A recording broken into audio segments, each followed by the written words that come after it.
Welcome to Charlie Audiobook Stories. Please like and subscribe. It helps us more than you can imagine. Subscribing and leaving a comment helps this channel more than you know, so please feel free to offer suggestion for future audiobooks or to just say hi. Thank you for listening. We hope you have an excellent day. Note, I do not own the rights to this audiobook. This audiobook is under fair use law. For entertainment purposes only. All rights goes to the original author who wrote this excellent masterpiece. DM for credits removal. This is a work of fiction. Names, characters, places, brands, media, and incidents are either the product of the author's imagination or are used fictitiously. Any resemblance to an actual person, living or dead, events, or locales is entirely coincidental. The author acknowledges the trademark status and trademark owners of various products referenced in this work of fiction, which have been used without permission. The publication, use of these trademarks is not authorized, associated with, or sponsored by the trademark owners. This book is intended for adults only. Spanking and other sexual activities represented in this book are fantasies only, intended for adults. The following story contains mature themes, strong language and sexual situations.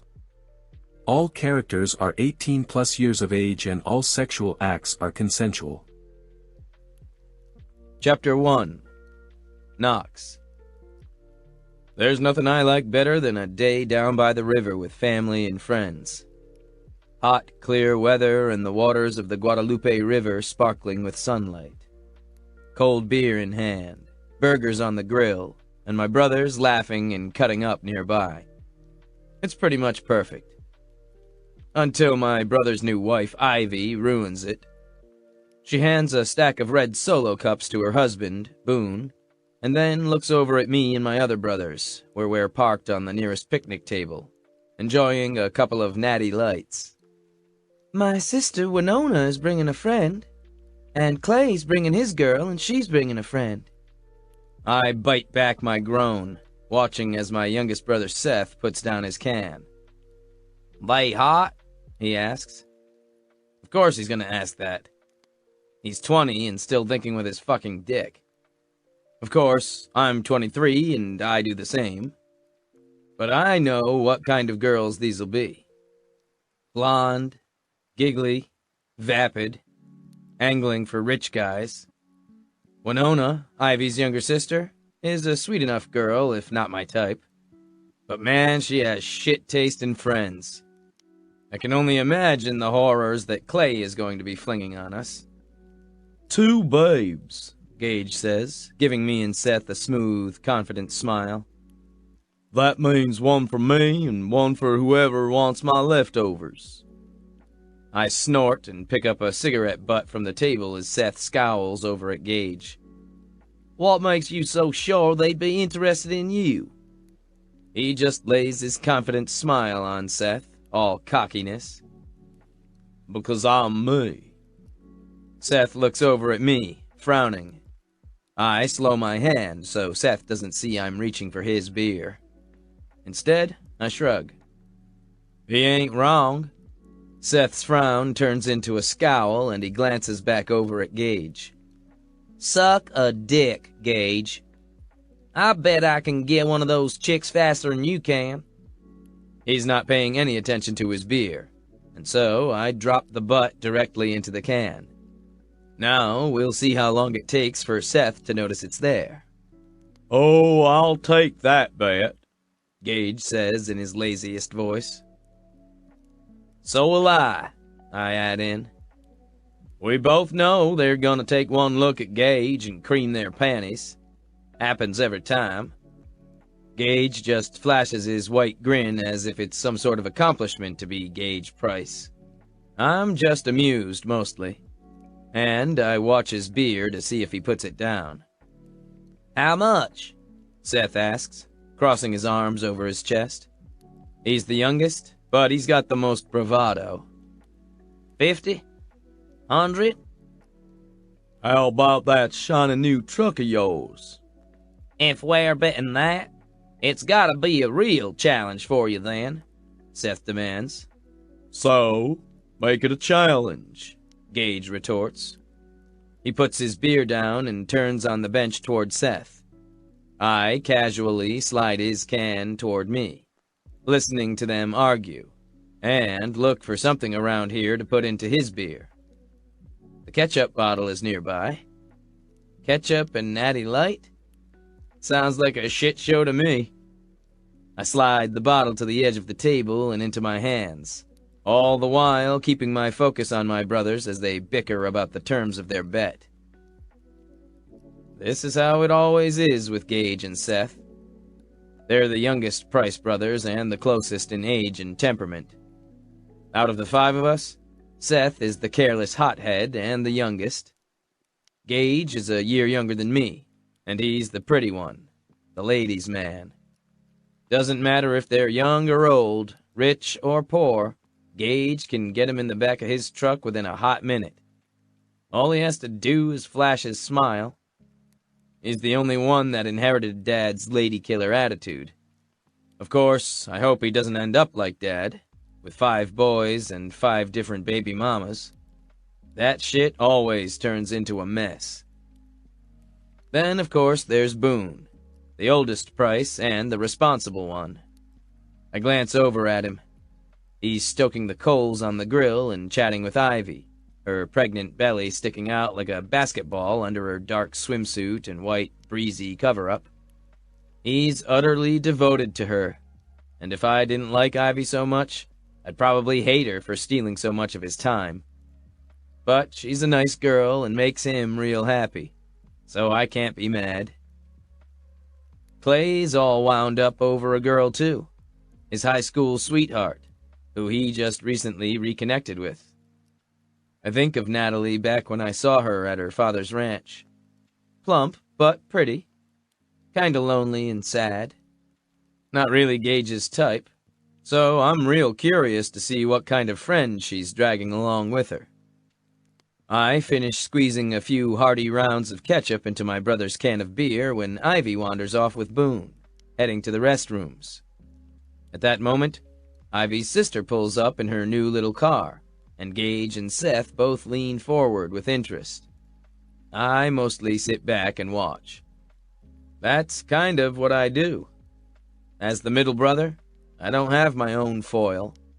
I'm on my own. It's always been Boone and Clay, and then Gage and Seth. I'm not the best looking. I'm not the smartest. I'm not the youngest or the oldest. I'm not the ambitious one or the friendliest one. So I mostly sit back and watch everyone, and tweak them to see if they're paying attention. Kinda like I'm tweaking their beers at the moment. Winona gets out of her car, but no one's looking at her. She's practically a kid sister.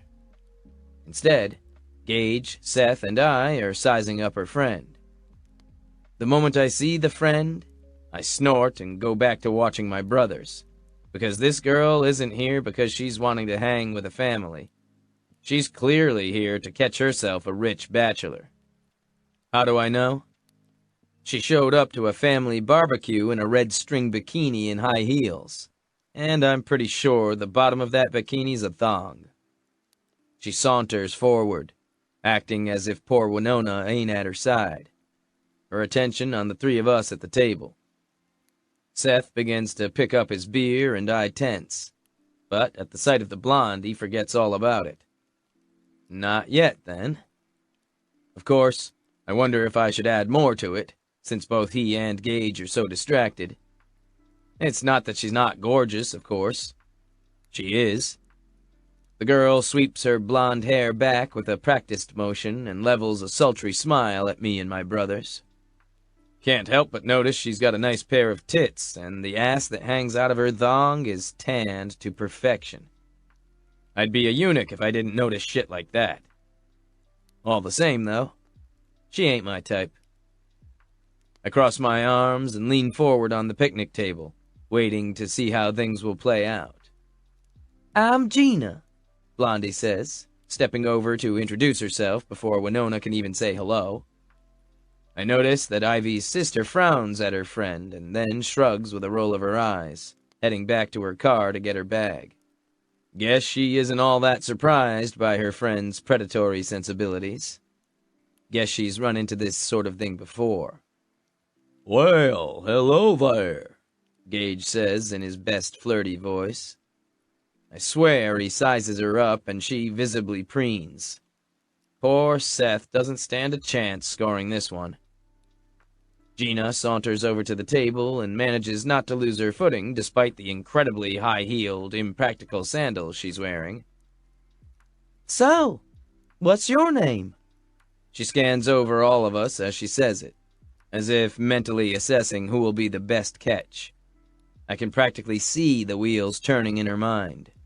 "Gage," my brother says, lifting one finger in introduction. "Seth," says my younger brother and races forward to help her with her bag. "Seth Price." Her eyes light up and she hands the bag to him. "So, you're one of the Prices." Her gaze slides to Gage. "You too?" He nods, a hint of smile playing on his mouth. His expression is as lazy as ever, and he remains where he is, sprawled and uncaring on the bench. I know his game, though. I've watched Gage work a girl 1,000,000 times. He's gonna let Seth woo her hard and then swoop in at the last minute and win her away. It's like a game to him. Sometimes I think he doesn't see people as people. Me? I can't see past the person underneath just to appreciate the appearance. Gina's attention swings to me, sizing me up. No doubt she sees the beard and t-shirt, just like my brother's. The redneck tan. But Seth's a blonde and Gage has a Latina mama, so they don't look much like me. I'm a ringer for Clay and Boone, despite all of us having different moms. Clay and Boone's moms were both married to my dad, though at different times. Mine was the mistress. I guess I'm the first bastard Price. And maybe that's why I answer like I do. "I'm just a cousin," I say. "Johnny Smith." Gage snorts lightly. Seth just shakes his head. They know my games, too. "Nice to meet you, Johnny." Gina's smile remains sweet, but her interest fades immediately. Like I knew it would. The bag in Seth's hands is designer, and she's glittering with gold at her neck. She came here looking to score a rich price, and now that I don't fit the bill, she's done with me. The cynic in me is amused and unsurprised. Same story, different day. Happens with every chick I meet. Far more interested in the wallet than the man. It's the one downside of being obscenely rich. I suppose if there has to be a downside, that'll be it. As downsides go, it's not the worst problem to have. Hell on my personal life, though. Gage thinks I should just suck it up and take whatever ladies throw my way, like he does. I can't do it, though. At heart, I'm a people watcher, and I can't get past the flash of greed I see in most girls' eyes when they hear I've got money. I know there are girls out there that aren't interested in a guy purely for his wallet, but I'll be damned if I can find them. Gina looks around at the picnic table and then nibbles on her lip. "Is there a powder room around here?" "Powder room?" Seth echoes, a confused look on his face. "Crapper," I say helpfully. Gina gives me a withering look. Oh yeah, she hates me. I love it. "Yeah, let me show you where." Seth gets up and takes her arm, leading her away before Gage can volunteer. Not that Gage is gonna volunteer, of course. That ain't Gage. He's never lifted a finger for a woman. They usually just fling themselves right at him and all the work is done. He needs to meet a woman that won't put up with his shit. But Gina ain't that girl. We watch as Gina and Seth leave, and then Gage turns to me, amusement on his face. "You got something against getting laid, Johnny?" I smirk at him, noticing that he picks up his beer. Just holds it, though. Doesn't bring it to his lips. I'm good. She ain't my type. What is your type? Someone less obvious, that's for damn sure. I just shrug. Bro, we gotta get you some pussy soon before your dick shrivels up. I ain't worried about it, I tell him, and take a swig of my beer, wondering if that'll compel him to pick up his own can. It does. He just shakes his head at me and takes a big gulp. A strange expression crosses his face, and then he tosses the thing at me, spitting. You cocksucker! I laugh gleefully and duck his poorly lobbed shot. What? You know what, dickface? He rubs his mouth like it's been wounded, and his gaze falls on Seth's forgotten beer. Oh, this is too good. I don't know how I managed to keep a straight face when he picks it up and drinks it, and gets a cigarette butt in the mouth. This time, he gets up from the table and puts me in a headlock, then pours my beer on my head while I bray with laughter and try to break free. Boone and Ivy return a moment later, and a short time after that, Seth returns too, without Gina. His expression is annoyed. Winona was there by the bathrooms, and so they stopped to have girl talk. I tried to be nice and wait, but then we went past the rental place, and an ex-boyfriend showed up and said hello. I got the fuck out of there. He drops down on the bench across from me and scans the table. Where's my beer? I start laughing, and then Gage does too. Gage and Seth are still giving me shit about it when Clay arrives with a cooler and two more girls. One is clearly Natalie, the lady love of his life and the girl he's pined after since he was back in high school. She looks cute, her curvy figure shown off by the swimsuit and the waves of her dark hair flowing over her shoulders. Most of all, though, she's looking at Clay with reluctant adoration, and I like that. Clay's probably the nicest guy in the world and deserves to get the girl he wants, even if he's paying her to be his girlfriend. But we already had this talk. I told him to be ruthless around her, and about as ruthless as Clay gets is pretty much teddy bear level. Can't help my brother if he don't want to help himself, though. And from the dopey look on his face, he's already beyond hope. Oh well. I'm more intrigued by the woman walking to Natalie's side. For one, she's not dressed like she's going river tubing or on a picnic. She's dressed like she's going to a funeral. A very goth funeral. She's wearing a plain black slip dress and black leggings. Instead of sandals, she's got on Chucks, and her hair, as black as her clothing, is parted down the middle, and it looks as if she's wearing no makeup. She's pale, and her face looks rather round despite her slim body, and the most discerning feature is her big, dark eyes. For a moment, I think maybe she's a stranger who got lost and needs directions.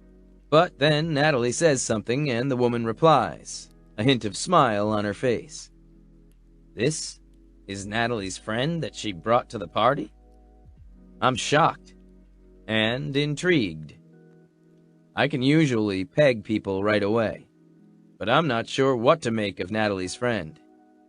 I remain quiet while Clay makes hasty introductions, and it's clear he's intent on herding Natalie off for some alone time.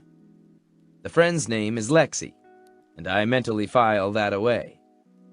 Lexi. Lexi. Is that short for anything? Gage asks, giving her his best charming smile. Yes, Lexi says, her voice uninterested and flat. She keeps her arms crossed over her chest and looks around with one eyebrow raised, as if unsure what to do at a picnic.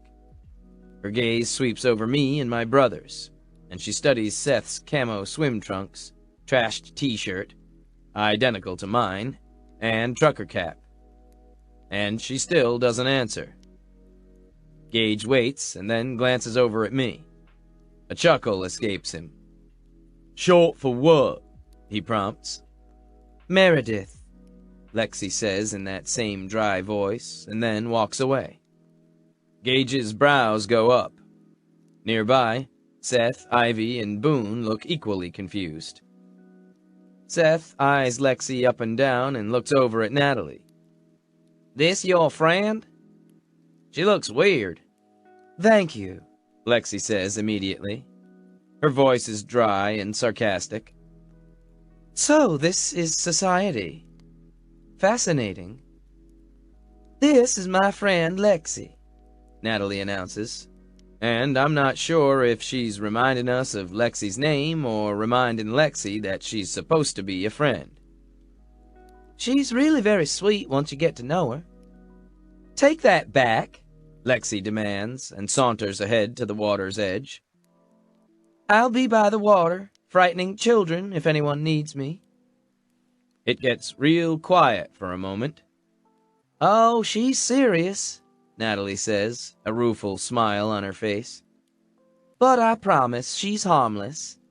She's mostly going to lurk and look menacing." Lurk and look menacing, huh? I jump to my feet to follow. I'm already fascinated.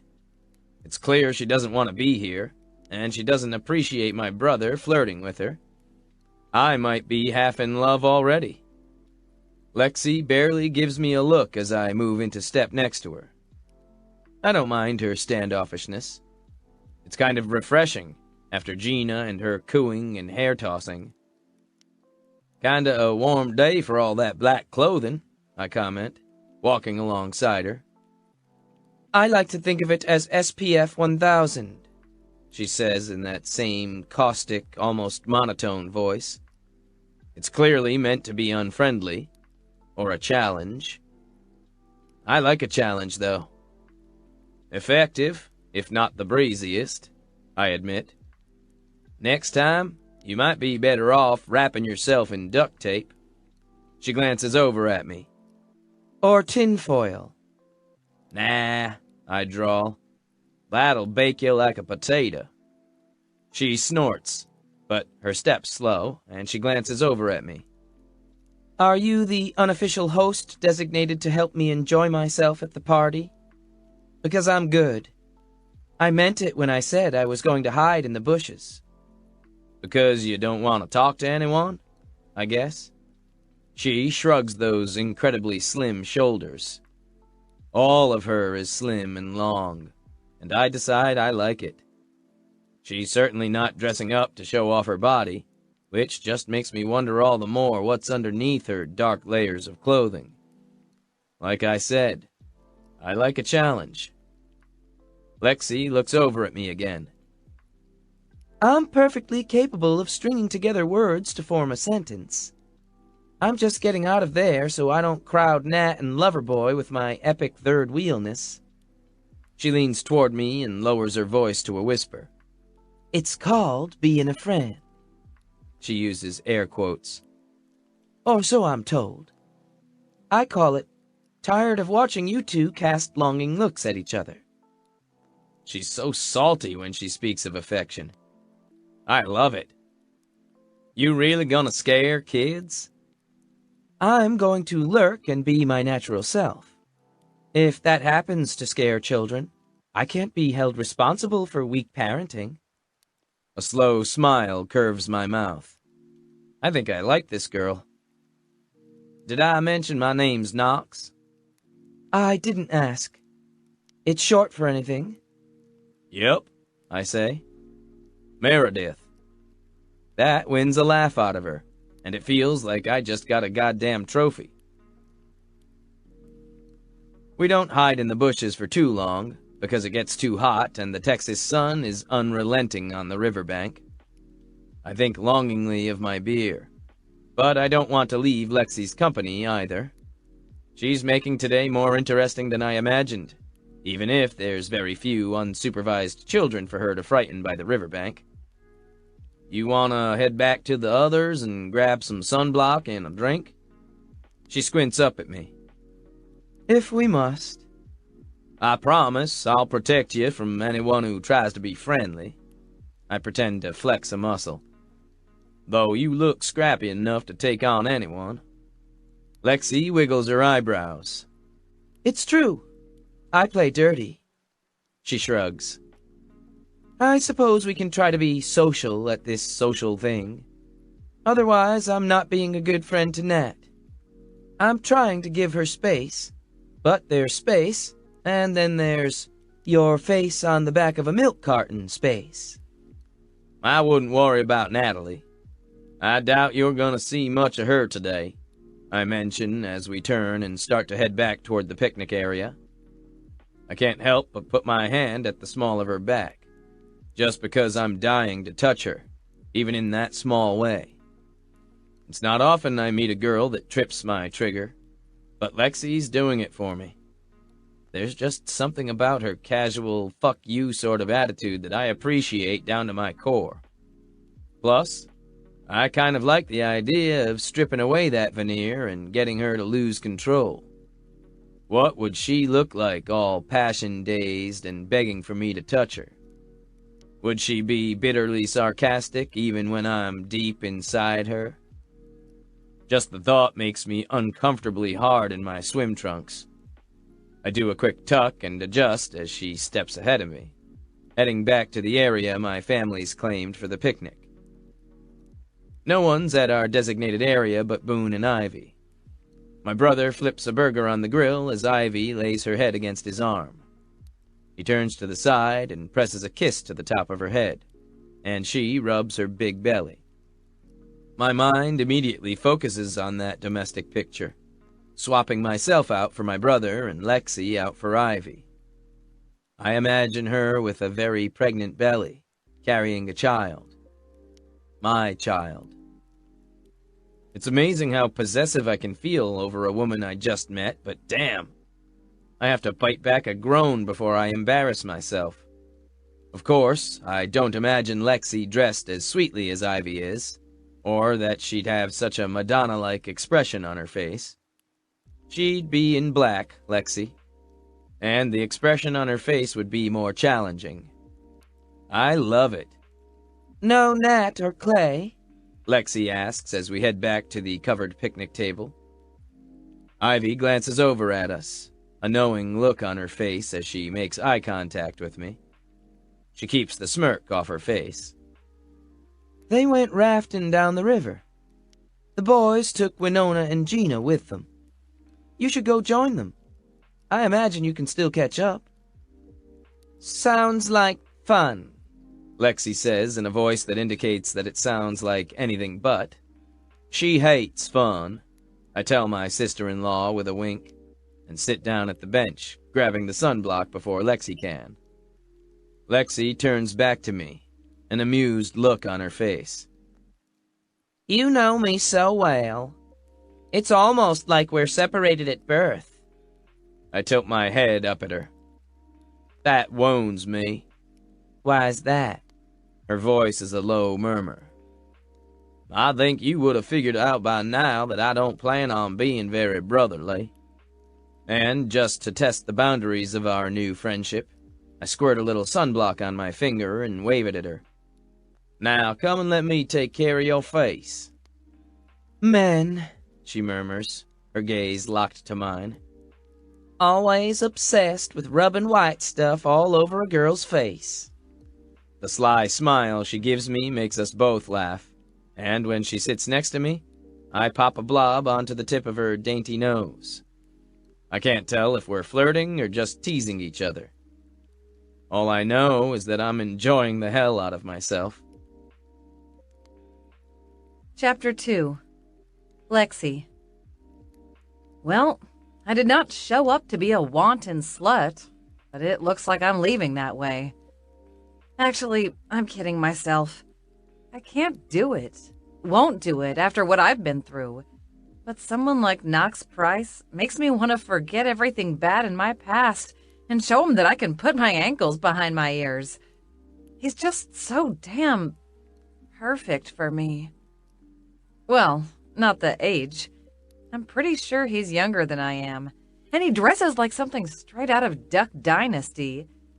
But underneath that hobo beard and the ragged clothes is a guy with a quick mind and a sly sense of humor, and he finds my weirdness amusing and not just weird.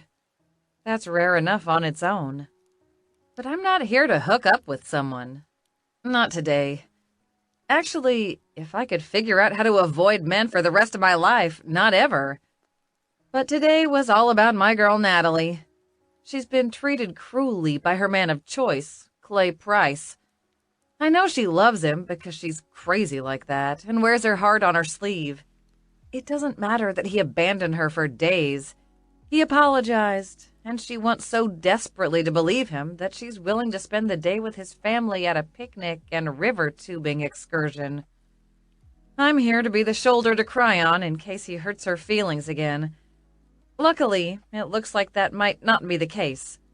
They disappeared the moment we got here, and it's clear from the way he's acting that he's just as whipped by her pussy as she's whipped by his big blue eyes.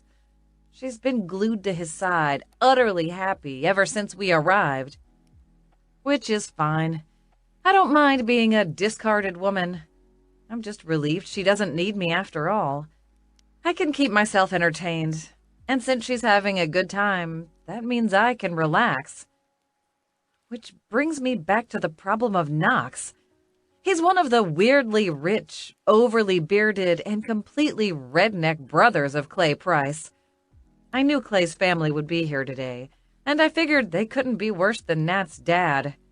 The family is actually kind of cute, in a disgustingly happy sort of way.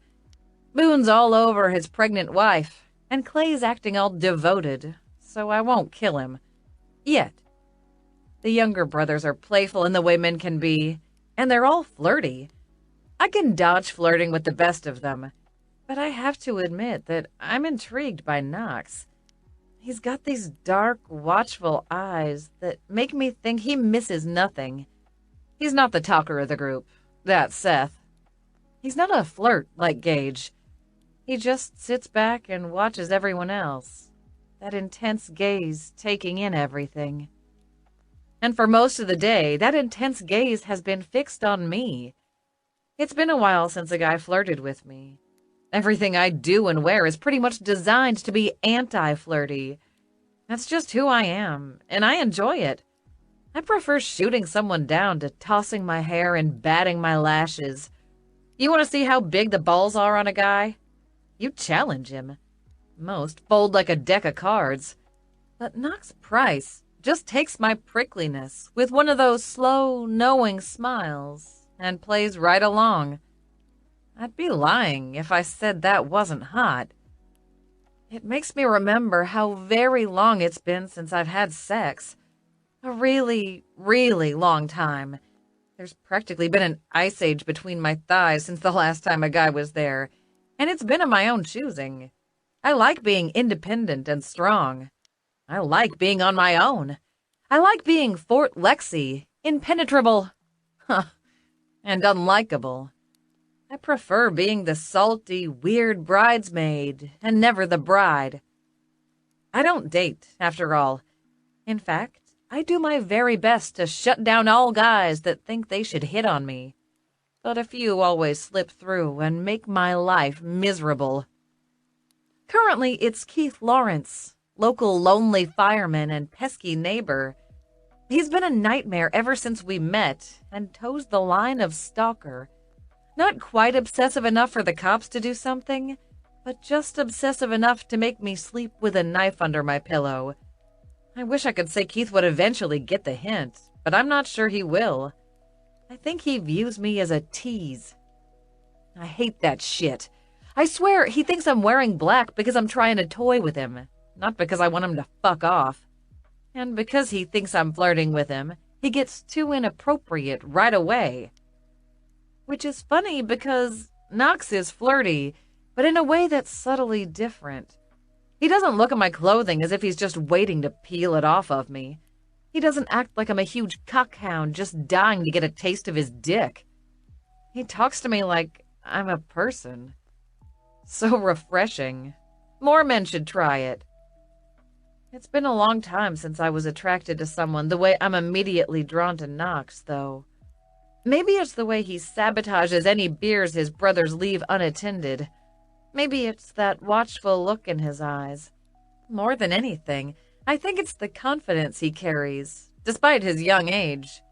Because it's also obvious to me that he's younger than my old, crusty 28. I should shut him down.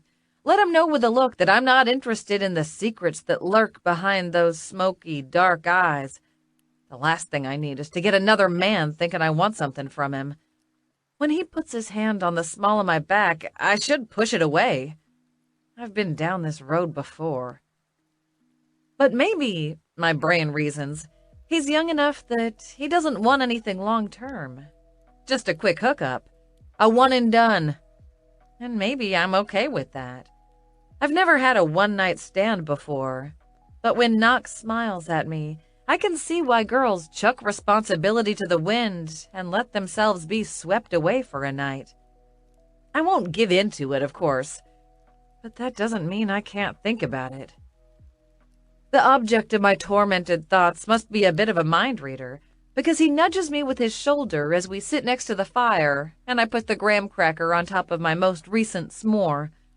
When night fell, everyone abandoned the water for a campfire and marshmallows. I joined them, despite the fact that I spent most of the day on the banks instead of in the water. Just because I brought a swimsuit doesn't mean I have to use it all the time. I'm nonconformist like that. I squeeze my s'more to melt the marshmallow and chocolate together, ignoring my new companion. Immediately, Knox snatches it from my hand and scarfs half of it down, and then offers me a gooey bite. "Natalie looks happy with Clay," he murmurs. I ignore the half-eaten s'more and glance over at the couple from across the fire. Happiness is fleeting. Misery is forever. He's right, though. Nat's cuddled against Clay near the fire, her skin bright red from sunburn, and she looks happier than I've ever seen her. I worry that she's making a mistake. But then I think about her life back home, with her miserable-ass father and the ever-mounting pile of bills. Maybe she deserves a night or two of happiness, even if it's not permanent. So I'm not going to say shit. If she gets her heart broken, I'll be there to support her and help slash his tires. Until then, she can have a few days of happiness. Knox chuckles, slow and easy, and licks a bit of chocolate off his thumb. I can't help but watch that tongue move over his skin and think incredibly unclean thoughts about him and licking. I make myself a new treat and take a big bite out of it to distract myself. "Dunno if I agree with that assessment," Knox says after a moment, leaning in to whisper in my ear. "Fleeting things can be a lot of fun." Okay, that's definitely a cue for me, I think. One night stand in the works? I consider it briefly, very briefly.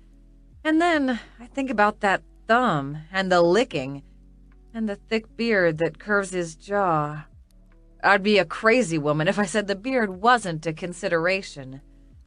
Beards. Licking. Knox. Me. One night stand. Nope. Nope! I think of Keith Lawrence. He's never seemed safe like Knox, but I also don't need another guy hovering around.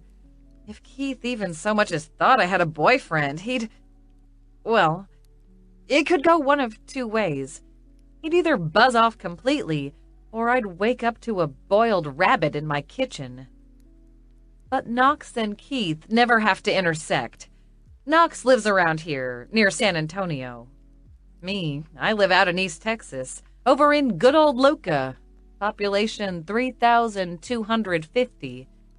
After tonight, we won't run into each other again, except maybe if Clay and Nat get married. There's really no downside to a fling.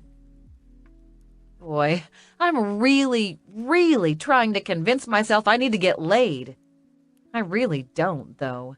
I've got the world's best back massager / vibrator back at home. I don't need a boyfriend for emotional support either. I'm fine on my own. It's just that Knox is so cute and disheveled and completely wrong for someone like me. We look like a mismatched pair, which might be why I find him so adorable. I look over at Clay and Nat. They're cozy and clearly about to get out of here. I can ride back with them and get a hotel room, or just head back to Luca on my own. It's clear the third wheel / wingman isn't needed any longer. I can head back home and see if my neighbor has left a present on my doorstep. Again. Or I could take what Knox is offering and let him say howdy to my pussy. And really, what's a little cunnilingus between friends? It's been so long since I've had sex that my cobwebs have cobwebs. But even so, I can't help but think of Keith. Nosy, pushy Keith, who hides his obsessive behavior behind a gosh shucks attitude, and who scares the crap out of me to the point that I avoid men just because of nutbags like him.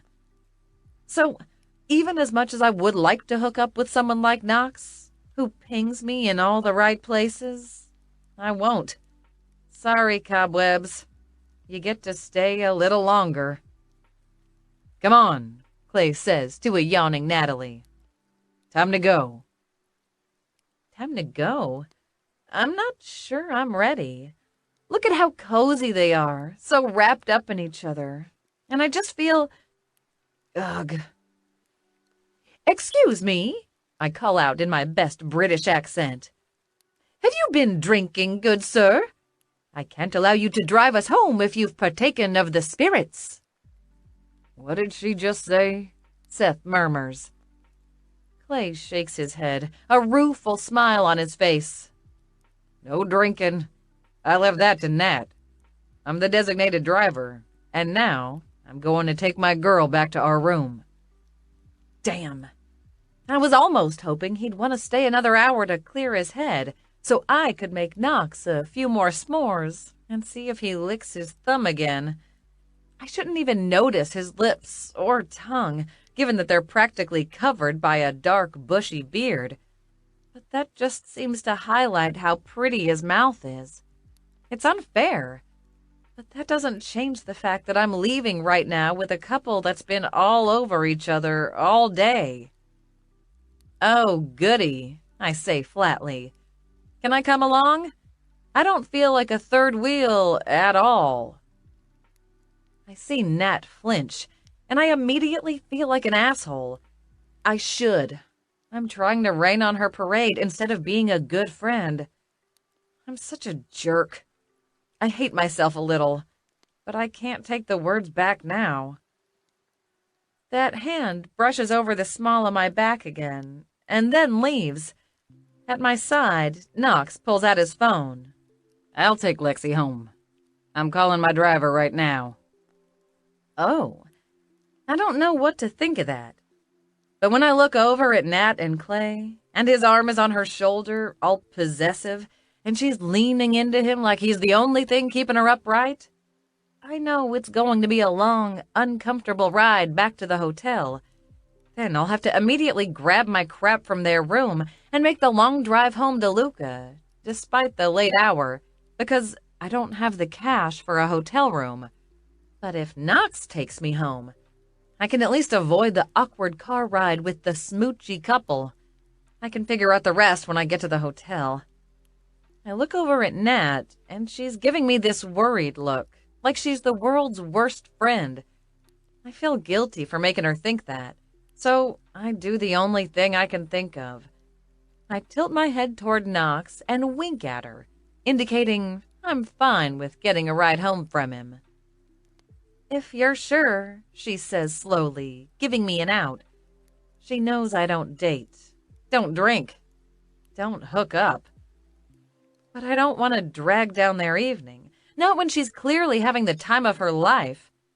So I lean over Knox's shoulder and put my chin there, as if I'm reading the screen of his phone. I see the driver text a quick OMW, and I add, tell him he needs to bring us Happy Meals.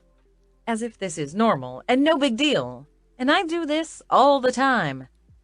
I am such a good pretender. So is Knox, because he immediately types in, "Bring Happy Meals ×2, and puts his hand on my knee. Of course, this might not be pretending to him, but weirdly enough, I don't feel unsafe with him. Even if I climb in that limo and then climb into his lap and tell him not to touch me, I don't think he would. He's already shown that he respects my boundaries more in one day than Keith has in the last 2 years of being my neighbor. Limo ride, here we come. I only hope Knox isn't too disappointed when he finds out he's not getting laid. Chapter 3. Lexi. The limo arrives a short time later, and when it does, everyone seems to scatter. I grab my bag and hitch it over my shoulder. "Let me," Knox says in a low voice, and takes the bag before I can protest. "My arms work just fine, you know," I tell him, but he only shoots me a smile and pops it into the trunk before the driver can. We are handed our Happy Meals, ushered into the back seat, and then the driver gets in the front, and we're off. Knox puts aside his Happy Meal and pockets his phone, giving me a speculative glance. I nibble on a fry, acting more casual than I feel. "Mesmerized by my beauty?" He chuckles and leans his head back on the limo seat, looking sleepy and delectable and unfair. "Something like that. Just trying to figure out why you didn't want to get in the car with Nat and Clay." Was I that obvious? Only to someone who's good at watching people. I nibble on another fry and then lick the salt off my fingers. I'm not really hungry, and I can't even pretend it. Let's just say that Nat's been missing him really hard for the last few days, and I'm not convinced their clothes will remain on their bodies when they make it to the parking lot, which would make it extra awkward if I'm there. He grins acknowledgement. "They do seem to be hot and heavy, but Clay's always known what he wants, and I'm pretty sure it's always been her." We might have to disagree on that one. Just because I'm loyal to Natalie above all, and I know how much she's missed him and suffered ever since they broke up. How there's never been anyone for her but him, and how lonely she's been. But that's a lot to dump on Clay's younger brother, who will be eternally loyal to him, and rightfully so. We're going to be Democrats versus Republicans on this one. Dog people versus cat people. Sticks versus stones. "Where do you live?" Knox asks, and he toys with one end of my hair that somehow landed on his shoulder. I had no idea we were sitting so close, but our shoulders are pressed together despite the huge backseat of the limo, and I feel strangely reluctant to move away. I shrug. "Add in Luca, like Natalie?" He grins. "That's a long drive I just volunteered for." That grin is going to undo me. I shake my head and decide to let him down gently. "My car's at the hotel that Clay and Nat are staying at. You can drop me off there." "You drove several hours to stay with Natalie at her hotel?" "Yep. Natalie needed a shoulder to cry on when your brother abandoned her for a few days. Looks like they've kissed and made up, though." I might be a little miffed that she forgave him so quickly. He must be a heck of a smooth talker. 3 days of girlfriending and moral support vanishes in the face of the good dick. Not that I blame her, but still, kinda stings a little. Knox only laughs at my sour tone. "Clay is terrible at playing hard to get. Natalie, too." Boy, he's not wrong about that. They're both awful at hiding their feelings. Guess they're perfect for each other. They can practice their poker faces together. He snickers and rubs his beard, then glances over at me. He studies me for a long moment, and then gives me another one of those heartbreaking smiles. "Well, even if their relationship is a hot mess, something good came out of this. I got to meet you." He's killing me. straight up killing me. "Knox," I say softly, then hesitate. "You don't have to say more," Knox tells me in a low voice. "It ain't an invitation if you don't want one. Just me acknowledging a kindred spirit is all. It's not that I don't want the invite. It's just, how old are you?" "I'm going to be 24 in another month." He looks over at me with gleaming dark eyes. "But we both know it ain't age stopping you." "Well, it's definitely a speed bump," I say dryly. "I'm going to be 29 when you turn 24. You're still at the age where it's all party and no responsibility." "You make it sound like I'm 20 years younger than you, not 5. He puts his hand on mine. It's calloused and hard, big and warm. It feels way better than any casual hand should really feel. Unfair. And just because I'm a bit younger than you doesn't mean I'm not mature enough to be your friend." "Is that what we're going to be then? Just friends?" Part of me is relieved, and part of me is decidedly not. If I was going to be careless and fool around, it'd be with someone like him. Actually, screw the someone like him part. It'd be him. He nods and rubs his fingers over mine gently. "I'd be happy with more, but I also ain't the type to push a woman when she's not comfortable with giving more. So, we can be friends." He picks up his phone and wags it at me. "Want to exchange numbers, good buddy?" I laugh at that. "Sure thing, pal of mine." By the time we type numbers into each other's phones, send obscene and ridiculous test texts to each other, and then make goofy faces so there's a photo to go with the number, we're pulling up to the hotel. I'm a little sad to realize my time with Knox is at an end.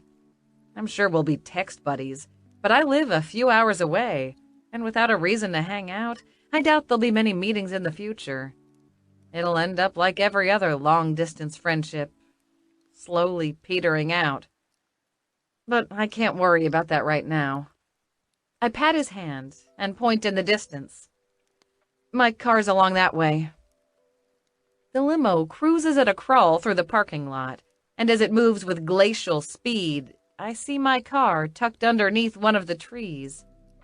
And right next to it, I see Keith Lawrence's pickup truck. My heart goes cold in my chest. There's an alarm bell going off in my ears, and everything around me tilts dizzily. Maybe it's not his truck, I tell myself. Maybe there's another F-350 with the oversized tires and that strange topaz gold paint job. But there's no mistaking the big KL decaled on the back of the window, or the truck nuts hanging from his trailer hitch. Because, of course, I'd be stalked by someone who loves truck nuts. Keith somehow found out I was here in San Antonio and drove 3 hours out here looking for me. That's fucking crazy. That's something only a stalker would do. Of course, he is my stalker, so crazy is always on the table. "You okay?" Knox asks, and his voice is like liquid silk against my ears, soothing and gorgeous. He gives our joined hands a little jiggle, as if reminding me of them, and I look down to see that I'm clutching at his fingers so tight that mine are white with pressure. "What is it?" I open my mouth to tell him, but nothing comes out. Truth be told, Keith Lawrence is my secret shame. I always feel like maybe he wouldn't stalk me if I was stronger around him, or if I gave off a different vibe. That if we hadn't gone on a date once, way, way back 2 years ago, he'd never have grown this attached. And telling Knox this feels like it would be admitting a mistake. And I may be many things, but someone that admits when they're wrong? Nope. I know how this will go, too. Keith will show up when I try to get into my car to confront me and want to know where I've been. He'll see Knox and the limo and think the worst. Or even more dire than that, Knox will see Keith and assume I either have a boyfriend and have been cheating on him, or that I need rescuing. Both scenarios offer nothing but ugly solutions. I don't know what to do. Lexi? Knox squeezes my hand and touches my arm with his other hand. An idea flashes through my head, a crazy one. One just so crazy that it might just work. I look over at Knox and then put my hands on both sides of his face and pull him in for a kiss. I think he's surprised at my actions. I can feel him stiffen underneath me, and then he pulls me against him, dragging me into his lap. He's strong, and the mouth on mine has soft lips despite the bristle of beard around it, and the contrast is surprisingly arousing. One hand goes behind my neck, and then his tongue slides into my mouth, and the kiss goes to a whole new level. I forget all about Keith. I forget all about driving home, or the fact that I just told Knox I wanted to be just friends. Right now, all I want is to be in his bed and to see what else he's good at if he kisses this well. Because, oh my God, his mouth, hot and demanding. He kisses me like he's mastered the art. He slicks his tongue into my mouth over and over again, a subtle message of what I'm going to miss out on if I walk away. He kisses me so hard and so deep that I lose track of time, and it seems like eternity before our mouths part. When I pull away, I'm breathless and full of need, my nipples hard, and an ache pulsing deep between my legs. I changed my mind, I tell him, panting. Want to get a room together? It's the perfect solution, really. I sleep with Knox, and I don't have to worry about confronting Keith tonight. I sleep with Knox, and I get to experience all the toe-curling promise he's been teasing me with. Best of both worlds. His hand flexes against the back of my neck, almost like he's petting me. Our mouths are inches apart, and the way his gaze dips to my lips, I know he's thinking about kissing me again. Room here? He asks. Oh. No, not here, I say, and slide a hand down the front of his old concert t-shirt. The neck has been completely cut out, and so have the sides, which means it'd be so easy to slip my hand around the fabric and touch the rock-hard, browned chest I've been trying not to drool over all day. I don't want to run into Clay or Nat when I do the walk of shame. Somewhere else. Actually, I wouldn't care about running into Clay or Nat. It's Keith I have concerns over. But he nods. My place isn't far from here. Your place sounds perfect. It's a double wide. I shrug, like I'm one to judge. I live in a roach motel of an apartment. As long as someone doesn't come out and tell me to squeal like a pig, I'm fine. Huh? Deliverance, joke. Deliverance? He echoes slowly, as if he's never heard such a thing in his life. You know, the movie about the guys that go camping and meet the redneck. I break off abruptly as I realize there's a knowing gleam in his eyes. Ooh, you ass! You got me good. Did I? I reach under his shirt, then twist his nipple. I think you had me hypnotized with your tongue. Don't think that's true. If you were, you'd be talking less and kissing more. His hand lazily plays up and down my spine, teasing along the lines of my swimsuit under my clothes. More kissing, I lean closer, our noses brushing before I lightly press my mouth to his again. I think I can handle that. He grins at me and then tilts his head slightly, looking over my shoulder at the waiting driver. Let's go back to my place. Yes, sir, the driver says, and I realize he has the window partition down and heard every last bit of our conversation. Oh, well, he can have an earful. I don't care. I glance out the window at my waiting car and Keith's truck next to it. My problems can wait another day. For now, I'm going to pick a different path. Chapter 4. Knox. Feels a little weird bringing Lexi back to my trailer in a limo.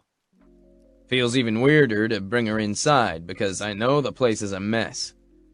There's dirty clothing on the floor, dishes in the sink, and nothing but beer in the fridge. I scratch at my beard as she looks around my place, amusement on her pretty features. Wasn't expecting company, I admit to her, moving to the couch to swipe an old shirt off of the arm. No shit. She chuckles and sets her bag down on a corner of the couch, still looking around. Her gaze stops on the painting on my wall. That is the ugliest thing I've ever seen. Isn't it? I'm kinda proud of it. Ivy made us go to an art gallery opening because she sold the building, and I saw that and it was so hideous I had to have it. Made me laugh. I can see why. She tilts her head, studying the picture. I can't tell if it's a man jerking off in a field or if it's a milkmaid with an invisible cow. Me either, honestly. But Ivy's client was so thrilled that I was glad to make her day. Unfortunately, that means she bought more of his art and keeps pushing it at me every time I go in. Lexi chuckles and glances back at me, arching a brow. How much did it cost? Couple grand. More like 30, but money don't mean much to me nowadays. You like it? I know where I can get a similar one. I love it. It's so hideous and weird. My kind of girl. She gets my sense of humor. The rest of the place is pretty mundane, I'm afraid. No erotic milkmaid art in the bedroom or anything. I don't spend much time here unless I'm sleeping. What?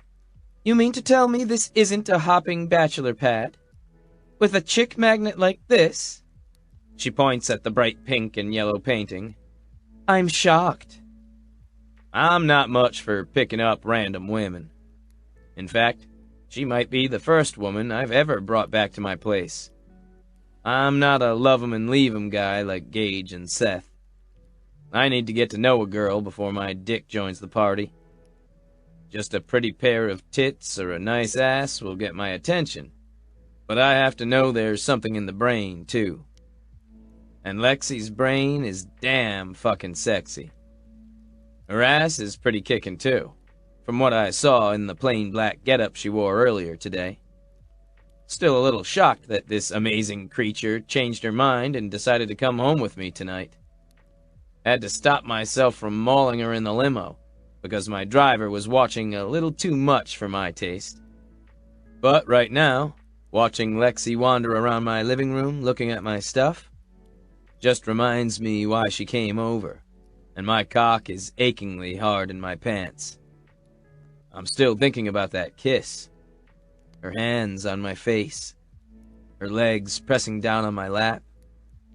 Thanks to the humidity, her stick-straight hair is softened into loose waves that brush over her slender, pale shoulders.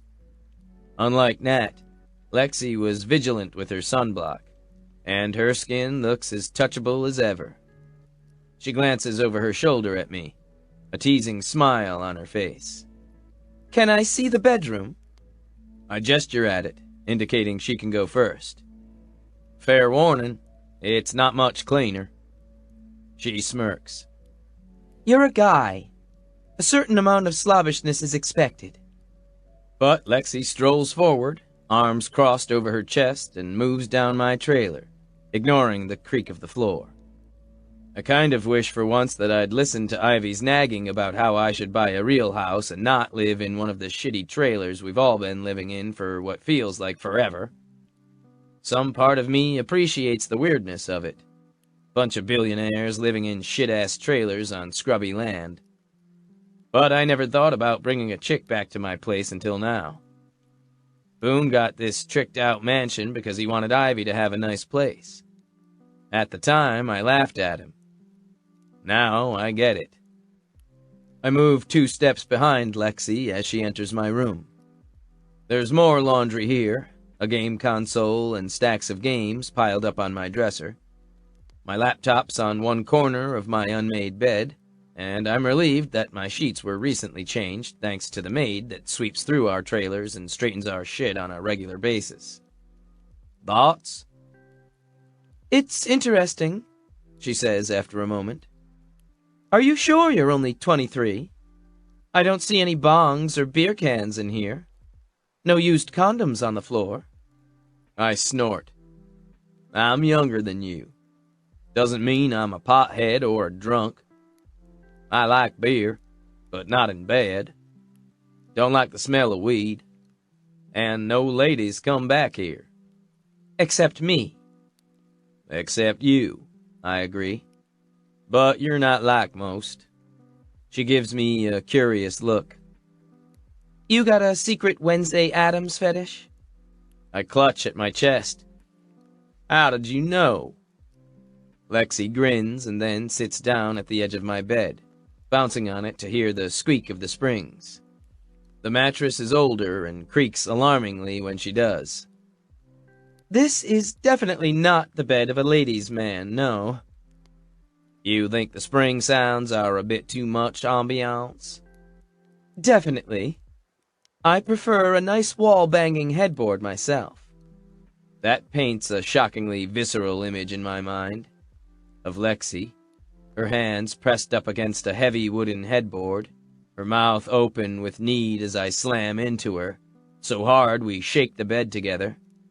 And then I picture her doing that with someone else and feel like breaking something.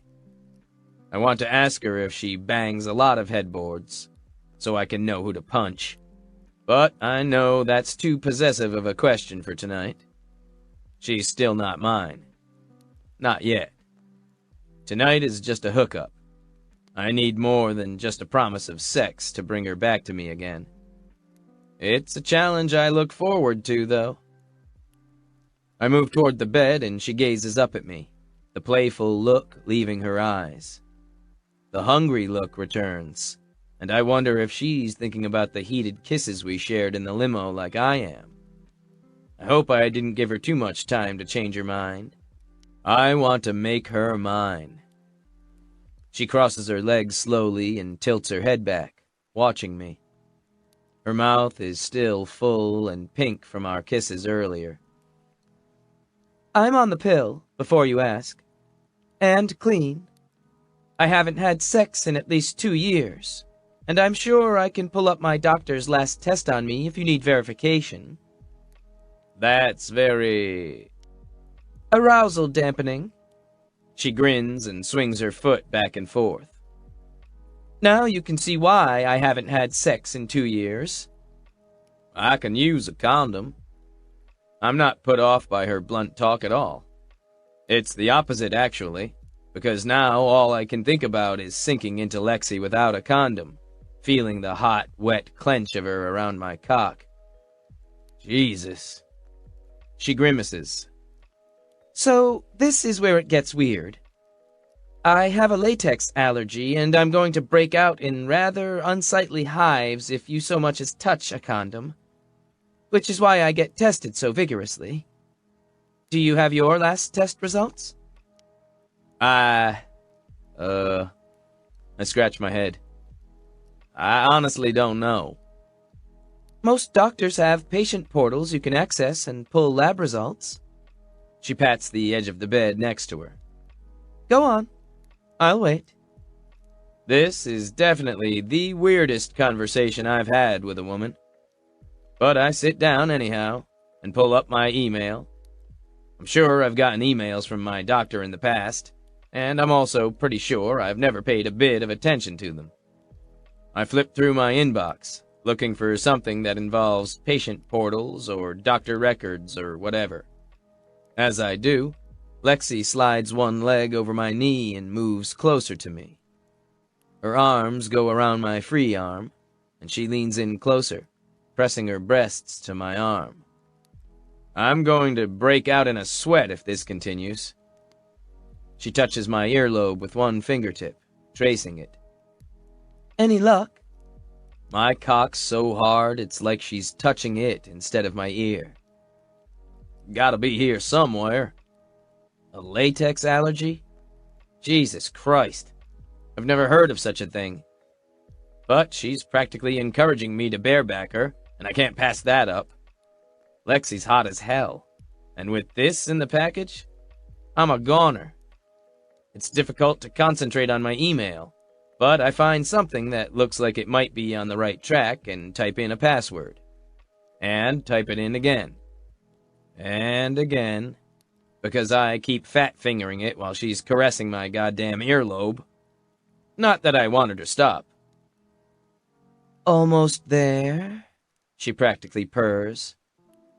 If she meant coming in my pants, I wouldn't be surprised. I'm almost there, too.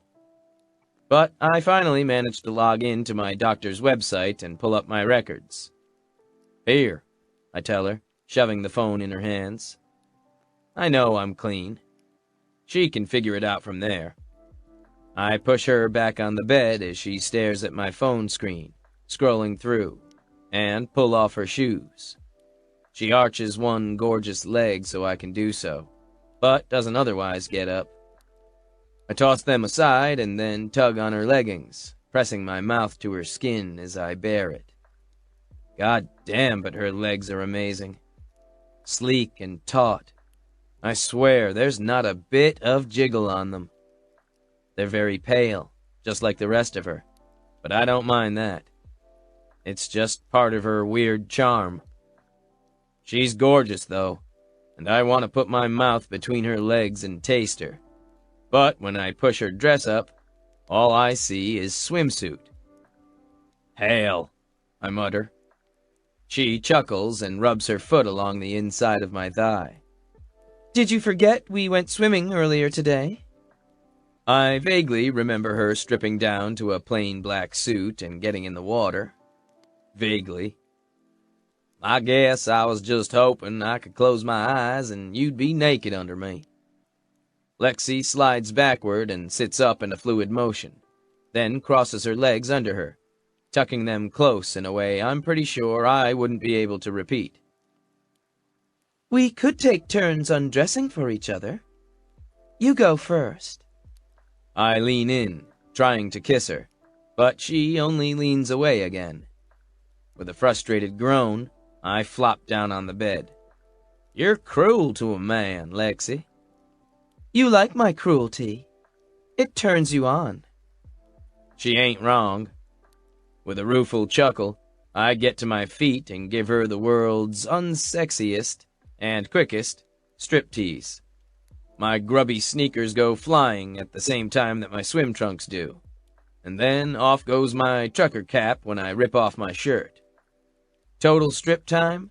Less than 10 seconds. Lexi's eyes widen in surprise, and her laugh dies in her throat as she studies me. Well, the rest of you certainly isn't underage, she murmurs, gaze locked on my cock. I'm 23, not 13, I tell her, moving back toward the bed. Takes all that I have not to strut, though. I know I've got a nice-sized cock. My chest might be a little hairy compared to some of those too-smooth Hollywood types, but it ain't nothing to scare a girl. I'm just like all of the Price brothers, tall, tanned, and unshaven. Any problems with the merchandise? No, she says, and her voice has dropped to a husky note. I'm quite the happy shopper. She unfurls her long legs and hops to the floor in a fluid movement. My turn, then. She gives my chest a little push, knocking me to sit back down on the bed. Lexi moves forward with a graceful step, and then lifts her dress over her head. Her hair falls along her shoulders in tousled waves, and now she's in nothing but her plain black one-piece. Despite the fact that it looks nothing like Gina's fancy little red bikini, she looks incredible. The neck is square, which means I get just the barest hint of tits, and the hips are cut high, which means her legs seem like they go on forever. More impressive than that is the way she holds herself. She puts her arms over her head and does this little stretch that looks elegant and like a huge fucking tease all at once. Makes my cock hard just to see it. Well, harder. I've been hard since we walked through the door. Hell, since we kissed in the limo. She does another little elegant bend, and I remember something she told me earlier. You said you teach yoga? Oh, yeah. She's got the sultry purr in her voice again. As I wait for her to finish undressing, she lifts one bent leg and then grabs her foot. Slowly, she extends her leg upward until it's straight and practically over her head, leaving her pussy tight and practically revealed to my salivating gaze. Jesus, I think I love you. She gives the most delightful little cackle and then just as gracefully lowers her leg and puts her hands on the straps of her swimsuit. With a bouncy little teasing turn, she shimmies it off and then turns to face me again. Naked, Lexi's even more glorious than I thought. I mean, she's already ensconced as the center of my fap fantasies, but this just brings things to another level.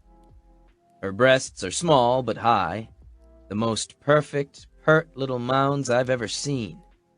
Her waist is slim, and her hips curve outward to the most gorgeous thighs. Even more spectacular than that is the dark little strip of hair that covers her pussy, just enough to hide her from my gaze. Tease. My mouth goes dry at the sight of her. Don't suppose I could get you to turn for me? Since you asked nicely, she murmurs, and does just that. Now I get an unfettered view of her backside. And holy shit, it is the most perfect ass I've ever seen. Rounded and plump and perfect. It curves like the most perfect bubble atop those sculpted thighs. I can't wait to taste her. Hell, I don't want to wait any longer. I get to my feet while she's doing those sexy little stretches and move behind her, grabbing her by the hips and rubbing my cock against that perfect backside. She gasps and turns in my arms to face me. That's fine, because that means I can kiss her. I pull her against me and claim her mouth with my own, devouring her with hot, hungry kisses. She moans into me, and her breasts press against my bare chest. I feel her skin all along my own, sexy and soft, and my cock feels like a brick, I'm so damn hard. Lexi gives the sexiest little sigh, and then she's pushing me toward the bed, her hands on my chest. I don't need to be told twice. Without letting go of her, I haul our twined bodies backward, and we bounce onto the bed. She laughs as I roll her underneath me, and then hooks both of her legs around my waist, capturing me against her. Think I'm the luckiest man on earth, I tell her, pressing my mouth against her jaw and moving down to her neck. She arches against me, wrapping her arms around my neck and encouraging me. I'm not stopping there, though. I need to taste her everywhere. I slide lower, cupping one of those perky little tits and teasing the tip of it with my fingers. You are, she agrees, breathless. Consider yourself blessed with my pussy. And tits, I say, licking the tip of one. Can't forget the tits. I think they need a bit more encouragement before they feel blessed. She arches her back, pushing against my hand. That's so. I nuzzle the tip of one. Oh, great and glorious titties, let me bestow you with my ever-abundant thanks. As I speak, I tease one nipple with my fingers and nip at the other. She wriggles and arches underneath me, panting. "Save the abundance for later." Naughty thing. I love her wicked, weird sense of humor. I nip at her breast again, this time a little harder. "Hush, and let me work on my devotionals." "Hushing," she says, breathless. She can't stop moving underneath me, her body flexing and undulating as if her movements can somehow encourage mine. Doing a pretty damn good job of it, too. I caress and tease her breasts, using my mouth and hands and even my beard, until she's writhing underneath me and making soft little cries. Fuck. I love how noisy and restless she is. It's like she can't contain herself. Makes me crazy with need for her. But I love the playful vibe we have going, and I want to continue it. I flick her nipples with my thumbs and then begin to slowly skate down her body, kissing the valley between her breasts and moving ever downward. Oh, great and powerful pussy. Bless me with thy juicy taste. She laughs, wiggling underneath me again.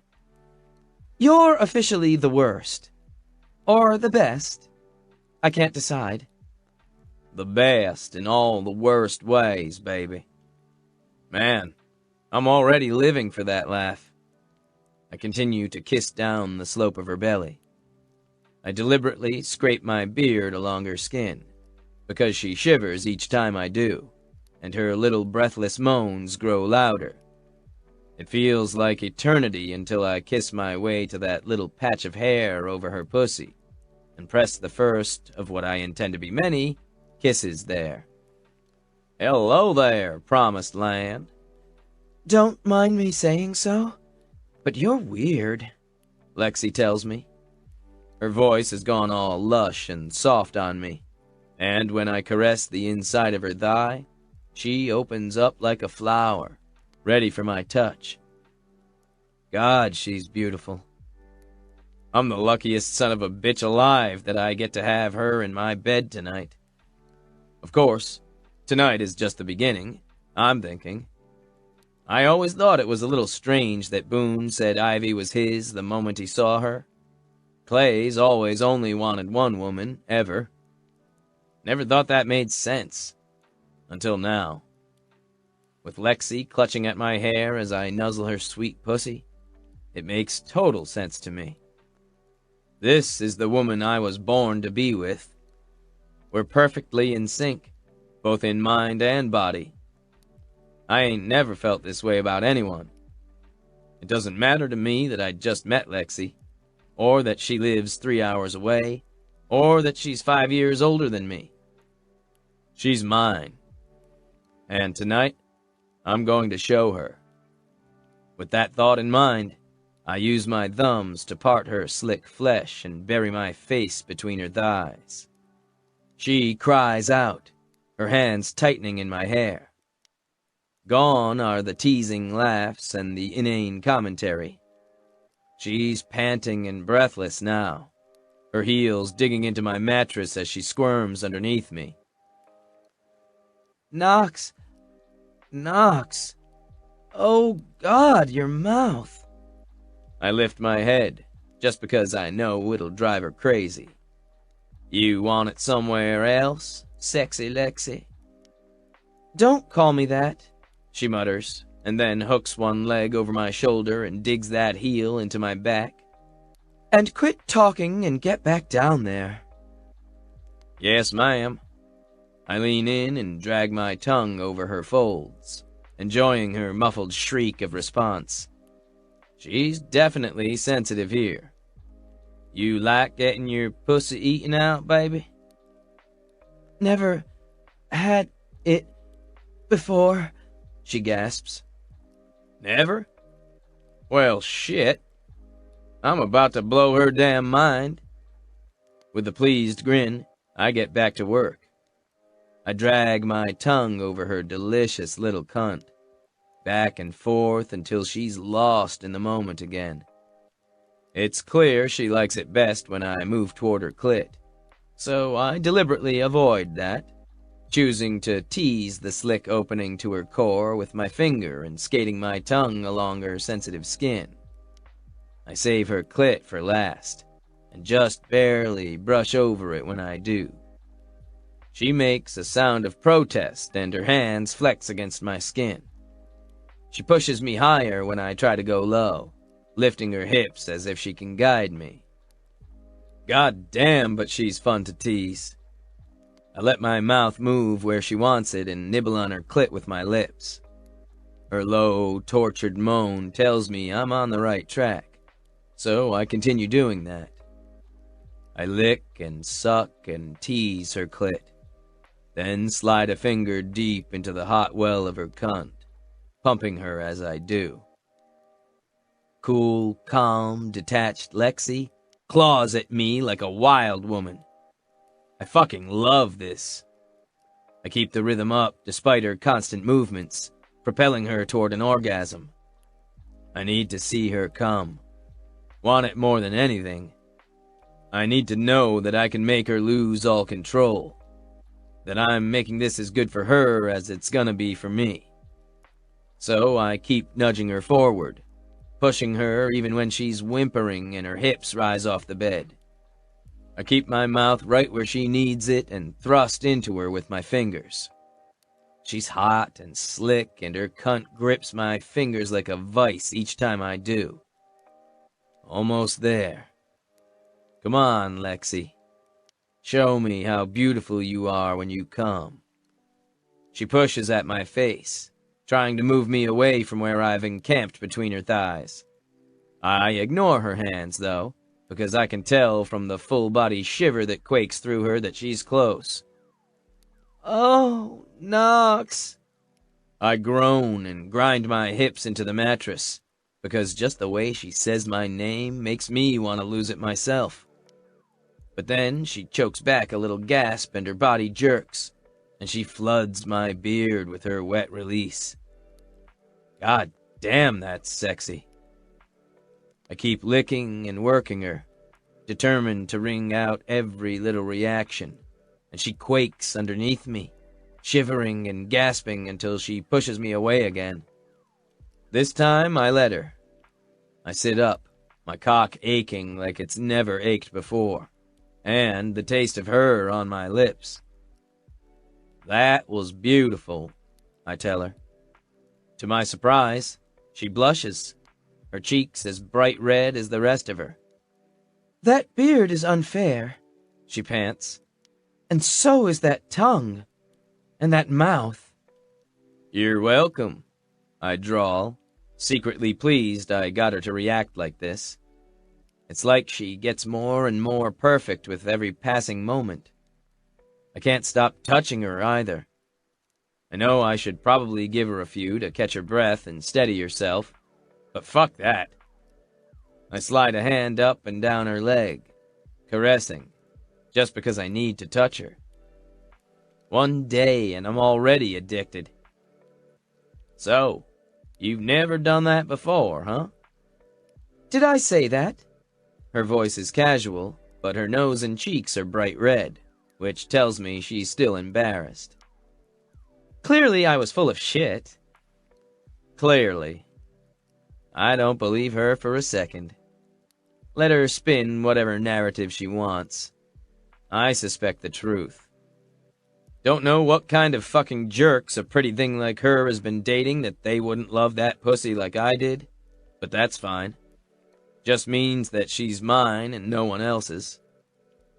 I prowl forward on the bed, ready to show her that just because I'm a few years younger, it doesn't mean she should dismiss me. I don't care that she's older. All I care about is that she's her. I love the way she laughs, the way she talks, the way she has no time for other people's bullshit, and most of all, the way she responds in bed. I need to make her come so hard tonight that she won't protest when I ask to see her again, or when I invite her to move in, or when I tell her she's gonna be my wife. I see now why Clay and Boone move fast. It just makes sense. You want to lock your girl down so you can have her at your side always. It's only been hours, and I already feel intensely possessive of Lexi. She's mine to protect and keep safe. Of course, I need to keep all that shit to myself right now. Don't want to scare her. I move over her, bracing my larger body on my elbows so I don't crush her, and give her a kiss. Her lips are soft under mine, her eyes dazed. Love the way she looks up at me, as if she's both surprised and impressed by what I just did to her. Little does she know this is just the beginning. I plan on making her crazy with lust for the next 60 years or so. Of course, all I say is, you taste good. Thank you. It's my own special recipe. But her nose is cherry red. So cute. I nip her nose with a little kiss and then move to her cheeks, her jaw. Wouldn't mind another taste of that home cooking. She puts a hand over my mouth. You're taking the metaphor a bit too far, even for me. I chuckle, because more than anything, I love making her laugh. I get the feeling she ain't often impressed by much and laughs even less. So the fact that I can make her smile makes me feel like a goddamn king. I tease her nipple with my thumb, watching her reaction to see if she's ready for more, or if she needs more time. But Lexi only sighs and slides closer to me, running her hand down my pectorals and tugging at my chest hair. Maybe you should stop talking before worse comes out of your mouth. If you want a kiss, all you gotta do is say so, I murmur, and lean in and give her just that. Her mouth hungrily meets mine, and as I taste her, I decide I've waited long enough to make her mine. I slide my hand between her thighs, and she spreads them for me again, moaning when I tease her folds, making sure she's still wet enough to take my cock. I shouldn't have worried, of course. She's still as slick as hell, and arches her hips up against my hand when I touch her. She's as eager for more as I am. I settle my body against her open thighs, our mouths locked together in a continuous kiss. Using my hand, I drag my cock back and forth through her wet folds, making sure it's good and lubed up. She moans and follows my movements with tiny raises of her hips until I can't stand it any longer. I want to be inside her. I fit the head of my cock at the entrance to her core, and pause, because going bare inside a woman screams against everything I've ever known. It ain't right. It ain't polite. A condom's always used. Always. I hesitate and break the kiss. You did say you're on the pill, right? She nods and wraps her arms around my neck, pulling me in closer. Just checking. If she ain't concerned, I guess I ain't either. Certainly isn't like I don't want to be inside her, feeling everything. Want that more than anything. I capture her mouth again and thrust into her. She stiffens under me with a gasp, and her legs clench around my hips. Oh, Knox, she breathes against my mouth. You feel so big. Flatterer, I grit out. Can't be teasing. Not right now. Not when her cunt's clenching me so tight it feels like she's wrapped her fist around my cock. Being inside her bare means I feel everything. Every ripple that courses through her body. Every shiver. Every gasp she makes. Feels fucking amazing. She gives a little cry and squeezes her thighs around my hips again. Move, she pants. Please move. I'm dying here. Can't have that. I lock my hand on her shoulder and pump forward again. Her little grunting cry of pleasure matches mine. and I move once more, starting a rhythm. As I rock into her, I watch her reactions to see how she's responding. Am I pleasuring her? Is she still with me? Faking it? I think I'll fucking let the floor swallow me up if she fakes it on me. But Lexi shifts restlessly under me, her hips rising to meet mine and create more force between each thrust. Her lean, delicious body is growing as sweaty as mine is, and the little noises she emits as we come together aren't the sexiest, but I love them because they tell me she's so with me that she doesn't even care what sound she's making. Good. I love the dig of her nails into my skin, the clench of her thighs at my hips, and the jiggle of her tits as she arches her body to meet my thrusts. I'm close to coming, but she has a look of intense concentration on her face as I pump into her, and she feels so good I know I won't last long. But she closes her eyes and a little line appears between her brows, and her mouth parts. Harder, Knox. Need harder. She's not gonna fake then. She's gonna demand until she gets what she wants. Damn, I love this woman. I do as she asks, biting down on the inside of my cheek so I can have a contrasting sensation of pain instead of just the heaven that's her cunt. It allows me to keep going, to thrust harder. I grab the back of her knee and press her thigh forward, allowing me to push deeper into her with every meeting of our bodies. And, just like in my daydreams, she grabs my wooden headboard and braces herself, her head thrown back with ecstasy. Fuck. That's so sexy that it's killing my control. I ram into her harder, my balls slapping against her skin with every rough thrust, and each time we come together the entire bed shakes. Doesn't matter. My entire world is focused on giving it to her as hard as she needs, because I want to see her come again. Come on, Lexi, I silently encourage. Give it to me. Then I feel it. There's a deep body shudder that seems to move through her, and her heels dig into my ass as her entire body tightens underneath me. Her cunt seems to grip me even tighter, and her mouth opens in a silent cry. Ah, fuck, she looks perfect. I pump into her harder, wanting to push her over the edge, needing her release. She slams a fist down on my arm and screams, and then I feel it all through her body. The quivers that move through her pussy as I fuck her. The flex of her body under mine.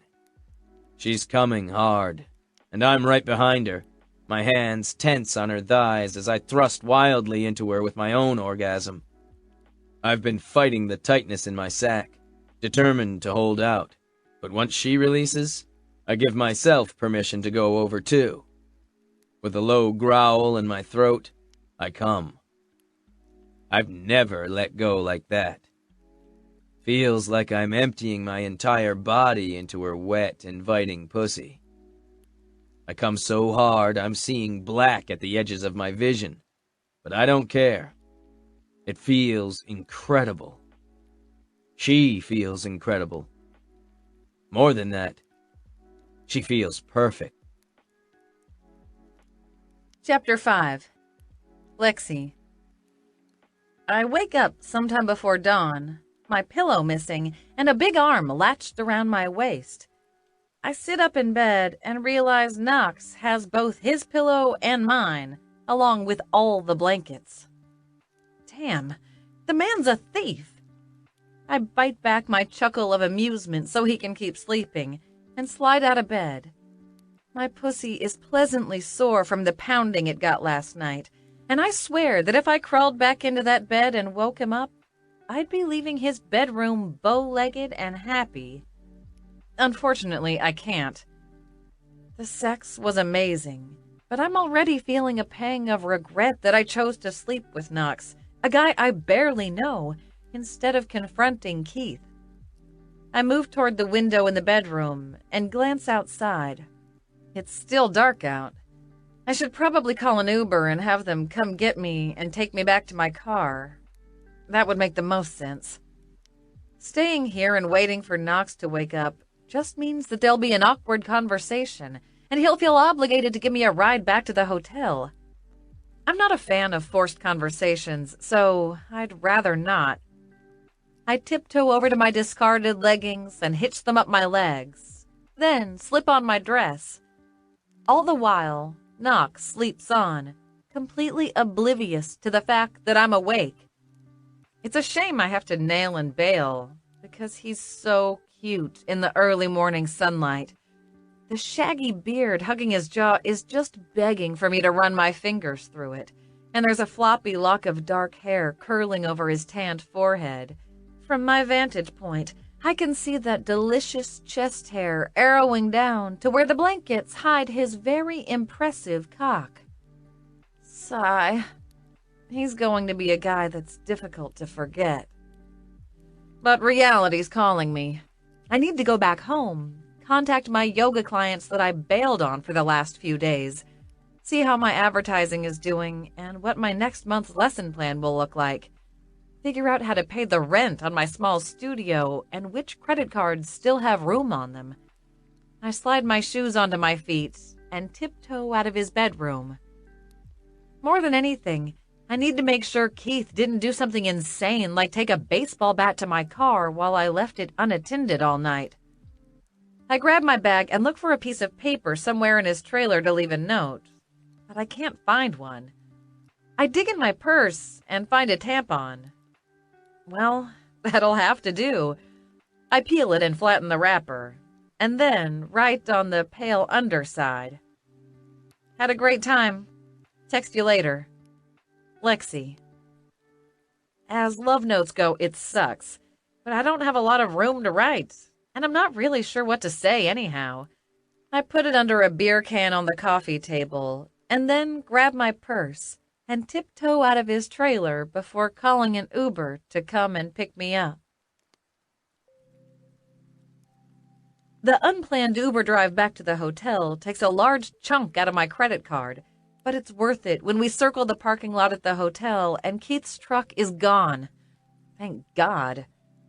I breathe a sigh of relief, thank the driver, and then get out of the car and pull my keys out of my purse. I should have known it was too good to be true. The moment I approach my car, I hear a door slam across the parking lot. I look over, and that fucking truck's still there. It's been moved. Well, shit. I climb into my car and pretend like I don't see him there, starting the engine.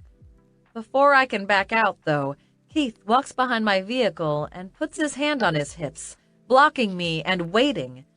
I can't roll forward because there's a hedge directly in front of my car. Fuck, fuck, fuck, I mutter.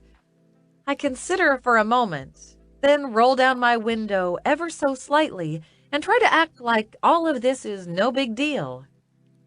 You might want to move. Keith immediately moves to my driver's side window and puts his hand on the glass and manually pushes so hard that my hand crank for the glass goes around in a slow circle. Shit. I ignore the dread pooling in my stomach and stare up at him with my best dead-eyed expression. Where you been, Lexi? I was worried about you. Good for you. He leans in my window, 6 feet of solid ex-military crazy, and eyes me like I'm a problem. Went by your dance studio. I roll my eyes.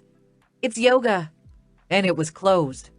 Your neighbor at the diner said you'd been closed for 2 or 3 days, and I was worried there was a problem. Didn't see your car in the parking lot at the apartments, so I called some of my buddies at the police station, and I was able to track your car here. A chill goes down my spine. Jesus Christ. You shouldn't have, I say flatly. I mean it. I was worried about my girl. I'm not your girl. He eyes my messy hair and the fact that I have no makeup on. You aren't someone else's girl, are you? Because I don't think I'd like that. I don't remember asking for your permission, I tell him. But there's a sick clench in my gut, like there always is when Keith's around. He doesn't know how the hell to back off. "Where you been, Lexi?" he says again, with a menacing edge in his tone. I try to roll up the window and ignore him, but he keeps his big asshole hands planted on it, and I can't budge the damn thing. "I'm staying at the hotel with a friend, jerkwad. Let go of my car." "You are?" "Yes." Now that's funny, because I told the lady up front that I was with the authorities and looking for a missing friend, and she didn't have you checked in as a visitor. Authorities? This fucking asshole. He's a firefighter, not a cop. Even if he was, it didn't give him the right to stalk me like this. "I'm staying with a friend." "Natalie? The fat one?" "Because I'm pretty sure she went back to her room with some guy last night, and I didn't see you with them." He tilts his head, gazing down at me. "So you want to tell me the truth? You know I don't like it when you lie." And here I am without a shit to give if you like it or not. My, this is quite the tragic situation. I reach into my handbag to grab my phone. He grabs my purse and hauls it out of my grip before I can do anything, and flings it across the parking lot. Tampons and lipsticks scatter on the pavement, and I can hear the angry crack of my phone as it smacks the ground. Shit. I remain frozen in my car, hardly daring to breathe. One wrong move and Keith is going to go from asshole to murderer, and I won't be able to do anything. He's bigger than I am, and far more bloodthirsty. I'm all bravado. I clench my hands on the steering wheel to keep them from trembling visibly. "That was shitty of you," is all I say, and I'm proud of how brave I sound, even if I'm screaming with fear on the inside. "I don't like these games, Lexi." Keith's voice gets low and dangerous. "I'm not fond of them myself, Keith," I spit back at him. "If you must know where I was, allow me to educate you." I keep the words cutting and brief, my lip curling. "I knew Natalie was going to get laid, so I went to a bookstore and read books for free until they closed. Then I went to Denny's and had coffee until 4 in the morning, and I went to the local Y as soon as they opened and participated in some hot yoga. Are you fucking happy? I stayed out all night with no sleep because I'm trying to be a good friend." And I give him my fiercest glare, hoping that he buys the ridiculous lie. He gazes down at me for a long moment, and I'm half terrified he's going to reach into my car and grab me by the throat. But after a time, he nods slowly. "Okay then. That was all you had to say." "Can I go now?" I bite out, and put one hand on the manual car window lever again. I'm fucking tired, and it's a long drive back to Luca. Keith releases the window and takes a step back, still watching me with those creepy eyes, like he's waiting to see if I'll crumble. I just give him my most aloof stare, calmly roll the window up, back out of the parking lot, and turn onto the road. It's not until I get onto the highway that I check my rearview mirror. No topaz truck behind me. Good. My trembling overtakes my body, and I can't stop shaking. Oh, God. Oh, God. Keith's crazier than ever. Not only is he stalking me, but he's getting the law involved. I don't doubt for a moment that his buddies at the police station helped him find my car. How? I don't know. When I get out, I'm going to check the underside of my vehicle for a tracking device of some kind, which sounds completely crazy, but Keith is completely crazy. I swipe at the terrified tears that slide down my face, and my happy night of sex with Knox is completely forgotten. It's a good thing I snuck out, because if Keith saw me with Knox, I don't know what he'd have done. I can't stop shaking or crying. I want to pull over to the nearest fast food place and just bawl like a baby, but I'm terrified Keith is behind me and he'll stop and want to know why I'm upset. I have to keep going. I reach over in my car seat, looking for my phone, and freeze. My purse and all its contents are still scattered in the parking lot of the hotel. Shit. I don't have my credit cards, my wallet, my phone. Nothing. No cash, no ID. No birth control. Motherfucker. I consider turning around and going back to the hotel to gather up my things. But that means I'll have to see Keith again. I'll have to have another conversation with him. I'll have to get out of the safety of my car. Fuck that. I can get a new phone. I can cancel my credit cards. I just never want to be that close to an angry Keith ever again.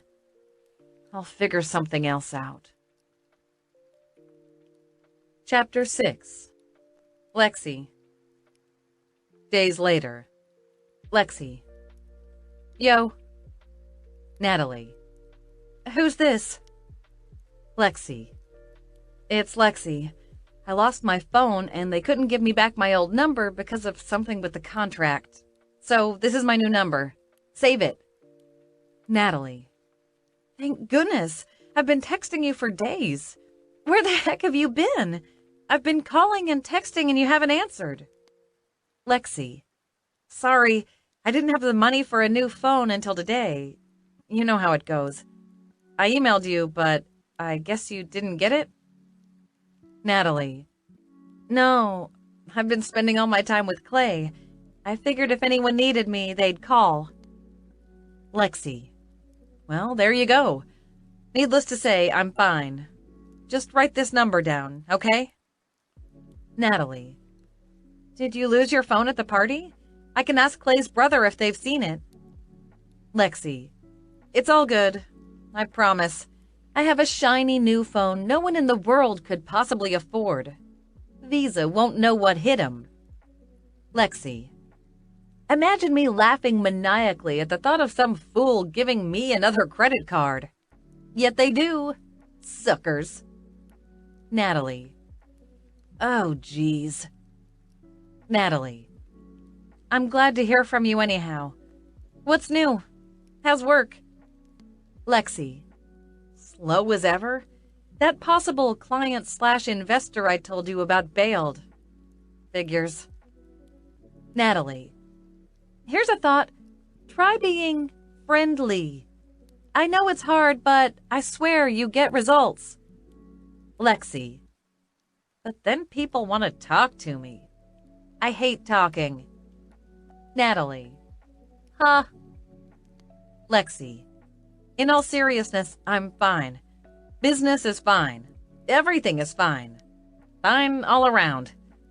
Want to go to lunch this week? I mean, if you're buying. Natalie.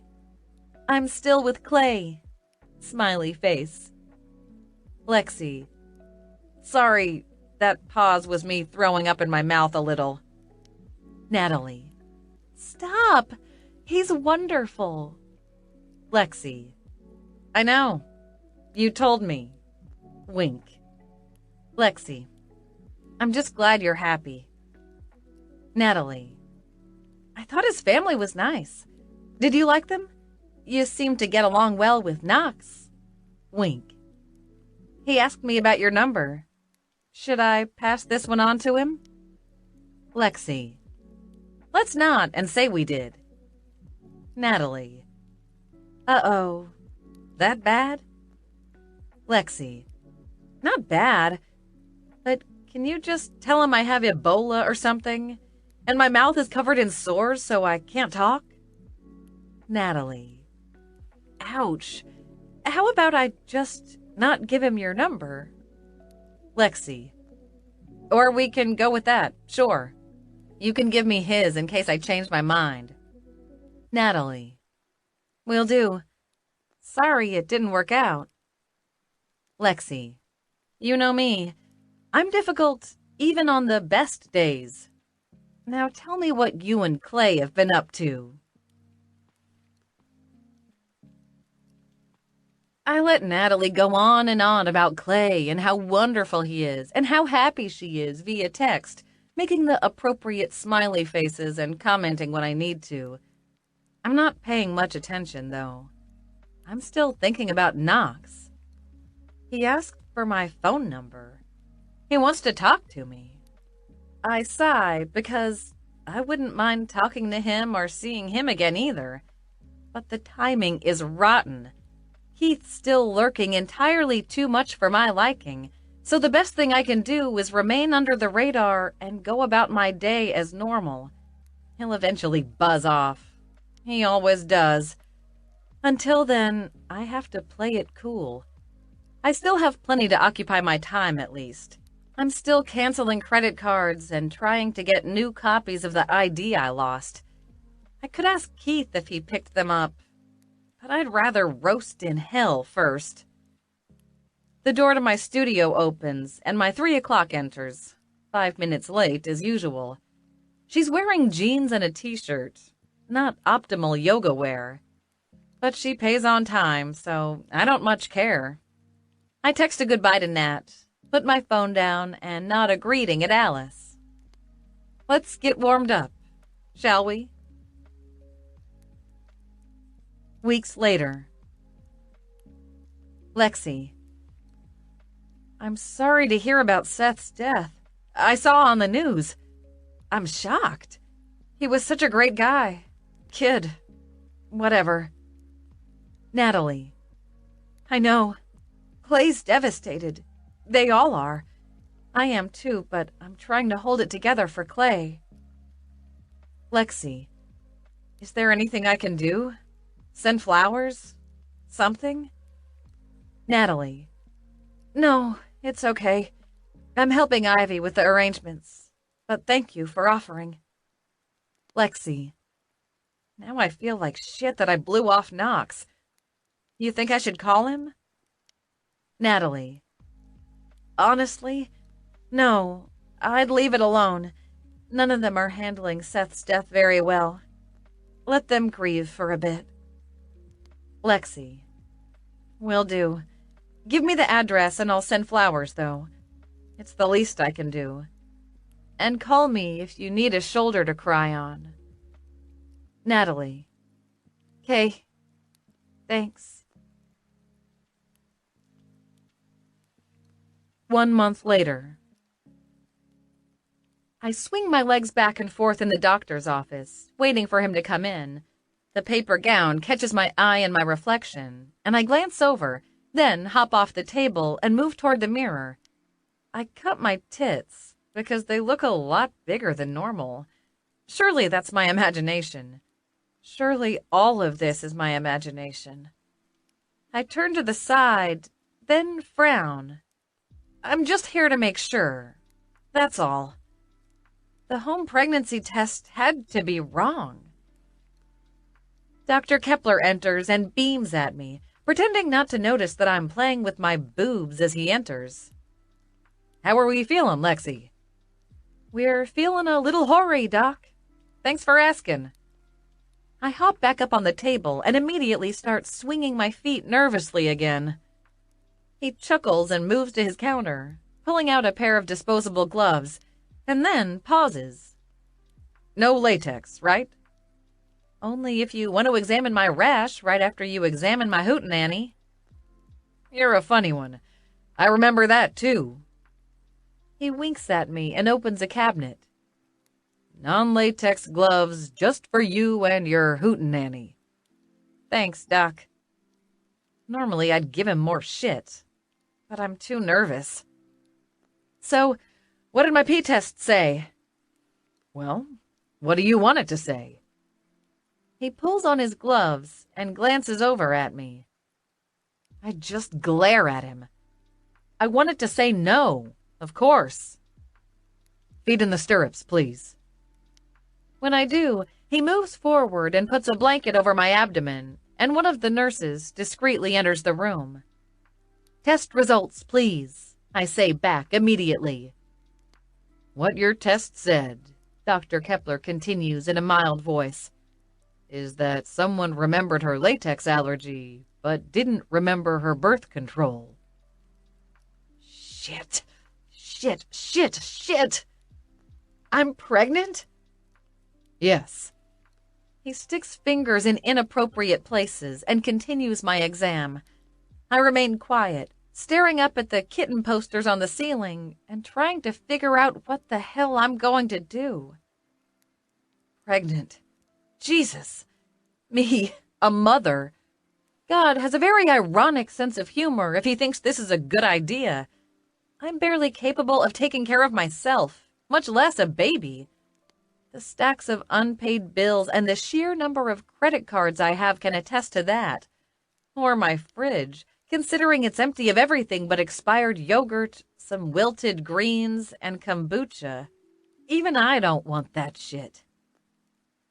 He finishes the exam and beams at me from between my thighs. Everything looks great.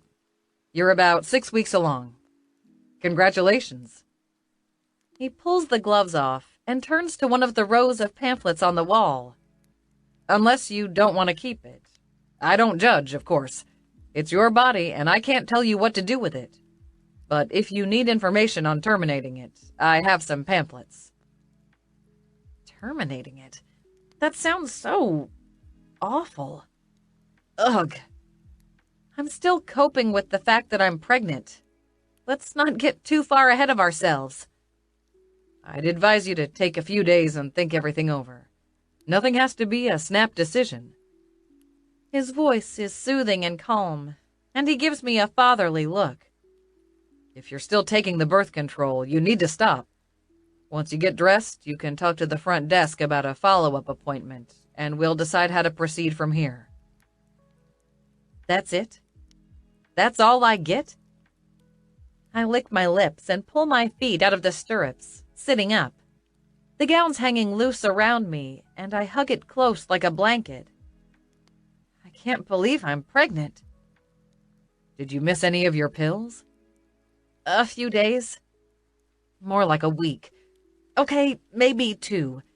I'm normally diligent about that sort of thing, but the last while has been a bit of a mess. I lost my pills when Keith ripped my purse out of my hands, and I was too chicken shit to get it back. I didn't think about the consequences until a day or 2 later, when I realized I didn't have any. I couldn't get my prescription refilled without a credit card to put it on, and my credit cards were gone.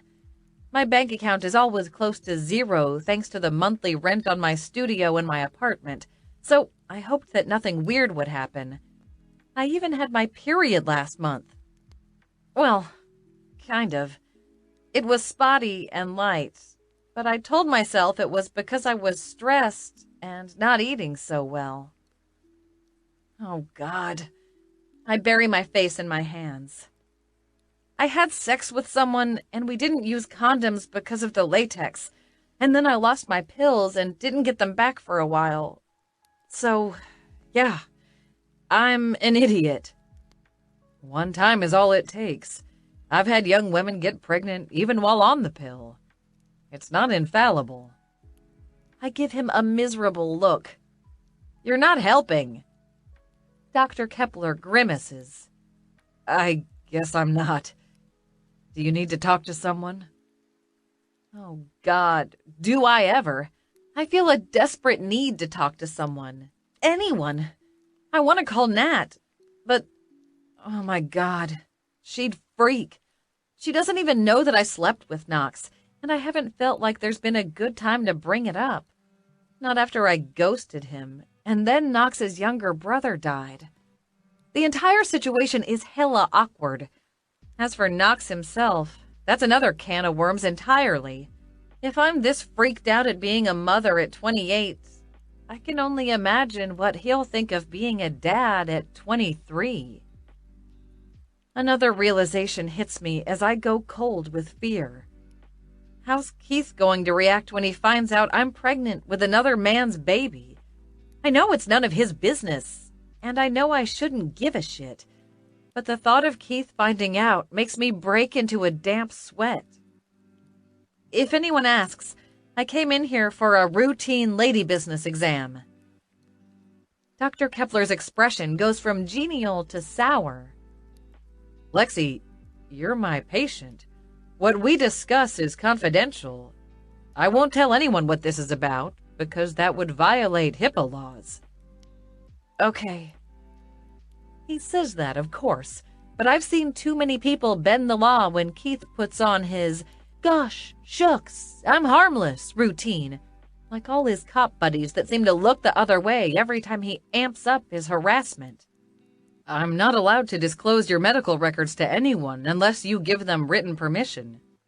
Well, no one has permission, I say defensively. What goes on in my vagina is only my business and your business. And possibly the father's, Dr. Kepler agrees with a pat on my shoulder. Bring him in next time. I'd love to meet your young man. Boy, you don't know the half of that, Doc, I tell him, thinking of Knox. Young man is a little too on the nose for me. I get dressed as the doctor heads out, and I'm barely paying attention as I offer the front desk my credit card. Me. Pregnant. So, not only do I have to worry about what I'm going to do about this, and Knox, and Keith, but I also need to think further ahead in the future, like how I'm going to run a one-woman failing yoga studio when I'm obscenely pregnant, or after I have the baby. This one's declined. The girl in pink scrubs behind the counter gives me an apologetic little grimace. I'm sure it's just a glitch in the system. Do you have another we can try? More like a glitch in my wallet, I tell her, and hold out 3 more credit cards, all of them near the max limit. Pick a card, any card. Luckily, card number 3 is a winner, and I leave the doctor's office with a follow-up appointment, a copy of What to Expect When You're Expecting, and dread churning in my belly. Pregnancy is the last thing I need. I have to amend that statement when I get to my apartment and the door's hanging open. I can hear someone moving inside and whistling. I glance down the hall, but there's no one around, and I sure wasn't expecting a visit from maintenance today. Hello? Lexi, come in. It's Keith. Motherfucker. I head inside, my mind whirling with a mixture of anger and confusion and hormones. How nice of you to invite me into my own apartment. He looks over at me in surprise, a wounded expression on his face. He's wearing a handyman belt and has the cabinet under my kitchen sink pulled open, pipes spread on the floor. I'm sorry, Lexi. Did I scare you? Was talking with Jim today and he mentioned that his knees were hurting him, so I thought I'd help out. Help out with what? I clutched the book closer to my chest, trying to protect my hammering heart. Keith is in my apartment. In my apartment. God knows what he's peeked through. I feel the urge to wash everything in my lingerie drawer just in case. Why are you taking apart my sink? Oh. He glances back at it. Like I said, Jim needed some help and, you know me, I like to help out. He's all smiles, as if he's not stalking me or anything. Jim said the pipes aren't up to code and some of them have to be replaced. Told him since I was off duty today that I'd be happy to help out. And here I am. He spreads his hands, a wrench in one, and does his best to look helpless. I'm not fooled. My entire body is tense and alert. I'm not going to relax until I have the door shut safely behind me and the deadbolt thrown. No one told me the sink needed to be fixed. He was trying to do it while people were at work. He turns back to my sink and squats on the floor again. I'll be done soon enough and out of your hair. Just like a lice combing. Neat. I keep my voice flat. I'll just be sitting over here staring uncomfortably until you leave, then. I sit at one of my bar stools and slap my purse on the counter, giving him my best glare. I'm close enough to the kitchen knives to grab one. Keith looks back at me and gives me a grin like we're best buddies. You have the weirdest sense of humor, Lexi. You shouldn't say shit like that. Can't help it. It's the demons inside me. Or shit like that. He frowns and then nods at the book I've slapped down on the counter. Who's pregnant? Oh, fuck me. I've been so rattled at the sight of him in my kitchen, I forgot I was carrying a pregnancy guide. One of my clients, I tell him, keeping my face expressionless. I need to know what stretches she can do without rupturing something. For your dance class? Now I'm about to rupture something. Yoga. Right. He turns back to the sink. If you don't mind me saying, you'd be better off teaching dance around here. I do mind you saying. I mind you being here, too. I pretty much mind all of this, and I think I'm going to complain to the office that you're in here without my permission. I dig through my purse, looking for my new phone, and pull it out with a wave. He just shrugs his big shoulders. You can call Earl, but he knows me. He knows I won't do anything to harm you. He knows I'm sweet on you. Is that what we call stalking nowadays? I'll update my lexicon. But I put my phone down, feeling helpless. He's right. Earl's the owner of the building, and he's a volunteer firefighter. They're drinking buddies, which I didn't know until after I moved into this building. This town is too fucking small. I need to leave. Except any apartment would be first and last month's rent up front, and I'm pretty much tapped out on my credit. Not that they'd take it. And I have business here. And I've got a bun in the oven. So I grit my teeth, slide a knife under my purse, and wait for Keith to leave. He putters around for a half hour and replaces a bit of pipe under the sink with something that looks like the same sort of pipe. $10 says he made this up just to get into my place. I answer him with one-word responses until he finally leaves, and then I bolt the door behind him and push a dresser in front of it for good measure. Then I go hunting through my bedroom to see if anything is missing or has been touched.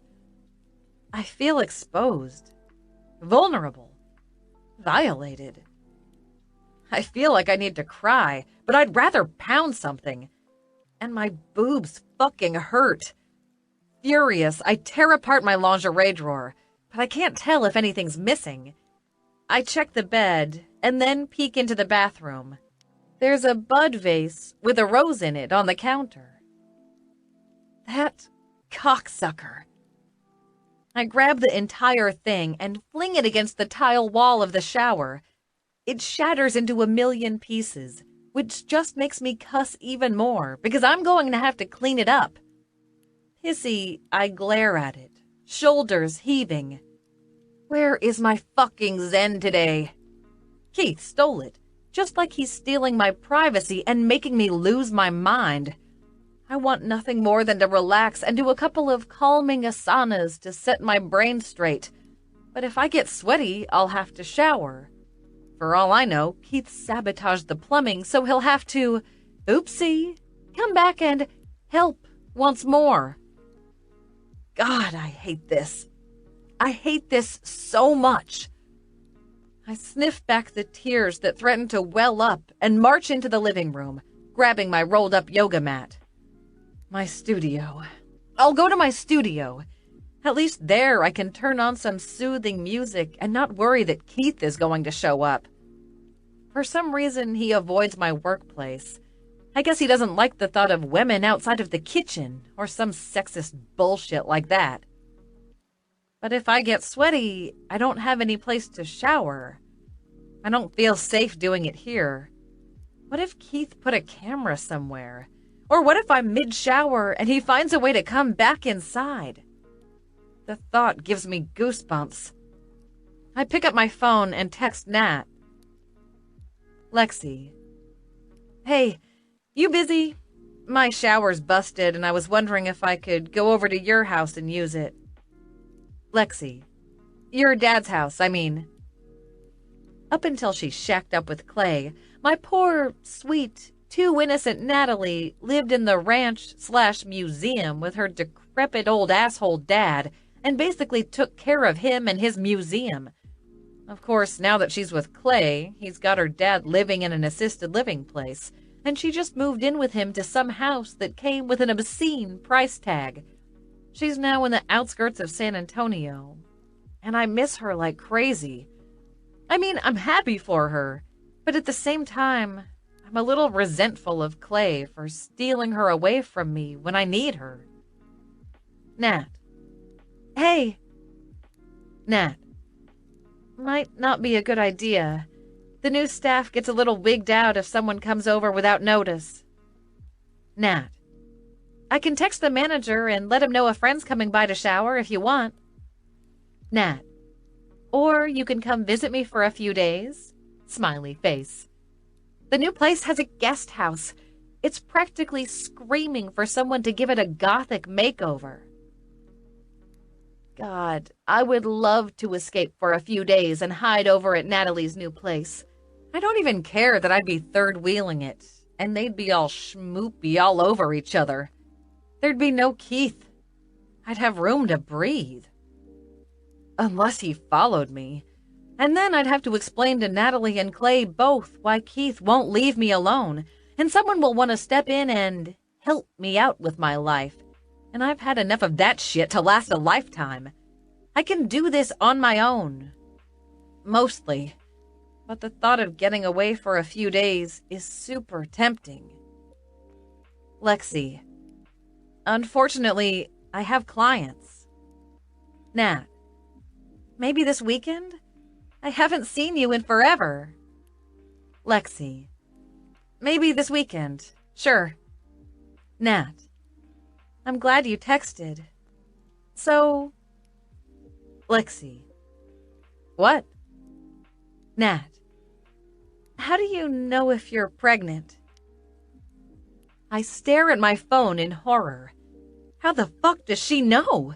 I haven't told anyone. Nat. Because I puked this morning and I missed my period. Nat. Exclamation point, exclamation point, exclamation point, exclamation point.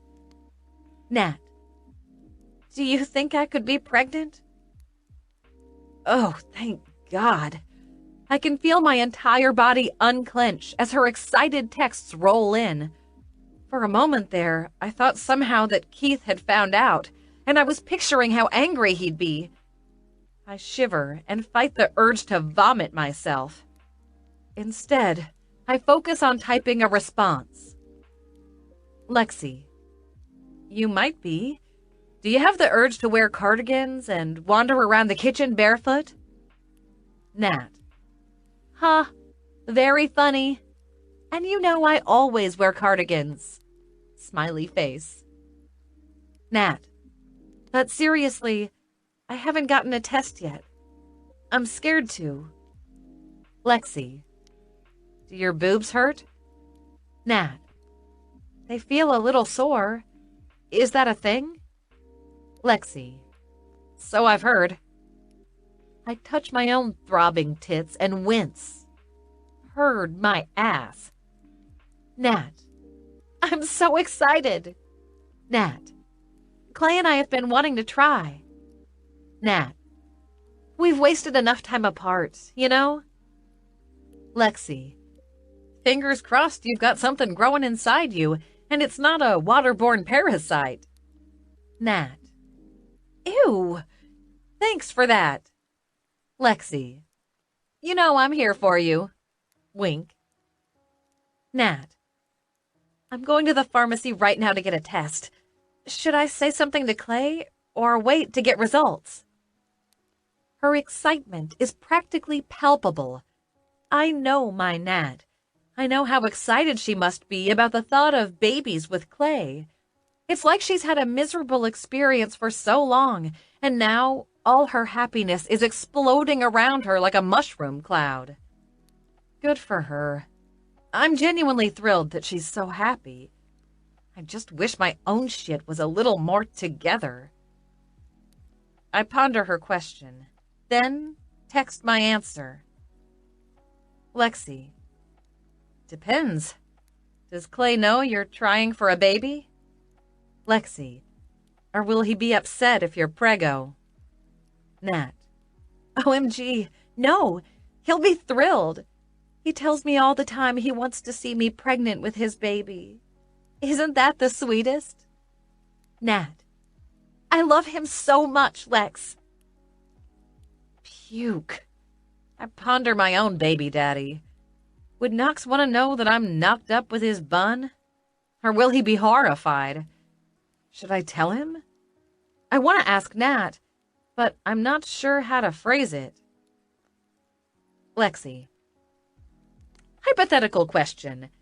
What if he didn't want a baby and you were pregnant? Would you still tell him? Nat's reply is pretty much immediate. Nat. Well, yeah. Nat. Of course. Nat. He's the father. He deserves to know.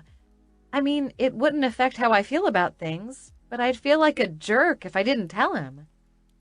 Nat. But he wants it. I promise you he does. Smiley face. Nat. OMG, I'm so excited. Should I get more than one test? Nat. No, don't answer that. I'm buying one of everything, just in case. I send back a smiley face, distracted again. He's the father. He deserves to know. I don't think she's wrong. I think the father deserves to know, even if it's going to be a terribly awkward, painful conversation. Ugh. It's going to be even more awkward when he finds out I'm keeping it and I don't need his involvement. Getting rid of it isn't an option. It's in my body, so it's mine. The thought of getting rid of it hasn't even really been in my mind. It'd make things easier. But it's not who I am. So I'll figure this out. Baby and all. But I guess I should tell Knox. How, I wonder? Text message? Phone call? Should I show up on his doorstep? Ugh. The thought of doing that makes me feel all squirmy, because then I think of his beard on my thighs, and how sexy that was. I think about his beard a lot, actually. Especially late at night, when I'm feeling lonely and I'm in bed alone. It's my new favorite memory to masturbate to. If I show up on his doorstep, though, he's going to think this is a team effort. Oh, yeah, that's a bad idea. As nice as Knox is, this isn't his problem. I remember him asking me about a condom and me practically telling him to shove it in me already. I don't need him to participate. I can do this on my own. So I need to think of a good way to tell him. Somehow. Chapter 7. Knox. Well, that turned out fucking shitty. Gage shakes his head and strips off his jacket and tie as we head back to our hotel room. Can't believe Boone sent us out to talk to that prick Taylor about buying his land, and all he wanted to do was squeeze us for information on where and how he should drill.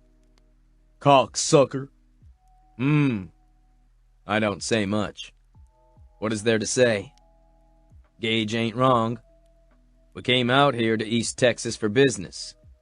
Dressed up all fancy-like and stayed in the nicest hotel in the area. Which, okay, ain't saying much. But we brought portfolios and bought Lance Taylor drinks and dinner and did our best to schmooze the guy to get his land. Not that we need it. But Boone likes to stay on top of the competition. And with oil prices on a roller coaster lately, it ain't never a bad idea to have as much drillable land as possible. Turns out, Taylor wasn't all that interested in talking about selling to us, though. He just wanted to pick our brains. And my brother? My brother ain't interested in work half as much as he is in drinking. He downed far too many whiskeys at dinner, and even now, I recognize the look in his eye. We get back to our hotel rooms and he immediately shoves his keycard in his door, flings it open, and then tosses his jacket inside without stepping in. I'm going down to the bar, He says. You want to come? You've had enough to drink, don't you think? I say, keeping my voice uninterested. If Gage knew how much it pissed me off, he'd just drink even more. I swear he's trying to drink himself into the grave next to Seth. Can't blame him for being messed up over Seth's death, but this ain't healthy. Still hurts to think that we lost my youngest brother to a rigging accident. Worst thing of all was that he didn't need to roughneck for money. Boone just wanted him to do it to gain some character. Now he's in a grave, and we're all blaming ourselves. Gage just glares at me and storms back down the hall, shaking his head. That didn't go well. Figured it wouldn't, but also figured I needed to say something anyhow. Well. I enter my own hotel room and toss my jacket off, then unclip my tie. Someday I'll learn how to use a real one, but for now, the clip does all right. I move to the minibar and see what's inside. I've been fucking with the maids a bit, pulling stuff out of the minibar and stashing it in random spots around the room to see how they'd react. Interestingly enough, they refilled it with new snacks and left the extras on top of the dresser. Guess I should have seen that coming. Probably billed me for 'em too. Doesn't matter. I reach in and grab a soda, twist off the cap, and consider putting it back in after one sip. Not because I'm cheap. Just because I like fucking with people. Seeing if they pay attention. But, nah. The joy's gone out of a lot of it since Seth died.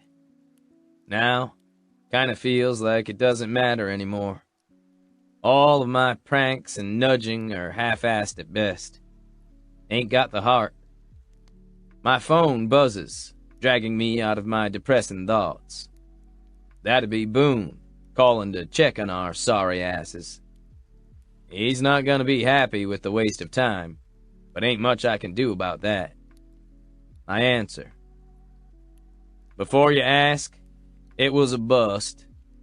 Boone curses under his breath. Knew it. He was just shaking you down for information, wasn't he? There was something cagey about the way he was acting. That asshole. Yeah. I don't get the impression he wanted to sell at all. Or if he did, it was for a hell of a lot more than his land was worth. Either way, it's a dead end. All right. Anything else going on? How's Gage? I can hear the worry under his casual tone. He handle it well? Well enough, I drawl. Drank like a fish, and he's down at the bar drinking some more. God damn it. I don't want to bury his ass, too. You're supposed to be watching him. Watching him pickle his liver? He's a grown man, Boone. He wants to drink, I can't stop him. But I feel the same way he does. Ever since Seth's funeral, Gage has been a mess. We've all handled it badly, but Clay and Boone had their women to lean on. I just bottled it up, like I do with everything. Gage always leaned on Seth, and he's lost without him. He's been drinking far too much for any human to handle. I get it. I want to drink away my thoughts sometimes too, but that won't bring Seth back. Ain't gonna find him at the bottom of a bottle. Just fucking go down there and drag his ass out of the bar, Boone snarls, and then hangs up. I pocket my phone and change clothes instead, stalling before I have to go retrieve my younger brother like a nagging wife.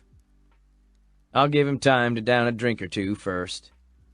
That'll make him easier to manipulate. Of course, there ain't nothing gonna stop him from going back to the bar after I drag him away, but I'll do my brotherly duty. Once I'm in a t-shirt and jeans, I feel more like myself. I don't mind pretending, but suits and ties are more Gage's thing. He loves to be pretty because the ladies love it too. Me? I'd rather be comfortable. I put on my favorite scuffed boots and head out into the hall and downstairs, toward the bar. The place isn't crowded, but it also ain't hard to find my brother. He's there at the bar, 3 ladies clustered around him. Even shit-ass drunk, Gage is irresistible to women. I take the closest empty seat, which puts me next to one of the women. She glances over at me, and then gives me a sultry smile when she realizes I look like Gage. Why, hello there. You the brother? Poor cousin, I drawl. No money. Name's Jack. Her smile stiffens and she glances down at my clothing, the ragged t-shirt and faded jeans, and says, Not interested. She immediately turns back to Gage. At this point, though, Gage has noticed me. He nods in my direction and sucks down another whiskey, then points for the bartender to fill it up again.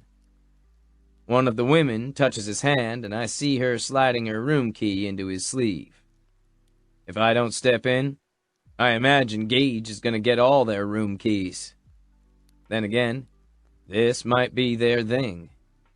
Or they might be call girls just looking for a rich John.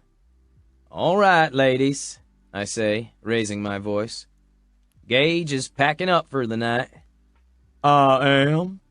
Gage asks, and looks up at me with red, slitted eyes. Thought I was just getting started. No, you're cut off.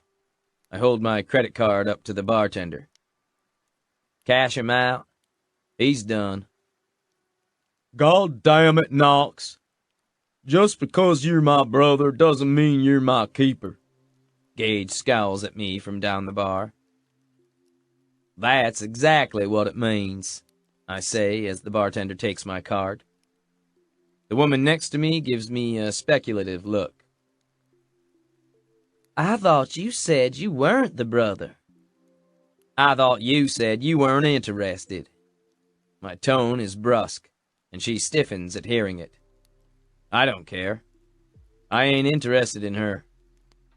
I drum my fingers as the bartender rings up the bill, pretending I don't see Gage sucking down the drink of one of his lady friends before I haul him away. By the time I take my card back from the bartender, Gage staggers to his feet and I haul his arm around my shoulders. I'm fine, he tells me, weaving. Don't need a babysitter. You do what you like, I tell him. But when I feel like you're in trouble, I'm gonna come bail your ass out. He just chuckles at that. Gage is quiet as we cross the hotel lobby back to the elevator, then make our way up to our floor. He's fumbling too hard to open his door, so I take his key from him and use it, then haul him toward the bed and let him flop there. I take his shoes off for him as he groans, face down on the blankets. Were those girls hot? Wondering if I should tell one of them to come up. I shrug. Didn't really pay attention. All I remember are tits, Gage says. Big, bouncy tits. He flops over in the bed. You pretty much told him to fuck off. Dunno why. You could've gotten your dick wet. They're fake, I tell him flatly. I ain't interested in fake. Easiest way to forget how shit life can be is to bury yourself in a hot girl. Doesn't matter if she's fake. Does to me. All they want is a wallet and a guy to buy 'em shit. They don't know anything about you. He narrows his eyes at me. You ever met a girl that doesn't give a shit about the wallet? I haven't. Yeah, I think of Lexi, with her lithe body and her weird sense of humor.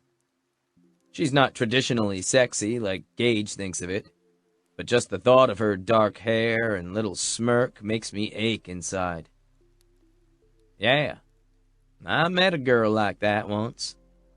I must be obvious, because Gage points at me and laughs. That weirdo goth, right?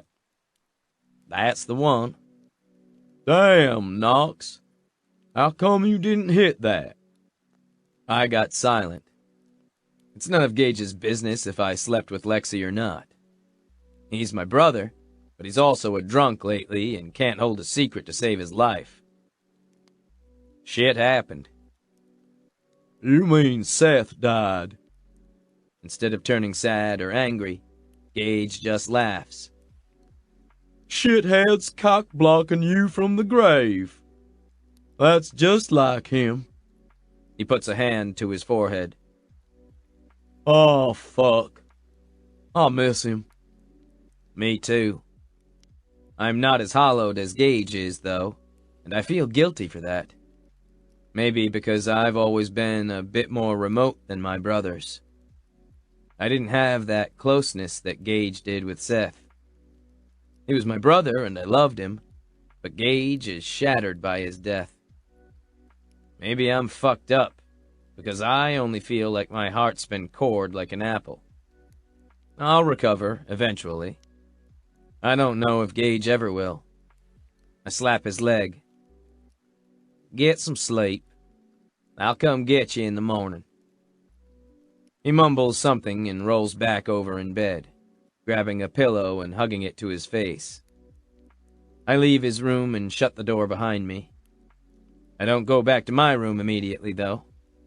I lean against the wall for a few minutes, waiting to see if he's gonna try to sneak back down to the bar again or if he's really gonna sleep. My phone buzzes with a text message. I glance back at Gage's door, but it seems like he's staying put. Good. I head toward my room, enter, and check my phone. It's Boone again. For a moment, I think he's gonna rag on me for Gage or the meeting that went to shit. So I'm a little surprised when I see the message I get. Boone. You need to tell me something? He attaches a picture of flowers in a vase. I don't get it.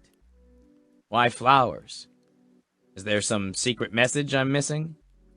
Knox. If you're asking if I sent flowers, you ain't my type. I like 'em less hairy. Boone. You got the flowers, dumbass. They were sent to PBO office. There's a card, too. Knox. Wasn't expecting anything. Who are they from? Boone. Dunno. Okay to open the card? Knox. Knock yourself out. There's a long pause. Minutes long. I watch the 3 little dots on my phone, waiting for Boone's response, but nothing's coming through. Wonder what that means. Who the hell sent me flowers? It's probably another person sending sympathy notes for Seth's death. Like I want flowers. I'd rather just have my little bro back. Oddly enough, I think of Lexi. Maybe I'm not as fucked up over Seth's death as I should be because I'm obsessing over her. Don't matter that she ghosted me after our night together. Left me a note and told me she'd call and then never did. Won't answer my texts, so I figure I pissed her off somehow. I can't stop thinking about her, though. Never met anyone that felt so fucking perfect to me. Her smile, her body, her mind. I met her, and it felt like I'd finally met my other half. She was just ideal for me. And she wasn't interested. I'm still coming to terms with that. When I met her, I knew she was the one, just like Clay knew Natalie was his, and Boone knew Ivy was his. I don't like the thought of her not being in my life. With the last month being a hellish mess because of Seth's death, I haven't had the time to pursue her, to see what I did wrong, see what I can do to change her mind. Or maybe I'm stalling because my pride's been wounded. Either way, I've waited long enough. I need to get in touch with her. Talk to her again. Let her know that what we had was special and I ain't about to let it go. Boone. Is this a joke? I glanced back down at my phone, distracted. Knox. Is what a joke? Boone. This card. Boone. Roses are red, violets are blue. I've got a bun in the oven. The dad is you? Boone. What the fuck, Knox? Boone. There's another note at the bottom.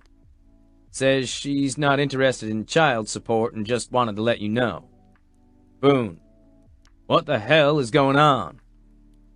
Boone. Who did you knock up? Boone. Knox?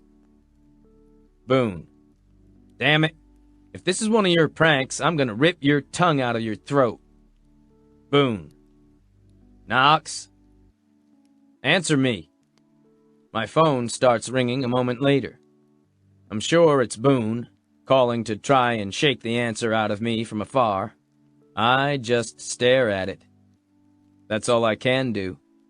My brain is fried. Lexi's pregnant. She must have missed one of her pills, or lied about it entirely. For a moment, I briefly wonder if she even has a latex allergy. If this isn't all some sort of ploy to wrangle me out of child support. I discard it immediately, though. Lexi would have sent documents through a lawyer if she thought there was a payday attached. I don't think she's the type to lie. She told me, that she wasn't interested in child support. So why the flowers and weird poem, then?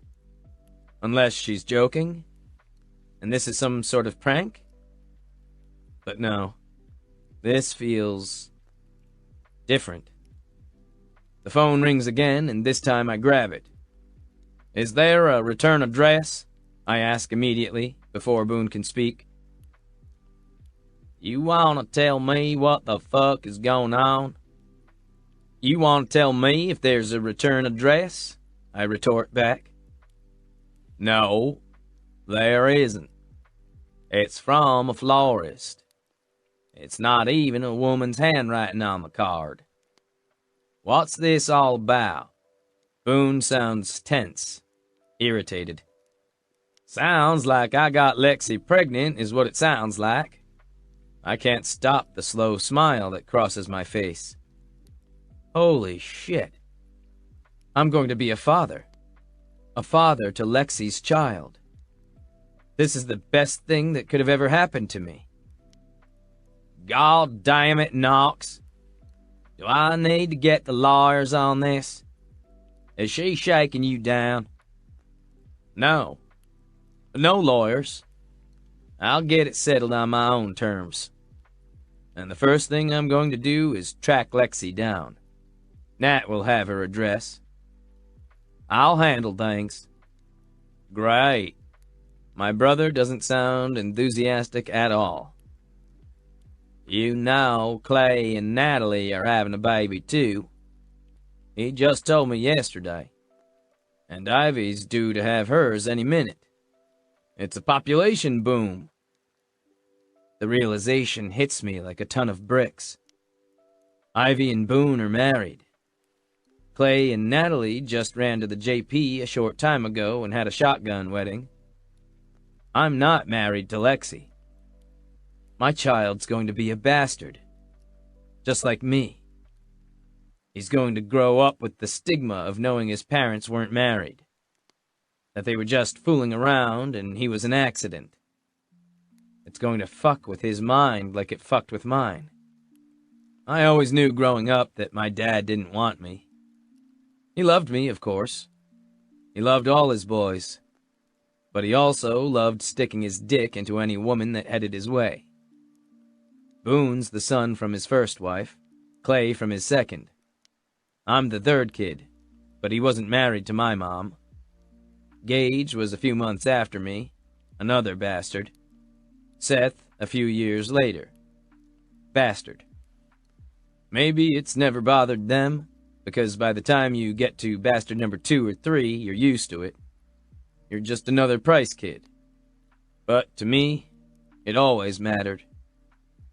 I've always been the illegitimate Price boy, just like Seth was the youngest Price boy, and Gage was the Mexican one. I don't want my kid going through the same stigma I did. And I sure don't want Lexi touching anyone else, or letting someone else raise my kid. He's gonna be mine, like she's gonna be mine. That possessive streak sweeps over me again. That's my family. And for a Price, family's everything. Don't tell Clay or Nat that Lex is pregnant, I say to Boone. I'll tell them once I get stuff sorted with Lexi. But let me work things through with her first. Let's let them have their moment. All right. But you'll keep me posted? Boone sounds reluctant, but he knows he can't win this one. When a Price has his mind on something, ain't no stopping him. Yep.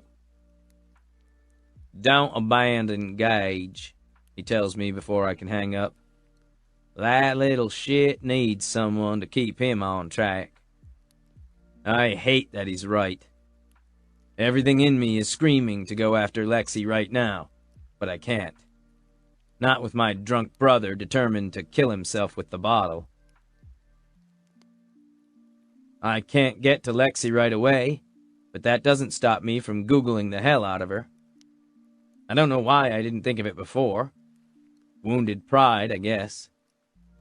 I start by searching Luca, Texas, her hometown, and yoga studios. After that, it's ridiculously easy to find her online. Luca Yoga is her studio. The website is pretty basic, and when I click on instructors, it shows a black and white picture of her in a yoga pose from behind. But I recognize those lovely shoulders and the smooth sweep of dark hair down her back. Her profile reads, Lexi Brandon, RYT 200, specializing in therapeutic yoga for beginners and advanced alike. Yoga helps me stay fit and alert, and there's nothing I like more than starting the day with a sun salutation and a good crow pose to end the day. Allow me to help you achieve your goals. One-on-one classes available. It sounds nice and all, but it also don't sound much like the Lexi I know. I figure she didn't write that herself, or it'd be more like she specialized in whatever yoga would make people cry the most. That seems more like her. Now that I have her name, though, I continue searching online to see what I can find. There ain't much, though. She doesn't have a Facebook page, and she ain't on Twitter or Instagram or any of that shit. I can't find anything, and I can't decide if that's smart or frustrating. Probably both. That's all right. Just means I have more to ask her about when I see her again. I close my eyes and tilt my head back, thinking of those dark eyes and that sly smile that's so full of fun. Her gorgeous little tits and those long, supple legs. The taste of her on my tongue. Fuck. Now I need to go whack off or I'm going to be sitting here all night with a raging boner.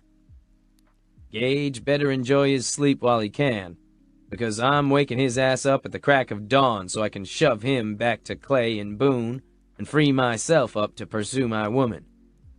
My Lexi. The mother of my child. Shit. Now I'm really damn hard. Chapter 8. Lexi. All right. Now, I need you to slowly relax your muscles, I tell Mrs. Bateman. We're going to do the cow pose, Vidalasana. We did this one last time. Do you remember? I keep my voice smooth and level, and as sweet as I can make it, because I'm officially in saccharine mode during classes. No, Mrs. Bateman tells me. Is that the one where I'm a mountain? She claps her hands and slaps them to her sides, like she's on drill team or something. My mouth twitches, and it takes everything I have not to laugh, because she wouldn't appreciate that. Mrs. Bateman is 90 if she's a day, not very flexible and cranky as fuck. Her doctor suggested yoga for her, though, and so she shows up at every class and argues with me. She's my favorite. No, the one where you're a mountain is called mountain pose, I say. Cow pose is where we get on all fours and work the muscles of our core and back. We're going to alternate it with cat pose so we can open our chest and strengthen our spines. How does that sound? I get down on my hands and knees on the mat. I think my doctor said no to this pose, she tells me, surly. None of this cat or cow shit. Really? We did it last week. I keep my voice mild. Let me show you. I get down on my hands and knees and demonstrate the pose to her, instructing as I move my body. It's one of the simplest to do, just hands and knees on the floor and flexing the back. But she looks at me as if I'm asking her to do a handstand of some kind. I'm pretty sure my doctor said no, she repeats again. Let's do the resting pose. I like that one. Of course she does. You don't do anything but rest. I bite back my amusement and keep my serene yogi smile on my face. Of course. I sit down on the mat and she follows me, as if she doesn't know how to lie down on her own. We both get into the corpse pose, savasana, lying flat on our backs on our respective mats with our hands at our sides. All right, I tell her. Close your eyes. Take one deep, cleansing breath. And then we're going to breathe naturally and just relax. Let all your stresses go away. Clear your mind. Mrs. Bateman doesn't respond. I'm pretty sure I'm going to hear her snoring in a minute. She always falls asleep in savasana. I love this cranky old coot. She gives no fucks. I want to be her when I get old. Sure enough, she starts to lightly snore. I hold back my smile and focus on clearing my own mind. But it's not that easy. I keep thinking about babies and what the hell I'm going to do about mine. How am I going to run a business when I've got a baby underfoot? I could send him or her off to daycare, but that'll pretty much drain any money I make running my studio. More than that, how much will diapers and formula cost? Healthcare. Will I breastfeed? My breasts are already so sore, I feel like amputating them. I was expecting to get sick to my stomach or have weird food cravings that would alert me to pregnancy. But so far, all I have are really, really sensitive nipples. This is not how I pictured it going. Then again, none of this is how I pictured it going. My mind is so lost in a whirling dervish of stressed thoughts that I'm not enjoying the savasana. I can't relax. I can't clear my damn head. I wonder if I'll ever be able to clear it again. There's too much baby in there, and I wonder if Knox got my note. Does he even remember who I am? Or was I just another hookup to him? For some reason, I feel like I should matter to him. I hope I do. It's silly because I'm the one that ghosted him, but I don't want him to resent me. I want him to think of our night together fondly. I know I'm still thinking about it, after all. The door chimes, signaling that someone's entering, and I open my eyes and glance over from my spot on the mat. Holy shit. I jerk upright, forgetting all about corpse pose. I jump to my feet and rush forward, padding across the floor of my studio toward Knox Price, who's just shown up, looking like a gorgeous daydream. Did I forget how incredible he looks in person? Because my brain is frying at the sight of him. That big, scruffy beard, the slightly too long hair that curls over his brow and begs to be pushed off his forehead, the dark eyes and broad shoulders and tanned skin. Oh my God, I'm practically getting wet just looking at him. I'm going to blame it on pregnancy hormones because I'm freaking out even as I'm aroused at the sight of him. "What are you doing here?" I ask, trying to keep my voice down to not disturb Mrs. Bateman. Savasana works best when you have several long minutes to clear your mind, and she needs more time. Plus, she still has another 20 minutes of class booked with me. He devours me with a look, saying nothing. My entire body tingles in awareness, and I feel his gaze skating down my body, outlined by the form-fitting sports bra and leggings I'm wearing. My hair's pulled up in a tight bun, and I kind of wish it was down so I could look like the girl he remembered from that night. Why that matters, I don't know. I'm going to blame that on pregnancy hormones, too. "We need to talk," he tells me in a low voice, glancing over at Mrs. Bateman over on the mat. "Cancel your appointments." I start to bristle at that, because who comes in and demands that I clear my schedule like that? Clearly someone with no money problems, that's who. You've never run a small business, have you? If I cancel my clients, they get offended. Not just for today, but for future bookings. And I don't think, "Just cancel them," Knox says. Tone gentle. He leans in even more, as if he wants to touch me, but can't. "You know as well as I do that we have things to discuss." My pulse is fluttering, and I'm acutely aware of how close he's standing, and the soap he uses.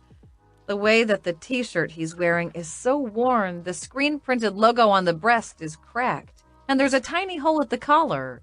And he doesn't care that there are little curls of his hair sticking out from under his trucker cap, just begging for my fingers to reach up and tuck them back under. Why do I find this man so ultimately touchable? What is wrong with me? Hormones, I remind myself again. It all goes back to hormones. I can't just cancel on my clients. "I'm done," Mrs. Bateman calls out from behind me. "I'm finished corpsing and I need to go. I'm getting my hair done for bingo tonight." Now she's working against me too. I turn to Mrs. Bateman and give her my sweetest smile. "All right then. Did you want to discuss payment for this week?" She moves to the cubby where she has her things and pulls out her wallet.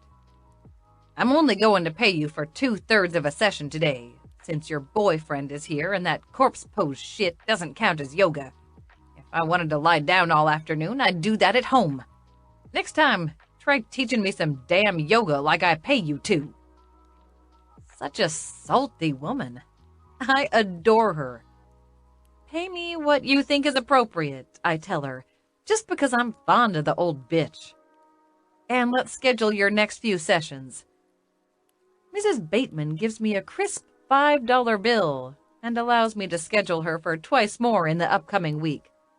Let's not cut those short because you need to spend time with your boyfriend. She gives me a prim look. "Why do you think he's my boyfriend?" I ask, curious. I glance over at Knox, who's still by the doorway, gazing at my yoga pose posters and a flowchart of aligning chakras and some other karmic bullshit I hung on the walls so they look appropriately yoga-y. "Honey," she says with a shake of her head, "I am old, but I am not senile. I have eyes." He looks at you like he wants to tap that. And now I'm really fighting back a laugh, because hearing something like that out of wizened Mrs. Bateman is probably the greatest thing ever. "Gotcha. I'll see you Wednesday," she tells me, gets her things, sliding on her shoes, and then heading out the front door.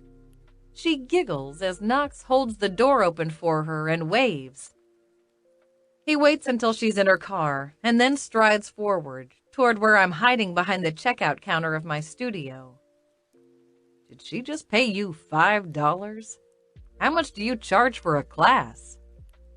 $20 for a one-on-one session, but Mrs. Bateman likes to haggle.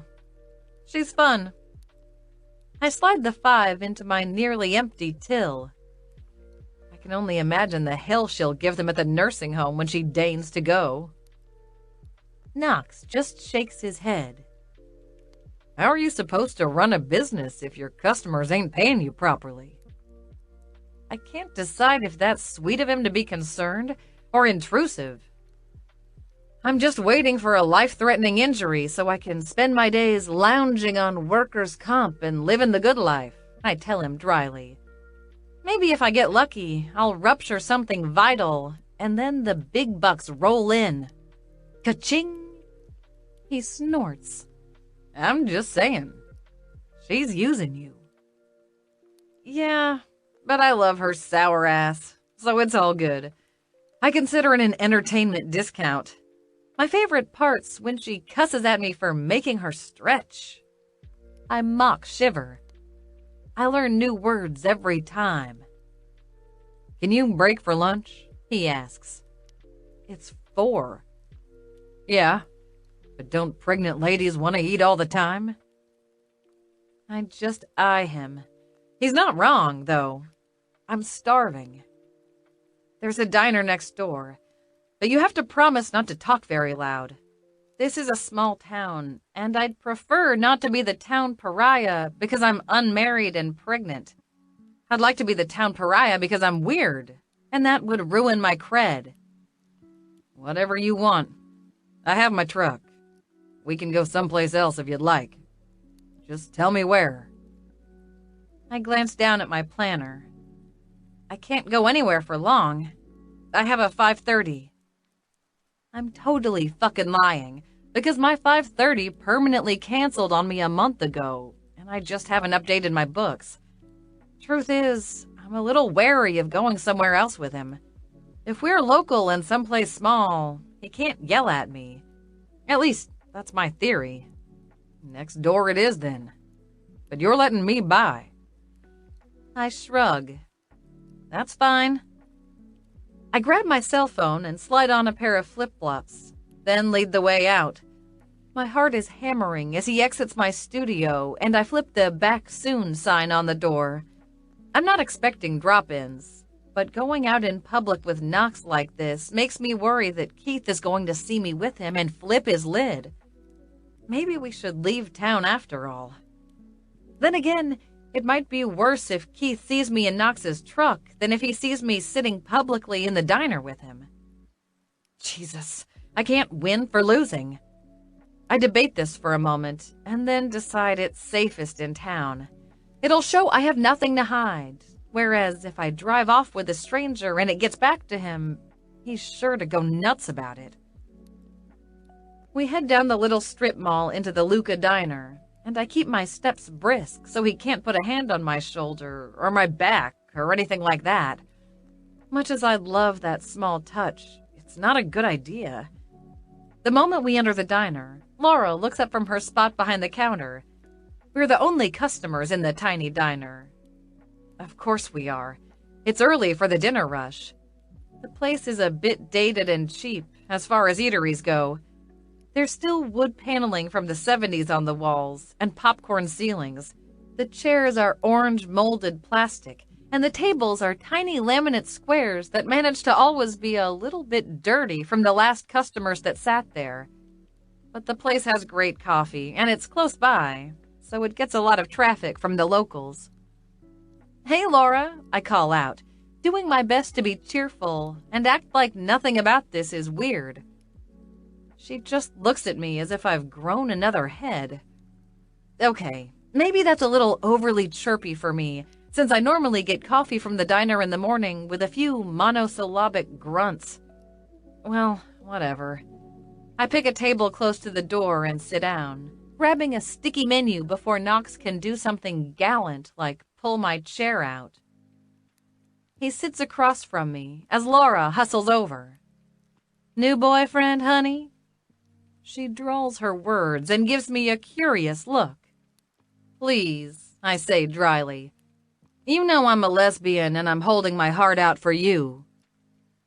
Her expression puckers and her mouth presses in a thin line. I figured that'd shut her up. They're not fond of alternative lifestyles in this backward little town. Knox just gives me an amused look. Coffee, please, he says to Laura. Me too, I say immediately, and then pause. I shouldn't drink caffeine, but if I don't, she might wonder what's up. I guess I'll order it and just hold my mug. And a water, too. Super thirsty. Laura scribbles a note down on her order pad and studies Knox a moment longer before turning back to me. I'll give y'all a moment to look over the menu and I'll be back with your drinks. I sit back in the plastic diner chair and cross my arms, gazing at Knox. I'm silently praying for Laura to leave the room so we can talk in private, but she lingers nearby, adjusting ketchup bottles. Wasn't she supposed to get our damn drinks? I drum my fingers on my arm, waiting. Knox glances over his shoulder at Laura, his mouth crooking with a hint of amusement. He clasps his hands on the table and leans forward, talking in a loud whisper that Laura's sure to overhear. So, it's like I told my brother. The best way to get rid of bedbugs is with incense. You don't say. I bite the inside of my cheek to keep from laughing at how quickly Laura jerks upright, her back to us. Yes, he said it was bullshit, but I told him it worked for me. As Laura turns away, he makes sure to scratch really hard at his chest, then takes his trucker cap off and shakes it out. I can practically feel her horror. God, I'm dying inside with laughter, but I manage to keep a poker face. I have some incense you can borrow. That'd be great. Patchouli? They really hate patchouli. Oh, yes. Patchouli's the best. He glances back toward Laura, and she's disappeared behind the swinging door into the kitchen. Nosy around here, aren't they? Knox murmurs to me. You can say that again. I nudge him with my flip-flop under the table because I don't know how to react to his presence. Why are you here? Well, I tried calling, but someone never answered. Phone calls or texts. Ah. Yeah. He says nothing else. Just waits. I trace someone's carved initials on the linoleum table. So, right after you and I, met, I finally glanced back at the kitchen, but Laura's still hiding, no doubt telling everyone about my filthy lunch companion. I lost my phone. They wouldn't let me keep my number, so I had to get a new one. Nat mentioned something about that, he says agreeably, and I asked Nat to give me your number. I nod, slowly. I know. I told her to give me your number instead. But then your brother passed and... I shrug. I'm sorry. I should have said more or done something, but I'm not good with that. It's all right. He looks at me with understanding, and I feel like a jerk because I imagine it's been harder for him than it was for me. I hide how flustered I am. So, yeah, it's just been an awkward time. Until... He gives me a leading look. Yeah. Until I got pregnant. We leave it unsaid, though. He studies my face, and then picks up one of the Luca Diner printed coasters, flipping it back and forth between his fingers. Before he can respond, Laura comes out with our coffees and my water. Neither of us speaks while she hovers, but I notice after a moment that she puts down a new coaster for Knox. The one that was in his hands a moment ago is gone. When Laura leaves again, I nod at him. Souvenir? It's like I just gave him a compliment. A slow smile curves his mouth, and he looks at me with so much heat in his eyes that I feel like my vagina just caught on fire. Holy fucking Christ, but this guy is amazingly hot. You noticed that, did you? I notice what you do.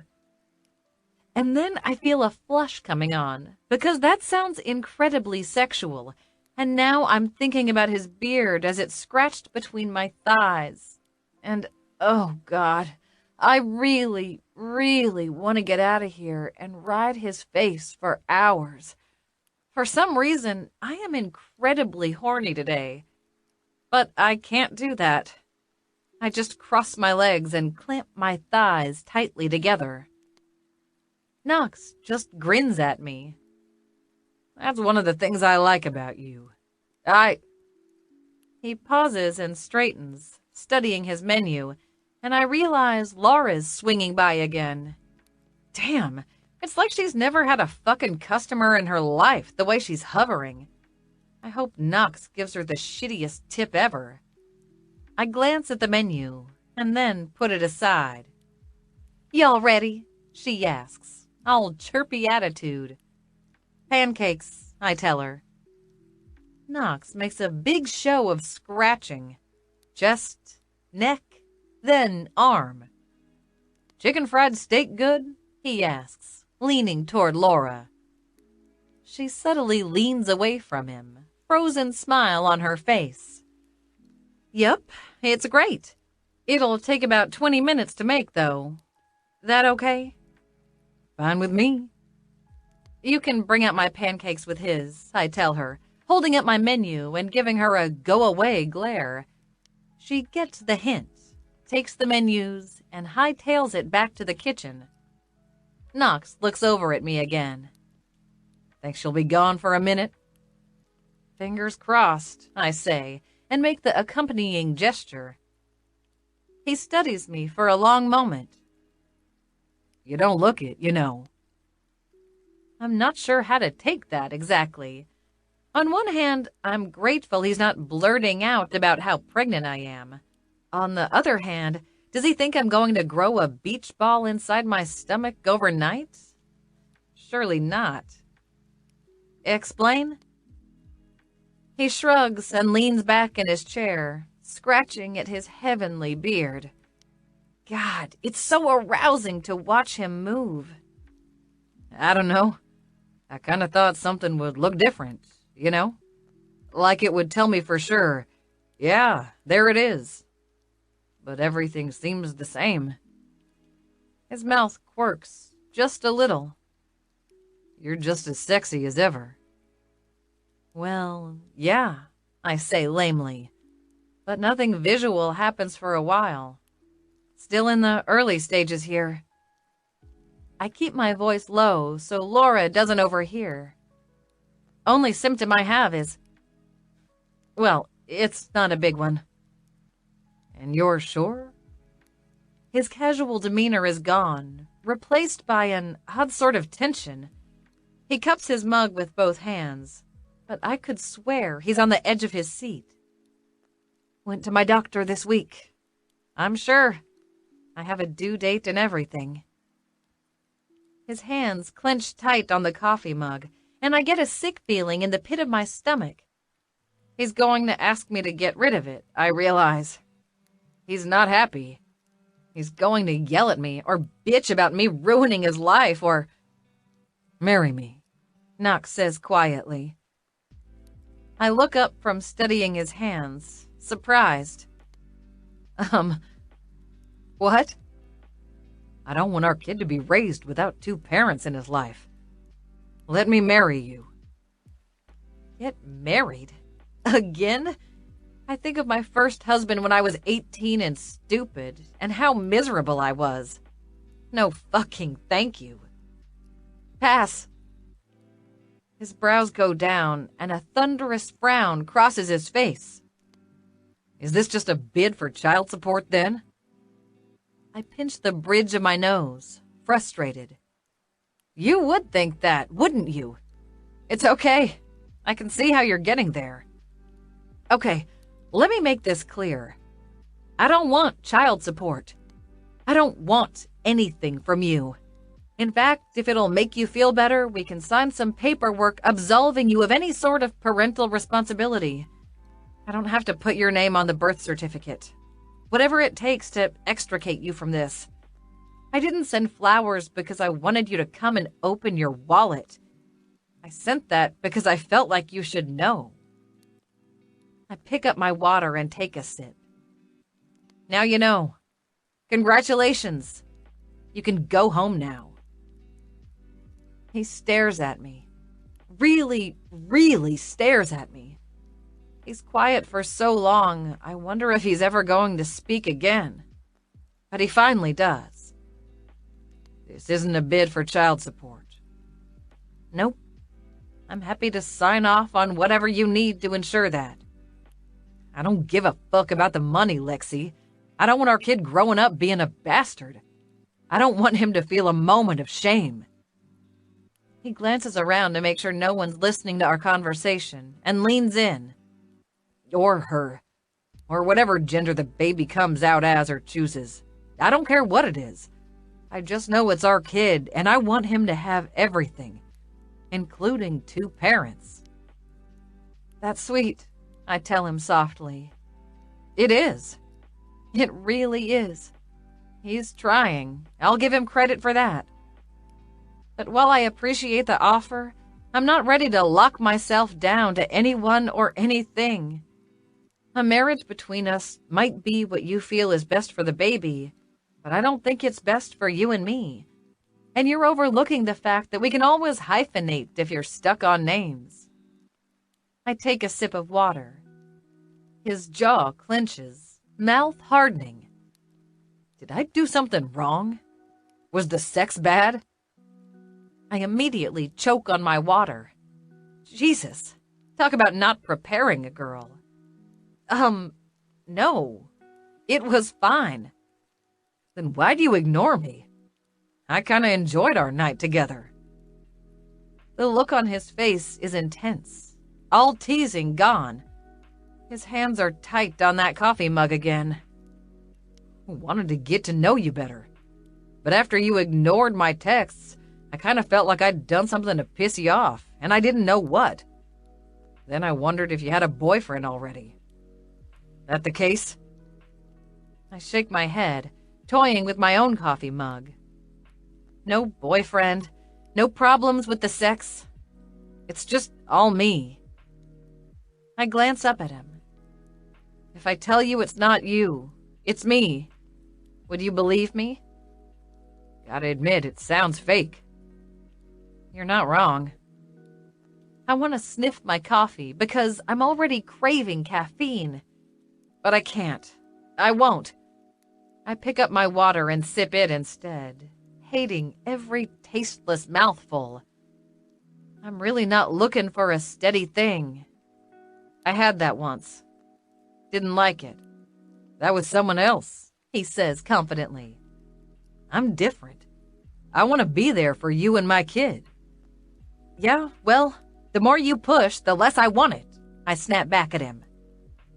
Knox stiffens, the look on his face one of pure betrayal and hurt. The baby? What? No, you and your money, ding-dong. I put a hand to my stomach, already weirdly protective of the little parasite. I knew right away I was keeping this. He pushes back from the table, his expression downright thunderous, and storms out of the diner. Well, that went well. He might be upset at me, or at the fact I called him ding-dong, or my refusal of his help. I have to admit, I'm not being the most helpful right now. I just feel a little cornered, and when I'm cornered, I get difficult. Either way, I already know I'll be calling him to apologize soon. I didn't mean to hurt his feelings. I'm honestly a little surprised at how violently he acted at the thought of me terminating the pregnancy. Don't most guys want their side pieces to get rid of any unnecessary problems? He acted as if I'd slapped him. Maybe he does want to be a daddy. Just as quickly as he stormed out of the diner, Knox pushes his way back in, his mouth set in a determined line. Uh-oh. I sip my water, watching as he sits back down across from me at the table. He's a little twitchy, but it looks like he's doing his best to remain calm and cool. I wonder if this is the part where he threatens to take the baby from me, even though it's only a zygote at this point. I immediately tense inwardly. If he thinks he can do that, he's got another thing coming to him. Knox puts his palms together, almost like he's about to do yoga, and gives me a patient expression. What would it take for you to go out with me? Go out with him? He wants to woo me despite all this? I don't understand. Blackmail? Instead of being insulted, he looks thoughtful.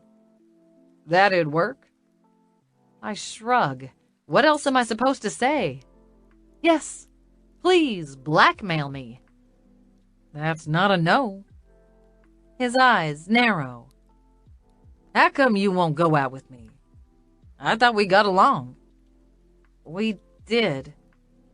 And I can't stop thinking about his beard. But right now, you're too young and feeling too obligated at the moment. Too obligated? Yes. If you wanted to be with me, you'd have shown up earlier, before you knew there was a baby. He blinks at me. You mean I should have skipped my brother's funeral to come and beg you to go out? I flinch. Shit, I forgot about that. Okay, that was crappy of me. Look, when I said it was me and not you, I meant it. You haven't done anything wrong. Our timelines have not exactly meshed. I realize that. But listen, Knox, this is a kid that deserves two invested parents, not two assholes that can't figure their own heads out. When he continues to give me that watchful look, as if waiting for me to make an argument that he agrees with, I continue. We aren't even dating. That's not my fault. I want to date you. No. He doesn't look intimidated by my surly expression. I can show you a good time. Fuck. Now I'm thinking of his beard between my thighs again. I know he can show me a good time. That was never the problem. But I'm determined to hold him at arm's length. Prove it. Leaning back in his chair, Knox crosses his arms over his chest and watches me. Fancy dinner and a movie? Ugh. That sounds like hell to me. That gets a chuckle out of him. Kinda does to me, too. What do you want to do, then? What do I want to do? My hormones want his mouth between my thighs again. My brain is screaming for me to run. Run far away because me and relationships don't work out. I'm conflicted. Part of me wants to launch myself into his lap and wrap my arms around him. But I see Laura peeking out of the kitchen, spying on us. And I think of Keith. Ugh. What do I want? I want to be left alone, I think. I put my water down and stand up, giving Knox my sweetest smile. You think of something. You're the one that wants to get in my pants. If I give you all the answers, I make it too easy on you. The look he gives me is downright predatory. So you want this to be a challenge? Game on, baby girl. I'm pretty sure he can't call me baby girl since I'm 5 years older than him. I'm also pretty sure my nipples perked up at hearing that, though. Dear God, I am in so much trouble. Chapter 9. Lexi. I am so rattled right now. I go back to my studio and turn on the music, slip off my shoes, and start to go into a few warm-up poses for yoga. There's no one here but me, but I need to clear my mind. Unfortunately, no matter how many asanas I go through, my mind is still full of garbage and worry. It feels like I'm 18 years old again, being forced out of my house with no options other than to marry my boyfriend. I think of my rigid, religious parents who had just caught us sleeping together, how shocked and appalled they were, and how they went on and on about how I wasn't the girl they raised, and how I couldn't stay there for fear of corrupting my younger sister. My boyfriend, Jonas, was 5 years older and was about to be shipped out for active duty in the Army. He had offered for us to get married, and since I didn't even have a job at that point, it seemed like my only option. I married him, moved halfway across the country with him to Texas, and lived in base housing for a year. It was miserable for both of us. He wanted to control me way more than I wanted to control after breaking free from my parents. By the end of the year, we were ready to kill each other if someone so much as put a dish in the sink wrong. It was awful, and I hated being so dependent on him. I filed for divorce within another month and lived on a friend's couch while I worked 2 fast food jobs. It was during that I discovered 2 things. I'm really not a people person, and I really loved yoga. The friend was super into fitness, and when she couldn't cancel a yoga class she'd signed up for, she had me go instead of her so she wouldn't lose her spot. I ended up loving the peace of mind it gave me, the challenge of stretching my muscles, and the way people groaned and bitched, but the teacher pushed them to work harder anyhow. Within a few months, I got certified to teach, apprenticed at a trendy studio for a while, and then, a few years later, moved out to Lucca, just because with the ultra-cheap rent, I could start my own studio. Of course, I'm not great at running a business. It involves being super schmoozy to people, and I'm not great at peopling. I scare off more clients than I keep. But I like being my own sort of person. I like not having to answer to a supervisor. I really like not having to answer to a husband or boyfriend who wants to know where I am and what did I spend my money on, and did I make him dinner. Screw that. So while being single can sometimes be lonely, I wouldn't trade it for another Jonas. Jonas was about the same age as Knox is right now when I married him. Jesus. They're like night and day, of course. Jonas was a weed-smoking man-child even when I met him, and being in the Army didn't change that. He only cared about money when it cut into his pot habit, and since I liked things like groceries and a car, we usually clashed over money. Knox doesn't seem like that, so far, but I don't know him that well. I sure don't know him well enough to marry him. I already did the impulsive marriage thing once. I'm not ready to do it again. I moved to the floor and crossed my legs into a lotus pose, putting my hands on my knees and closing my eyes to think. I wish I had someone to talk to. I want to call my best friend, Nat, but I feel bad for bugging her with my love troubles lately. She's been so happy with Clay that I hate to bring her down. And, okay, I'm a little wounded that she eloped last weekend to the JP and didn't invite anyone. I get it. I do. She wanted to get married, and she didn't want a big wedding at all because then she'd have to invite her father, and Clay and her dad don't exactly get along. She told me none of the other Price brothers went either. It was just her and Clay and the Justice. It makes sense. But she couldn't have squeezed in a best friend? Somehow? Plus, she still doesn't know I slept with Knox. I'm not sure how to bring that up casually, so I haven't brought it up at all. Besides, Natalie's so love-struck right now, she'd tell me to marry Knox and make babies with him. Huh. I need a salty friend that will tell me to key his car and make him hate life. But that doesn't seem quite right either. I'm not angry at Knox. If I try to analyze my feelings, I'm actually kind of flattered he showed up and tried to save the day. It's sweet. Wrong-headed and foolish, but sweet. I wonder if he'll come back. I wonder why I care. I shouldn't. But I do.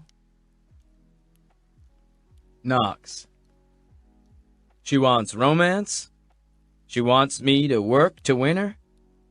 I love a challenge, like I said, but I also like situations in which I can win.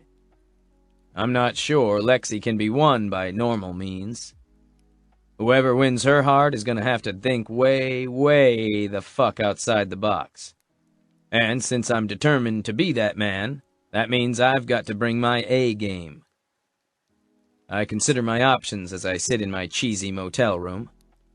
The ceiling is low and sagging, the bed looks like it should be in a police report, and I'm pretty sure there's black mold in the bathroom. But this is the only motel in Luca. Population too few for anyone to care. So here I am. I ain't leaving without Lexi at my side. And growing up, I slept in worse places.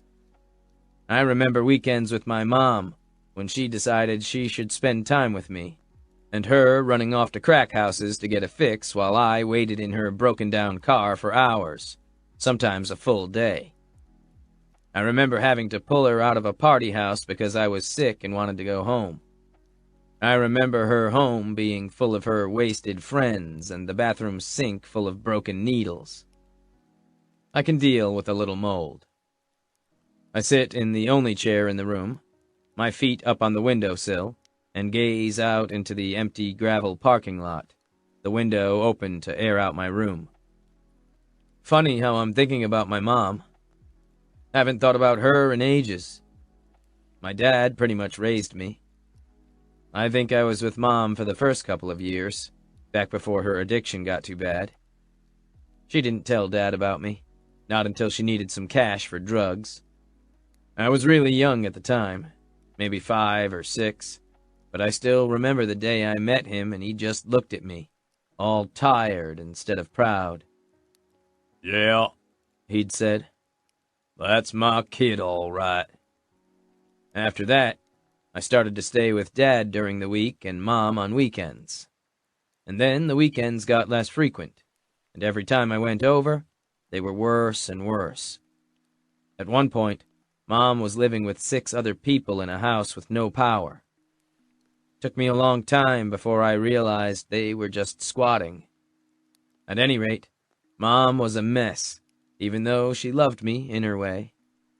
But I guess I have her to thank for the gut-deep revulsion I have for the word bastard. Don't know when I first started hearing it. Probably one of her strung-out friends. They'd laugh and ask Mary, which wasn't her name, to have her bastard fetch them a drink, or to run to the corner store for them. Mom never corrected them. Never told them not to call me that. I didn't know it was a slur at first. Just noticed that my dad never said it, and never called me or Gage or Seth one, even though we all had different moms. I only heard the word at home, or at school, when kids knew that I was one of the Price boys, and not one of the ones that were legitimate. I bloodied a lot of noses over the word bastard. And now here I am, an adult, and my kid's gonna be a bastard too. Fuck. I hate that. I'll do anything to prevent it. I don't want him, or her, to have an ounce of the agony I went through as a child. I need to make Lexi see that I'd be good for them. That I can be a great dad. That I can be there for her, too. That we don't have to be enemies in this, like my parents were in the end. That we need to think about our kid first. And I want her to give me a chance. I loved that night with her. I want more nights with her. I want all of them. So I need to come up with a really damn good plan. I rub my chin, thinking as I stare out the window. Lexi's an odd one. She's not impressed by money, from what I can tell. She's got a wry sense of humor. She likes to hide in the bushes and scare children. My mouth twitches with amusement thinking about that. Maybe I need to invite her to something similar around here. I pull up my phone and look for the closest costume store in the area, an idea forming in my mind. Chapter 10. Knox. Next day, I show up at Lexi's studio with a bag at my side. She's teaching a class, a small one, with only 2 other people on the mats. Her gaze flicks to me as I come in, but I sit down on a chair near the door and wait for her to finish. She ignores me, her hands pressed together between her breasts, and instructs her clients on how to carefully lift one leg and fold it, kinda like a flamingo. I don't get the whole yoga thing, but I have to admit she looks graceful when she does it. After that pose, they move into another, lying on the floor, legs spread, and I'm half tempted to get down on one of the mats and see if I can't do that move myself. Probably not, at least not in jeans.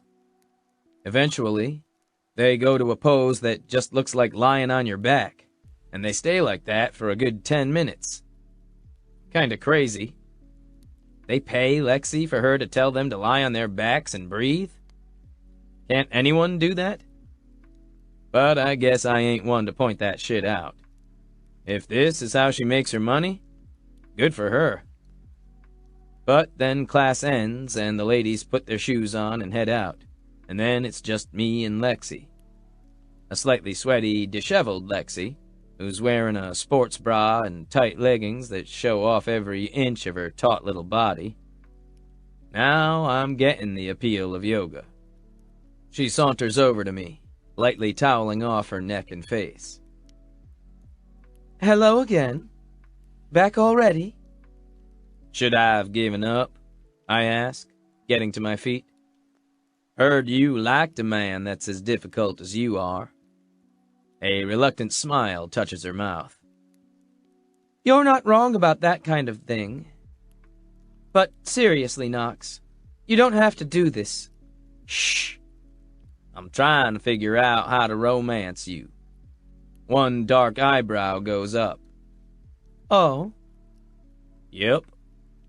Trying to figure out what makes you tick and all. See, it's not just about the baby for me. I wanted more time with you before I even found out about that. Her mouth curves in a reluctant smile. Because you couldn't get enough of my charming personality? Her voice is deadpan. My joie de vivre? Something like that. I give her a challenging look and gesture at the bag at my side. So, I went home and sat down and tried to figure out what it is that might entice you to spend an evening with me.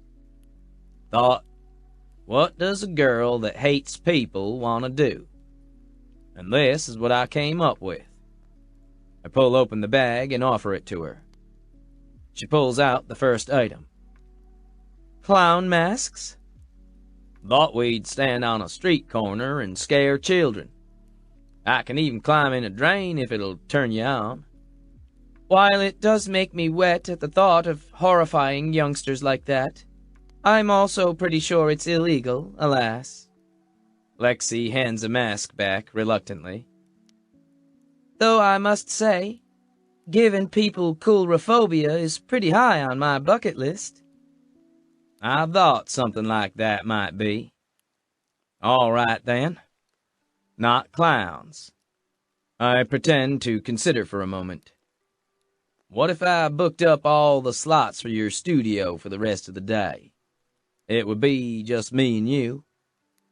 Mm-hmm. And how exactly am I supposed to grow my business if you buy up all my slots? Are you trying to grow your business?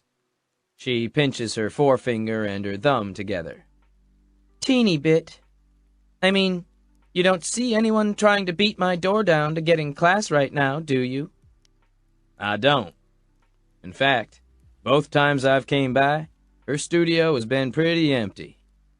I kind of wondered why someone like Lexi, who isn't a big fan of socializing, would be something as people-oriented as a teacher. But maybe there's something about it I'm not getting. Okay, So buying classes is a no. It's a no. She agrees. What if I buy advertising for your business? Then I'm a kept woman? And that's a bad thing, I want to ask.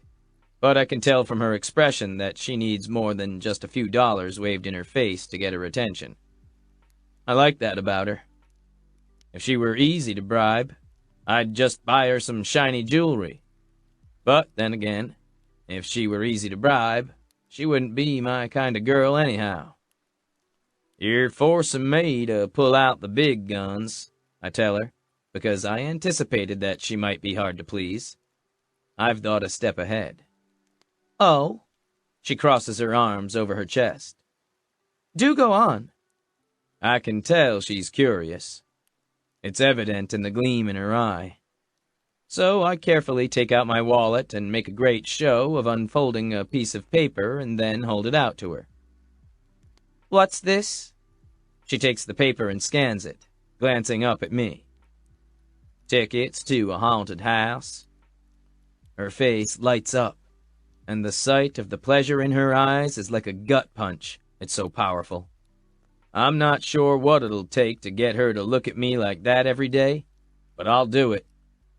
There's nothing more beautiful than Lexi Brandon when she's really, truly happy. A haunted house? A real one? Then I realize I fucked up. Shit. One of those ones they do for Halloween, I say, not wanting to lie. I can already tell that's the wrong answer. Oh. The excitement goes out of her eyes and she folds the paper up again. Are they at least devoted to their chainsaw action? If someone's going to piss themselves on the hayride because they're so scared, I might be down. But I'm learning her, and I know this isn't quite what she had in mind. You want to go to a real one? Lexi's expression grows a little more guarded. Can't give away all my secrets, youngster. She hands the folded paper back to me and then saunters away, her ass giving the cutest little shake as she does. She moves to a yoga mat at the front of the studio and begins to do stretches, like I'm not there. Except I know that she's well aware that I'm here, because those stretches are taking on a decidedly sexual nature. As I watch, she puts her back to me, leans forward, and then places her palms on the floor next to her feet. It puts that gorgeous ass up in the air, just taunting me. Now she's not playing fair. All right, then. If she wants to play like that, game on. With a grin, I take one last salivating look at her butt and then head out to form my new plan. Lexi. I wait until Knox is gone before I finish my stretches. My entire body is throbbing with awareness of his presence, even after his truck pulls out of the parking lot. He wants to date me. He doesn't want to just throw money my way because of the baby. He is interested in me. I'm torn. Part of me is thrilled deep down in my belly that he's pursuing me, and that he's thinking hard about what I like. I'm not used to that.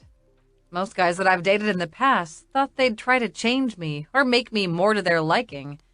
I can't count how many men I've dated who asked if I'd wear something a little brighter on a future date, or if I'd smile more. Either comment ended the relationship right away. Knox is something different, though, and part of me is worried that no good will come of this. I'm not good with relationships.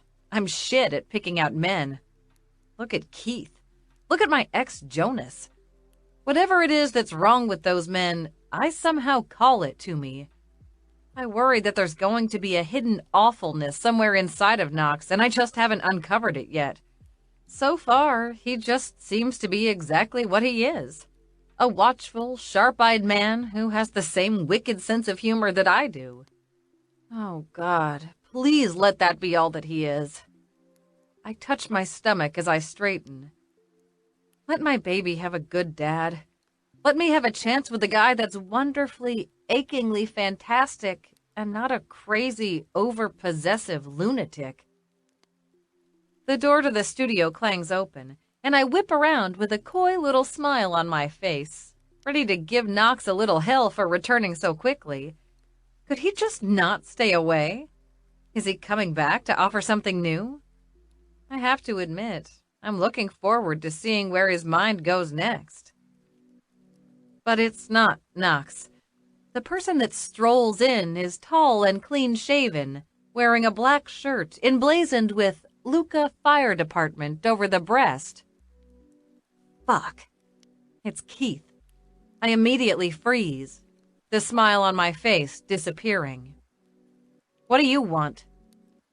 Well, for starters, I'd like to know who that guy is that just left. I try to think of something, but nothing comes to mind. Investor, I say after a long moment, hating how stupid of a response it is. He's thinking about opening a chain and wanted to see if I'd sell out to him. I kneel on the floor and start to roll up one of the colorful mats on the ground. Don't see why it's any of your business, though. Keith strolls forward, his heavy work boots clamping on my polished wooden floors. Everything you do is my business, Lexi. That makes me angry. I sit back on my haunches and glare up at him. No, it isn't. We're not dating. I don't work with you. We're not partners. Everything, he snarls, and I go silent at the fury in his tone. My stomach turns over. I'm being patient with you, Lexi, because I know you like to have your way. But I'm making it very clear right now. You belong to me. Understand? So if you're fucking around with that guy, you need to think carefully about how you want to proceed. I stare at him, horrified. Is that a threat? I don't belong to you. Don't test me, Lexi. You wouldn't like it if I was angry. His expression is furious, and it sends a cold chill through me. I don't care if that guy's a business partner or not. I saw the way you were looking at him. You were spying on me? He ignores that question, moving toward my checkout counter, and pulls up the small stone Buddha I have sitting at the end of the counter. I watch over you because you're mine, he says in that same presumptuous tone. And I don't like what I'm seeing, frankly. I think you're leading me on, and you're making that guy think that you're interested in him, when all you want is his wallet, so he can put some money into this shitty little dance studio of yours. Am I right? No, I say flatly. All of it's wrong, dickface. I don't like him. I saw you smile at him. His jaw clenches. It's called being friendly to a stranger. You should try it sometime. It's effective. He flings the stone Buddha against the wall, and it crashes into the drywall, punching a hole and making a sound like a gunshot. Instinctively, I flinch, my arms going around my head. Don't you fucking lie to me, Lexi. I know you went to lunch with him. My mouth goes dry, and I remain perfectly still, trying not to imagine what he'd do if he grabbed my arm right about now. I'm not lying, I say slowly. Thanks for selling me out, Laura. And your temper is terrible. You need to calm the fuck down. I can't show him how scared I am, how I'm about to break down in tears because he's freaking me out. Am I? Because I thought I was just a guy looking after his woman. You tell that other man he needs to fuck off, or he's going to drive me to do something drastic. Understand? Don't you have a fire somewhere you can put out? I ask, keeping my tone dry and unafraid. Or a kitten to rescue from a tree? Or a donut you should be eating? Okay, that's more for cops, but whatever. I just want him gone. Please, please leave. Keith stares at me for a long moment, the crazed look in his eyes pinning me to my spot on the floor, the half-rolled mat in my arms. He exhales slowly. Look what your flirting drove me to do. He shakes his head, and a half chuckle escapes him. You're just working my temper, aren't you?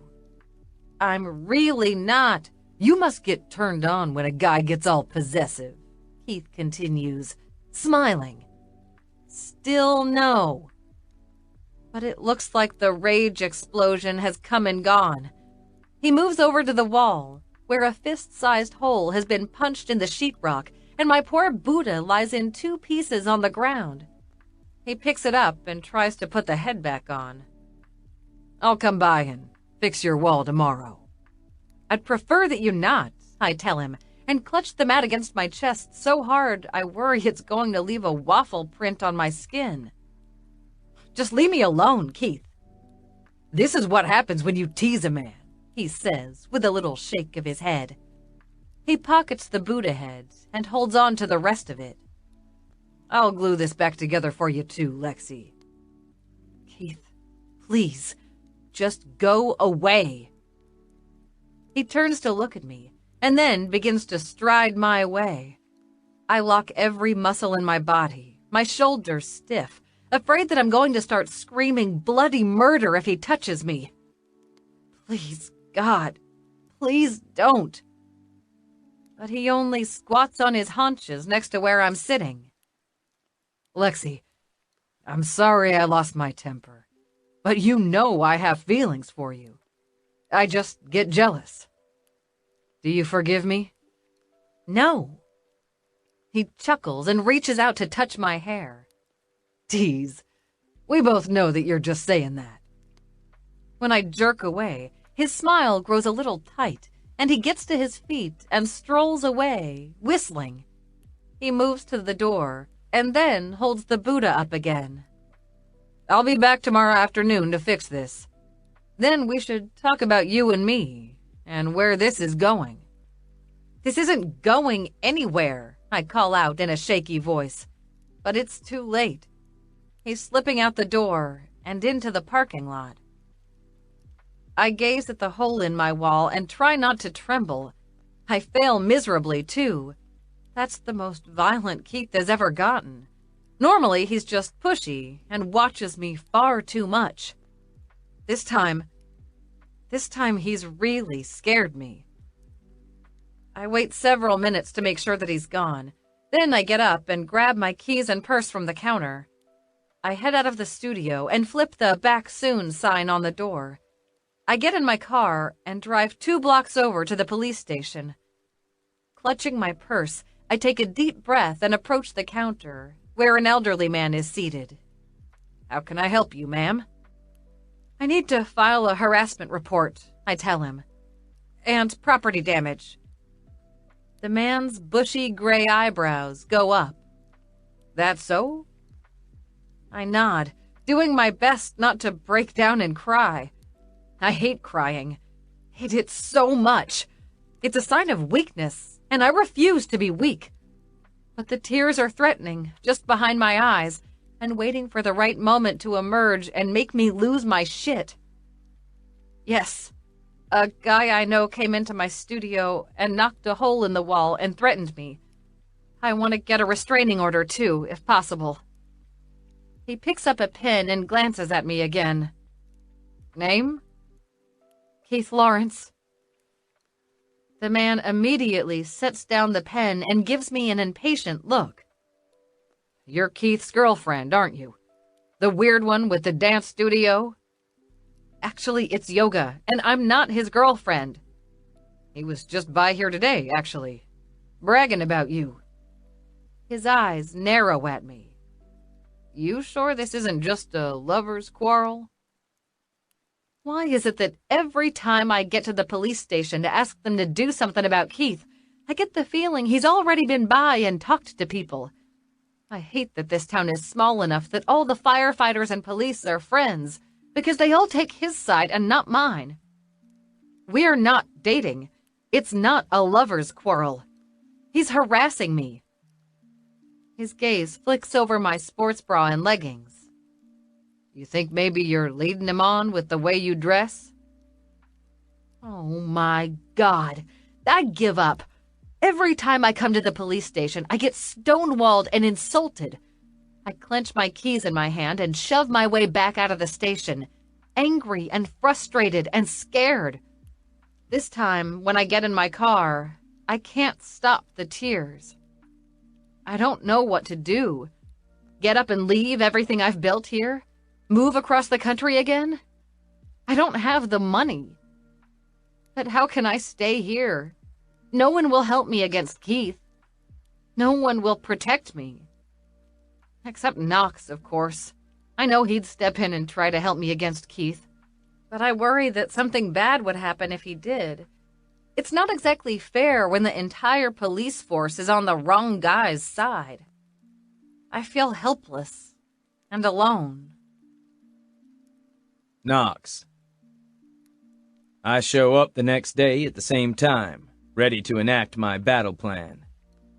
I have flowers in one hand, black roses, because I know Lexi likes black, and an envelope with a printed hotel reservation in the other.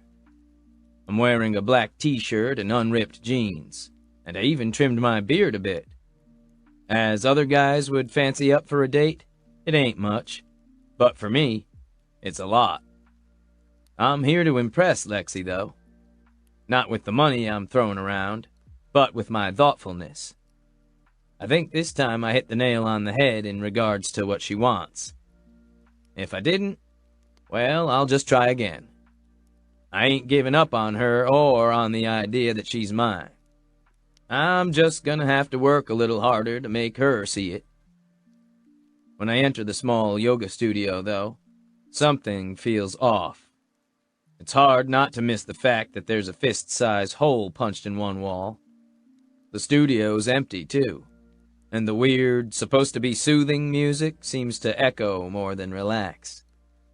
There's a distinctly weird vibe to the place today, and it's even more apparent when I approach the front desk and see Lexi wearing a long black t-shirt over baggy track pants, instead of her usual figure-hugging workout wear. She pays no attention to me as I approach, seated on a stool behind the counter and flipping through an athletic wear catalog. I hold out the flowers. "Hello, Gan." She barely glances up. Black roses. Much original. So wow. I'm not put off by her tone. "Well, I thought bringing in dead ones might be a bit too Morticia Adams, even for you. And yeah, I think roses are a nice touch. They add a bit of funereal ambiance to this place." That makes her look up. Her reluctant smile begins to show. Such big words. I'm impressed, hillbilly youngster. I make a mocking bow. "I live to impress you." That you do. Her focus changes, and for a moment, she stares hard at the street outside the shop. Do you hear a fire truck? I tilt my head, listening. Sure enough, there is one, but it's distant. "Yeah, but it's not close." But it's definitely a truck, right? At my mystified nod, she seems to relax. Huh. I notice that her counter seems oddly bare compared to the last time I was here. I rack my brain, trying to recall what she had up there before. Ah, right. A stone Buddha. I almost pocketed it because I wanted something of hers. "Your Buddha's gone," I comment. I didn't like the vibe he was giving off, she says, and turns pointedly back to her catalog. Don't you have someplace you should go? Yes, actually. And I was wondering if you wanted to go with me. I know it's a busy day, but I was wondering if you could fight back the crowds and steal away for a while. Her mouth twitches and she looks up at me again with a bit of challenge on her face. You don't think they're flocking in thanks to my winning personality? I think it's winning, I tell her, touching my chest. Others might not have such cultured tastes. That might be an insult, coming from a hillbilly, Lexi replies. But I'll take it. I hold the envelope out to her. For you. She doesn't take it. What's this? I wiggle the envelope at her. Another chance at impressing you, of course. Ooh. She takes the envelope and runs the edge underneath her nose without opening it, pretending to smell it. Is it a personalized mortuary tour? I'm a fan of embalming. Her words make me think of Seth. But instead of the stab of pain I normally feel, there's only a raw ache. Nothing like that, I'm afraid. It must show on my face what I'm thinking about because her expression gentles. I'm an asshole. Feel free to tell me to fuck off. That wasn't cool of me. You didn't mean anything by it. I do have to admit that most of my humor is macabre. From a girl that wears all black? I'm shocked. I shake my head and lean across the desk. Though how someone like you ended up buddies with Natalie Weston, I don't know. She's very cardigans and cupcakes. You two don't seem a match. She's just as lonely and out of touch with this town as I am. Lexi shrugs and considers the envelope, then hands it back to me, unopened. And I probably shouldn't even look, because I might want it, and then it'll be even more difficult to turn you down. And now I'm frustrated. Is it me? When she shakes her head, I consider the envelope before taking it back from her. The timing? The timing isn't great, she admits, and there's a rather sad look in her eyes. In fact, all of her looks a little defeated today. That's not like my Lexi. I'm not sure what happened, but it's like something sucked all the wind out of her sails, and it makes me even more determined to win her over. I want to know what's gone wrong so I can fix it. Is there anything I can do to help? Nah, I'm fine. But she doesn't have that mischievous light in her eyes that she normally does, and that worries me. Is it the renovations? I ask, because that hole in the wall has to be there for a reason. Her brows furrow, and she gives me a confused look, and then realization dawns. Oh no, not that. That was an accident. A client of mine had a bad misstep and ran into the wall. She says it so smoothly, I wonder if she realizes I can tell she's lying. It's in the way she won't look me in the eye, or the way she won't look over at the spot on the wall. She's a little too glib about it.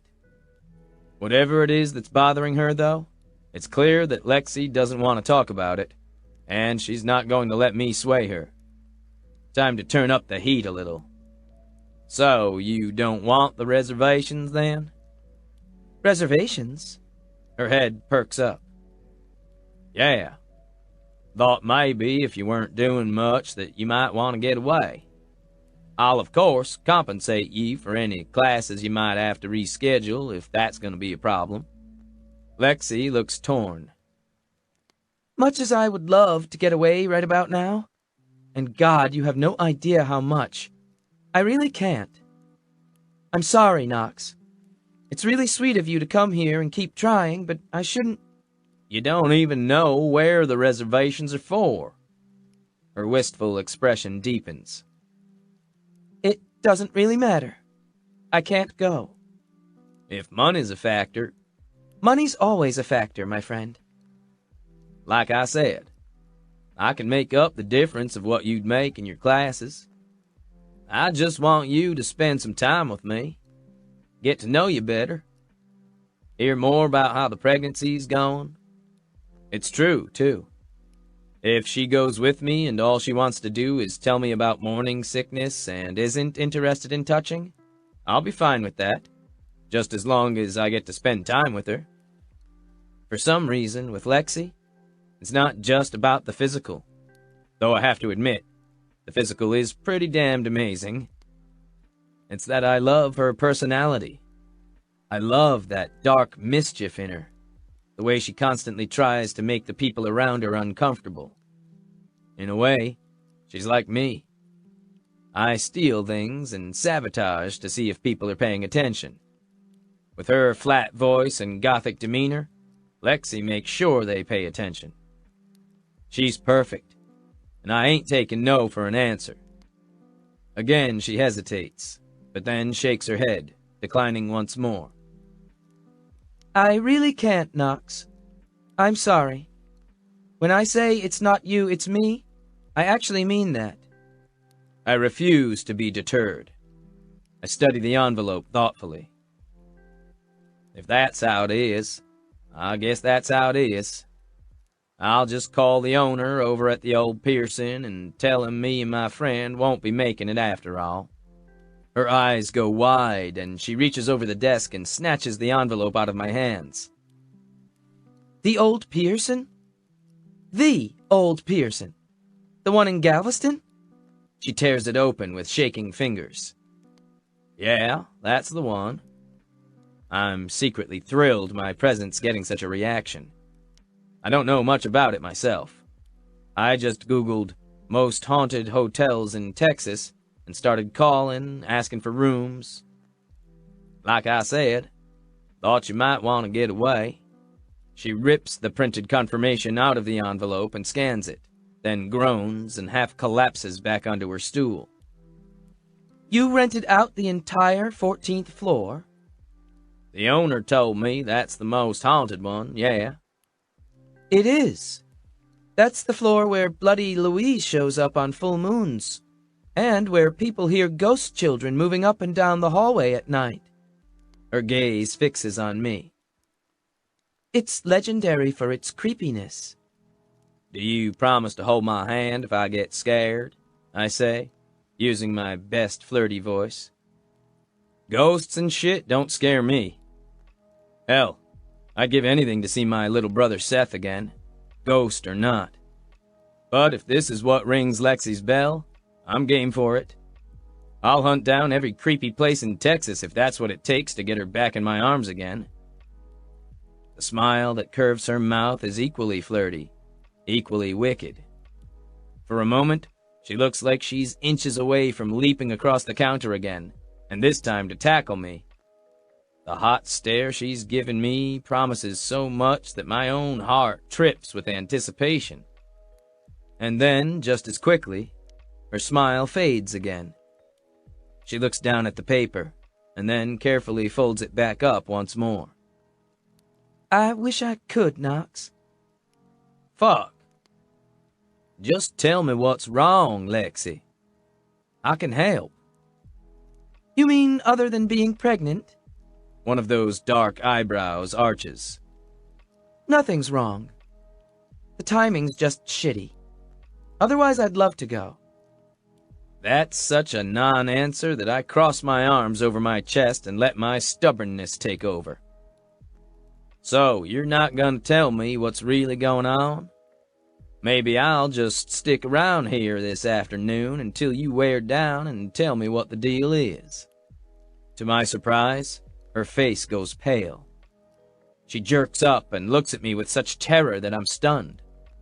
What the fuck did I say to instill that sort of response in her? But just as quickly as the terror crossed her face, it's gone. You know what? I changed my mind. I'll go. On one condition. Her sudden capitulation makes me suspicious. Name it. She grabs her purse and flashes a brilliant smile at me. That we go right fucking now. Right now? I can't help but think this sounds too good to be true. Something's up. Yep. Let's just go. She snags her keys and moves to the door and flips the closed sign over, then opens the door and stands in it, waiting for me to get out of the studio. Right now. You want to go by your apartment and pick up some clothes or something? I don't know what one wears to a ghost hunt. Whatever one wants. The ghosts aren't critical of fashion. Wasn't talking about the ghosts, Lexi. Don't you want pajamas or a change of clothes or, I don't know, whatever chicks bring in their purses? Makeup? Tampons? She reaches out and pinches my cheek. God, you're adorable. I am going to ignore that tampon comment. You do remember you got me pregnant, right? And then I can feel heat on my cheeks, because that was kinda stupid of me. I step out of the studio and into the parking lot, then turn and wait for her. Right. That was dumb. To be fair, you're the first woman I've ever gotten pregnant. For some reason, I'm ridiculously happy to hear that, She says dryly, and closes the door behind me. Lexi. This might sound stupid, but I don't care. I need to get away for a weekend. I'm sure Keith is going to lose his shit. But there's a window, and I'm taking it. Here I was all tense that Knox showed up again, imagining how Keith would freak the fuck out and punch more holes in my wall. And then that fire truck raced past. I know he's on it, since he's on duty every weekday. That means I'm fucking free for a short period of time, thanks to someone else's miserable luck. That means he won't know that Knox showed up, looking scrumptious and waving a weekend at a haunted hotel under my nose. The entire 14th floor. God, the man knows how to woo a woman. I'm practically ready to shuck my panties just thinking about it. The fire truck was a sign. If Keith's not going to know Knox was here, it's the perfect time for me to get away. Keith's been oppressive lately, so this is the chance I need to clear my head and think. And, okay, there's a haunted hotel thrown in.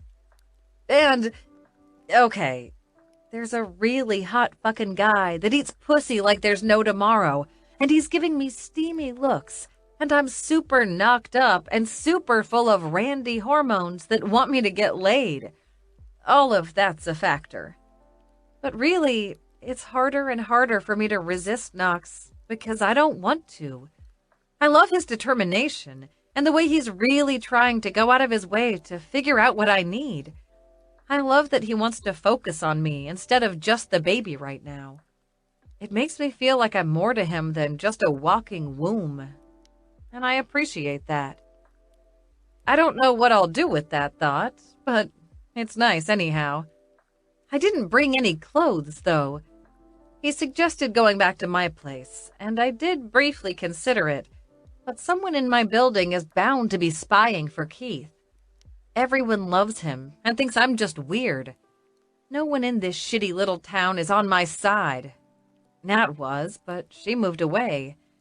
I've felt very, very alone lately, and with Keith being oppressive, it's just gotten worse and worse. The only times I don't feel alone? When Knox is around. I glance over at him in the cab of the truck. He's all cocky confidence, sprawled in the front seat, his window down, and one arm resting on the door. He's got a toothpick between his teeth, and gives it a little turn with his tongue every now and then. Not that I'm paying attention, but he looks older than his 23 years. And in personality, he's as cynical as I am. Of course, I can't say those sorts of things to him. He'll wonder why I'm studying him so very intently, and then it'll get awkward. Well, even more awkward, because just his nearness is making me squirmy with arousal.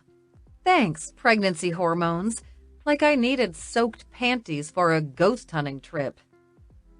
I feel that hated flush move over my body when he immediately looks over at me. He's paying attention to me, despite keeping his focus on the road, so attuned that he notices the moment I glance over. Why is that so sexy? God, I am such a mess around him. How come it's so quiet? You don't listen to the radio when you drive? Knox chuckles, his attention moving back to the road. He lifts one shoulder in a half shrug. Music's nice and all, but I've noticed that when you have it blaring, you miss a lot of things. Like what? People's cues, mostly. When it's silent, I can pay a lot more attention to the person next to me and how they react during a conversation. People are way more interesting than songs, at least to me. Huh. That makes sense, in a strange sort of way. I've noticed Knox definitely studies people and files information away as if he's writing a thesis on what makes them tick. He's the most alert, watchful person I've ever met. I wonder what secrets of mine he's picked up. I'm not sure I want to know. You feel the same way about phones? I've noticed you don't text me. You just show up. I make a flourish, as if gesturing to a door. You just waltz right in without checking to see what my schedule looks like, or if I'm even there that day. A text or a phone call saves you a lot of trouble, you know. Knox looks over at me again, impressed. You've been studying me, huh? I wouldn't say studying. I would. He winks at me. But that's all right. I won't give you shit about it. To be honest, I hate texting more than I hate phone calls. I do them sometimes because my brothers love to text all damn day long. But I'd rather talk to someone in person. See their face. Read their body language. It tells me a hell of a lot more than those emoji things. Emoji? The fuck? You mean emoji? Whatever. Oh my god. That's so cute. A millennial that doesn't know what an emoji is.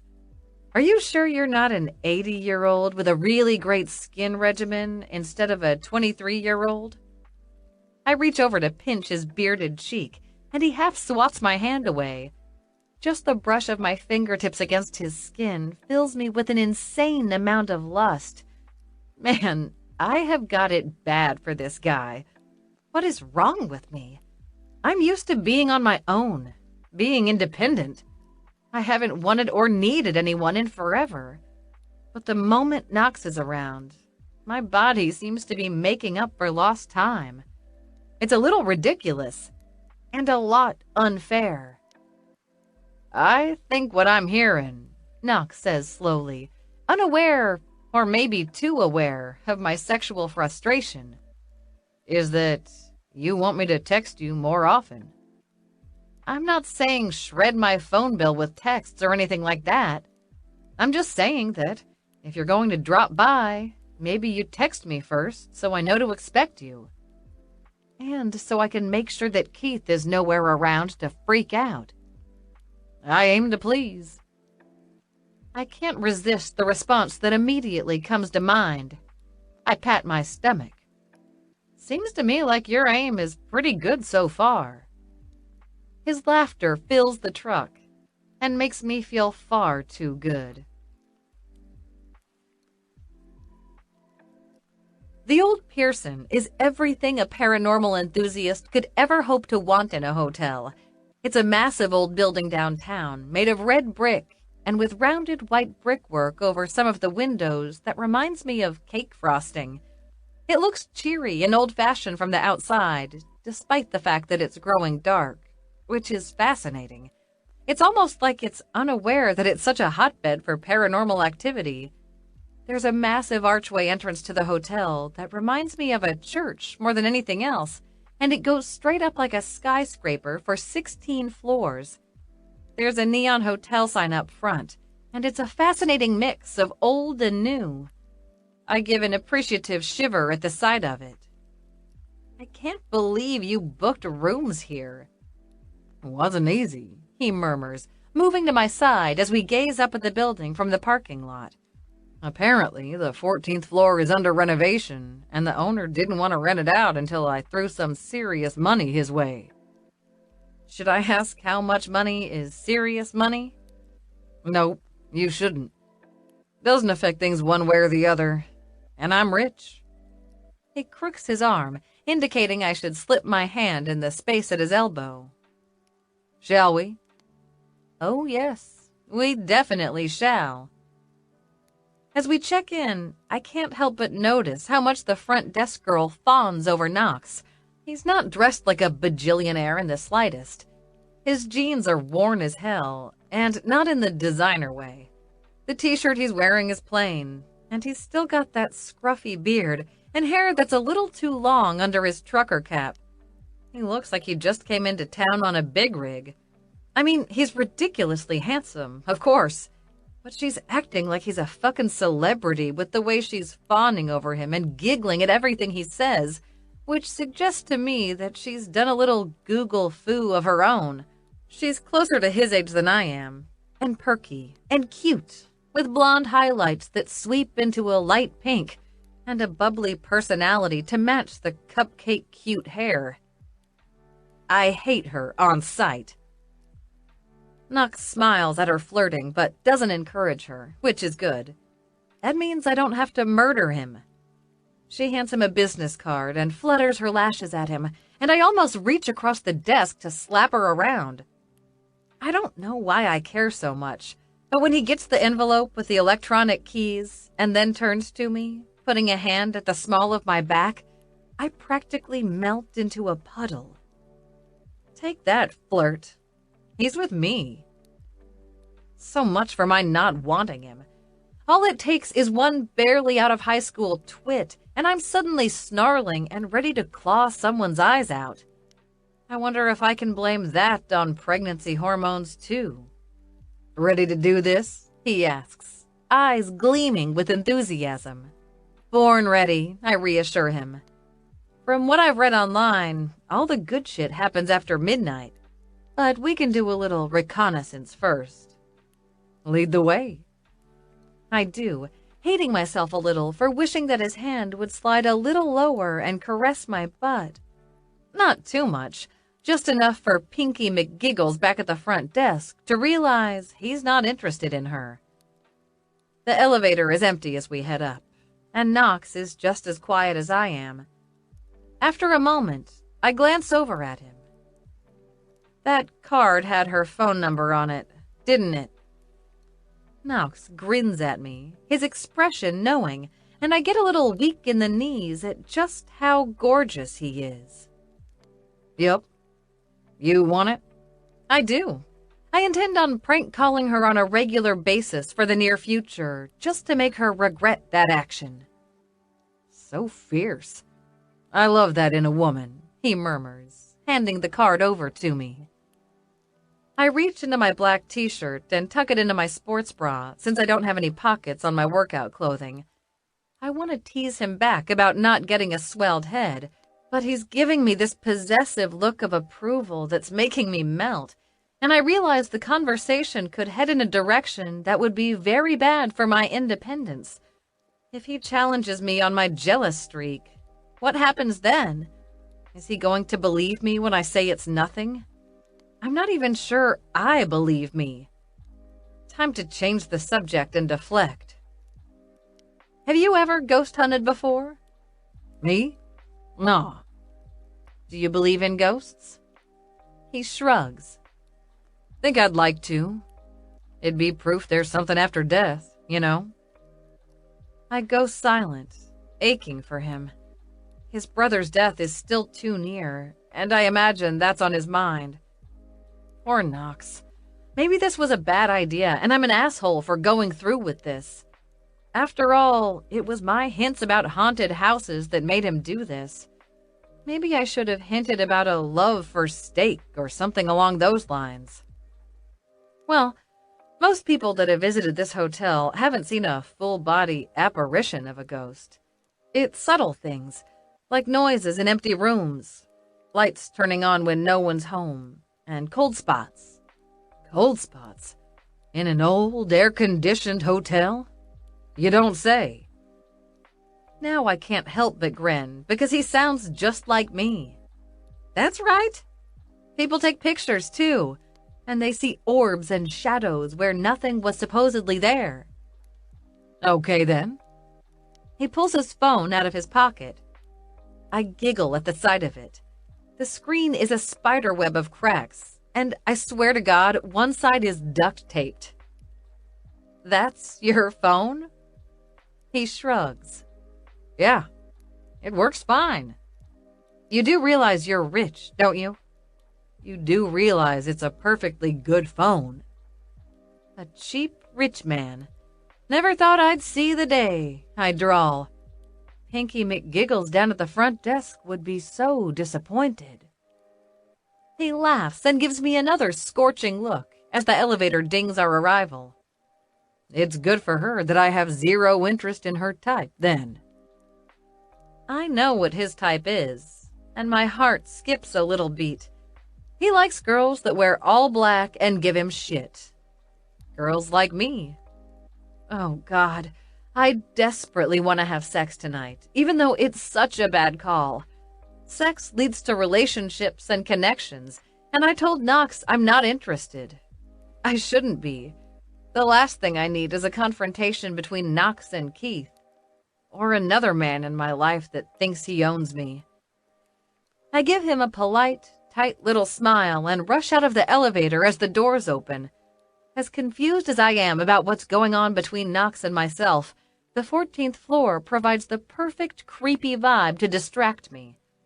Plastic sheeting and ladders scatter the hallway, and at the far end, I can see part of the ceiling has been removed. Wires hang down, and the decorative, old-fashioned chandeliers have been denuded of everything but the light bulbs. A door is open at the far end of the hall, boxes parked in the entryway to keep it open, and behind us, the hall is half-painted. God, this is sexy, I whisper. It's bringing all my ghost-hunting dreams to life. Is this more what you had in mind? He asks me. I nod, overwhelmed. I'm both humbled and utterly pleased that he went to so much trouble to impress me. Galveston is a few hours' drive from Lucca, and I know he lives a few hours away to boot. Couple that with how much money he must have spent to rent the entire floor, and how much wheeling and dealing to get them to let us stay here when it's under construction, and I feel suspiciously weepy. I'm sure that's the hormones talking, but I don't think anyone's ever gone to such lengths to make me happy. Let's pick a room to sit in, shall we? I watched one of them ghost hunting shows last night to see what we need to do. Apparently, we sit in the dark and yell insults to dead people to try to get them to do something. I laugh. We don't have to sit in the dark. Unless we want to, of course. And he gives me the sexiest look. My heart does a little flip at the thought of sitting in the dark alone with Knox. Suddenly, the ghost seems secondary to just spending time with him. How wonderful is that? What's this sensation moving through me? Am I happy? Ugh, I'm going to start giggling like the girl at the front desk soon if I don't watch myself. Chapter 11. Lexi. We pick a room to do our hunting in. Knox admits to me he doesn't know much about ghost hunting at all, so he lets me take the lead. I'm kind of pleased with that. Most of the men I've met in the past haven't been keen on letting a woman have any sort of control.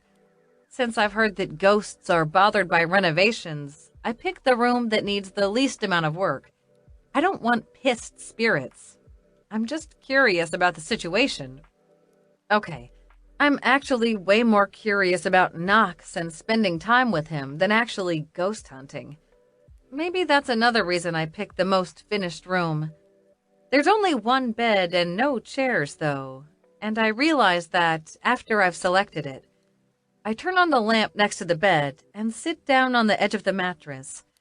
It feels a little presumptuous to assume I get the bed, so I slide down and thump onto the floor, resting my back against the mattress. You can take the bed. I'm good sitting with you, Knox says, and thumps down right next to me, then stretches out his long legs. He crosses his ankles and looks over at me, his hands in his lap. So, what do we do now? Well, now we mostly wait to see if anyone decides to show themselves to us. I shrug. Ghost hunting might be boring to you. It's going to involve a lot of wait and see. I'm fine with wait and see. Nothing about spending time with you is boring. He looks over at me. You want room service? I bet if we wave enough money under their noses, we can get them to come up to this floor, haunted or not. I'm basking in the warm glow of his offhand compliment, but I'm also pretty freaking hungry. I haven't eaten anything since lunch, and our drive down to Galveston was long. Knox had offered to stop somewhere to get a bite to eat, but I was too eager to get to the hotel. Of course, now that we're here, I'm so hungry, I think I'd eat anything tossed my way. I'm down for room service, but you should let me pay. I ain't letting you pay for shit, he tells me, and puts a hand over mine when I dig into my purse for my wallet. Stop that. You're carrying a baby. The least I can do is buy you dinner. I can't decide if that's sweet or bossy, but I'll let it slide. Okay, fine. I'll have a burger. He arches an eyebrow at me. A burger? Not a salad? You seem like a salad type to me. Oh, you know what? I say in a mock surprised voice. A salad sounds great. They can put it on my fucking burger because I want a burger. He throws his head back and laughs, clearly delighted at my sass. That's one of the things I like best about you, Lexi. You don't let anyone tell you what the fuck to do. If only I were as confident in myself as he is. Keith tends to run the show lately, and I spend my time trying to avoid him. I hate that. I'm just a real party, I tell him dryly. You are. He nudges me with his elbow. Okay, a burger then. How do you want it? Medium. Extra fries. Lots of ketchup. Oh, God. Ketchup sounds so good right now. Actually, so do pickles. Ask them for extra pickles, too. Lots and lots of pickles. Desserts? Cookies? Cake? Ice cream? My stomach growls in response. That sounds amazing. You pick. We can split it. He studies me for a moment, then eases off the floor and moves to the phone on a nearby table. I pretend to check the camera on my phone while he calls in food. I notice he calls in 2 burgers, extra fries, extra pickles, ketchup, and one of each of the desserts on the menu. Oh, God. This man is going to be the death of me. Clearly, he wants me to gain 100 pounds while pregnant. It takes forever for the food to get here, but it finally arrives just before I'm ready to chew my own arm off out of hunger.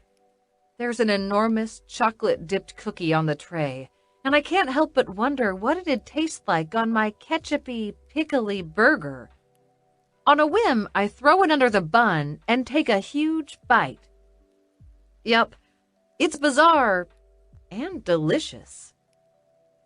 We eat in silence, and if there's a ghost around, it's clear they're waiting for us to finish our meal before showing up. That's fine. I'm in no particular hurry.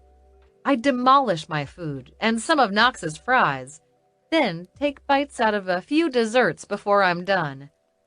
I close my eyes and lean back against the bed, sighing happily.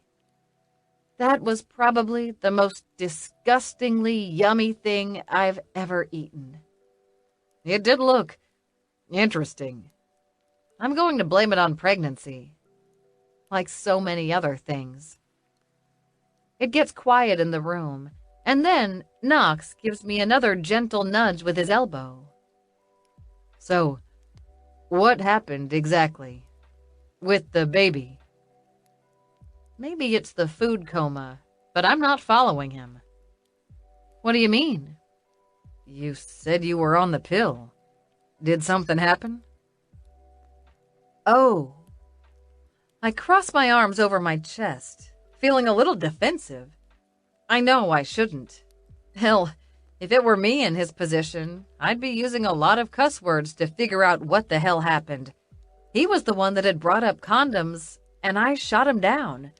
He has a right to know. I think of Keith and his violence, and feel a little ashamed, though. Like it's my fault he's a psycho. Someone stole my purse the morning after, and my pills were in there. it's most of the truth, while glossing over the scary, stalkery parts. I didn't have the cash to get a morning after pill or my refills for a few days, and I guess by then it was too late. My doctor says the pill's never 100% effective anyhow. I grimace. I guess it's my fault for seducing you and insisting that there be no condoms involved. He puts a hand on my shoulder, squeezing it, and then rubs the back of my neck. I ain't blaming Lexi. I was just curious what happened is all. You don't need to justify it to me. I understand. And if I was so morally opposed, I could have said no, right? I was all too happy to say yes. His grin is making my stomach flutter. That and the big hand that's kneading my neck is doing all kinds of crazy things to me. Pretty fucked, timing-wise, isn't it? I say, trying to play things off. It is. You should have texted me. I would have wired you some money. Like a hooker? More like someone that just didn't want to get knocked up. Ooh, burn. I poke his leg with one finger. You got me there. I made a bad choice. Sorry. Are you mad at me? Mad? Knox looks surprised. The hand on the back of my neck pauses for a moment, and then begins rubbing once more. No, I ain't mad. Shit happens, you know. I didn't think I was going to be a dad at 23, but the more I think about it, the more I like the idea. He glances over at me. And I really like the idea of being your partner. Getting married. Oh, God. I should hate that he even throws that out there. He's so casual about it. Marriage is a shit show for someone like me. But the thumb that's so casually grazing the skin on my neck is distracting me. That has to be why I've got that wild flutter in my belly at the thought of marriage. It has to be. I'm not thinking clearly due to his nearness and my pregnancy horniness. That has to be it. I'm very anti-marriage. Very. It might be good for some people, but it's terrible for me. I should tell Knox this, but the words stick in my throat. It seems to be important to him, and I don't want him to hate me. The thought fills me with despair. For some reason, the idea of Knox hating me feels like a gut punch. I can't be attached to him. I can't. That's such a bad idea. I've got enough stress in my life. How does it feel? Knox murmurs, and his thumb slides along the cords of my neck. Feel? What? Being pregnant. Any noticeable changes? Nat's super sick all the time, and it makes Clay strut around like it's a badge of honor. Every time I talk to him, he's running and getting something for her stomach and telling us all about how many times she puked. I can't decide if it's cute or bizarre. Oh, we're still talking about the baby. I touch my flat stomach. Nothing much yet, really. No morning sickness. I haven't really had any strange food cravings yet either. I glance over at my destroyed dinner plate and think of my cookie pickle ketchup burger. Well, until now. Other than that, just a bit of tenderness, really. The tenderness is probably a TMI for him, but I feel like if I give him just enough information, I'll be able to hide other bits. Things like how pregnancy has made me super ultra aroused at the drop of a hat.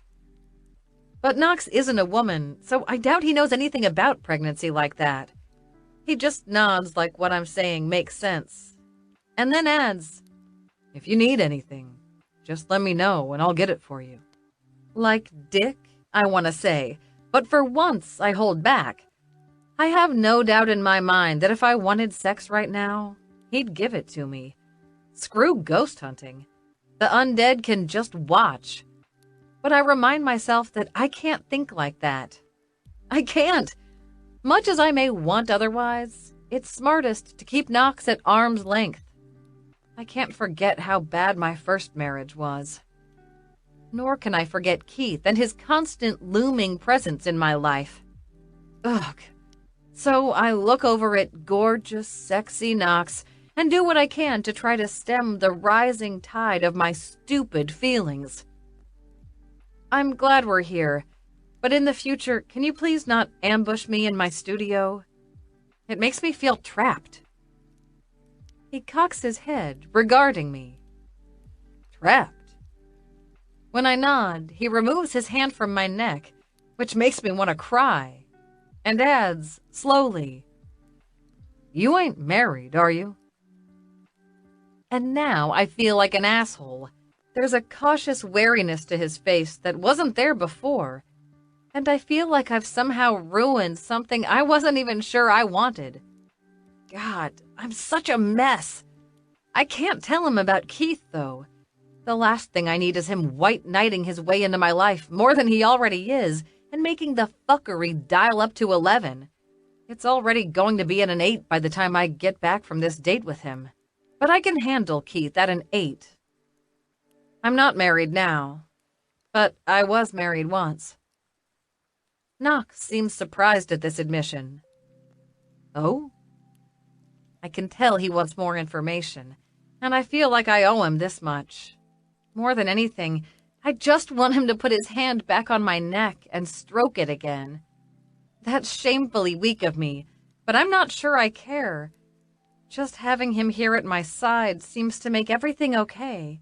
Like it doesn't matter that I'm broke and pregnant and my stalker is going to flip his lid when he finds out I'm gone. As long as he touches me and smiles, everything will be okay. Ghost hunting seems like a distant second right now compared to snuggling. Snuggling that I shouldn't want, of course, but I can't seem to help myself. Just like I can't seem to bring myself to make the first move. I've never told Natalie, I admit to him. Don't say anything, all right? Is it a secret? No, just not something I'm particularly proud of. Nat's a big believer in happy ever after and love conquering all things, despite the whole Clay being out of her life for 7 years thing. Though I suppose she's really, really into the whole Prince Charming thing now that she and Clay are back together. I pick up my phone and start to fiddle with the camera. It's either that or start wringing my hands like some demented damsel in distress. So, yeah, I was married once. It sucked. Not a fan. Knox puts a hand over my phone, gently pushing it aside. Tell me about him. Who is he? And do I need to murder him for hurting you? I laugh at his suggestion, but when I look over at him, there's an intense expression on his face, and he's not smiling. He's not fooling around, and I get the impression he really would go after my ex and make him pay for past slights. I'm not sure if that's crazy pants or sweet. Maybe both. Maybe that's why we get along so well. We're both a little crazy pants. What do you want to know? Everything. Oh, geez. Everything, huh? That's such a broad statement. Well, when I was a kid, it might shock you to hear that I was a bit of a rebellious teenager. A hint of a smile quirks his mouth. No shit, he drawls. No shit, I agree. I had problems with authority, and I really, really had problems with my parents, who were very strict and found religion again when I was about 15. Instead of cleaving to Jesus, I cleaved to goth clothing and rock music and stayed out late with my much older boyfriend. You wild thing, you. It should also not surprise you that I influenced my younger sister, and when my parents found her with a cigarette one day, they blamed me. I'd just graduated from high school, and I'd had the bad decision to stay out late with my boyfriend, Jonas. I'd slept over at his place. See, he was 23 or so, and I had just turned 18, and at the time I didn't think it was weird that an older guy wanted to date some high school kid. I just thought he was cool. Of course, now that I think back to how flat-chested and skinny I was, I wonder about that guy, but that's besides the point. Between the cigarette and the sluttiness I was showing, my parents kicked me out. Jonas offered for me to move in with him, but then he lost his job a week or so later and decided to enlist in the army. The only way we'd get housing together was if we got married. I wasn't particularly keen on the idea because it meant I was trading one authority figure for another, and we were already fighting after a week of living together. But I was also young and stupid, and I figured we'd learn to get along better over time. Plus, I didn't have any options other than going back to my parents and begging for forgiveness. That wasn't going to happen. So, I married my sleazy boyfriend about a month after high school ended. I give him a faint smile. You can guess how things turned out. Knox isn't smiling. His expression is pretty, well, stormy. I reach over and pat his hand. Oh, this gets better.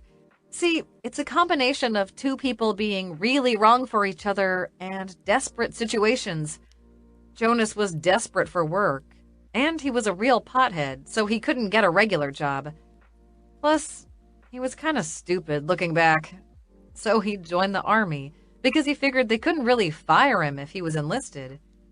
We got married, he shipped out, and then I had an apartment of my own. I wanted to get a job too, but Jonas didn't like that idea. So I spent my time playing video games online and generally being a lazy slob. I guess you could say I was depressed, but I was 18, and I figured shit like that only happened to older people. I shrug. So it didn't make for a good situation when Jonas got home from his deployments. I can feel Knox tense next to me. Did he hit you? His voice is low, brimming with pent-up anger. No, but he grabbed me pretty hard a few times. I know I had bruises. I'm not saying I was blameless, of course. I was a real asshole to him, but that doesn't excuse it, he tells me tightly. No, it doesn't, which is what I was about to say. He seems so stressed and angry over my past that I reach over and squeeze his knee. It's all right, Knox. Like I said, I was an asshole kid at the time, but I wasn't a dumb one. I was more than happy when he'd go away again. It meant I didn't have to deal with him. Of course, while he was gone, I was trapped at home. We didn't have a car, and he was the one earning all the money, which meant I sat around a lot. One time he came home and got really jealous of my friendship with some people online and destroyed my computer and smashed my phone. After that, I didn't have anyone to talk to. Tell me his name, and I'll murder him. I pat his knee again, because it's sweet that he's so furious. It's kind of weird, because I've avoided talking about this portion of my life to anyone. It feels like ancient history now. 10 years gone. I'm a different person now, and I guess I still cringe at the rebellious, loudmouthed teenager I was back then. I love that Knox is automatically taking my side, though. It's the distant past, Knox. Don't get all stressed out. He was isolating you. His jaw clenches. Yeah, he was. I was too stupid to realize it. But Jonas's thing was control. If he couldn't control me while he was deployed, he did his best to make sure I felt alone and try to ensure that I'd do what he wanted. He wanted to approve what I wore, who I talked to, even what I read. I had my own ideas, though. I'd let him think whatever he wanted while he was in town, and the moment he was gone, I got a job.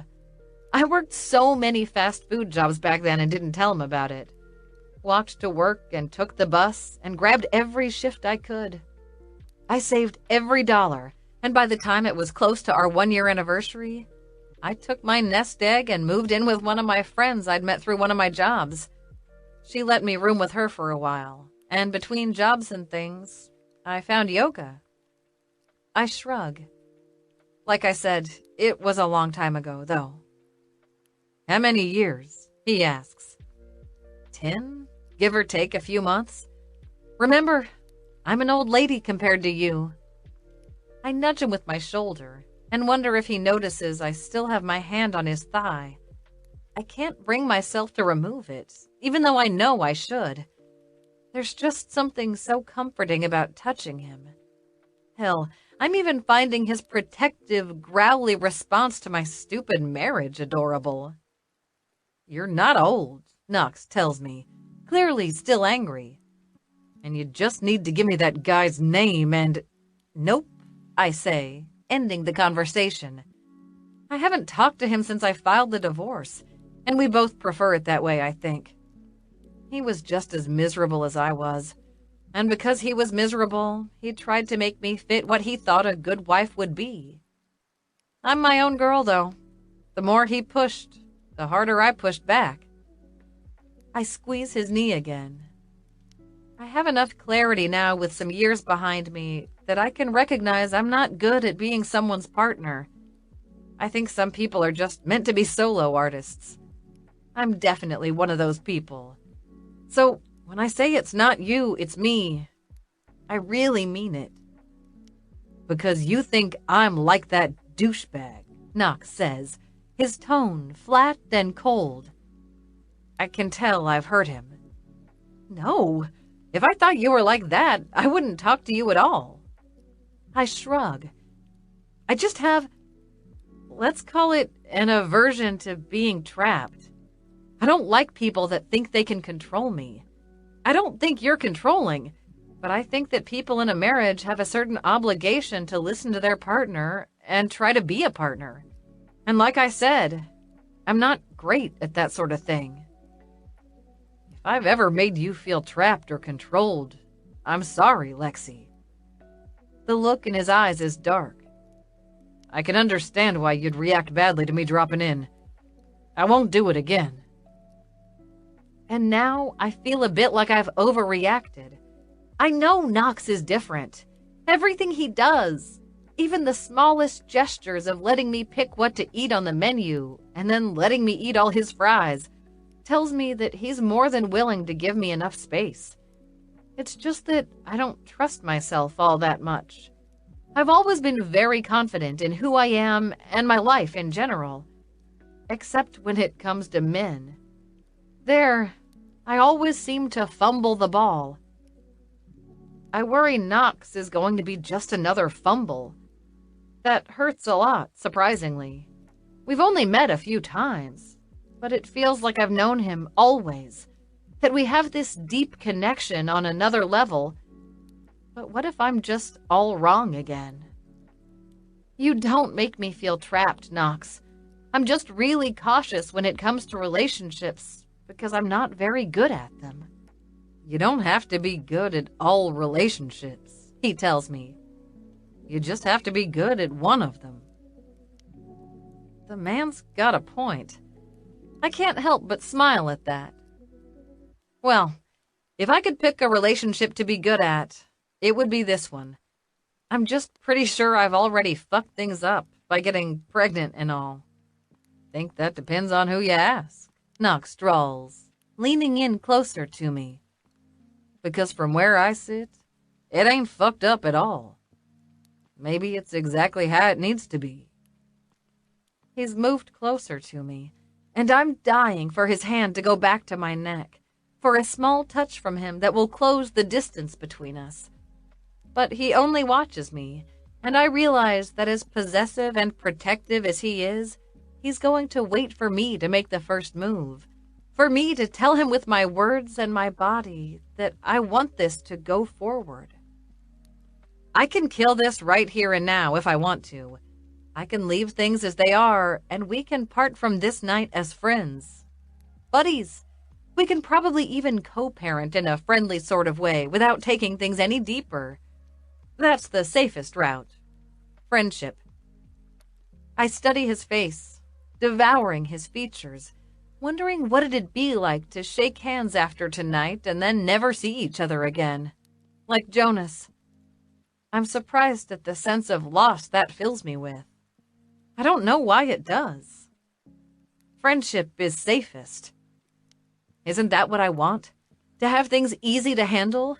To make sure I never lose control of the situation? With Knox, I never seem to have control of the situation in the slightest. But it doesn't feel unpleasant like it did with Jonas. It feels like there's something exciting to look forward to for once. Like I have more to anticipate than just another round of past due bills showing up in the mail, or Keith heading over to be his usual dickweed self at my studio. I think for a moment, and then I sit up and turn my body so I'm facing him. We're no longer sitting side by side, but face to face. If I move any closer, I'd be in his lap. For a brief second, I feel another flash of fear. Am I making a mistake? Knox is younger than me, practically a stranger, and rich. I'm not what he needs. He's going to have the upper hand easily if I let him. Is this what I want? But I look into his dark eyes and study his sinfully handsome face. Like I said earlier, I'm not very good at relationships, I tell him in a low voice. Me either, he says, his voice low and husky. He leans in, a hint of a smile on his face.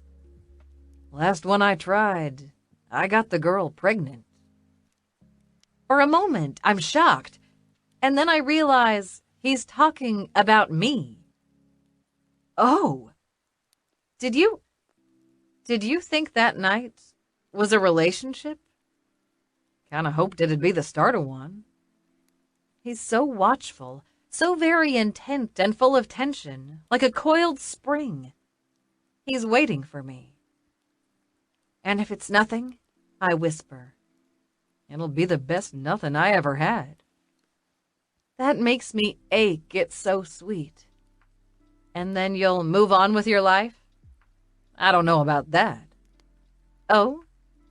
He shrugs and leans forward, just a little.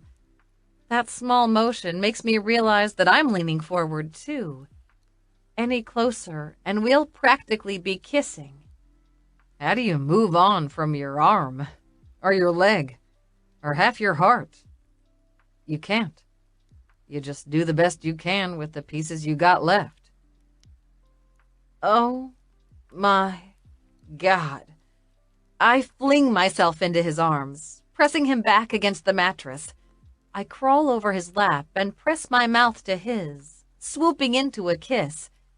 I don't even have time to think about the consequences before his mouth is on mine and we're making out like teenagers in the backseat of a car. His lips move against mine, tongue thrusting into my mouth with all the possessiveness I can tell he's been holding back. He's been waiting for the okay from me all this time, to let him know that I'm all right with the claim he wants to stake. Now that I've broken the distance between us, he's like a wild man, tearing at my shirt and running his hands down my backside before dragging me down against his hips and rocking up against my core.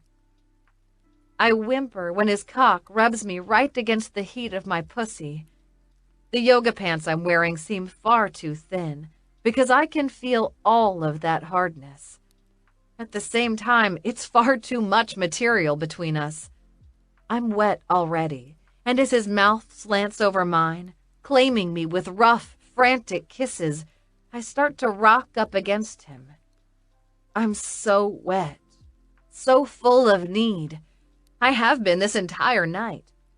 Just a word from him, a look is all it takes, and it's like I want to fling my panties across the room. God, I have been so turned on all night. His chuckle brushes against my lips, and even that's so sexy I can hardly stand it.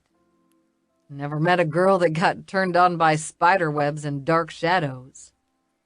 Well, now you know what it takes to make me want to ride you like a bronco, I say, breathless.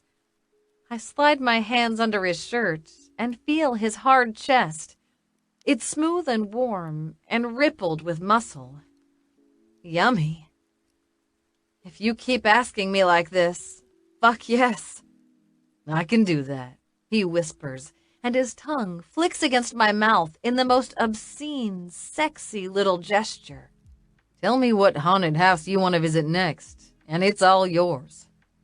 Don't care about the ghosts, I say, panting. I've forgotten we're supposed to be ghost hunting. I've forgotten everything but him. Fuck the ghosts. They ain't my type. I prefer someone warm and touchable, who likes to scare children with her personality. I can't help but laugh at that, and then tug at the hem of his shirt. I want it off. Now. If there's any spirits here, they're welcome to pull up a chair and watch me touch you. And are you gonna touch me?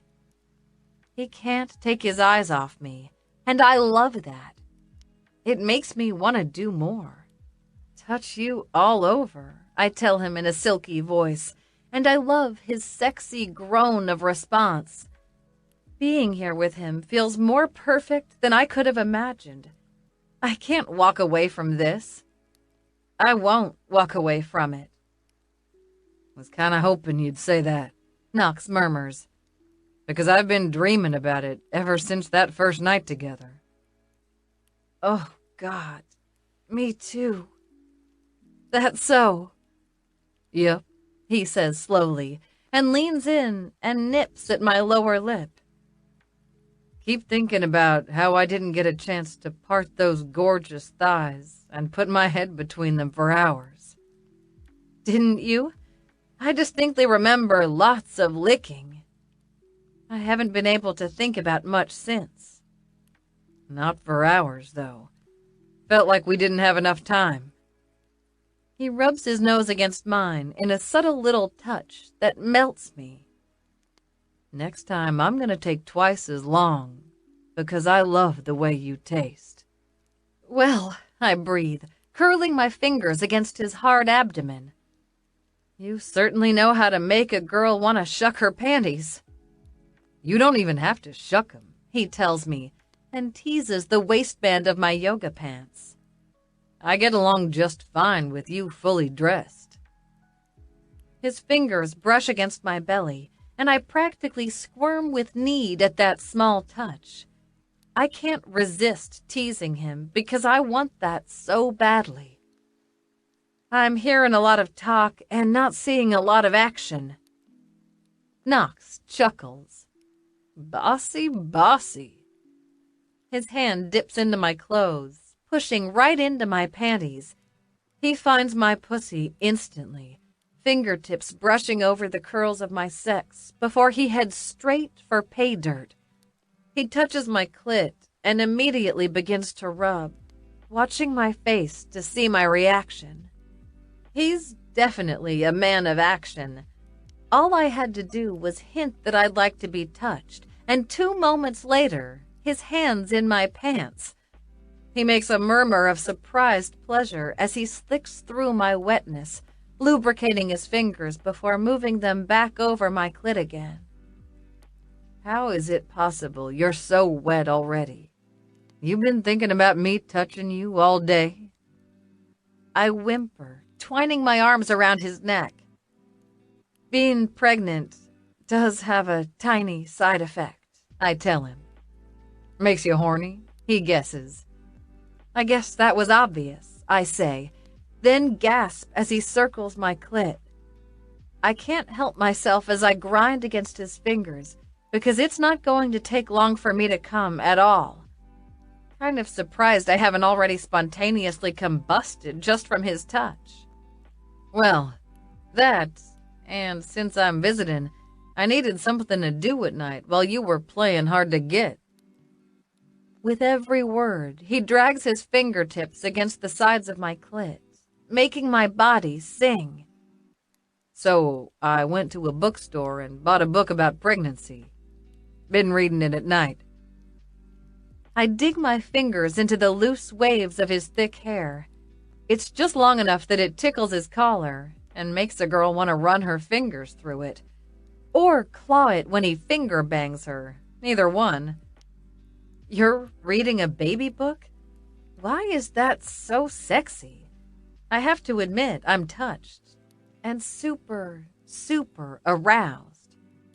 Dunno, but if reading gets you this hot, I need to do it more often. He drags his fingers back and forth, and I feel him brush one against the opening of my core. Oh, God. A moment later, his thumb taps against my clit, and he pumps into me with one finger. Unfair. It feels far too good, too fast.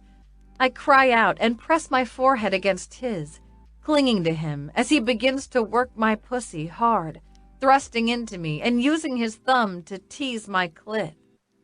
I want to touch him and give him pleasure, but I'm so far gone that all I can do is hold on to him and rock my hips against his hand.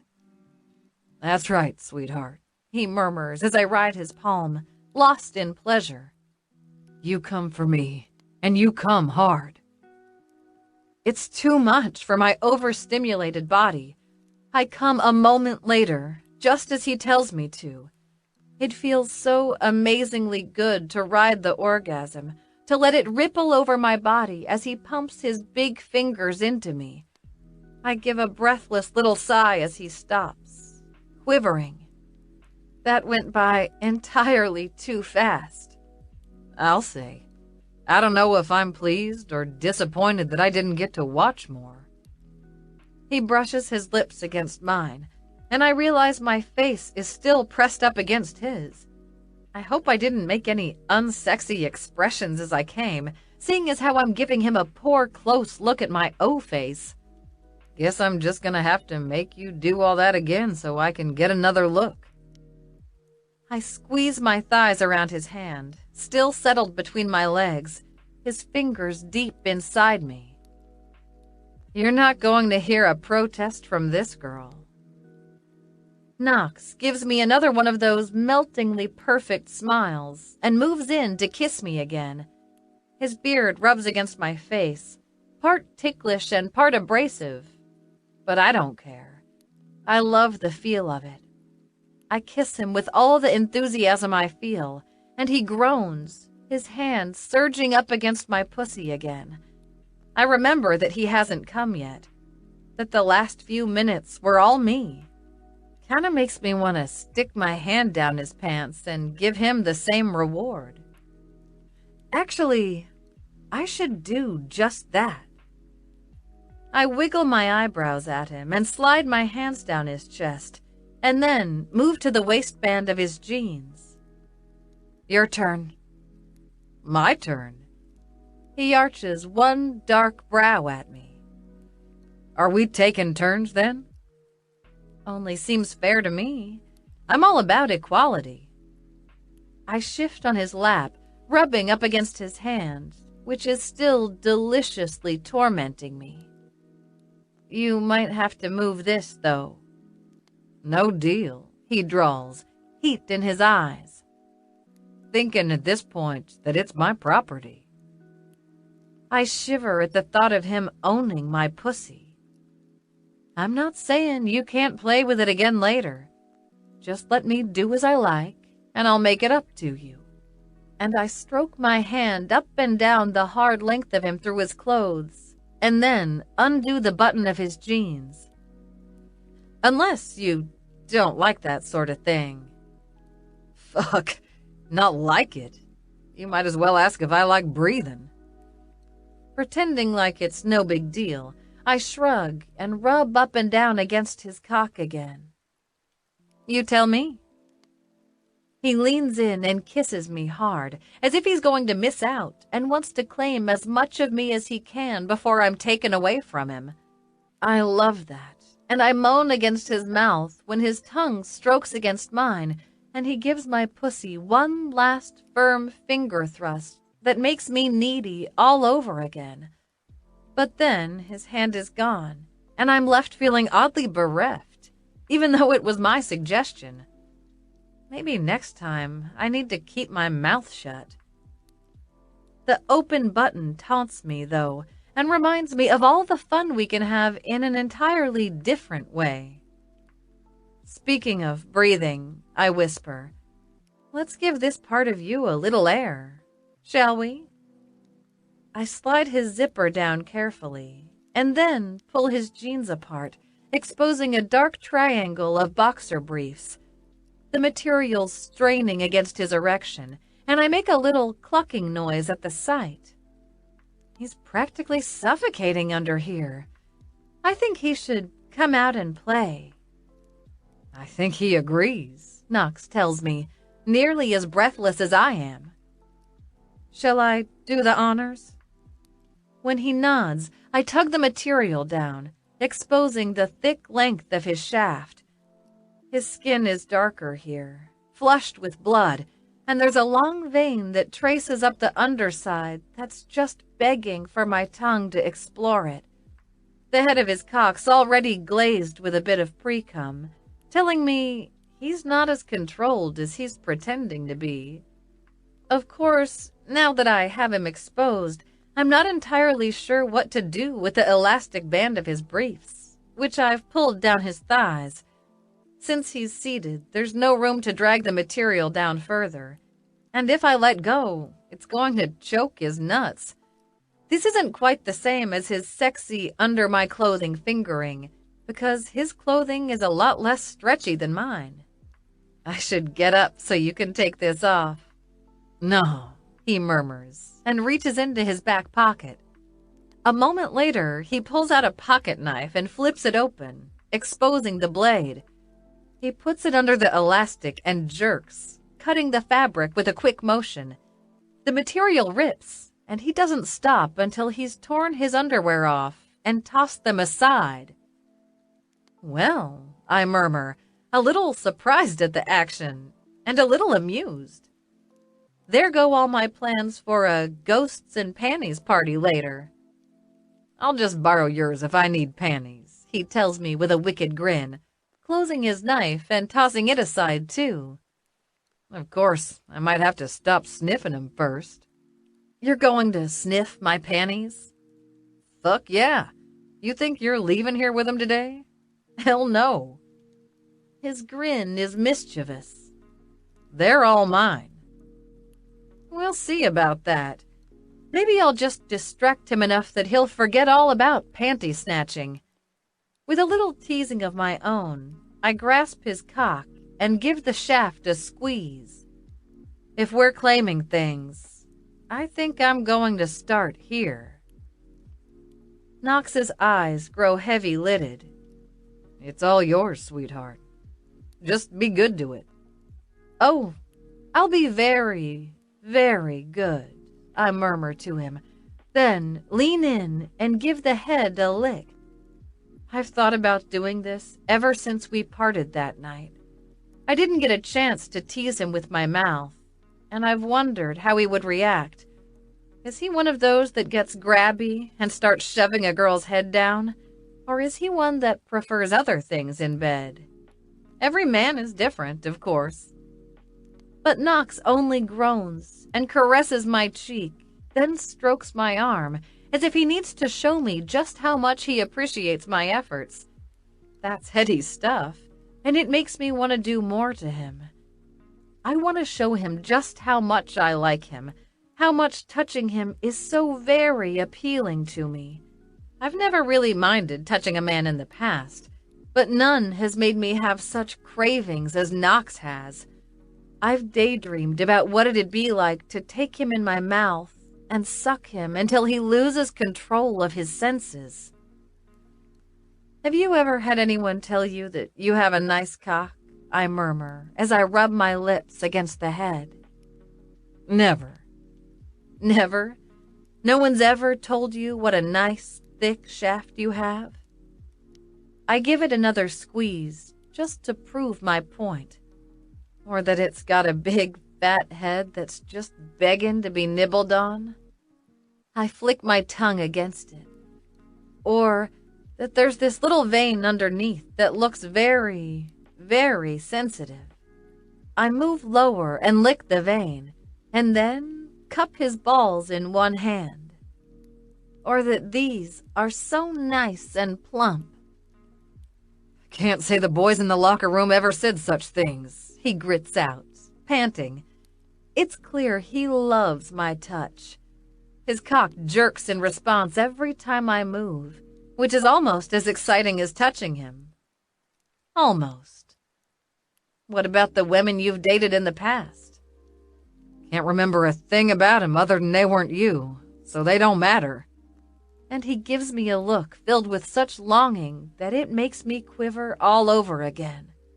Nobody mattered before you, and there ain't gonna be anyone after you, Lexi. I don't respond to that, because what can I possibly say? It's too soon for someone like me to make such a commitment. Commitment's definitely not my strong suit, but I'm not going to let that ruin the moment. I just give him a sly smile and lean in to lick the head of his cock once more. We can talk about where this is going another day. Right now, I just want to enjoy what we've got right now. I drag my tongue over him again, and then take him in my mouth. The breath hisses out between his teeth, and then Knox caresses my cheek again, burying his hand in my hair.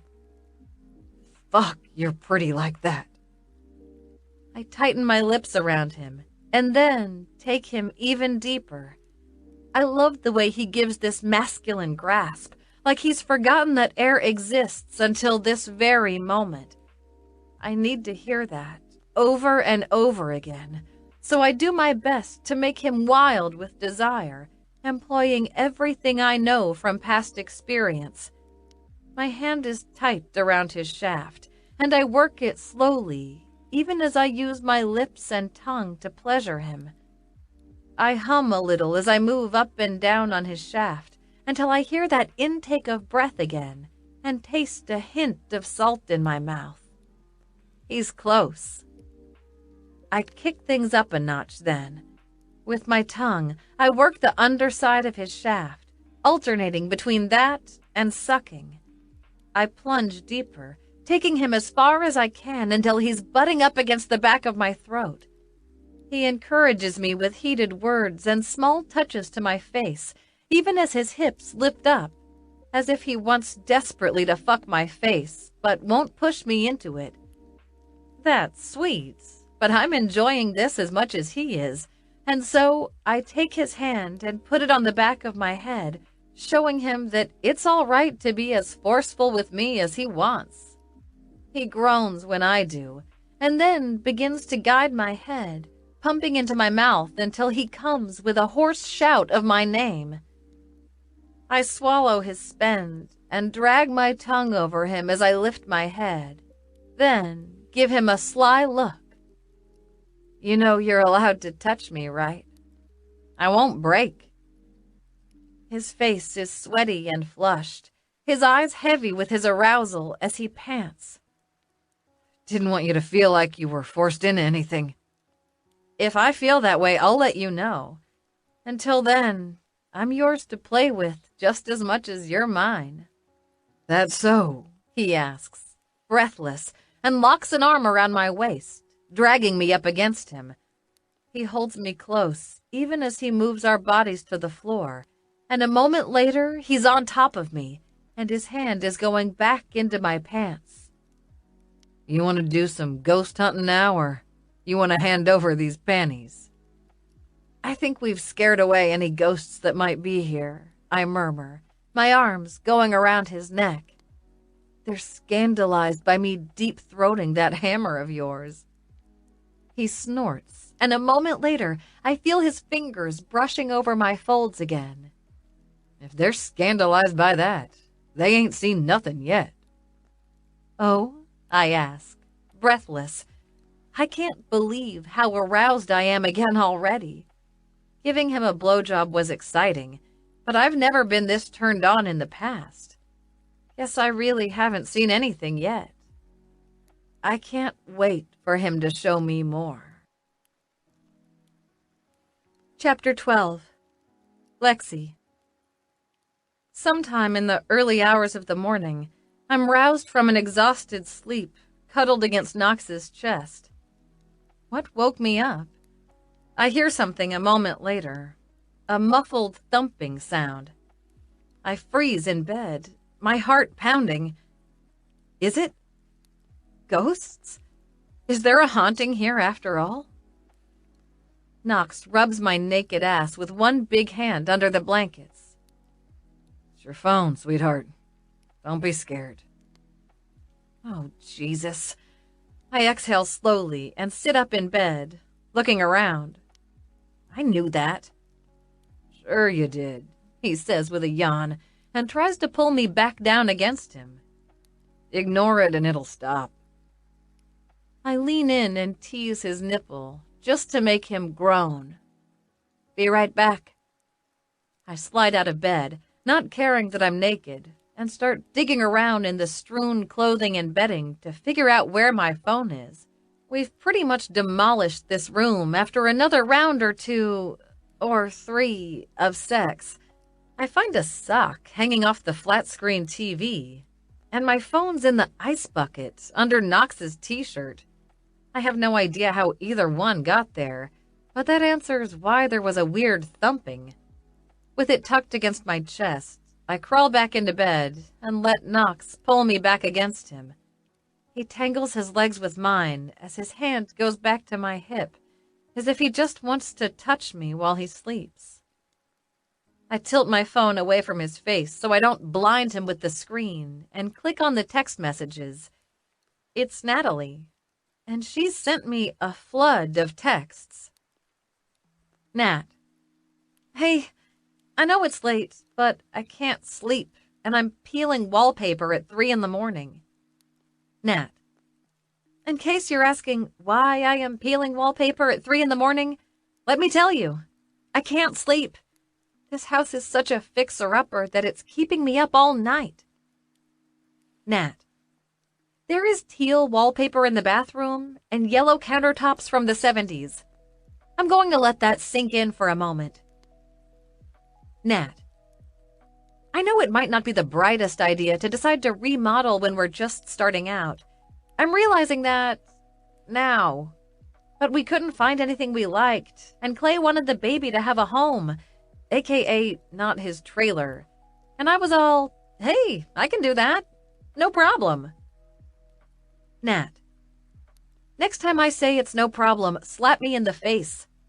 I said this would be exciting. It's not exciting. Nat. Well, the teal wallpaper isn't exciting, but the house is big, and it's fun to pick my own decor. But the bathroom wallpaper bothers me, so here I am in the middle of the night, peeling. Nat.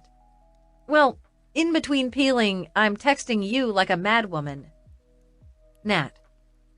Which brings me to my question of how come you haven't moved into my guest house yet? Nat. It's set up to be the perfect sort of apartment, you know, and rent-free. Nat. Not that you're a charity case. Nat. But like, I know your yoga business has been in the toilet back at Luca. Nat. And I know San Antonio is a big relocation for you. Nat. But I'd hate for the place to sit empty, and I'd love for you to be nearby. Nat. Just think about it, okay? Nat. Talk to you in the morning when you get this. Wallpaper is calling my name. Knox groans and buries his face against my hair, hiding his. Did she write you a fucking book? Seems like it. I click the screen off and toss my phone aside, then snuggle close to him again. His hand immediately goes to the curve of my ass, and he squeezes it possessively. I breathe in his scent. He's a little sweaty, but instead of it being a turnoff, I like the smell of his skin. I rub up against him and close my eyes, trying to go back to sleep. I can't, though. Instead, I keep thinking about Nat's one-way conversation on my cell phone. She's offering me the guest house on her property. It'd be cheap. I'd pay her rent, of course, because I'm not a freeloader. but I could name my price. Nat likes to take care of people. I'd be in San Antonio, where Knox lives. Best of all, I'd be away from Keith. He could leave me the fuck alone for once. It'd be a fresh start in what has felt increasingly like a stale dead end. As a place to live, Luca sucks. The only person that I liked there was Natalie, and she's moved away. There's nothing holding me back, in theory. Except, that's where my business is. My studio is there. Everything I've worked for in the past 5 years is there. Sure, it's a small apartment and an equally small studio, but it's mine. I've worked hard to build that up. Every customer that comes to my studio for yoga is an accomplishment that I made on my own. Moving into a friend's guest house doesn't exactly advance my independence, but it's tempting. My credit cards are in the red thanks to my business, and they don't look to be in the black anytime soon. My studio rent is going up, and attendance in my classes has fallen off dramatically. Some of it is because there's a gym that opened up one town over, and some of it, well, it's because I'm shitty with people. I have no patience, and I'm weird. In a small, conservative southern town, I'm the weirdo that dresses in black and doesn't go to the town social events. In the last 3 days, my classes have been nearly empty. I've been worrying over how I'm going to make the rent. Or I can say fuck it to all of it and move into Natalie's guest house. I don't know what to do. Knox. Best thing in the world is waking up with your woman naked in your bed. Lexi's tucked against me with that flexible, bendy little body of hers that makes me so fucking crazy, and her head's against my chest. Fills me with all kinds of pride and possessiveness. This beautiful woman is mine, and she's carrying my child. I'm so overwhelmed with how good it makes me feel, how happy, how satisfied. I'm totally stealing her panties. She wakes up eventually, and after a quick round of morning sex, she heads for the shower. I hide her panties away before I join her, and then we get dressed for breakfast. Lexi's not a morning person, and clearly grumpy, but I don't mind. Even her grumpiness is cute. We didn't find any paranormal shit, but I don't think either of us minded much. I know I didn't. The living, specifically her, are far more interesting than any ghosts. We grab a couple of cups of coffee downstairs in the cafe and sit for breakfast. Lexi picks up a bit after the coffee, even though it's decaf because of the baby, but she's still awfully quiet, even after the food comes and we start to eat. I hope it ain't regret that's making her silent. I snag one of the coasters at our table, just to see if she's paying attention. She flicks my hand with her finger. Yep, she noticed. But she's still silent and thoughtful. I ain't sure what to make of that. Something wrong? Lexi stifles a yawn and then shakes her head. Lot on my mind. I notice she's demolished everything on her plate. She eats like a champ, my Lexi. Like the baby? Her expression grows even more thoughtful. Am I a bad person if I admit I wasn't thinking about the baby at all? No. It's still pretty new for both of us, I imagine. Though I'm already obsessed at the thought of a baby with her dark hair and smile. Wonder if it's too soon for me to ask when the next doctor's appointment is, so I can come along and soak up information about our baby. Course, that's if she lets me. Lexi's the type to run if she feels pressured. I gotta play it slow. So, what's next? What do you mean? She looks mournfully at her empty orange juice glass. I give a casual shrug, even though I'm not feeling casual. I'm feeling tense and possessive. Is she gonna run off on me again and ghost me for another 2 months? Or are we finally gonna get somewhere? Maybe I'm old-fashioned, but I want her to have my name, I want our baby to be ours, not just hers. I mean, you and me. What's next for us?" Lexi appears to consider that for a moment, and then gestures with her hand. "Give me your phone." When I give it to her, she begins to type. "I'm going to put my phone number in here, and I'll add yours to mine. You can text me." She looks over at me, and her mouth quirks. "I realize it'll be a struggle, but try, for my sake." "I'll do my best," I tease back. "Unless this is a subtle request for dick pics." "Oh, Knox," she purrs. "You know I'm terrible with subtle." I laugh, because she ain't wrong.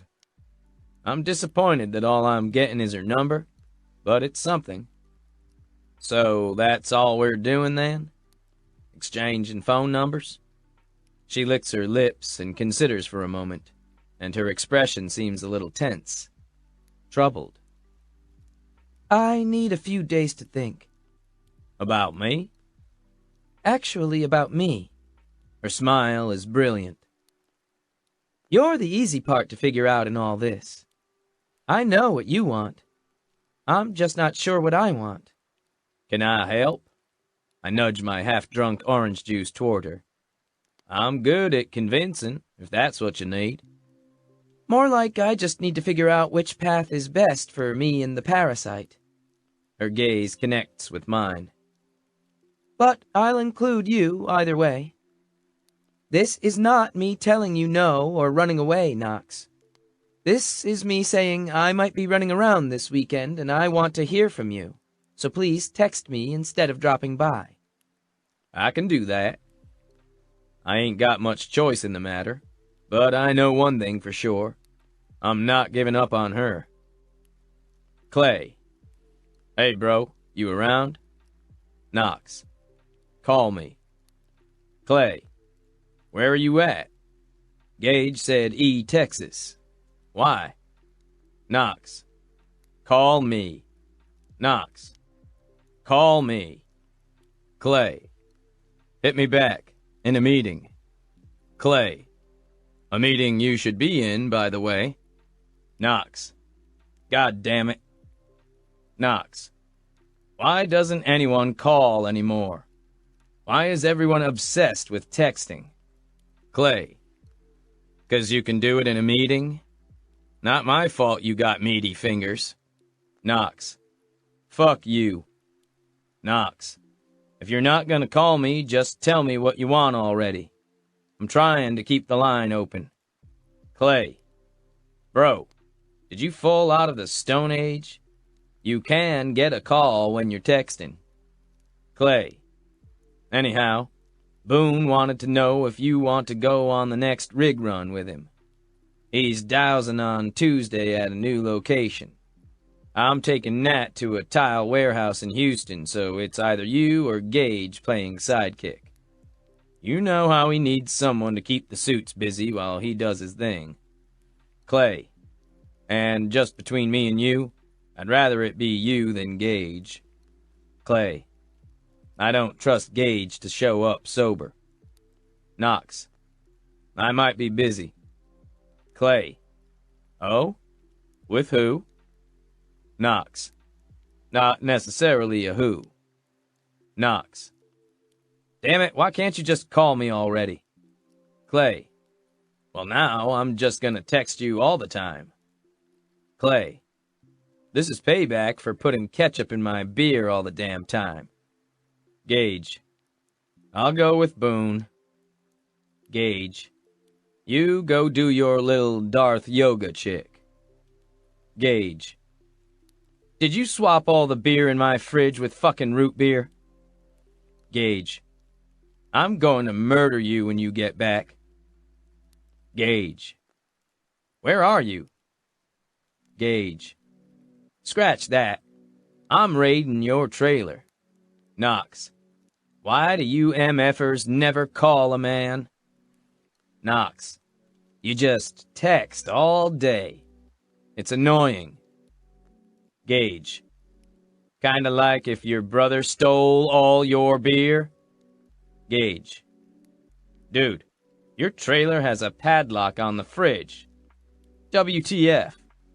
Knox, thought you might head over. Gage, you suck. Gage, this entire family sucks. Gage, if I want to get drunk until my brain's pickled, I can. Knox, quit bitching and give me some advice. Gage, advice? Knox, yeah, call me. Gage, just text it. Gage, or use symbols. Knox, I hate you. Knox, fine, I'll text. So Darth Yoga put my number in her phone and said I could text her but not to come over. Knox, don't know what to make of that. Gage, she's married, bro. You're tapping married pussy. Abort. Abort. Gage, you do not want that. Knox, she ain't married. Said she's got some shit going on. Gage, married. Knox, forget I asked. Gage, I'm just teasing you. Gage, hello? Gage, bro, it was a joke. Gage, damn, you're sure touchy in a text message. Gage, fine, you want my help, I will help. Gage, is it possible she has a really strict dad? Knox, don't think her parents are involved anymore. Gage, then something's going on at work, maybe. Gage, or she's got finals or something stressful. Gage, that's beside the point, though. She's a chick. They can be cagey. Did you try texting her? Knox, not yet. Gage, don't send her dick pics. Gage, girls hate that shit. Knox, you send your dick to women? Gage, me? Nah, I don't need to. I get in their pants just fine. Smiley face. Gage, just saying in general. Knox, I just wonder if she's pushing me away again. Knox, man, I sound like a chick saying that. Knox, but she's hard to nail down. Doesn't want anything to do with me, and then when she caves, we're all over each other for a day, and then nothing. Knox, so I don't know what to think. Knox, I asked her to marry me. Gage, the fuck? Gage, you did what? My phone rings a moment later. Figured it would. I consider for a long pause, letting it ring 3 times, and then pick it up just before it goes to voicemail. Yo. You jackass. You asked Darth Yoga to marry you? Why? If you want to get laid, bro, there are easier ways. You sound sober, I tell him cheerfully. Run out of trailers to raid for beer? Fuck you for padlocking your fridge. And yeah, I'm far too sober to deal with this shit. Don't change the subject. You really asked her to marry you? Yeah. I think of Lexi and how even though it's only been 2 days since I saw her, I miss her like crazy. I don't bring up the baby, though. Not yet. You know how Clay just knew when he met Natalie and didn't want anyone else but her? Ever? That's how I feel about Lexi. Yeah, but Clay's a fucking dumbass. I thought you were smarter than that. He sighs heavily. Fuck. Am I gonna be the only one left in this trailer park? For a moment, he sounds so lost and lonely that I want to get in my truck and drive home to hang out with him.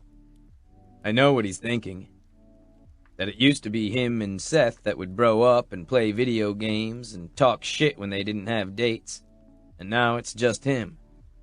The fact that all his older brothers have someone in their lives now has to be making him feel even more isolated. So, you can't help me? I ask, even though I don't really want help. Lexi's a puzzle that Gage won't be able to figure out. She's mine to decode, and I love her tricky personality, even if I don't always understand it. But Gage needs someone to talk to, I think. And if there's one thing Gage is good at, it's romancing women. Let me think. You're still out in bumfuck East Texas, right? Yeah, I say, settling into the motel chair. Will be for a few more days in case she wants to hang out. She's texted me, but they haven't been real conversations. She texted you. You didn't text her? Right. That's a good sign, bro. I hear a crash of something and then a heavy thud on the other end. What are you doing? Heading back to my own trailer. Yours sucks. Fucking padlock on the fridge. Enjoy the root beer, I needle him. Go fuck yourself, he tells me in the same sing-song voice. Did you want my help or no? I'm listening. Mostly because I'm worried about him. Well, and I wouldn't mind some perspective on Lexi from another point of view. You're showing your hand far too soon. Best way to get a girl after you is to let her know you're interested, but just a little. You're coming on far too strong. See, she texted you, right? Right. And it wasn't much. Just a hey, what's up? Right. What did you send back? I shrug my shoulders even as I answer. Just asked her how her day was gone and if she was busy. And what did she say? She said she was busy and I haven't texted her since. Gage makes a pained sound. Bro, she is using my playbook on you. She flipped the script. She let you know she was interested, but just a little. Now she's waiting for you to chase again. Kinda hard not to, seeing as how she's got my baby in her. Mm-hmm. You need to turn this around, Knox, or you're gonna be jerking it on your couch for the rest of your life. I scratch my beard. Is he wrong? I don't know that he is. Lexi has shown she feels she's just fine without me. She doesn't want my money despite being broke as fuck. She doesn't want my help despite being pregnant with my kid. If I fell off the planet tomorrow, I'm not sure it would affect her in the slightest. That bothers me at a really deep level. I mean, damn. I know I'm gutted every time she doesn't answer me right away. Am I coming on too strong? Would it be smarter to play a little harder then? So, what do I do? You make her thirsty, Gage tells me. That's your problem. She ain't thirsty. He sounds a little too confident as he repeats his advice. Thirst is how you win a girl. I don't think he's wrong. But I'm not sure how I make Lexi thirsty when she's carrying my baby and doesn't need me. Somehow, I've got to figure out how to make her want me, and want me hard. Chapter 13. Lexi. To say that business has been slow since I got back has been an understatement. I mean, I was gone for 2 days and had to cancel 2 private sessions. But that doesn't explain why my studio has been completely empty for the past 3 additional days. No one showed up for classes, despite being signed up. My private sessions have had all kinds of excuses why they couldn't come in. It's like everyone in town has decided to bail out on me. It's a little worrisome, of course. Business has never been brisk, but I'm also kind of a prickly asshole at best. And this is a small conservative town. They don't know what to make of someone like me, who has no kids, doesn't go to church, wears black, and never attends bingo night. I've always been an oddity, and it's never bothered me that much. I figured business would build with word of mouth and happy clients, and even if I was never booming, I could make enough to be my own boss and be happy. But a deserted yoga studio 3 days in a row has me worried. It's like I came back after being away for a short period and all my business up and left. I'd blame Keith, but he's been awfully silent lately, which makes me hope that he's found someone new to stalk and harass. It's all very strange. I check my schedule for the next week, and I have a nagging suspicion that the people that canceled on me today are going to cancel on me next week, too. Did I say something that somehow got around town, and that's why I'm being ignored? I call up Mrs. Bateman. She's not scheduled for another 2 days, but I don't care. She picks up after the first ring and doesn't sound thrilled to hear from me. I'm glad you called, Lexi. I need to cancel the rest of my appointments. You do? Not just this week, but forever? Can I ask why, Mrs. Bateman? I thought you liked coming to my studio. Well, I do, and I know my doctor said it's good for my posture, but I'm not a fan of the little problems you've been having. Her tone is very matter-of-fact. You're a very nice girl, but that sort of thing is just disgusting. Problems? She wasn't even one of the clients I canceled on. What is she talking about? When you say problems, I assume you don't mean my avant-garde personality. She snorts. I mean your bedbugs, young lady. That's something you should really disclose to your clients, seeing as how we have to take off our shoes and lie on your mats for class. What if we picked them up? It's horrifying to think about. What? Bedbugs? I don't have bedbugs. Isn't that why you shut down this last weekend? So you could fumigate? That's all everyone at the diner can talk about. Your filthy little studio. There's pure revulsion in her voice. This is a small town. Did you think it wouldn't get out? You've figured me out, I say dryly. It was my secret plan to infest the good people of this town with bedbugs, and now I've been foiled. My tone is mocking to cover up the hurt I'm feeling. So who told you? Well, Agnes said she heard it from one of the firefighters that saw the truck pull up in front of your building and stay there all night. Like I say, this is a small town. There's a knot in my gut that seems to swell the moment I hear firefighters. The smallest of towns, I agree with her, and hang up the phone. No sense in talking anymore. I know exactly where this rumor came from. Keith Lawrence. I should have known. I'm filled with blistering rage at the realization that he's sabotaging me, and it's quickly followed up with helpless frustration. What can I do? No one will ever believe me over Keith. Everyone adores him. They think he's perfect, and if he's a little too single-minded in his pursuit of me, I must be the problem, and not him. He's handsome and strong, and helps old ladies across the street. And he's completely, utterly psycho. But, hey, I'm the problem, obviously. I stare out at my empty studio, all the mats rolled up in the corner, waiting to be used. I have no doubt in my mind that Keith started the rumor of the bedbugs. Heck, it might not even be a rumor. All he had to do was pay a pest control guy to park his truck in front of my studio all night and let the story write itself.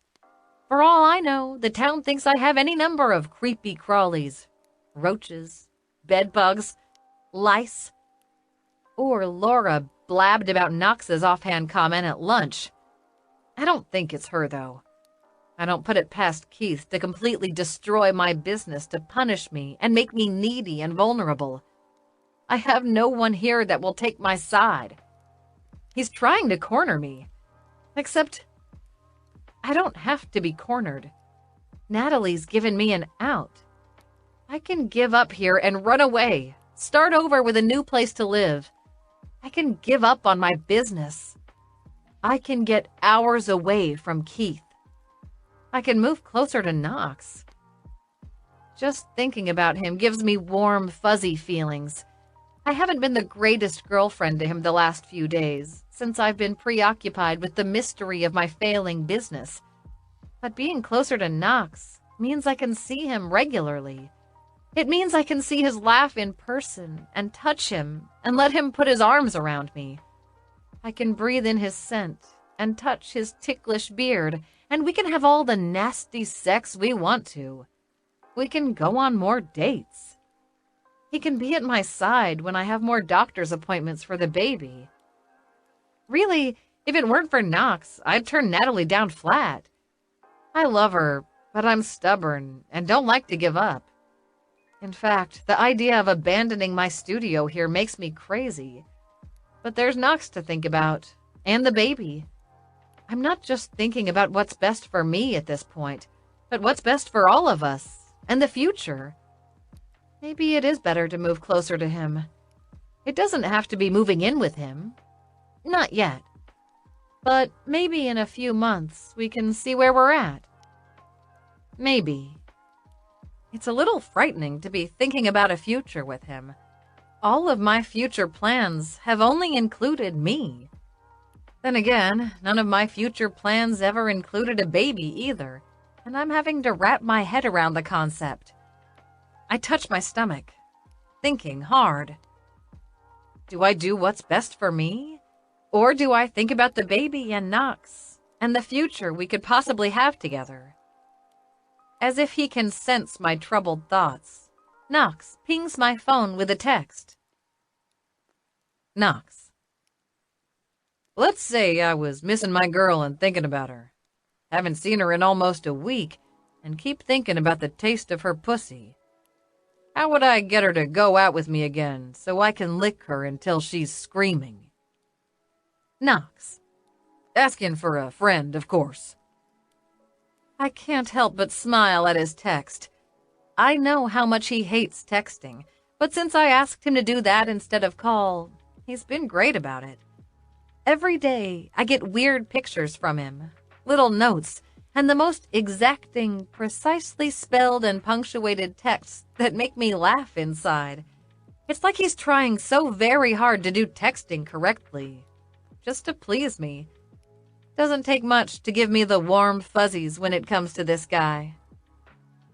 Would it be so terrible to move closer to him and far, far away from Keith? I look around my little studio, wishing that I felt more compelled to stay, that I could feel a bone-deep sense of pride in what I've created here and tell Keith to fuck off and stand up for myself, that I could regroup and win my customers back. It'd take hard work and a lot of hustle, but I'm sure I can do it. Instead, I'm just tired. The thought of doing open classes and recruiting and flyers and convincing people like Mrs. Bateman that she needs my classes, all of that makes me want to take a nap.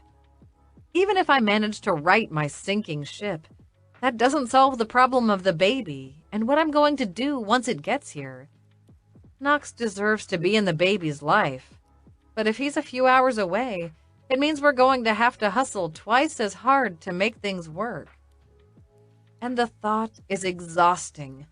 I've tried so hard for so long, and it'd be nice to take a break. Instead of seeing hard work rewarded when I look at my studio, I see the hole Keith put in the wall and nothing but worry about how I'm going to pay the rent on this place next month. I don't see opportunity anymore. I see an anchor weighing me down. I consider my phone and Knox's dirty text. Lexi.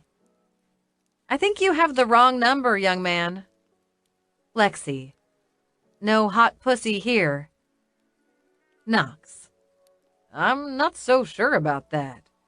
Have you checked lately? Knox. Go ahead. I'll wait.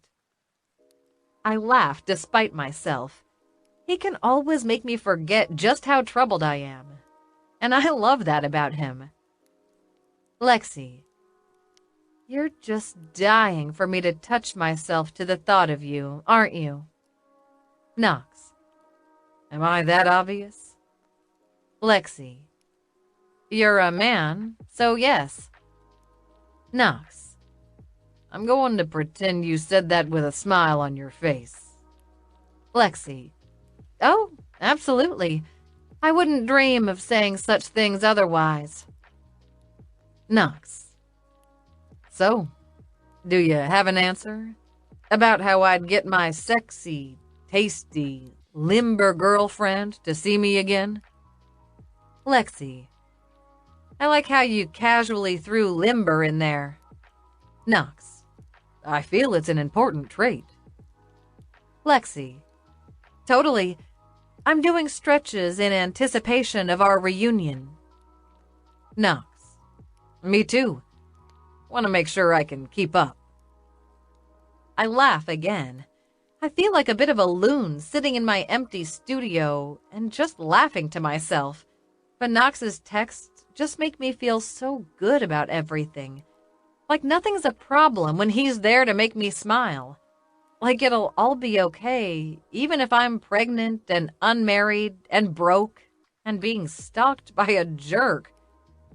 So I think for a moment, and then text him again. Lexi. As for seeing your girlfriend again, what are you doing this weekend? Because I might be moving into Natalie's guest house. I'm going to need someone to help me unpack. Knox. Hell, I can do more than unpack. I can help you pack. I can shove all your stuff into the back of my truck and help you move, too. You name it, I can do it. Knox. And then, of course, I can lick your pussy to help you relax. Knox. I'm charitable like that. Lexi. Your generosity is overwhelming, but just helping me unpack will do. Knox. I can do that. I set my phone down because my hands are shaking a little. I guess I'm doing this. I'll text Nat to let her know I'm coming and start packing.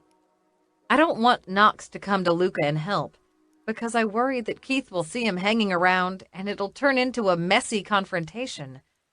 I just want to quietly get out of here.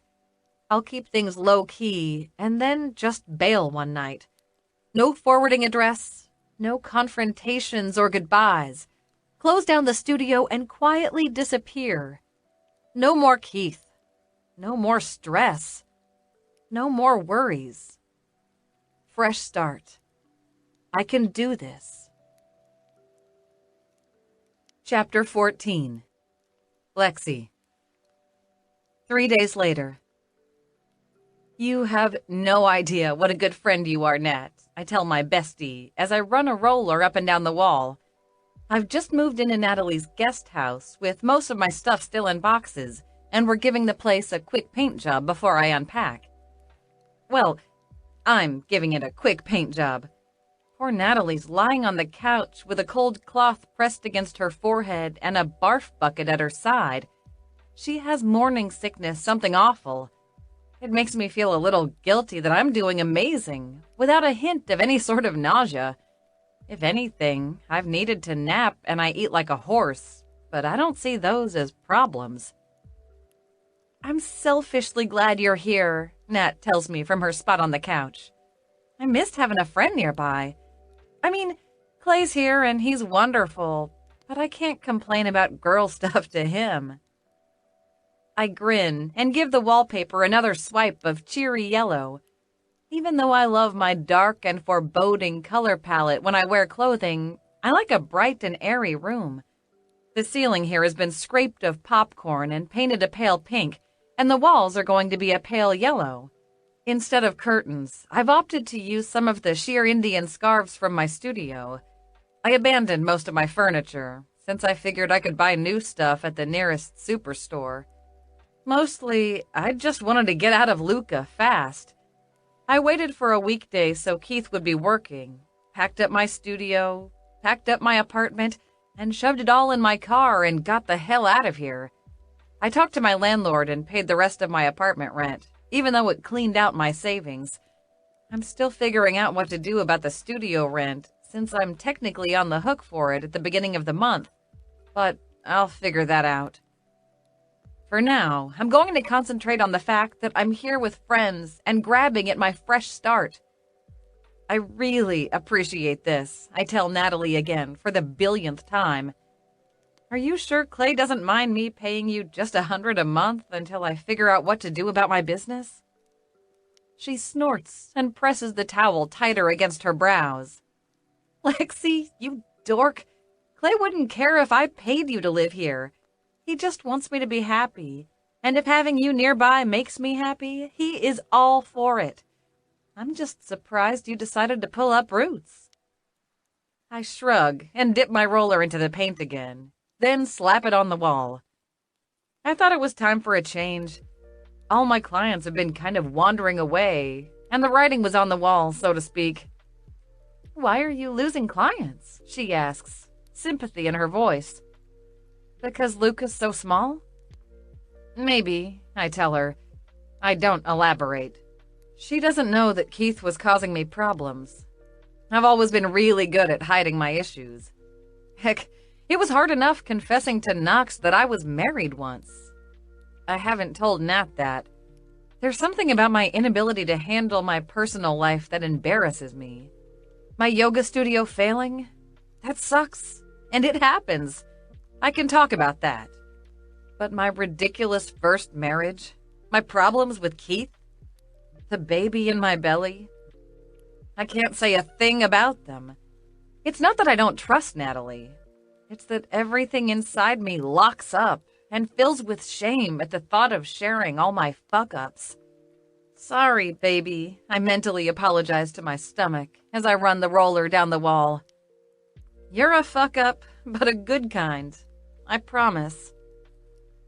To change subjects on Nat, I glance back at her as I paint.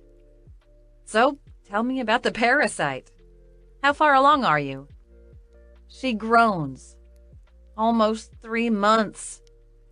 Considering you bought this house and married Clay after that, I can math up that prim Natalie Weston has been a very, very naughty girl. Her laugh is pained. Just don't tell my father. I'm going to have the baby early, as far as he knows. Nat's father is a whole other mess of worms. I don't comment that she'd be lucky if he remembered the baby at all, but that's just cruel. And I won't be that way to Natalie. She's a damn angel and deserves every bit of happiness she can get. I won't say a thing. You hoping for a boy or a girl? It feels disloyal to pick one, she admits from her spot on the couch. Like if I say one thing, I'm going to destroy my kid if it's not that. I'd be happy with either one. That's a total cop-out answer, and you know it. You have to have an idea of what you want. I know I do. It came to me about a week ago. Maybe when I last saw Knox looking at me with those dark brows and that gorgeous smile. I want a boy. I want a boy that looks just like him, with his beautiful eyes and strong build. He's so good-looking that something like that deserves to be passed along in the world. I like to think his son would have his father's same watchful, clever mind. How wonderful would that be? Behind me, Natalie sighs. Well, if I had to pick something, I guess I'd pick a girl. Just because of the sweet little dresses you can put them in. But I really would be happy with anything. I'm just thrilled that it feels like everything's finally coming together. I have Clay, and we're having a baby. Everything else is just gravy. I glance back at her, and she's got the most beatific smile on her face. Aw, you're lucky. I'm so glad everything's worked out for you. I really am happy, Natalie says softly. I want the same for you, too. I want you to be as happy as I am. with a man and a baby on the way. She has no idea how close to the mark she's hitting with that. Natalie bails out on me a short time later, the paint fumes only aggravating her nausea. That's all right. I don't mind painting the rest by myself. I get it done quickly enough, but I can't stop thinking about Natalie and her happiness. All she's ever wanted was Clay, and she has him and the baby to boot. I have the baby, but I don't know how I feel about Knox. Scratch that. I know how I feel about Knox. I like him. Far too much. I don't know how to process that, because everything in my mind is screaming danger when it comes to settling down in a relationship. It turned out bad with Jonas. It turned out worse than bad with Keith. What if things go sour with Knox? Not only will there be a baby in the mix, but my best friend and the holder of my rent is married into that family.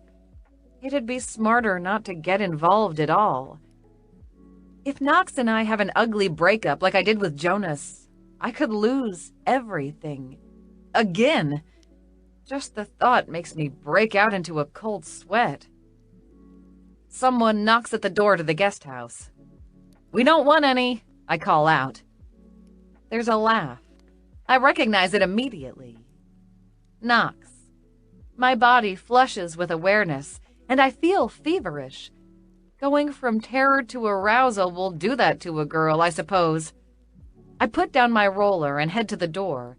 The windows are open to let in air, but I didn't like the idea of the door hanging open, so I flip the lock and open it a crack.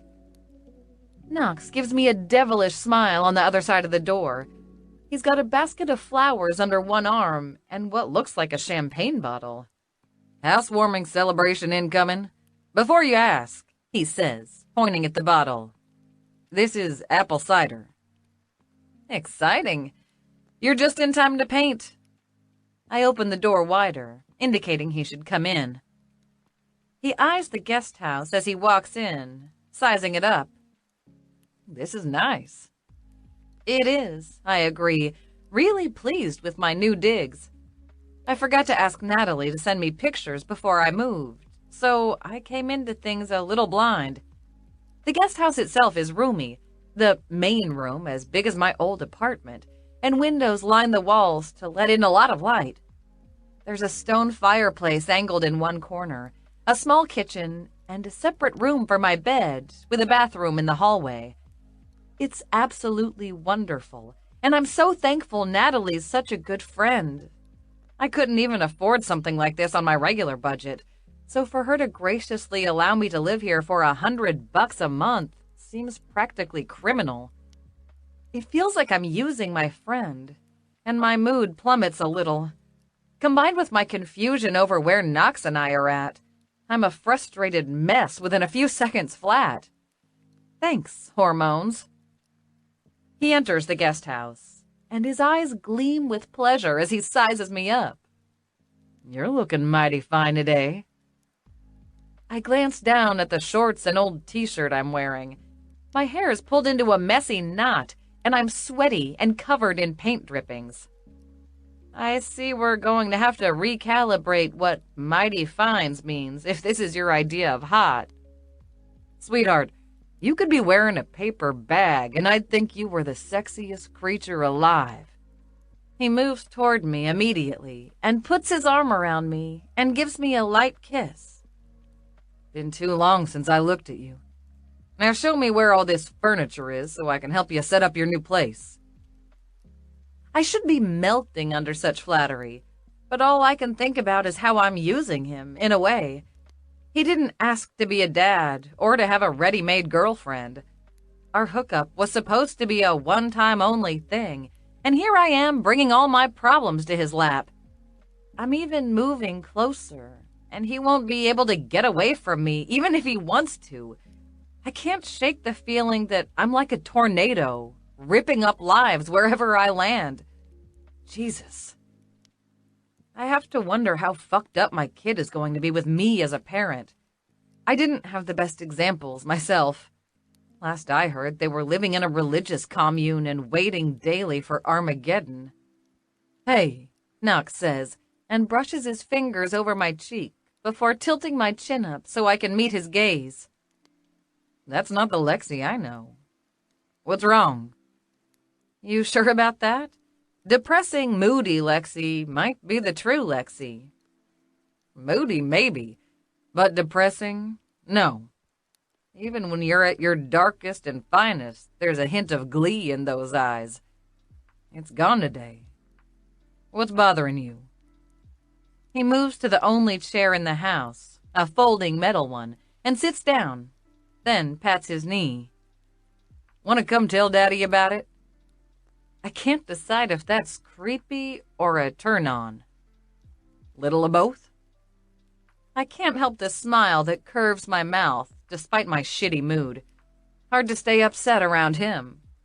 You can't do daddy play very well, considering you're half-toddler yourself. 5 years younger, not 25, he says in that patient voice, and reaches for my hand, tugging me over to him. And if daddy play's not your thing, you can be my babysitter. Either way, come sit in my lap and tell me who or what's bothering you so I can beat it up. He's serious, too. The look on his face is deadly earnest.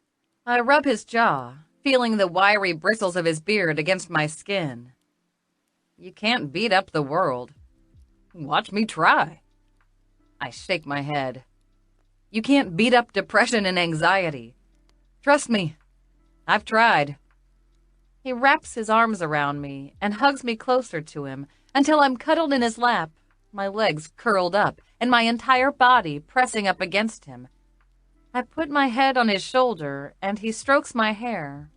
Quiet. God, this feels far too good. I shouldn't be so comfortable with someone so fast, but I can't help it. It's really going to break me when things go south this time. They always do. I bury my nose against his neck, my face hidden by his beard. He slides a hand up and down my back, not saying much. Eventually, he says, "Is it the X? Do I need to rearrange his face?" So violent, I murmur. Stop. You're turning me on. I don't like the way he treated you. I can feel him shrug. Makes me a little punchy. If you're going to punch out everyone in my past that treated me badly, you might want to brace yourself for the long haul, because that's going to be a lot of punching. I'm ready for it. So stubborn. It's like he's unwilling to admit I might be the problem. He's not willing to accept that my poor life choices might be the cause of my problems. That's really kind of sweet. It makes me ache inside with how good he is. I don't deserve his confidence in me. I'm just stressed. Knox rubs my back, and I hate how good it feels. Why are you stressed, sweetheart? Oh, a little thing like giving up on my business and moving somewhere that I'm basically depending on the goodness of friends, having no income, and being knocked up. Those little things are known to be stressors in a girl's life. You hate the loss of control, he guesses. I don't blame you. So what are you going to do to fix it? Strangely enough, just hearing him ask that makes me feel better. He's not offering to fix it for me. He's just wanting to listen while I vomit out my feelings. It's exactly what I needed to hear. Well, I can't fix being pregnant, but I can fix having no income and giving up on my business, I guess. All right. How? Another studio? Of course, the moment I say it, I grimace. Except that didn't work so well for me last time. I'm not a big people person, and the rent for a studio will just drain whatever income I make. I'd need an exceptional location to launch well, and exceptional locations aren't cheap. You'd need an investor, he guesses. You want one? Not sure I do, I admit. Because when things inevitably fail, I'm going to be on the hook to them and feel even more guilty. Let's not even discuss all the credit cards I have maxed out and lingering over my head from trying to keep my last studio afloat. I could apply to some local studios, I guess. Would they hire you? Depends on how perky I pretend to be. Uh-oh. Exactly. No one wants a dark yoga teacher who'd rather quote Lovecraft and Poe than Maharishi. His neck smells so good, and the skin underneath looks so tempting, I can't help but flick my tongue against him, tasting him. And they probably won't let me be cruel to them by making them do really hard poses. Knox chuckles. Where's the fun in that? Exactly. They'll stick me with all the newbies, and I'll be doing basic asanas all day long, instead of the really tricky things that make people hurt in all the right ways. Maybe you need to do truth in advertising, he tells me, his hand caressing my butt cheek. Cruel yoga. You can have a business only for the truly masochistic. I freeze. Oh my God. That's perfect. Cruel yoga, I whisper. God, I love it. I can even see the advertising now. Something dark with skulls. Ultra-challenging workout plans designed for the hardcore who need to push themselves and want that delicious, tormenting burn. Maybe not a studio then. Maybe one-on-one sessions. Or better yet, online classes. Instruction videos. I clench my hands in his shirt because my brain's firing with a million different concepts on how I could go about it. Rock music instead of Enya. No beginner shit. Black clothing. I can still be my own boss. I can still do yoga the way I want to. I've been going about this all wrong. I've been trying to make myself fit the brand when I should have made the brand for me. It's perfect. I might have some ideas for cruel yoga, but I need some advisors on how to do websites and marketing. I'm not sure I have the money for that. I might know an investor who's willing to take a chance on that sort of thing. I rub my nose against his neck. You do, huh? Yeah, an oil guy. Heard he's into bendy women. I snort and then move up to nip at his ear. He's just horny and likes to be punished. Also true. He squeezes my flank. I know you don't like to be dependent on me, though. We can write things up as a typical investment scenario, and you can set up guidelines for paying me back. If you're able to do that, I won't keep a share in things. It'll be all you. And with that, he's taken care of all of my worries. It'll be more like a startup loan. I'm not crazy about the idea of borrowing from him, but I don't want to borrow from Natalie either, and I know a bank would laugh in my face. I'm kind of energized about the idea of cruel yoga, though. I can do local classes, too. If hot yoga's a thing, ultra-challenging yoga can be, too. And San Antonio's not so far away. Neither is Austin. Both of them would be bigger markets for the occasional class than Luca was. I can do an online video channel. With the right marketing, there's tons of possibility. I'm actually excited. I press a kiss to Knox's cheek and then nip his ear again, just because I can't help it. He smells good, and it's making me all turned on. How is everything so easy with you? Because all I want is your happiness. All I want to do is take care of you. His mouth quirks. Gage says I'm going about you and me all wrong, by the way. Oh, what'd he say? For a moment, I kind of want to punch Gage. I'm the only one that should have doubts about us, not Knox's flirty brother. He says I'm not making you chase me enough, that I need to make you thirsty. Well, That's where he's all wrong, I say, and lean in to lick Knox's earlobe again. I'm already thirsty. I love his delicious little groan, and he puts his arms around me and carries me to my bed, a mattress on the floor. Painting can wait. Chapter 15. Knox. Having Lexi nearby is both amazing and torturous. Amazing because it means I get to see her pretty face on the regular, and she can sleep over at my trailer every weekend. Amazing because I get to spend as much time as possible with her between Price Brothers oil meetings and my own appointments. Torture because she still don't want to say anything about me and her to the rest of the family. I'm going along with it for now, but I ain't a fan. I don't see why we can't tell everyone we're together. Gage knows, of course, and Boone knows something's up. But Clay and Natalie have no clue. It sits weird with me considering that Lexi's living in Natalie's guest house, but she's very firm in that she wants to keep us and the baby a secret for now. I've gone along with it for now, but as weeks pass into a month, I start wondering when we're going to do the reveal. When she's showing and her baby belly is enormous? Or when the baby pops out? Or never? Starting to wonder if it's gonna be never. Other than the fact that us being together is a big secret, Lexi is amazing. I love her cleverness and her wicked sense of humor.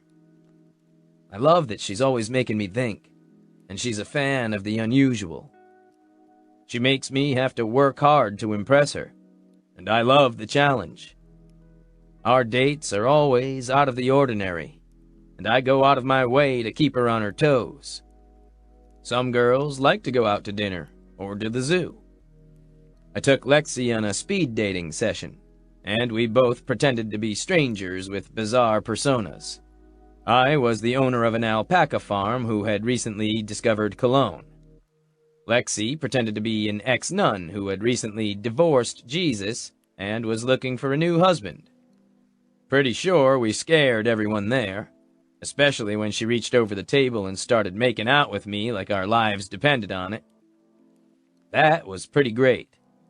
I think we made it to a nearby hotel before we tore each other's clothing off and fucked each other senseless. After that, it became a challenge to one-up myself. There was the picnic in front of the local prison. Even had a baker make her a cake with a file in it, just to hear my girl laugh. The time we went ice skating at the local mall and wore matching outfits just to make people stare. And there was the time we put a strap-on a statue at the local courthouse overnight, and stayed until dawn waiting to see how long it'd take people to notice. Some of it's stupid, harmless prank shit. Some of it's stuff we do to each other. Like when I shaved my chest to see if she'd notice. She noticed. And she retaliated by shaving her pussy clean. Sexy as fuck. Mostly, we just love surprising the other. Nothing gets my Lexi hotter than a good surprise. Most of the time, our antics make Lexi laugh. But every so often, she gets all pensive. "Why are you putting so much work into romancing me?" she asks, and she seems genuinely puzzled. Like she doesn't understand why I'd put effort into being with her. It makes me want to knock the hell out of any guy she's ever had in her past for making her think that she's not worth every bit of attention I give her. That they've somehow convinced her that she's not worthy of love. But then I'm glad that they fucked up, because that means I get her. And I plan on keeping her. I'll tell her that, too, once she relaxes a little about us.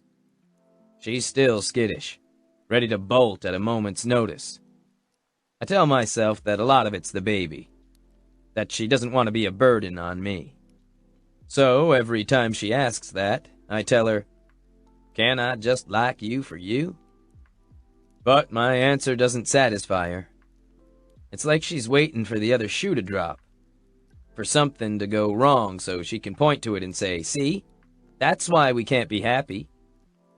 Almost feels like she's waiting for an excuse to ruin things before I can hurt her, which only makes me more determined to never do so. Of course, it's kinda hard to keep my promise to keep things low-key and casual when Natalie catches me and Lexi in bed the next day. Lexi plays it off casually to her friend, as if she's surprised that Natalie didn't know we were hooking up. She doesn't say anything about the baby to her friend, though, and that makes me uneasy. If anything, Lexi gives Nat the impression that we're fuck buddies and it's no big deal. I let it sit that day. I don't confront Lexi about it, but it eats at me slowly overnight, especially when I text Lexi and suggest she stay over at my place, and she tells me she's gonna go out to dinner with Natalie and chat. I don't mind that because I'm glad that she's got Natalie to support her like I have my brothers. But I ain't so keen on the smirk on Clay's face when he comes in for our weekly Price Brothers oil meeting. Someone's been busy, he tells me as he sits down in the boardroom across from me. I just arch an eyebrow, though inside I'm dying to know what Natalie said to him. Does he know about the baby? Or does he think that we're just banging for shits and giggles? For some reason, that really bothers me. Ain't sure who I'm mad at either. Lexi for being secretive, or Clay because he's married to his girl and I'm not married to mine. His baby ain't gonna be a bastard. Just the thought makes me grit my teeth. I think of all the times I was called that as a kid. How many times I swore I'd never let that happen to any kid of mine. And here I am, repeating history. Maybe I should press Lexi harder.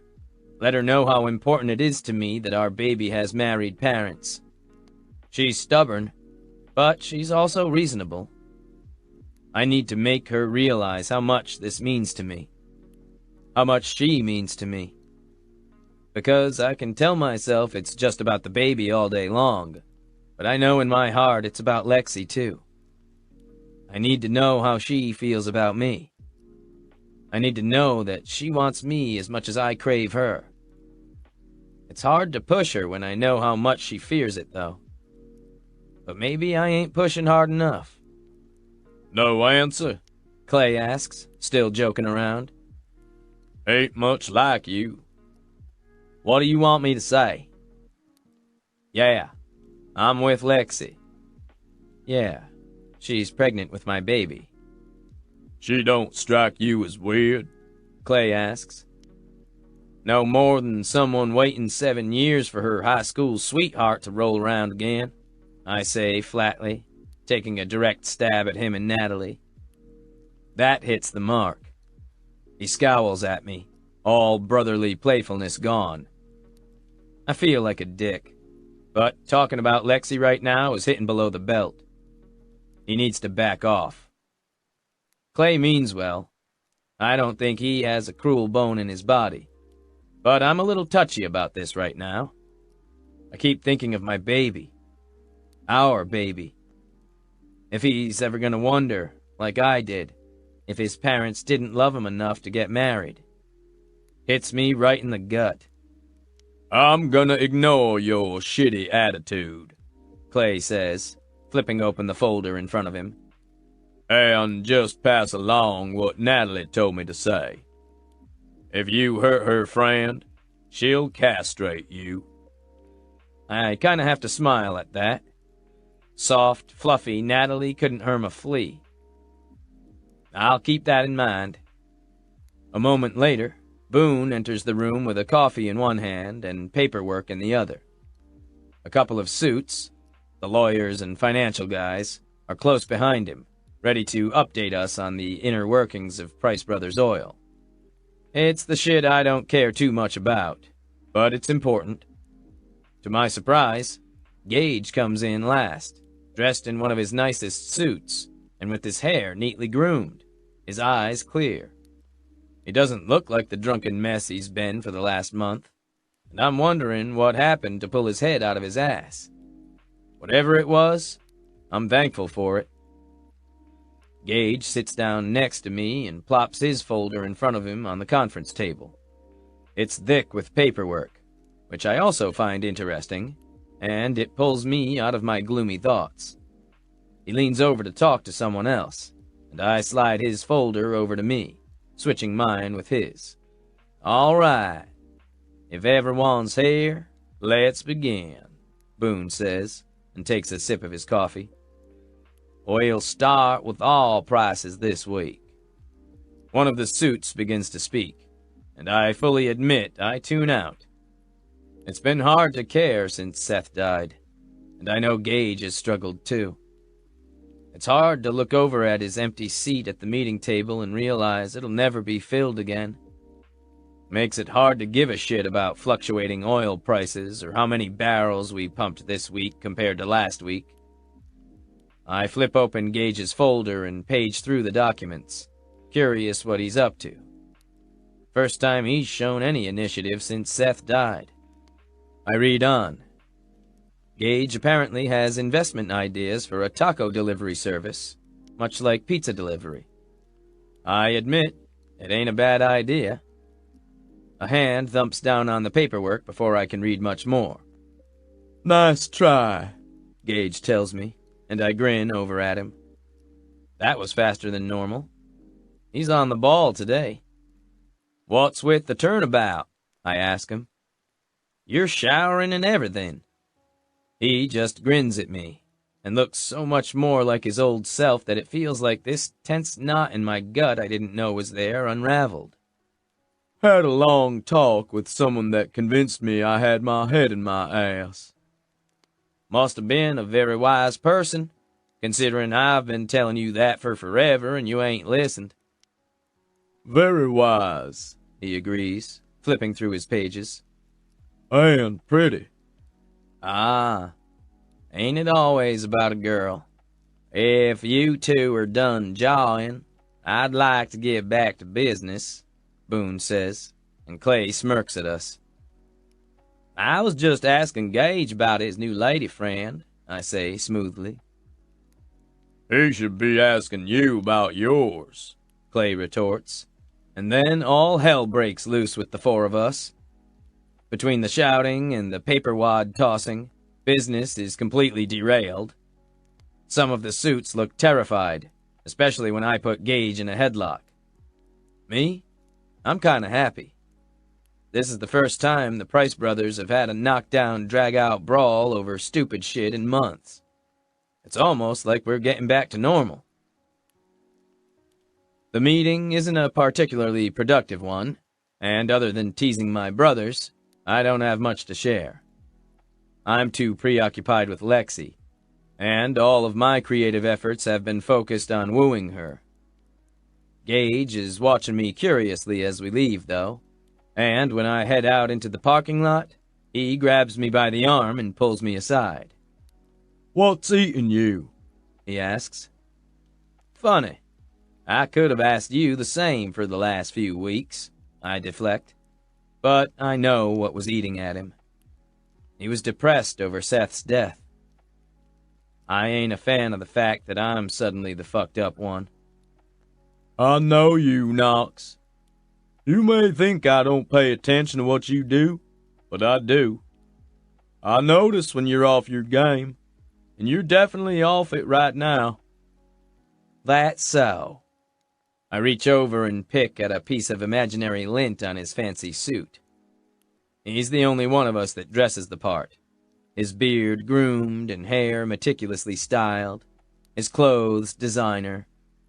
Today, I'm wearing my favorite trucker cap, work boots, jeans, and a t-shirt.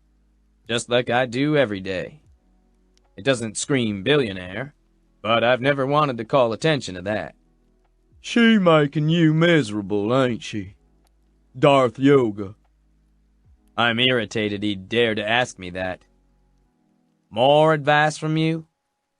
You'll forgive me if I ain't all that interested. It ain't that Lexi isn't thirsty for me. The heat between us seems to be never-ending. It's that she doesn't want to share her life with me. Not advice, Gage says slowly. Well, Actually, I guess it is some advice. Like I said, I know you. You're better at watching people and seeing how they react than taking the initiative yourself. You're not good at sharing, and that's what chicks like. They want a guy that tells them exactly how they feel so they can figure out where they stand. You hide too much of yourself. Won't kill you to open up to her is all I'm saying. I narrow my eyes at Gage. Last time you told me to make her thirsty. Now you're telling me to pour my heart out. Which is it? He laughs and shakes his head at me. Time for making her thirsty has done come and gone already, brother. You two are practically living together. Don't think I don't see her sneaking out of your trailer and how often your car's gone at night. That's fine. I'm just saying that you need to change tactics. You've got her. Now, if you want to keep her, you need to share a bit about yourself. I know that's hard for you, but it's gonna be what you need to do. I scowl. He doesn't know shit about me and Lexi. But he does know a lot about how to get women to crawl after him without a bit of effort on his part. Lexi knows how I feel about her, though. I've made it obvious I'm there for her whenever she needs me, haven't I? But then I think about all the things I haven't said to her. I haven't told her I love her. I haven't told her that she's been mine since the moment I laid eyes on her. Gage is right. I am holding back, because Lexi has been throwing all kinds of hints that she's not a fan of commitment. She won't know how I feel unless I tell her, though. I grunt acknowledgement of his words. She might hate me spewing feelings at her. She's not a normal girl. Normal is definitely not a word I'd use to describe her, Gage admits with a grin, and then slaps my shoulder. But I ain't never met a girl that didn't like knowing how things stood. Might as well tell her all the stuff that's eating at your gut so she can decide what she wants. Put all your cards out on the table instead of hiding them up your sleeve like you always do. I'll think about it. You think hard on it, and then you tell her how crazy she makes you. He grins and rubs a hand down his beard, then straightens his tie. Now, if you don't mind, I've got a woman to woo myself. Tell Lexi how crazy she makes me. Show her just how much she drives me wild. Yeah, I can do that. Instead of heading back to my place after the meeting, I head over to Lexi's guest house. I pull up and head to the door. Through the windows, I can hear the low, warbly, twangy music she uses for her yoga sessions. She might be filming another test episode for her app and online channel that she wants to launch. Lexi's been excited about her online business and working non-stop, trying to perfect routines and dialogue, website content, and a number of other things that could help her make her business competitive from the start. I know she's busy, but I don't want to wait until tonight to see her.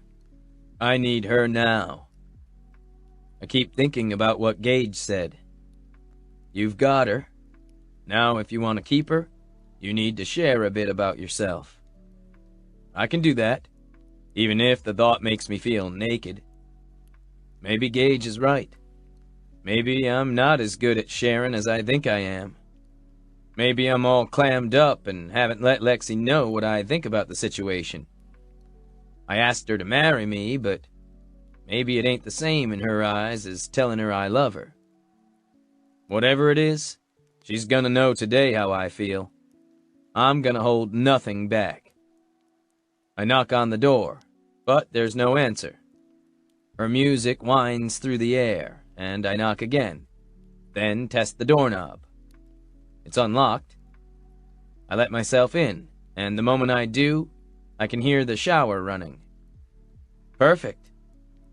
I kick off my boots and toss them aside in the living room, passing by her computer, which is busy compressing a video. I strip off my shirt before I enter the bathroom and push the door wide open. She's there in the shower, her lithe body under the spray, her hands in her wet hair. The sight of her makes me hungry to touch her, because she's got the greatest ass I've ever seen. Tight and rounded and perfect above strong thighs and long, elegant legs. God damn! I groan at the sight of her pretty ass. She turns around and jumps, a scream erupting from her throat. Lexi plasters her back against the tile, her eyes wide, and it takes her a moment to realize it's me. Oh God, Knox! You scared the shit out of me! Her hand goes to her chest, and she sucks in a deep breath. I scared her more than I realized. I'm surprised. Who did you think it was gonna be? I wasn't expecting anyone. That's the point. She sticks her tongue out at me and then turns back to the water. Now that you've scared 10 years off my life, can you let me finish my shower? Oh, I'll let her finish all right. I strip off my pants, kick them aside, and then do the same with my underwear. Once I'm fully naked, I push the glass door of the shower aside and move in behind her. Lexi's skin is warm and wet, and she glances over her shoulder at me as she soaps up one arm. You want me to move away from the spray? Nope. I put my hands on her waist and pull her in closer, letting my now achingly hard cock brush against her backside. I press my mouth to her neck, kissing her slick skin. She smells like flowers and soap, and she shifts against me as I hold her, ticklish. Love touching her. Love the way her body fits against mine. I think about what Gage said, how I need to vomit my feelings at her, but I can't bring myself to do it. Not quite yet. Gonna make her thirsty, just like Gage suggested. Been thinking about this body all day long, I murmur, sliding a hand to her front. Her pussy's still shaved and bare from her surprise the other day, and I slide my fingers against her folds, seeking out her warmth. It's been far too long since I touched you. What, like 2 hours? Her laugh is breathless and ends on a gasp as I brush my fingers over her clit. She whimpers and places her palms against the tile, bracing herself even as she spreads her thighs wider and pushes her ass out, inviting my touch. Fuck yeah, that's pretty. I love how eager she is for my hands, how quick she is to get aroused. She tells me that some of it is the pregnancy making her needy, but I don't care. I love that she's as addicted as I am. You gonna push that ass out a little further so I can taste your pussy? Her little moan tells me how much my words excite her, and she does just what I ask, thrusting her hips out and leaning forward until she's practically bent over in the shower, her cunt open and glistening, wet and ready for my mouth. Perfect. I get down on my knees and grip her hips, pushing them apart just a bit more before I descend upon that sweet flesh, burying my mouth against her folds. I'm ravenous for her. Lexi cries out, and I can feel her body tense as my tongue thrusts against the heat of her core. She's already slick with need, and I push my tongue into her heat, fucking her with it like I want to fuck her with my cock. She tastes so good. And with her body like this, I can feel everything she does, every ripple of her muscle. I devour her, lapping at her cunt and thrusting with my tongue before teasing away again. I taste her everywhere, use my tongue in every way possible, until she's rocking back against my mouth and crying out, needing more. I don't want her to come just yet, though. As much as I love wringing a hard orgasm from her, today I want her wild and clawing up my back, as desperate to come as I can make her. When she comes, I want us to come together. So I take her to the brink, and then I pull away just before she goes over the edge. Her snarl of response is as pleasing as her sighs are. Get back down there, Knox. I'm so close. I'll give you your orgasm when I'm good and ready to give it to you, I tell her, and give her spread pussy a light slap. Not hard, just enough to let her know that I'm in control. She makes a choked sound as I get back to my feet and pull her against me, claiming her mouth again. Her arms go around my neck and she presses her body up against me, her hips rolling against mine. Her leg curves around my calf and she clings to me, our mouths locked together. Please, she whispers. Love it when she begs me, her voice all soft. There's a heated look in her eyes, and her mouth clings to mine with needy abandon. I skim a hand down her front, cupping one of her breasts, which have grown larger in the last month. Please what, sweetheart? Please play with these? Lexi whimpers, her eyes closing as I tease her nipples. I know her breasts are extremely sensitive, so I'm careful not to toy with them too much. I watch her for signals, and when she starts to arch against my hand, I move it away, sliding back between her thighs to play with her clit once more. Her hands move over me frantically, as if she's dying to caress me like I'm doing to her, but keeps getting distracted. That's all right, because half of my pleasure is just watching her go wild in my arms. She's panting as I touch her, and when I put my mouth to her neck and suck, her nails dig into my shoulders. God, Knox, please. I need you inside me. Fill me up, baby. Oh, I plan on it. Give me your leg, sweetheart. Her eyes gleam as I press her back against the tiles. The water from the shower's pouring over my back, but I ignore it, far more interested in the woman in front of me than in getting clean. She lifts one leg with an elegant motion and hooks it over my arm. You gonna stretch me hard, babe? Fuck yeah, I growl.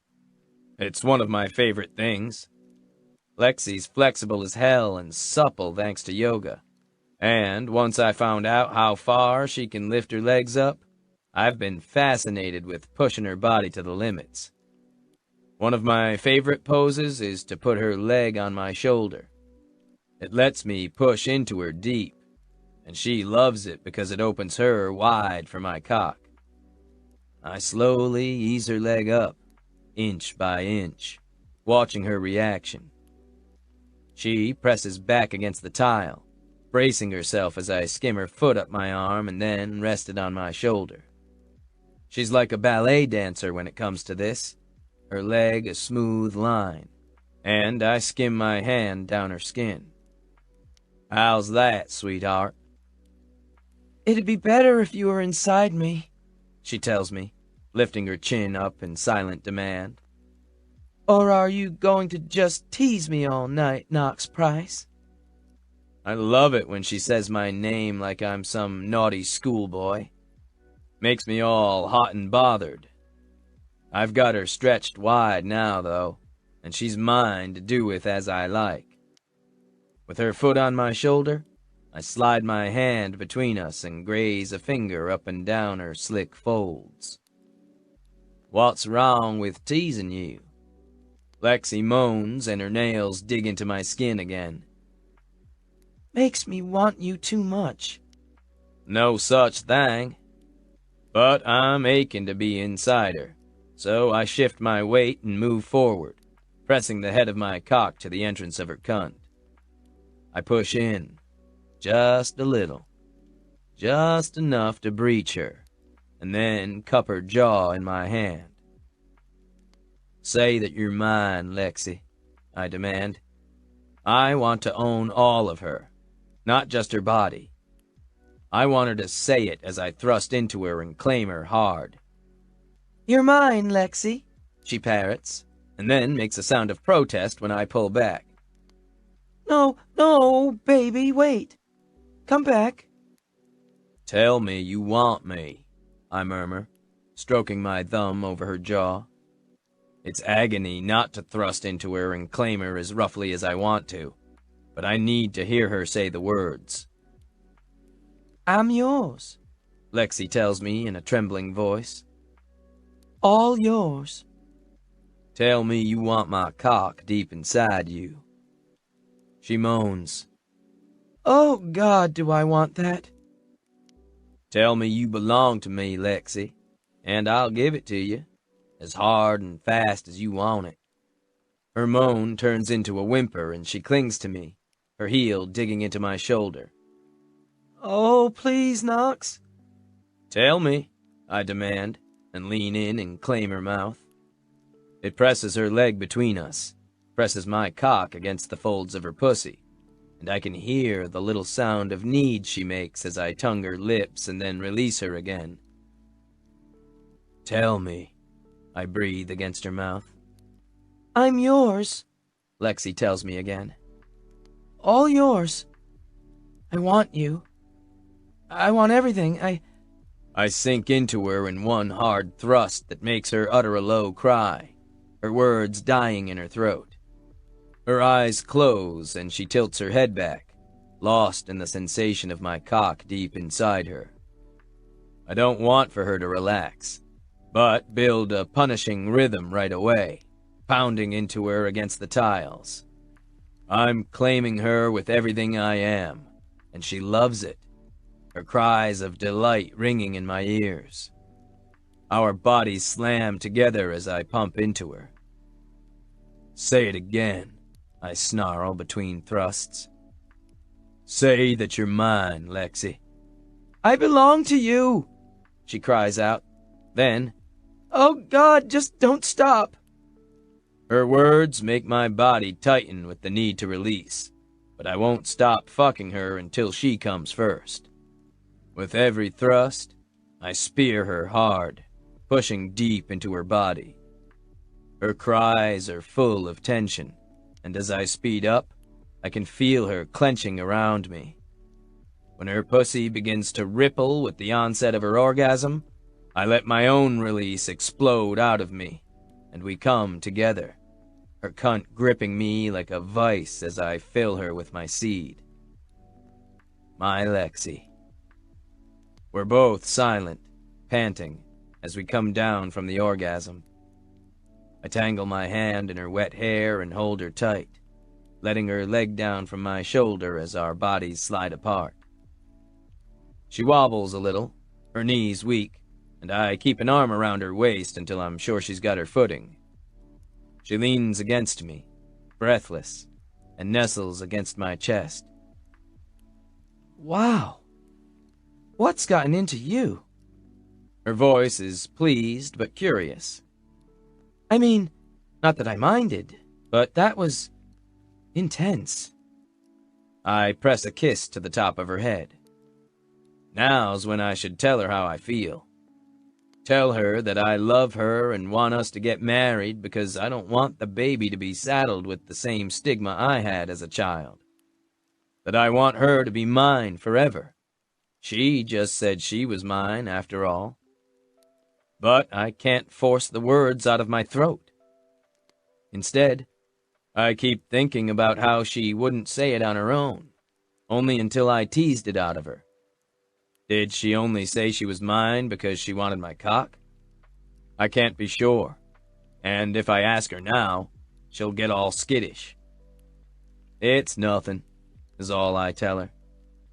Just missed you. She chuckles and then squirms out of my grip. Well, you're going to make me late for my doctor's appointment. Doctor's appointment? I ask, stepping back in the shower so she can take the spray. Lexi nods.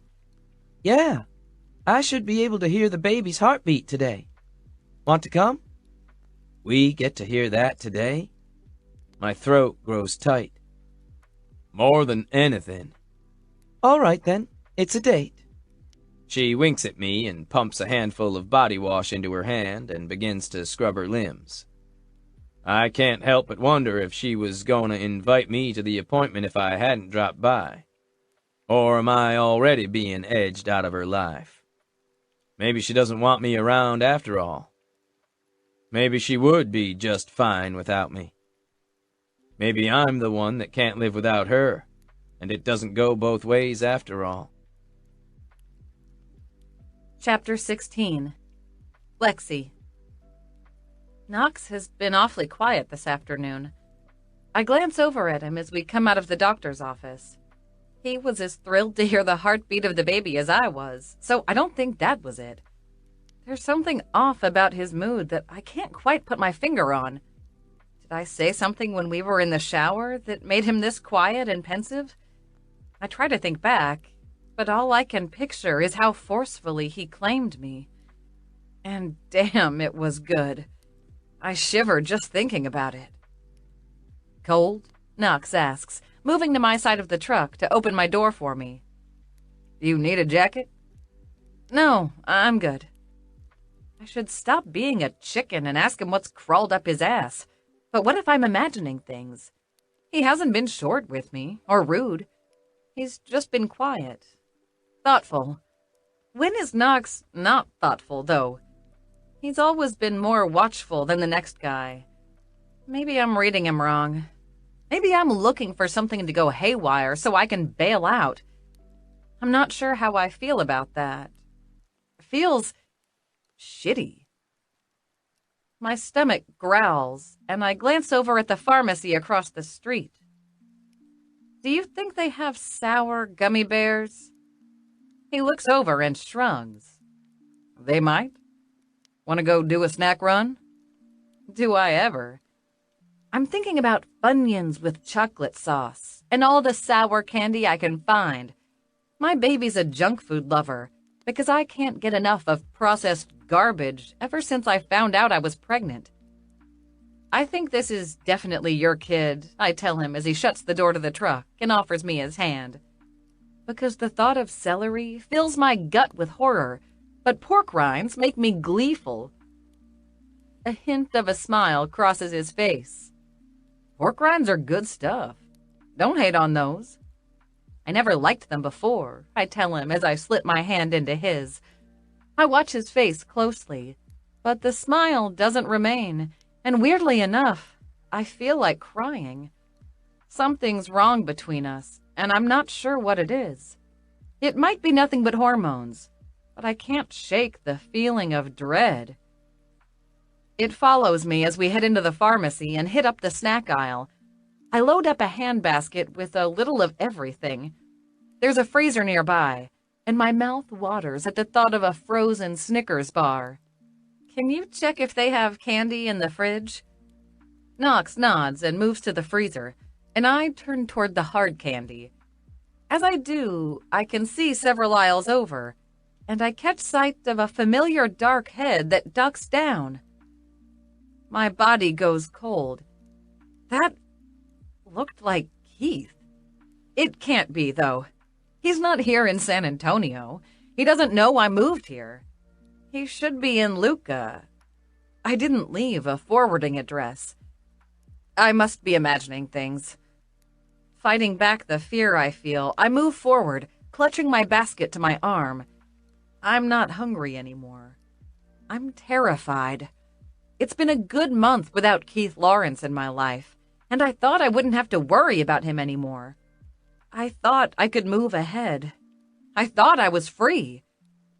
I glance over at Knox, but he's eyeing the freezer shelves, looking for the treats I requested. His back is to me. If Keith is here, what's he going to do when he sees I'm with someone else? For a moment, I'm sick with fear. Not for myself, but for Knox. Keith is crazy, and you can't reason with crazy. I don't want him to hurt those I love. It takes me a moment to realize I've admitted to myself that I'm in love with Knox. Of course I am. He's so easy to love. Smart, charming, clever, handsome, protective. Uh-oh. I can't let him confront Keith if it is him. I brace myself and head to the far end of the store, where I saw the too familiar dark head. When I get to the aisle, though, there's no one there. I go down the next, just in case, but I still see no one. Nothing. The doors of the store open, and I turn that way just in time to see a broad-shouldered man leaving the store. Goosebumps cover my skin. I don't know if it was Keith. I don't know that it wasn't, though. "You want Snickers or Mars bars?" Knox says behind me. "I got you both, just in case." He frowns as I turn back to him and takes the basket from me. "You feeling okay, sweetheart? You're pale." "I'm always pale," I say, trying to deflect.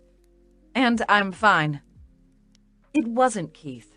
I tell myself that over and over. It had to be a figment of my imagination. Had to be. "Let's just go. I'm not hungry anymore." He frowns at me, his arm going to my waist. "Lexi." "I'm fine," I tell him with a faint smile. "Why don't you give me the keys, and I'll go wait in the truck. It'll allow me to check if Keith is out there, and confront him if he is." It's clear Knox doesn't like my idea, but I give him a quick kiss on the mouth and snatch the keys from his hand without waiting for an argument. I hand him my basket and trot out to the parking lot as if there's nothing wrong. All the while, I feel a bit like I'm going to pass out. I'm clammy with fear, my heart pounding out of control. I make it out of the pharmacy and scan the parking lot, waiting to see that notable orange truck. Then I'll know for sure Keith's back to his old stalking ways, that he's somehow found out where I live, and he's coming after me again. But there's nothing. The parking lot is empty of everything but Knox's pickup and one of those tiny smart cars. Maybe I'm the one that's going crazy. I get into Knox's truck, still on edge and wary. I turn the truck on, but keep the radio off, because I want to hear if someone is coming up on us. I keep my gaze glued to the rearview mirror, but I don't see anyone. Maybe this is all in my imagination, but I could have sworn it was Keith. I lock the doors and sit nervously, waiting for Knox to return. He finally arrives with my bags of snacks, and I unlock the doors to let him in. "What is it?" Knox asks again. I shake my head. "It's nothing. Just overreacting." "To what?" "Let's just go," I say impulsively. "Let's go to your place and pig out on snacks and cuddle all night." I don't want Keith following me back to the guest house. If it is Keith, of course. I'm still not entirely sure of what I saw. Knox reaches over and touches my hand, rubbing his thumb over my skin. "You can tell me what's going on, Lexi. You can trust me." "I know. I'm just not sure I trust myself as to what I saw." My answer doesn't satisfy him. "Then tell me what's bothering you. Trust me to help you." "I'm trusting you as much as I can," I protest, though I know it's a weak excuse, even to me. "I just need time." "You're not trusting me," he reiterates. "Not like you should. When are you gonna let me into your life fully?" "I'm trying." "Are you? I didn't know about your checkup until today. Just wondering what else I'm gonna be surprised with." I have no answer for that, because I didn't include him. He's right. It wasn't that I didn't want him to go. I just didn't think about inviting him.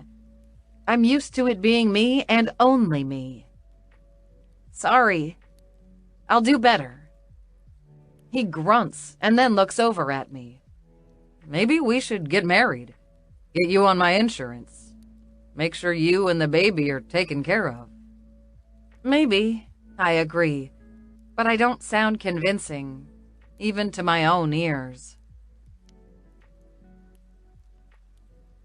Knox is silent for the rest of the drive. We turn down the gravel road to his trailer, tucked away in the trees by the trailers that belong to his brothers. I have no idea why a billionaire wants to live in a double wide, but that's part of Knox's charm. He's impossible to pin down as normal. Oddly enough, I kind of like his place. It's nice and remote and quiet, and even if it's a mini trailer park, they keep it clean. I've seen deer wandering through, and Knox started buying deer corn and setting up a feeder because he knows I like to watch them. Sometimes we sit on his front step and just watch the deer as they peek out of the trees. It's quiet and peaceful. Today, though, I don't want to sit outside. I want to go indoors and hide. I grab the bag of snacks and practically rush into the trailer, and when Knox comes in behind me, I snap the door shut and throw the lock, something he never does. "Lexi?" "Just being weird," I say brightly. "You know me." "I do, and that's why this is throwing me off." I set the food on the counter and shake my head. "I'm just being jittery. I think it's the baby stuff. It's finally getting to me and frying my nerves. I mean, I don't even have a legit job right now. I'm trying to launch the cruel yoga stuff, but there's so much to get done before I start showing, and..." "Hey," he murmurs, moving to my side. He pulls a box of Pop-Tarts out of my hand that I didn't realize I was clutching, and then takes me into his arms. "Whatever you need, I'm right here for you." His hand strokes over my head, down my hair. "I ain't going anywhere." My stomach just feels like one big knot. He says he's not going anywhere. But what if Keith starts making things hell? What if I become too demanding and Knox gets tired of me? What if 24's far too young to start a family, and he gets sick of the concept after a few months? I can't depend on him. I haven't been able to depend on anyone ever. It's always just been me, looking out for me. Strangely enough, instead of bolstering my strength, I just feel sad and lonely. I rest my head against Knox's chest and feel like crying. Of course, if I cry, that's going to freak him out even more. I slide my hand under his shirt, just wanting to touch the warm firmness of his muscles to ground myself. He strokes a hand down my back and caresses my butt, and just that small touch makes me hungry for him. I need to forget. I want to forget everything but Knox. So I lift my head in an invitation to kiss, and when his mouth claims mine, I show him just how needy I am. I press up against him and lift one leg up to his hips. He grips it, and then, when I lift the other, he raises me into the air, holding me against the cradle of his hips, my pussy rubbing against his cock. Without a word, he takes me into the bedroom and lays me down on his bed. Since we've been seeing each other, he's taken pains to keep his trailer neater, and the bed is made with fresh blankets and newly fluffed pillows. I don't care about any of that. I just want him to touch me, to make me forget for a while. We kiss as he idly undresses me, his hands skimming along my body and caressing every inch of me. This isn't going to be a speedy fuck, but a more tender loving, and it makes me want to cry with how wonderful he is, even as it makes me unbearably aroused. When he's done undressing me, he takes his clothes off, and then his body's over mine, skin to skin. He touches me everywhere. Breasts, arms, neck, stomach, and then kisses me in all those parts as well until I'm writhing under him, begging for him to take me. When he does, it's with the same thoughtful intensity that he does everything, and he waits for me to come before he takes his own pleasure. And for a little while, I'm able to forget about my worries and just enjoy being his. Chapter 17. Knox. I watch Lexi sleep in my arms, her head pressed to my chest. We've spent most of the afternoon in bed, watching TV, picking out on snacks, and then making love over and over again. It's late and she's exhausted, her mouth parted in slumber. Me? I can't sleep. I keep thinking about today. Something about it feels off. There's too many things going on that I can't put my finger on that bug me. It's not just the fact that she forgot to invite me to the checkup with the doctor. It's not that she casually shrugged off my haphazard suggestion of marriage. I kind of expected those sorts of things from Lexi. She only lets you as close as she's comfortable with. It's frustrating, but not unexpected. But the real terror she showed in the pharmacy threw me off. I don't know what caused her to panic like that, but I nearly aged 10 years when I turned to her and she was all white-faced, practically shaking as she held the basket to her chest. I don't buy that she was distracted and that it was nothing. It was something. I just don't know what. The baby, maybe? But if she was worried about something, we were still across the street from the doctor's office. It would have been a simple thing to return and ask him to check up on something again. This is something else. Something she saw or heard. I rack my brain, trying to think of what, and then reach over and grab my phone from the bedside. Lexi sleeps on, drooling on my chest. I don't even mind that. It's cute. I touch her hair and make sure she's covered in blankets, and then decide to text Clay. For once, I'm glad I can text, because it'll allow me to chat with him without waking Lexi up. Knox. Hey, are you busy? Clay. What's up? Knox. Can you ask Natalie something for me? About Lexi? Clay. She says go ahead and ask. Clay. I hope it's important for this time of night. I'm just saying. Knox. It's important. Knox. Is there something going on with Lexi that would make her scared? Knox. We were shopping earlier and she panicked and went and hid in the car. Knox. It wasn't her being funny either. She was genuinely worried. Kept looking around like she was being watched. Clay. Let me ask.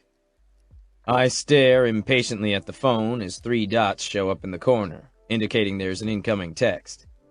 This seems to go on for an eternity, and I remember why I hate text messages so much. Finally, when I'm about to throw my phone across the room in frustration, the text message shows up. Clay. So, she says that Lexi isn't afraid of anything she knows of, but she said she did have a problem with a guy a while back that wouldn't leave her alone. Nat says Lexi doesn't like to talk about it, but she dated him once and then he kept bothering her. She moved apartments to get away from him. Nat says she hasn't heard anything about it in a while. Clay.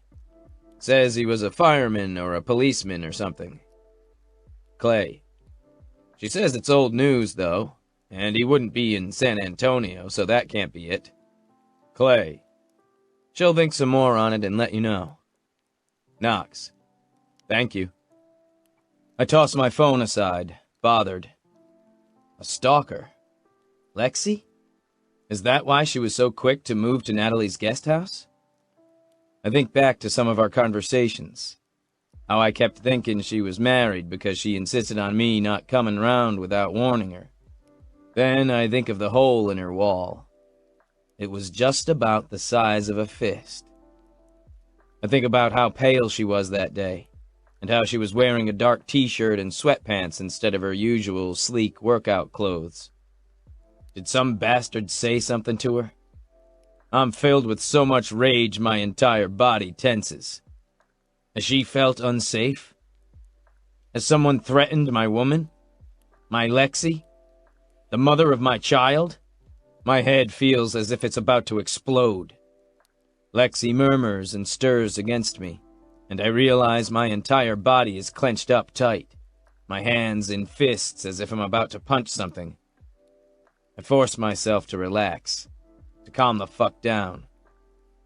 I stroke her hair and press a kiss to her head. Go back to sleep. She does, her fingers curling against my skin. I'm filled with an overwhelming sense of protectiveness. Lexi is mine. I'll do anything to protect her. If she doesn't feel safe, then it's my job to make sure she does. I think for a moment and then pick up my phone again. With one hand on her back, I text with my other, typing to Boone. Knox. Hey, give me the number for the private investigator you used. Boone.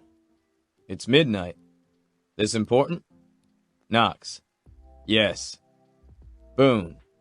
Fair enough. Boone. I just emailed you his contact info. Let me know if you need me to get involved. Knox. Got it handled. Knox. Thanks, bro. If Lexi doesn't want to tell me what's going on, I'm just going to have to find out on my own. Chapter 18. Knox.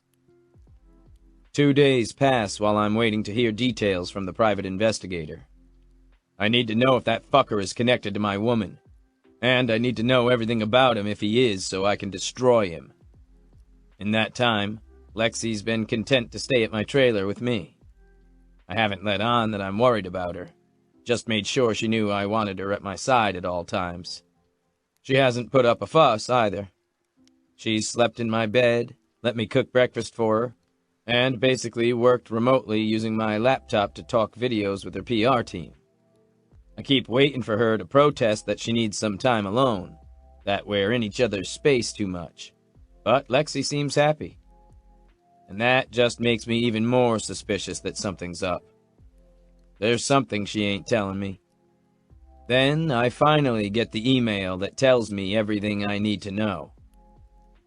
The pile of shit's name is Keith Lawrence. He's a firefighter down in Luca. Lived in the same building Lexi did. Twice.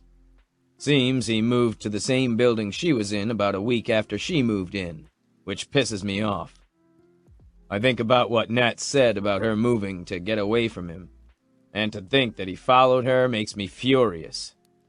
I keep reading the private investigator's reports. Seemed that people around town thought he was Lexi's boyfriend and she was mean to him. Crying wolf and all that. There were hints that she tried to file police reports against him, but the locals thought she was just being difficult. Makes me want to put a torch to that entire fucking town. I can't, though. But I do have enough ammunition to stop Keith Lawrence the cocksucker in his tracks. It seems that Keith has a prior record of stalking in a different city. You sure I can't come with you? Lexi asks me again, frowning. She's curled up on my sofa with her feet tucked under her, wearing nothing but one of my shirts. Damn, she looks pretty. And it's tempting to say fuck it to my plans and just keep her company all day. But I've got important shit that needs taken care of. It's just business, sweetheart. I'm gonna chat with investors and show them around the rig sites. I can go do that with you. I'm great with people. When I meet her gaze, we both start to laugh. Okay, I might scare them off, she admits. But I promise to be on my best behavior. I won't even try to creep them out. I'll wear something in neutrals instead of all black. Whatever you want. Tempting, but no. It ain't you, Lexi. It's that I don't like taking my pregnant girlfriend to a work site. They can be dangerous. After a moment, she nods and picks up one of my couch cushions, hugging it to her chest. Okay if I stay here, then? I'll hang out in your bed and collect your stray hairs to make a voodoo doll. Give it my winning smile, I tell her, pretending to stroke my beard. And, sweetheart, you know you can stay here for as long as you like. I'd be perfectly happy if Lexi never went home, but I don't say that. I don't want her feeling trapped. I think I can do that, she tells me playfully, and tilts her face up for a kiss. I lean over the sofa and give her one, wishing I didn't have to go. But I ain't putting off taking care of my woman. I leave, and immediately head over to the arranged meeting site with my men. I've got 2 bodyguards with me, big muscular brutes that look intimidating. I've got my private investigator, and I've got my lawyer. "You have the paperwork?" I ask him, and he nods and hands me a folder.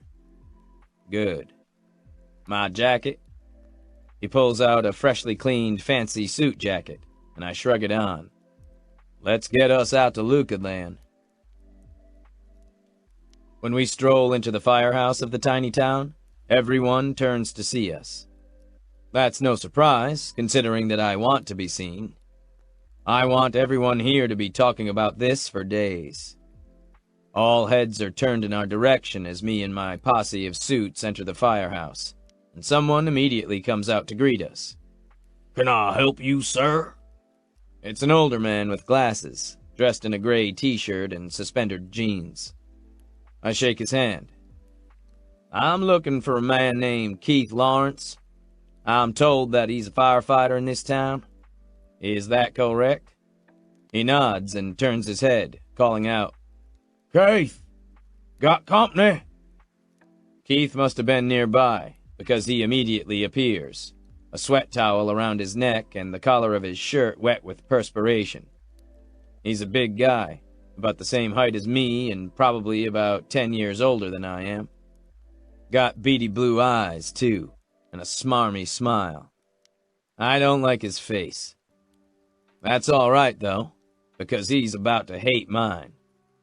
"I'm Keith," he says, strolling forward, a confident look on his face, shoulders back. He slaps his car keys down on the counter and then gets right in my face. "Who are you?" I think he knows exactly who I am. I smile, doing my best to be charming. "I'm Lexi's boyfriend, and I'm here to tell you to leave her alone. I know you've been stalking her in the past, and I'm going to tell you right now that it stops today. This instant. She doesn't exist to you anymore." He stares at me with narrowed eyes. "I don't know what you're talking about." "Oh, you do." I give him a smug look. "You see, I got a lot of money, and I'm perfectly willing to spend all of it if that's what it takes to keep Lexi safe from you. So I thought I'd buy myself an apartment building. Yours, in fact." I hold a hand out, and my lawyer slaps a folder into it, just like we talked about. "Which means I have all the surveillance footage of you going in and out of her apartment without her knowledge. We could talk about that if you like." He scowls. "I was just helping out with maintenance. That isn't a crime." "It is if Lexi presses charges. I know your buddies at the police station have continued to talk her out of filing against you because everyone in this town thinks they know you. They think you're a good man. Ex-military, hometown boy, just one of the guys. But she lives in San Antonio now, and the police force there don't know you. I'd hate to have to get them involved. Lexi will win any case she brings against you, because I'm going to throw so many damned lawyers at it that you won't stand a chance. We can keep you in discovery and in preliminary investigations for so long that you go broke just trying to keep up with everything we throw your way. My pockets are endless, friend." I give him a cold smile and lean up against the counter, near his keys. I ain't leaving here without them. He crosses his arms over his chest. "You ain't got shit." "I got footage from the security tapes back at your apartment complex," I tell him. "I got Lexi's word that you've been harassing her for a long damn time and a fleet of character witnesses that can attest to that. Might be a bit of a stretch there, but what he doesn't know won't hurt him. You need to stay far away from Lexi and San Antonio in general." "I haven't been there. I don't know what you're talking about." His expression is as calm as he can make it, but he's twitchy. He's lying. I nod slowly and hold my hand out, and my lawyer drops another file of paperwork into my hand. Most of this is for show, though we do have some footage that could be of him. I'm more than willing to doctor shit to scare the piss out of him if that's what it takes. You've got a tracker man on your truck, right? Big, expensive truck? You'd need a tracking device to ensure that it don't get stolen. I smile blandly at him. Seems I just bought myself a company called Tracker Man, and I can pull all the records of where your vehicle's been for the last while. You still willing to say you weren't in San Antonio? Keith is silent. Yeah, that's what I thought. I lean in closer. You can't play this game with me, friend. I'm gonna win every fucking time. You ain't got shit again, he says in a low voice, trying to be menacing in front of his buddies. I got plenty, I tell him louder. I'd hate to have to point out that when you went away for 2 years, you weren't serving in the army like you told everyone you were. Do you think they know that you never served? That you were, in fact, in prison in Huntsville for 2 years for stalking a girl a couple towns over? Keith's jaw clenches, the flesh around his mouth going white. Damn, this is fun.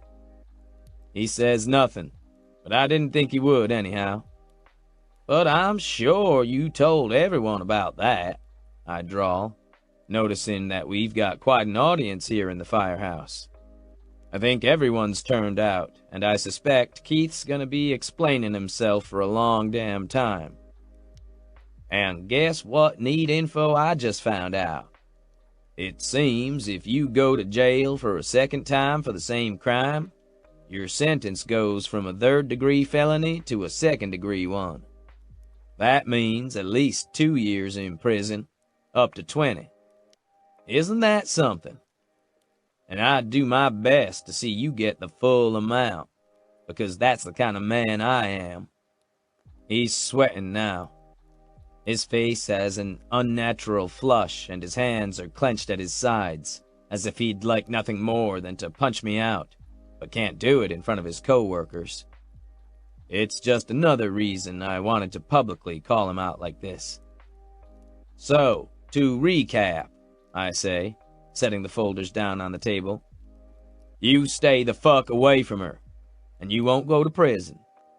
You even get close to her, and I'm gonna use everything in my power to make sure that you get the maximum sentence, because it's real fucking hard to stalk a girl from prison. But you should know that already. I gesture at the men behind me. These men are gonna be tailing Lexi at all times to ensure that she's safe from you. So if I were you, I'd give up right fucking now. Understand? He glares at me, turns on his heel, and storms out of the room. Done forgot his keys. That makes this far too easy. I look over at the elderly firefighter that shook my hand on the way in. I think he gets the message. The man looks at Keith's retreating back, then at me. That true? About Keith spending time in prison? Yep. Feel free to look up his records online. I know I did. I gesture at my forehead in goodbye. Have a nice day. The man nods at me, mystified. I snag the keys as if they're mine, pocket them, and head out the door, my little posse following behind me. I'm pleased as could be. That went better than I thought. Now, if Keith tries anything, he knows he's playing with fire. And everyone in town's gonna be watching his ass. If he thinks he can get away with this shit again, he's got another thing coming to him. I plan on making sure he doesn't. Lexi's waiting for me in my trailer when I get home. She's still dressed in my t-shirt and has a snack in her hands. It looks like a cereal bowl full of crushed Little Debbie snack cakes and covered with milk and Fruit Loops. Her face brightens when I enter. You're just in time to watch alien encounters, babe. Come sit with me and we can mock everyone. She pats the couch and scoots over to give me room. There's nothing I'd like more. Sounds good. What'd you do today? This, she admits. There was a marathon, and I was hungry, and my files were in the wrong format, so the assistant is redoing them for me. There wasn't much for me to do. She shrugs. It was boring. You could have taken me with you. She gives me a sad look. You didn't even have enough dander on your pillow for a small voodoo doll. I chuckle and sit down next to her on the couch, then pull her legs into my lap so I can rub her feet. I promise to try and shed more for you next time. That's acceptable, she tells me and offers her spoon. Want a bite? That's all you, sweetheart. I put a hand on her foot and begin to rub. How you feeling? Not bad. A little sore here and there, so I skipped the yoga, even though I probably should have done at least a few pigeon poses to keep my hips open. I'm gonna pretend like I know what that means. I want to tell her about my day, that she has nothing to worry about from that creep any longer, but I don't know how to push through and bring it up. I decide to bring up something else instead. Something I've been thinking about a lot for the last while. You staying tonight? She nods, her gaze on the TV as she eats a big mouthful of soggy ding-dong. Thought we could have some dirty sex since I missed you all day. She glances over at me and wiggles her eyebrows. Though you might want to get rid of the nerd jacket, nerd. I glance down at the suit jacket I'm wearing. It's definitely not me. I can get rid of it. You know, you're welcome to move in if you like. This ain't a great place, but I like having you here. I rub her foot absently. Or we could buy a better place. Maybe not something as crazy as Boone and Ivy, or Natalie and Clay, but I could buy you a nice house. Someplace with a room for the baby. She stares at me for a moment, and then shakes her head. My place is fine.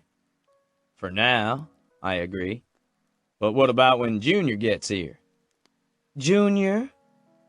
Or Azrael? Whatever you want to call him or her. I reach over and touch her hair.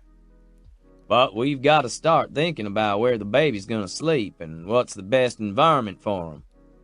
Pretty sure it ain't here. I gesture at my trailer. He deserves better than this. Lexi considers this quietly and then declines. I don't want you to buy a house for me and the baby. Was kinda thinking I'd be there with you, I drawl. Ah. I'm not sure what that means, but it gets under my skin. Is it so wrong that I want us to be together? That I want the baby to have two parents? He will have two parents. That ain't what I mean, and she knows it. But there's times that Lexi can be really obtuse in a deliberate sort of way. But let me guess. Your place is fine. My place is fine. It's a perfectly suitable guest house and as big as an apartment. It's got a bigger kitchen than my last place, and a baby won't need his own room for a while. I'll figure it out before then. Nothing about me in this mix. It just adds to my frustration. Your place is fine, I say slowly. But you don't want to go back there. In fact, you've been at my place for days. If it's so fine, how come you don't want to go? Her face flushes pink and her jaw gets firm, like she wants to scowl at me. Are you trying to kick me out? The opposite, really. I want you here. I just don't want you to keep lying to us both about why you're here. It's not because you want to be here, is it? It's because you're scared to go back to your place. She says nothing. I squeeze her foot. I just want you to know you don't have to worry about it anymore. I've taken care of that guy. Her gaze flicks to me, and there's wariness in her face. What do you mean? I handled him. There's a bit of smug pride in my voice. I admit it. You handled who? Her voice is flat, angry. Your stalker? That firefighter guy? I went to Luca and put the fear of God into him. He won't be bothering you anymore. Instead of being happy, Lexi flings herself up from the couch. You what? Went and had a little talk with him, man to man. Dick to dick, you mean? She snarls. You bastard! Lexi, I say in a quiet voice, don't ever call me that again. It's like a punch to the gut, especially to hear it from the woman I love. Never, ever. She seems surprised at my reaction, but shakes her head and continues, hands on her hips. You had no right to shove your nose into my business and try to take care of things. I had Keith handled. Is that what we're calling it? Handled? Was it handled when he punched a hole in your wall? Or handled when he came here to stalk you? He practically ran you out of Luca, and you call this handled? I give a hard laugh, but I ain't amused. I'm the opposite of amused. Call me crazy, sweetheart, but I don't think it's anything of the sort. Lexi flinches, and I know my words hurt her. I don't like doing it, but she's so stubborn I need to make her understand. You had no right to butt into my life. You don't think I have the right to protect the woman I love? Who's carrying my child? I shake my head. Lexi, we ain't dancing around this situation anymore. You've held me at arm's length ever since we met. I've wanted you to be mine ever since you smiled at me. Not just because you're the mother of my child, because I know you're meant for me, and I'm meant for you. I want to marry you. I want to grow old with you. I want to be the couple chasing away the neighborhood kids with our walkers when we're old and gray. I want all of your mornings and your nights. I've known that since I met you. And I know you're independent and you're not wanting to tie me down. You tell me it's because I'm younger than you, or you're bad at relationships or something. But the truth is that you don't want me in your life. You don't want anyone. You keep everyone at arm's length. That's not true, she says quickly, interrupting me. It is true, I say patiently. Everything you say, everything you wear, it's all designed to keep people away from you. You push everyone away. You push at me. You push at Natalie. You don't want anyone to get attached to you. She glares at me and storms over to the door, where her shoes are next to the mat. You're so full of shit, Knox. You think you know so much about me, and you don't know crap.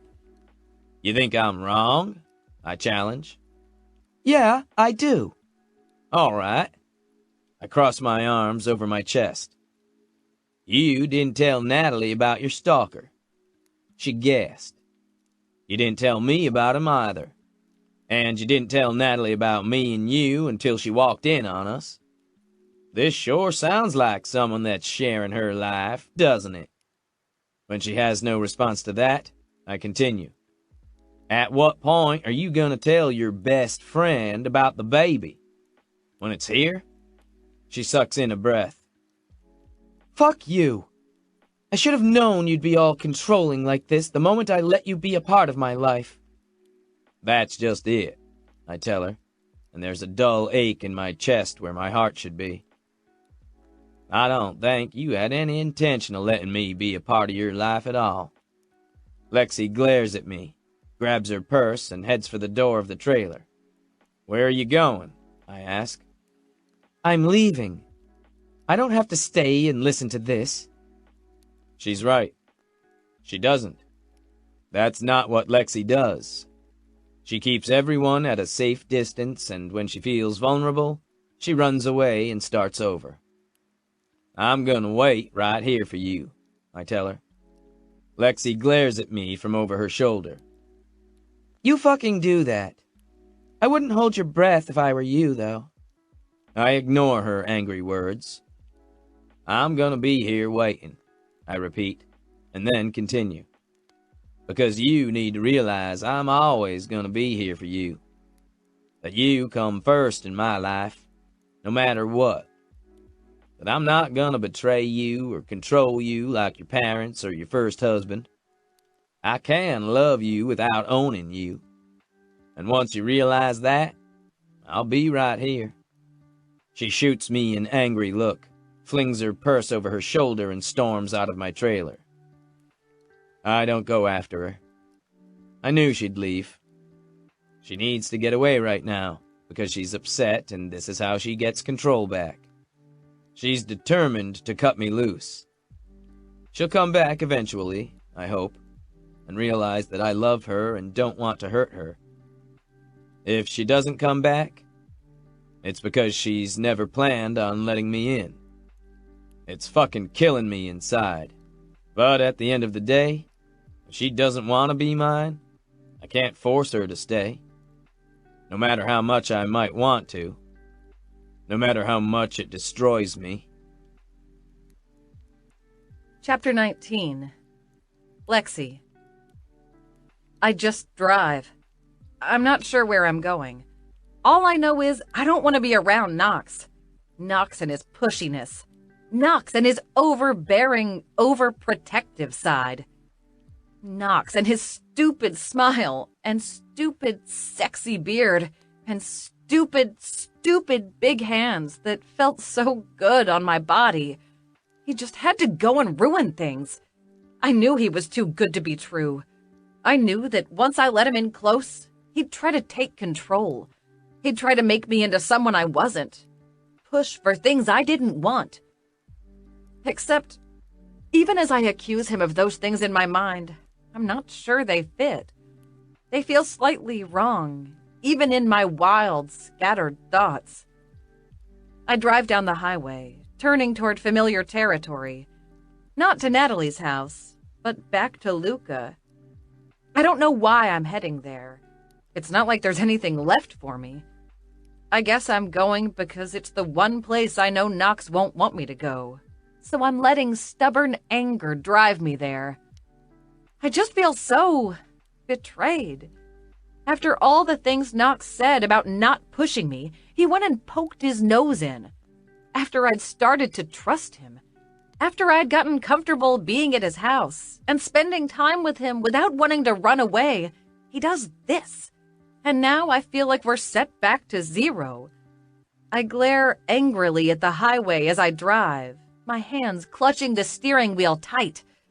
Why couldn't he have left it alone?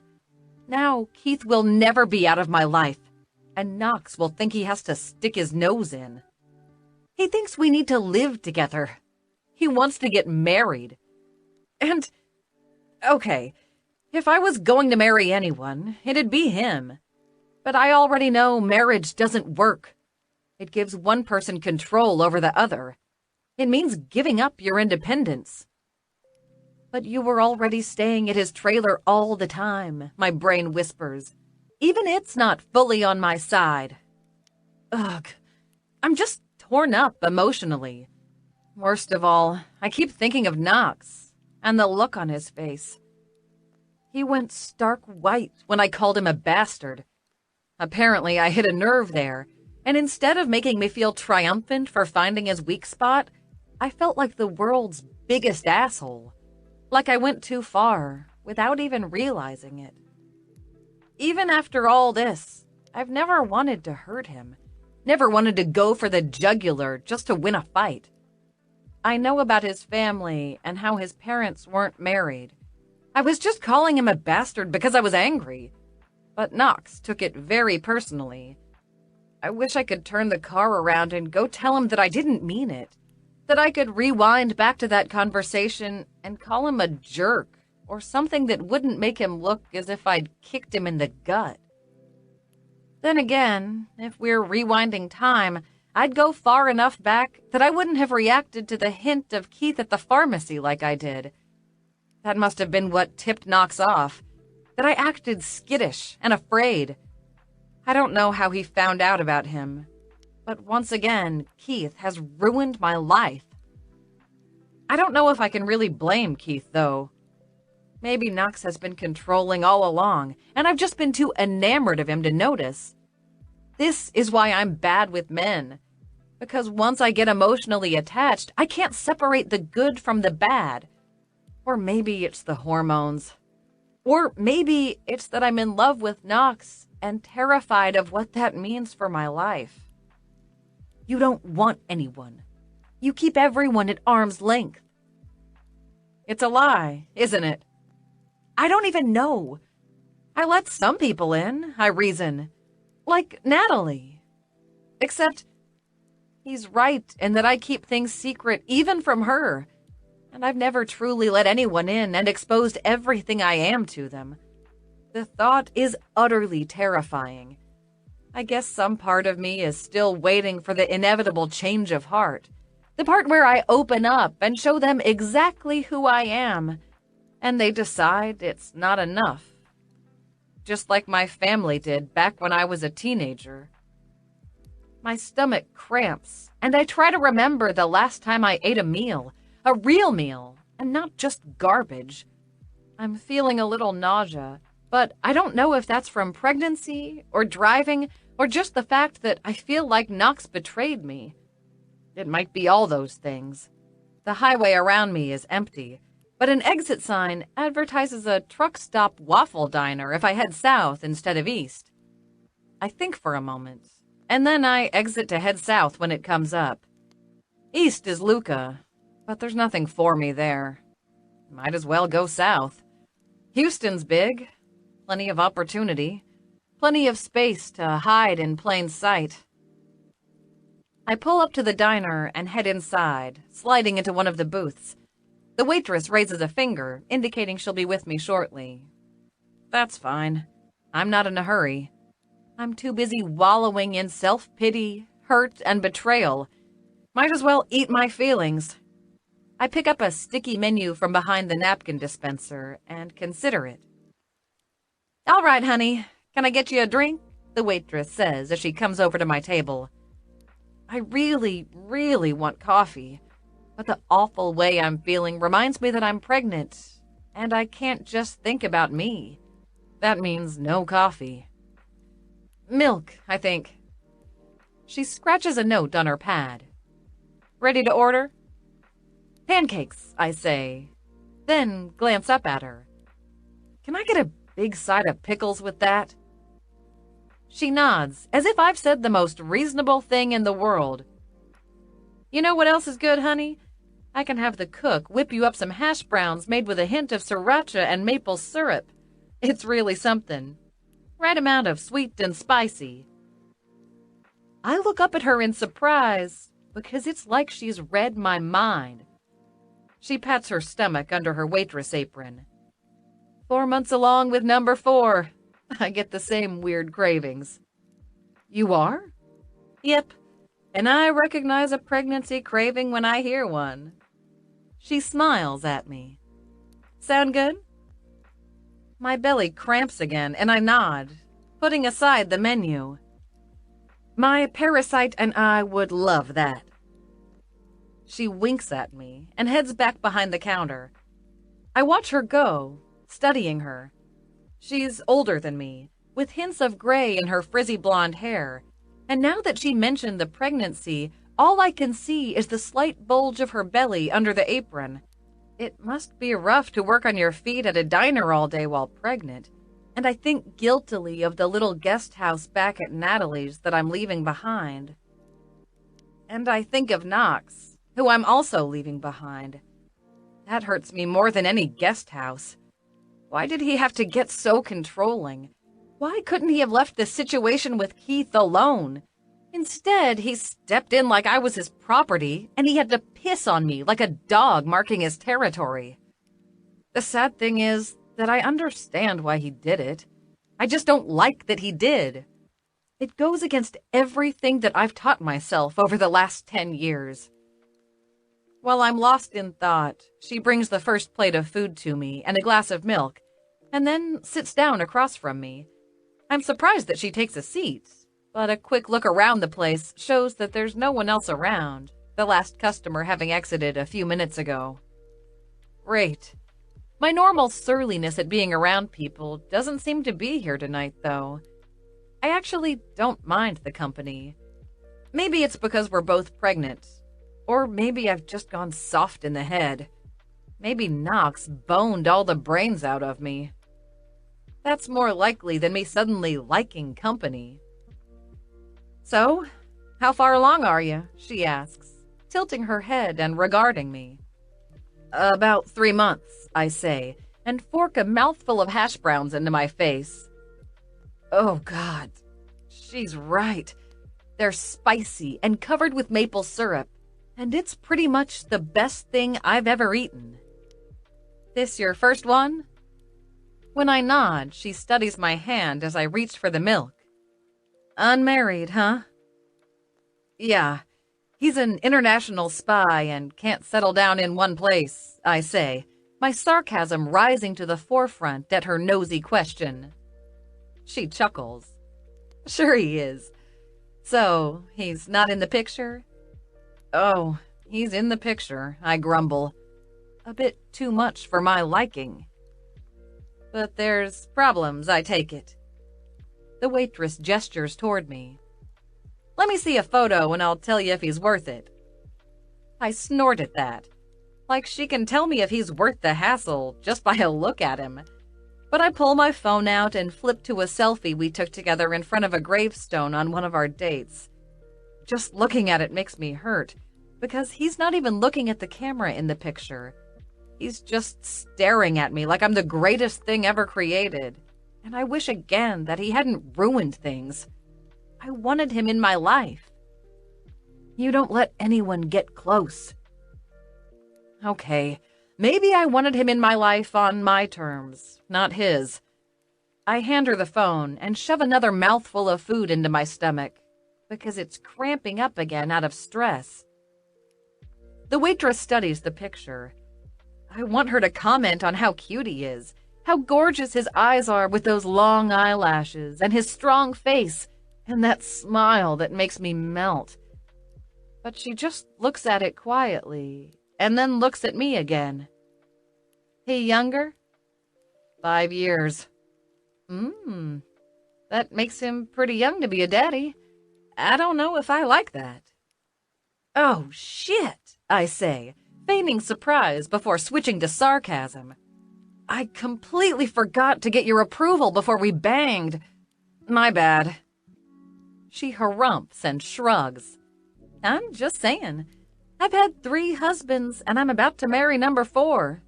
You learn certain things about men after the first few marriages. Clearly not, or else she'd stop marrying them. Do tell. Young men tend to flake out on a girl. They don't like the idea of being daddies. I want to tell her that she's wrong, that Knox pretty much wants nothing more than to be a father. I remember the ultrasound, and when we heard the baby's heartbeat, I thought he was going to break his face. He was smiling so widely. It was adorable, and I'm pretty sure he melted the doctor's heart with his excitement. I know he melted my panties. No, Knox isn't what she's suggesting. He wants the family, and he wants to settle down with me. He's the opposite of the advice she's giving. But that'd sound a bit like I'm defending him, so I'd just shrug. He's kind of scruffy looking, if you ask me, with that beard and all. She circles her finger around the image of him on the phone. He has to keep up his disguise so the law doesn't get him, I tell her, deadpan. She just shoots me a patient look, and it's one I recognize. Oh, God, she's mothering me. All I'm saying, she continues, is that it's hard to find a good job with that kind of unkempt facial hair. He needs to think about that if he's going to be a dad. Or is he unemployed? Self-employed, I tell her. It's kind of the truth. If I told her he was a billionaire, she'd probably tell me to jump on his jock and never leave. The thought's amusing, really. The waitress nods thoughtfully. He's got his own business, then? That's good. Does he have insurance for the baby? I didn't ask.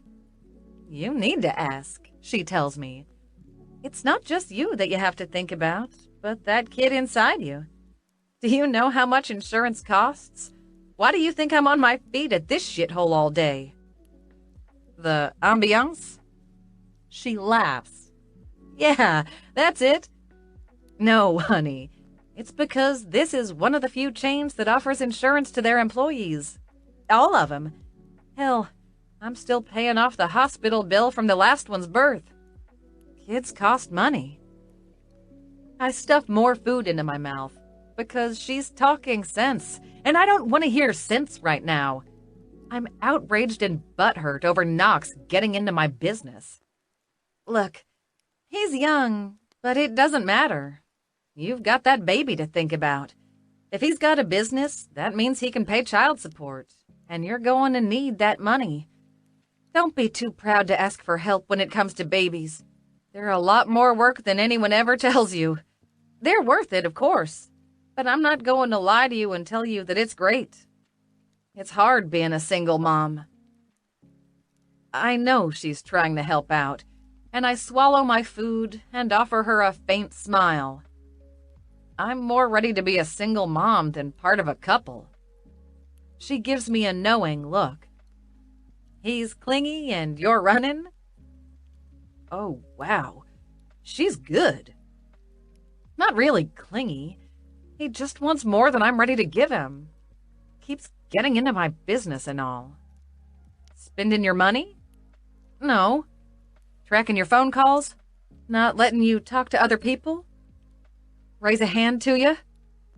Well, no. Did he make you quit your job? Tell you how to dress? Does he try to change you?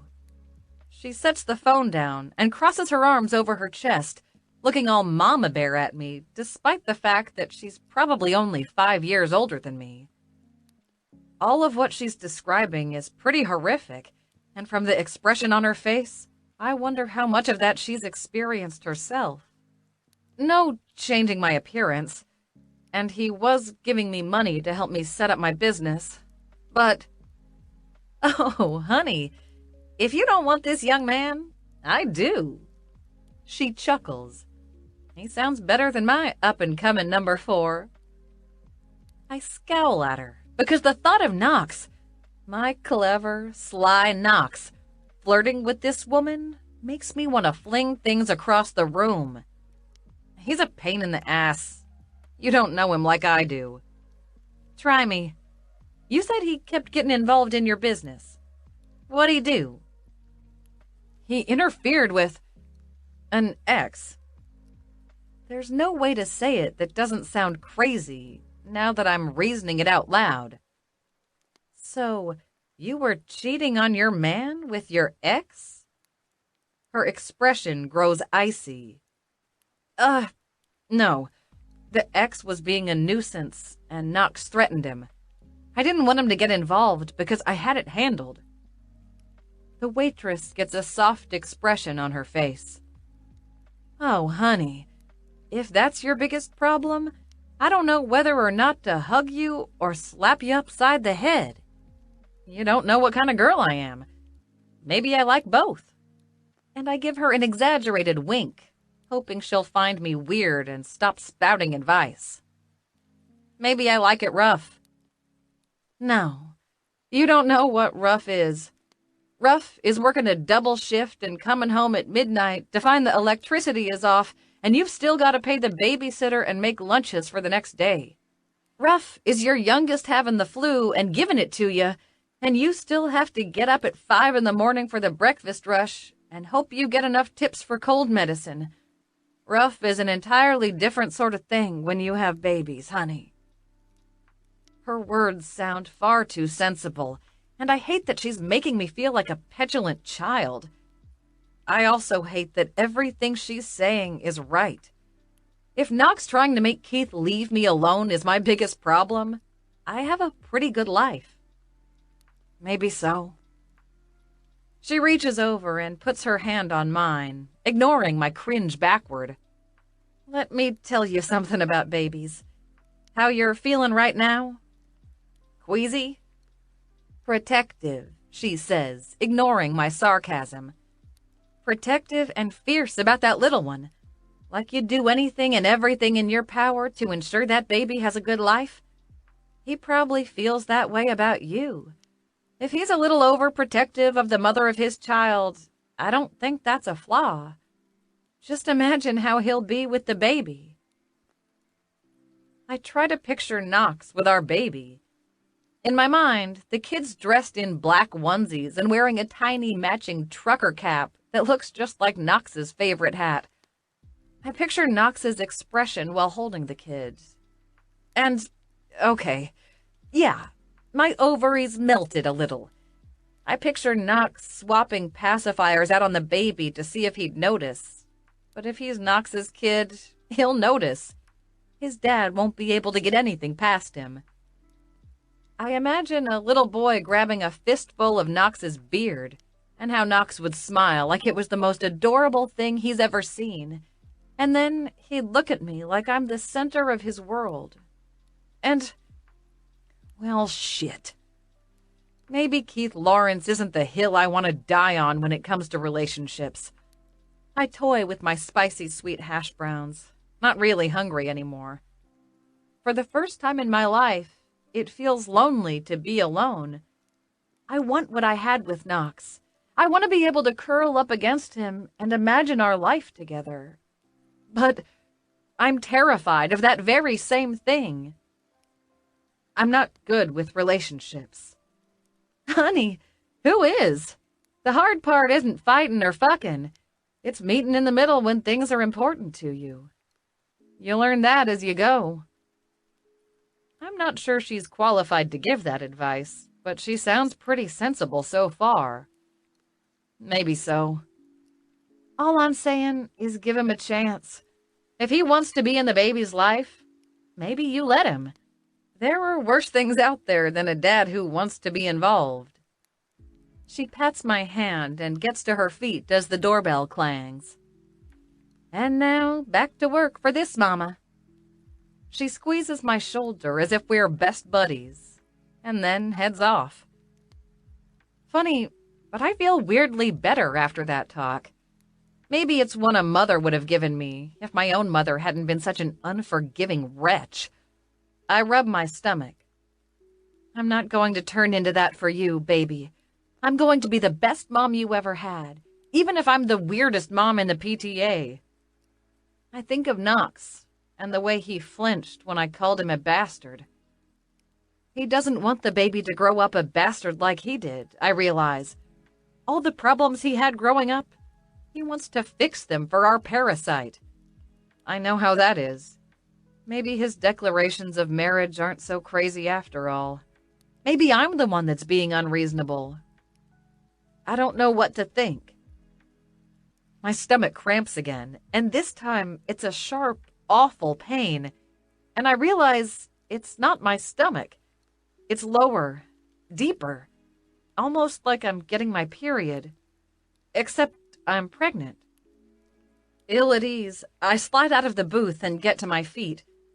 Even as I do, I can feel a warm rush between my thighs that shouldn't be there. I glance down, and there's a smear of blood on the bench I just vacated. I'm bleeding. The waitress brings my pancakes, which I've completely forgotten about, and I set down a couple of 20s on the table to pay for the food and tip. Where's the nearest emergency room? There's no ultra-close urgent care since I'm in the middle of nowhere, but the waitress gives me instructions to a nearby dock-in-the-box urgent care location one exit over, and I head there. They immediately take me back and draw blood, running tests, and then I sit alone on the table, waiting for the doctor to come see me. It's a busy night, and there's a lot of people in this place, but I feel very alone and very vulnerable. Old Lexi wouldn't have cared about how alone she was. Old Lexi would just push off her feelings and make shitty comments to everyone that tried to talk to her. She'd take everything in stride. She'd be all, "No sweat. I have this." I'm trying really, really hard to be the old Lexi right now, but I don't know that it's working. I'm scared, and I'm sad, and I ache all over. I want nothing more than to have Knox here by my side. I know I'm angry at him, but he just makes everything better by being nearby. I'm dependent on someone once more, and strangely enough, I don't hate it. It's not like before with Jonas, where he would throw everything in my face and become even more controlling. Knox is different in every way. He's supportive and caring, and he knows just what to say and do to make me laugh and feel better. I miss him. It's not even been a day since I left, and I feel like I'm being torn apart. What if I lose the baby and all of a sudden he no longer wants me? Just the thought makes it feel as if all the air's left the room. I can't breathe. I might lose everything tonight. All because I was stupidly mad about how he was trying to push his way into my life. He was being protective, and I acted like a jerk. What if he's glad that I'm going to miscarry and he can part ways with me? What am I going to do? Somehow picking myself up and starting over doesn't have the appeal it did 5 hours ago. Actually, I don't know that it was appealing 5 hours ago either, but I was too stubborn to admit it to myself. I don't want to be alone anymore. I liked being with Knox. I liked the way we were together. For the first time in a long time, I was happy and not holding in knots of stress. I love him, and the thought terrifies me, because what if he doesn't love me enough if there's no baby? I sit in my paper gown, a towel underneath my thighs, waiting for the doctor to come in. This is stupid, I tell myself. Can they even do anything if I'm miscarrying other than pat me on the head and tell me to take some aspirin? Should I leave or wait to hear from the doctor? As the minutes tick past, I hear people crying and arguing on the other sides of the thin walls. There's all kinds of emergencies here tonight, and it might be a bit before they get to me. They've already been treating me like I'm a pain in the ass because I have to keep reminding people not to use latex gloves around me. It just makes me feel even worse, like I'm bothering them with my bleeding. I can't help but feel like all of this is my fault somehow. And even though I've been fighting my panic, I can't help it. I start to cry. I'm overwhelmed and scared and really, really lonely. I wish Knox was here. I wish I hadn't freaked out. I wish we had talked through what he did instead of me losing my shit and yelling at him and then running away. He's right. I do always run away. Now, what if my stubbornness destroys everything? I don't know what I'll do. I pick up my purse and pull out my phone. If Knox loves me the way he says he does, maybe he won't be too unhappy with me. Maybe we can talk things through. Maybe he won't hate me if the baby dies. Of course, the thought of that just makes me cry harder, even as I dial. Knox picks up on the first ring. No text message? His voice is a smooth drawl, his tone neutral. He's trying to figure out why I'm calling. He's wary. He probably thinks I'm angry over something else and getting ready to light into him. Like all this other silly stuff matters. Keith, keeping people at arm's length and arguing over where we live seems like stupid, pointless stuff now. I just want him here. I sniffle and suck in a stealing breath before we speak. Hey, Knox. My voice isn't quite as brave as I want it to sound. In fact, it's pretty wobbly. It's real quiet on the other end of the phone. Lexi? What's wrong, sweetheart? Are you okay? There's real fear in his voice. Just that little sweetheart is enough to make me start crying all over again. Not okay. Doctor's office. Baby. Bleeding. Pulled over on the way to Houston. I can only squeeze out a few words at a time before my throat closes up again. I'm scared, I manage between choking gasps. Can you come and stay with me? Of course. His voice is soothing and wonderful. Tell me what you need, baby. I'll bring it to you. I think I really need my doctor, I tell him in a wobbling voice, and manage a sorry laugh. They're too busy here for me. You don't need to worry about that, sweetheart. I'll handle everything. Now tell me where you're at. I look around the little room I'm waiting in, but I don't see anything that tells me a name. It's a chain, and that's all I know. I'm not entirely sure. Somewhere about an hour outside of Houston. I cringe at how useless I am, but I was so scattered when getting here that I didn't bother to write down the name of the street or the exit or anything. I start to cry again. Lexi, Knox says, in that smooth, calm voice. It's gonna be all right, baby. I need you to go to the Find My Phone app, and it'll give you the info where you're at. Text that to me, all right? I'm on my way. Okay, I say in a small voice. Thank you. Don't thank me. You're my girl. I'd do anything for you, he says fiercely. And now I'm going to come and take care of you. Okay? I hiccup something that sounds like agreement. Send me that info. I love you, and I'm on my way. I hang up, do as he says, and then clutch my phone to my chest. It'll take him a few hours to drive here. I'm okay, I tell myself. I've got this. Knox is on his way. For some reason, just knowing that makes me feel less alone. The doctors come in and out, and one lady gives me a pelvic exam before the nurse comes in to take blood and hurries away. No one tells me anything, so I just clutch my phone and hope that Knox gets here soon. I'm staring at the choking Aogo poster and reading the steps for the millionth time when a low thud, thud, thud, thud begins to drum somewhere in the distance. I can't tell what the heck it is, and I watch the door, wondering if someone's about to come in. Voices start arguing and grow louder and louder. To my surprise, the door bangs open in my room, and Knox comes flying in, one of the nurses racing right behind him. I sit up, shocked. Knox! I'm stunned, and so happy to see him that I burst into tears again. I'm here, sweetheart, he tells me, moving around the nurse and coming to my side. He sits next to me and takes my hand, a look of concern on his face. I'm here, and everything's going to be okay. Don't cry.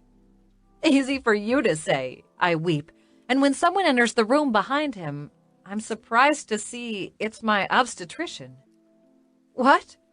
I swung the chopper by his office to see if I could persuade him to come with me. Knox squeezes my hand. I hope that's okay. Okay. It's wonderful. I sniffle and nod as Dr. Kwan moves forward, pulling a pair of gloves out of his pocket and smiling at me. No latex for Miss Lexi, right? Immediately, my agitation goes down a notch. He remembers. That's right. I hold on to Knox's hand tightly. Can Knox stay? I don't think we'll be able to move him, the nurse says dryly at the door. If there's a problem, I'll pay whatever fines you need. Knox doesn't look away from me, his expression calm as he strokes my hand. But I ain't leaving my girl.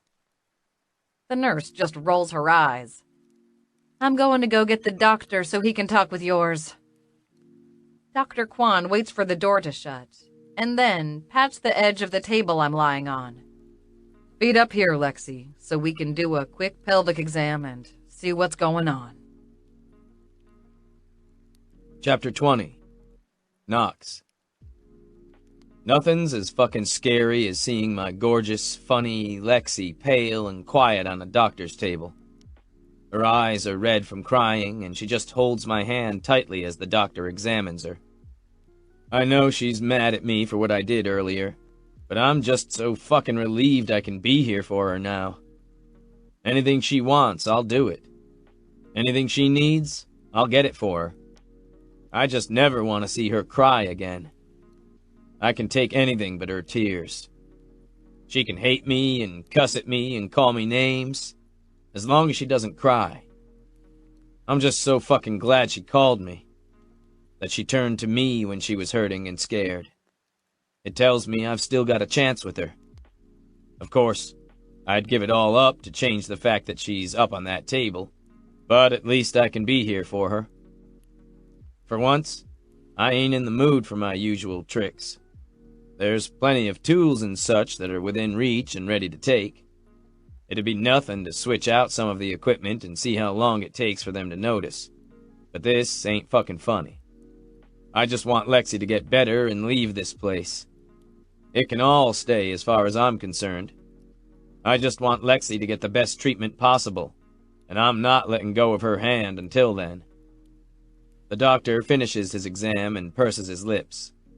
Well, everything seems all right from this end, but I'll see if they'll let me use the ultrasound so we can get a heartbeat. Now I'll check in on your blood work. Thank you, Doctor, Lexi murmurs, her hand tight in mine.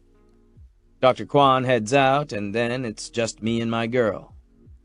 She looks over at me again, her big dark eyes sad. I'm sorry I dragged you out here. I was freaking out. I needed someone at my side. She bites her lip and then shakes her head. No, I'm doing it again. Doing what?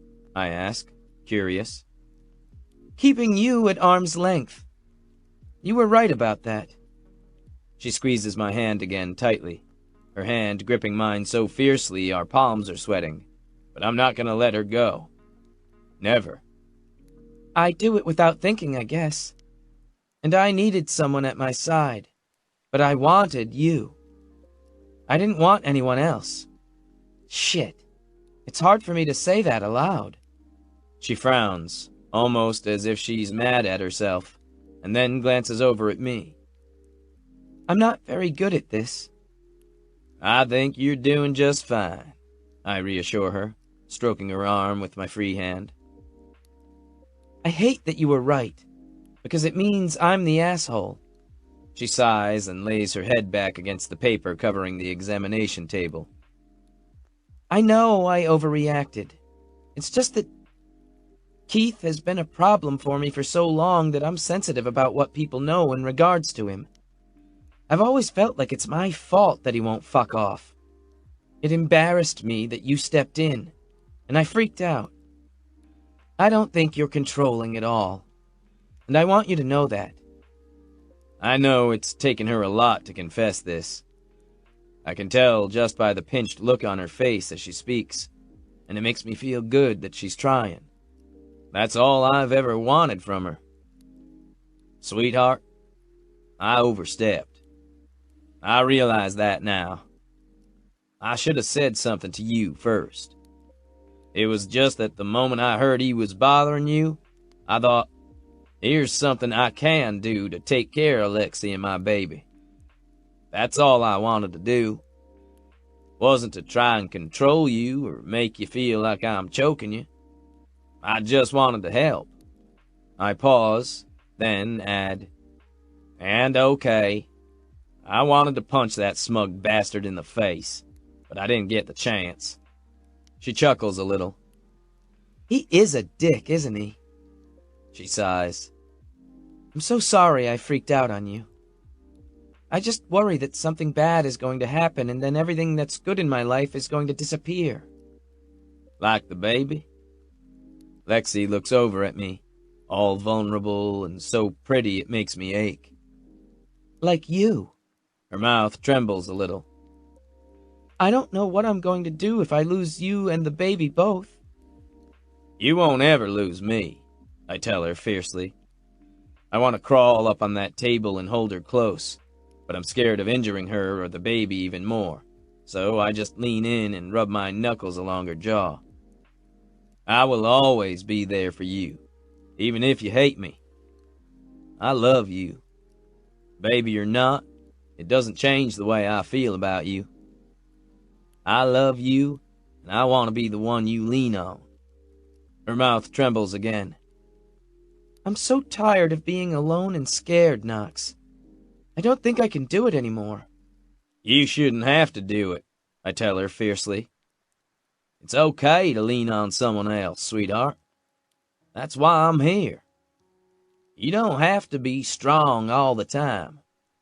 You can just be your wonderful, weird self and let me help out when it gets to be too much for you. I don't want to change a thing about you. I just want to be at your side, supporting you in whatever you want to do. She licks her lips and gives me another shiny-eyed, half-hearted smile. I think you're the best guy I've ever met. I'm so sorry I called you a bastard. You know I didn't mean it like that. If I could take it back, I would. Now I'm the one getting all emotional. I know you didn't, Lexi. Ain't no reason to apologize. Yes, it is. She lifts my hand to her mouth and kisses my knuckles, and I swear to God my heart's gonna explode with how fiercely protective I feel of her in this moment. I should have thought about why it hurt you, and why you keep proposing marriage. It bothered you growing up that your parents weren't married, and you want to stop our baby from feeling the way you did. Sometimes I'm a little slow on the uptake, but I get it now. It ain't just the baby, I correct her as she lowers our linked hands. I trace my fingers up and down the veins on her pale, pale skin. Just want to touch her mostly. The moment I met you, I knew you were the one for me. Thought it might be a little early to confess my instant love for you, though, so I've held off. But the way I feel about you ain't gonna change whether there's one baby, no babies, or 30 babies. 30 babies? My uterus hurts already, she says, a lighter note in her voice. Her eyes are soft as she gazes at me. Though I will be really, really sad if there's no baby now. Me too, I admit, and there's a knot in my throat. But we'll get through it together. She squeezes my hand again gently. I think you're the best guy ever, Knox, she whispers. Even if you're a youngster. I snort. 5 years doesn't make me a youngster. It just means I have more time to keep up with you when you hit your sexual peak. This is true. I should have been cradle-robbing this entire time. Her words are playful, but her hands still tight in mine, her voice still a little wobbly. She's trying real hard to be strong through all this, and it makes me want to squeeze her to my chest and stroke her hair and make everything all right for her. I'm gonna take care of you, baby, I tell her again. Let me take care of you. Let me love you. If things become hard, let's talk about it instead of running away, okay? Whatever we do this together. If you want to raise our kid in Natalie's guest house, we can do that. If you want him to live in my trailer, we can do that. We can move to Houston if you want, or back to Luca. I don't fucking care. Let's just make sure we'll do it together, all right? She nods and opens her mouth to speak, but a knock at the door stops her. The doctor enters a moment later, along with a woman who, I assume, was the original attending physician. They bring in a cart of equipment, and someone squirts some clear goo on her stomach for the ultrasound. I'm in the way, so I have to let go of her hand and move to the far end of the room. But I don't leave. Fuck that. I ain't leaving her side ever again. The doctor runs the wand over her stomach and then pauses, glaring up at the monitor on the cart. He nods slowly. Good heartbeat. Dr. Quan smiles at my Lexi. It looks like everything seems to be all right with your blood work. Your HGG blood tests look great, and the heartbeat seems strong here. Lexi looks across the room to me, eyes wide with relief. I smile at her and give a thumbs up. I can't wait to shower her face with kisses. I'm ecstatic that the baby's fine, but more than anything, I'm happy that Lexi's all right. It looks like your bleeding's already slowed, which is another good sign, Dr. Quan continues. We'll do a follow-up in the office next week as long as everything seems to be all right. But if you have any trouble, you come back in to me immediately. Lexi nods. What could have caused bleeding, do you know?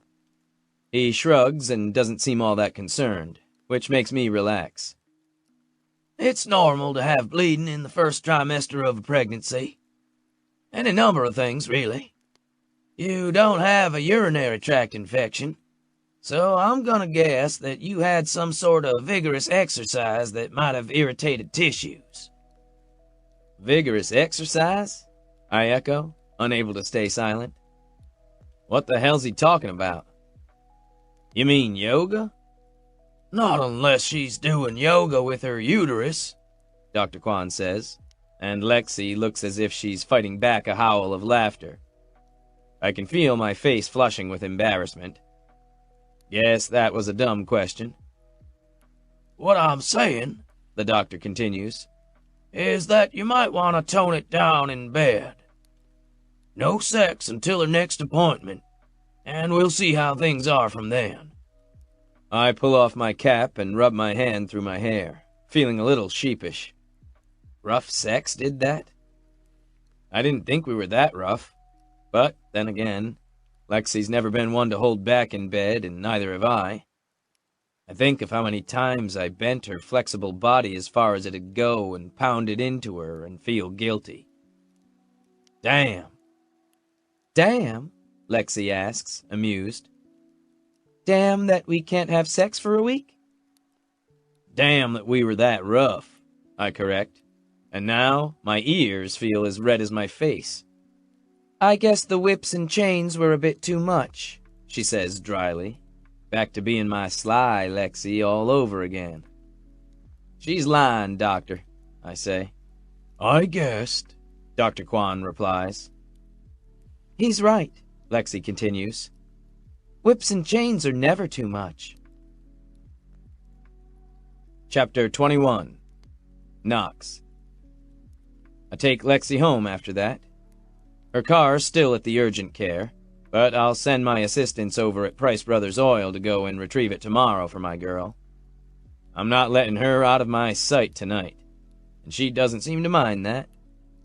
The chopper pilot helps me secure Lexi in her seat, and all my girl says is, I can't believe you really flew a chopper here.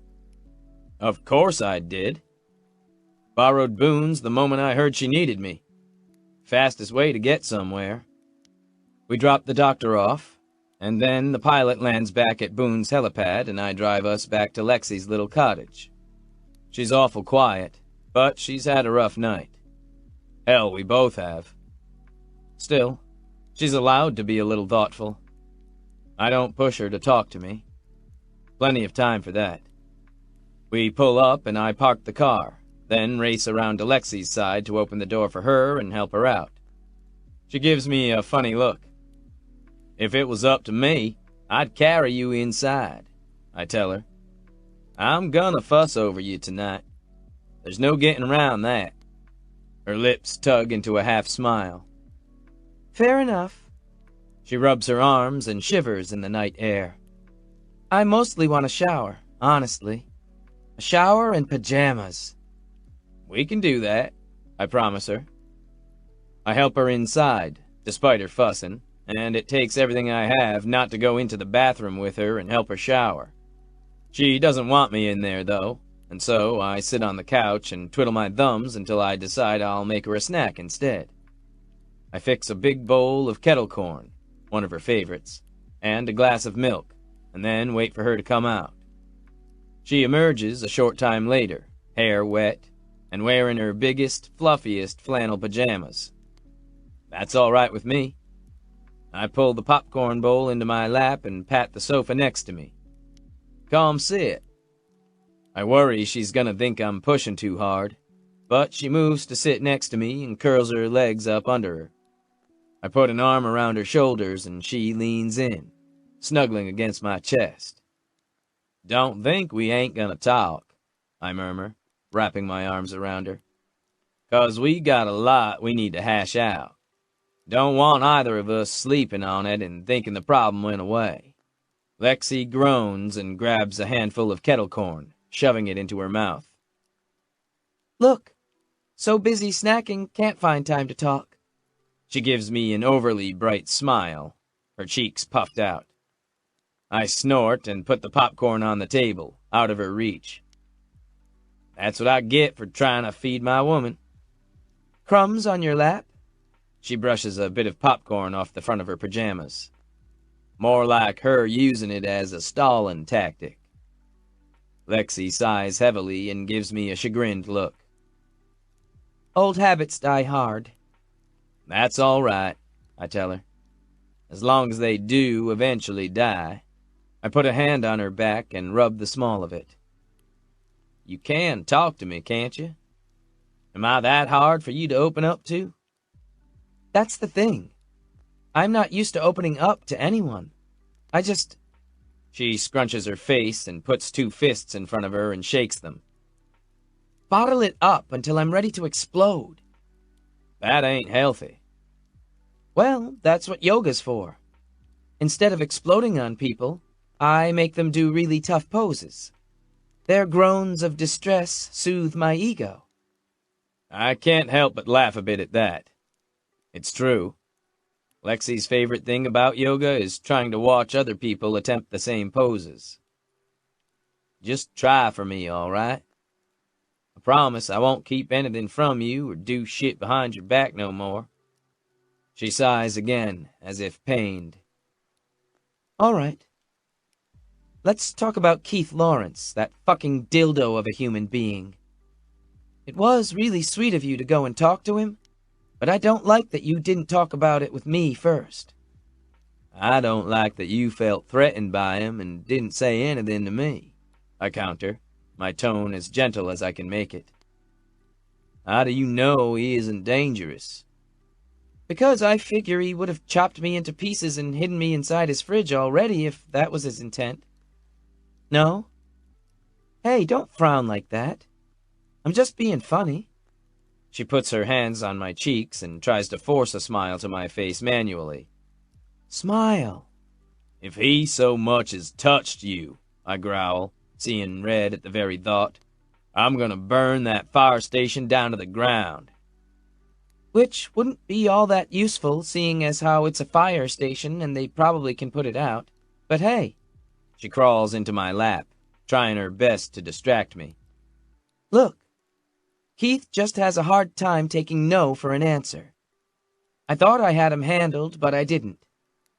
Part of me is glad you stepped in, and part of me wants to smack you around for pushing ahead without my permission, because it was my problem and not yours. That's where you're wrong, I tell her, letting my hands settle around her waist. If she wants to crawl all over me, I'm more than happy to oblige. There ain't no more you problems or me problems. There's us problems. And the way I see it, he was scaring my baby. Who's carrying my baby?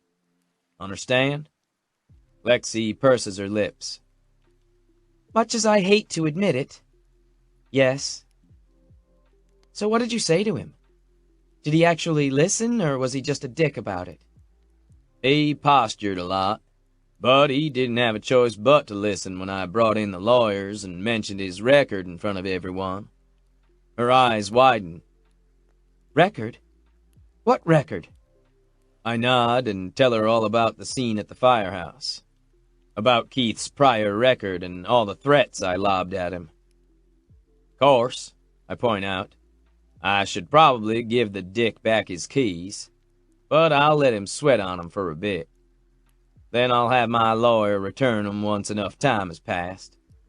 "You stole his keys?" She shakes her head.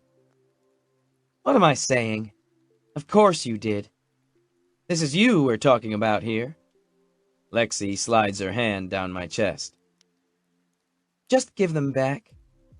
I don't want to even think about him anymore.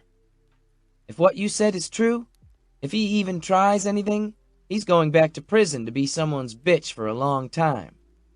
I think for a moment and then add, "I might have also strongly hinted that you'd have bodyguards following you around for a while." "Bodyguards?" Her brows go up. "Were you planning on telling me this?" "Well," I drawl, "I wasn't at first, but since we're telling each other everything, I figured I'd better. You mad?" She considers for a long moment, and then rubs her hand over my heart again. "I'm glad you told me. And now that I have time to think about it, no, I'm not mad. It might not be a bad idea if Keith does have a prior record. Just, how closely will they be watching me?" "You won't even know they're in the area," I promise her. "I'll introduce you, and then we'll make sure they stay clear of you to give you the room you need. I just don't want him trying anything, that's all." She nods. "All right, I can handle that." Lexi brightens. "Look at us, handling things like real adults and talking about them. I feel like I leveled up at life." I chuckle. "Want to level up again? Let's finish talking about living situations." Her nostrils flare, and she gives me a mildly panicked look. Her fingers clench in my shirt. "I don't know if I'm ready to figure out houses yet. That feels so very domestic." I stroke her back, and she leans in close to me again. "We don't have to be domestic just yet, but I figure we should do something between now and the time Junior's born." "That's still over 5 months from now. Do we have to decide today?" "Nah, baby.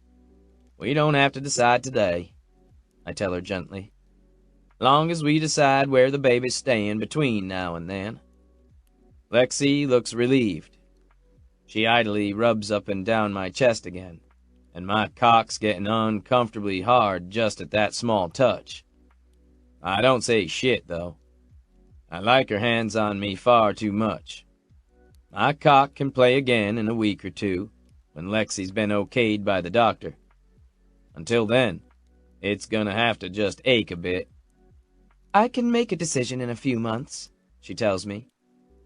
"Can we get a place with a studio of some kind?" Whatever you want, love. I mean it, too. If she wants to live in one of them tiny house things and move from town to town, I'd be just fucking fine with that, too. Long as we're together. I rub her thigh idly. I'll go home tonight after we get you all settled and...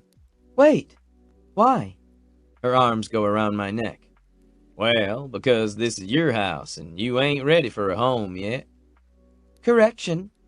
This is Natalie's house. I'm just guesting here. And just because I'm not ready for setting down roots at a permanent house doesn't mean that I want you to leave." She slides closer to me, practically rocking against my hips. "I want you to stay." I nod slowly. Truth be told, I'm relieved. I want to stay too. I don't want to leave her side ever again. All right. And marriage? Since we're getting all the tricky stuff out in the air tonight. Lexi blows a breath out, thinking. "I know it's something you want. A lot." "Yeah," I say, and there's a thick knot in my throat. Can't deny that it's what I want more than anything. Well, almost. I want her and my baby in my life more than anything, and if I have to compromise for that, I'll hate it, but I'll do it. I She hesitates. I kind of like the idea of you being all mine, but marriage also scares the piss out of me. Does that make sense? I relax a little, because that's not the no I thought it would be. Scares me a little too, but in a good way. I'd love to have you be all mine, sweetheart. I'd love for our kid to have 2 married parents that love each other. And if it doesn't work out? She asks, worried. Remember, I don't have a great track record. You got married real young, I point out, when you felt like you had no other options. So I ain't exactly holding that against you. You made the choice you had to at the time. It'll be different between you and me. We'll go into it knowing exactly what we're getting into, and we'll talk about everything every step of the way. Talk about everything? Like, she gives me a wry look. Like how Texas is a 50-50 state? And if we divorced, I'd get half of your billions? That kind of talk? Didn't cross my mind, but we can talk about it. She gives me a frustrated look. How can that not cross your damn mind? You could lose billions if we divorced. But I'd still have billions. How much does one guy need? Her brows go up again. I can't decide if that's wise or ridiculous. Both? I shrug. So you want me to have the lawyers draw something up that says you don't get shit if we don't work out? She shifts on my lap. I said it was ridiculous. I didn't say I was crazy. Her teasing look disappears as quickly as it crosses her face. I do worry about that, though. That's a big consideration, Knox. Money. Well, the way I look at it, if you and me don't work out, it'd be for one reason only. What's that? I touch her jaw lightly, because she's so fucking beautiful I can't not touch her. That you were so miserable you couldn't be with me anymore. I'd never be the one to leave you, so it'd have to be you leaving me, Lexi. And if you hated being with me, I wouldn't want you to stay. I'd want you to be happy. So I'd give half my money to the woman I love and the mother of my child anytime she asked, even if it was so she could leave me. Her mouth parts slightly and her eyes get suspiciously shiny again. Damn it, Knox. Quit being such a sweetheart. Be a dickhead. I know how to deal with those. I have no idea how to handle someone like you. You have as much time as you want to find out, sweetheart. I rub my hand up and down her butt, caressing her. Let me give you everything, Lexi. And what do you want from me in return? I want you to be happy. That's all I want. She shakes her head, as if not sure what to make of me, then leans in and tucks her head against my neck, her breasts pressing against my front, and her arms go around me. She's draped herself completely over me, and I love it. Love the feel of her body on mine, my hands on her as I hold her close, our hearts beating together. I was really freaking out tonight, Lexi admits in a soft voice. I was alone, and I was scared, and all I kept thinking about was how much of a mistake it was to blow up at you, because I didn't want to leave you. That you were the only person I ever wanted at my side. And normally when things get tough, I'd rather retreat and handle them on my own. I didn't want that tonight, though. All I could think about was how much I felt hollow without you, and how if you were there, you'd make everything better. I hated that I gave up on you. I didn't, I tell her easily. Didn't what? She taps my shoulder with one finger. Give up on you. You may have given up on me, but I didn't give up on you, sweetheart. I refuse to. That could be taken as a stalkery way, she muses. Or a devoted way, I correct, squeezing her delicious ass again. You're my life, Lexi. You and our baby. I ain't never gonna give up on you, even if you dress the kid in black and call him Scissorhands. You can be as weird as you want, as prickly as you want, and I'll be right there at your side loving you every step of the way. She sighs. You make it sound so easy.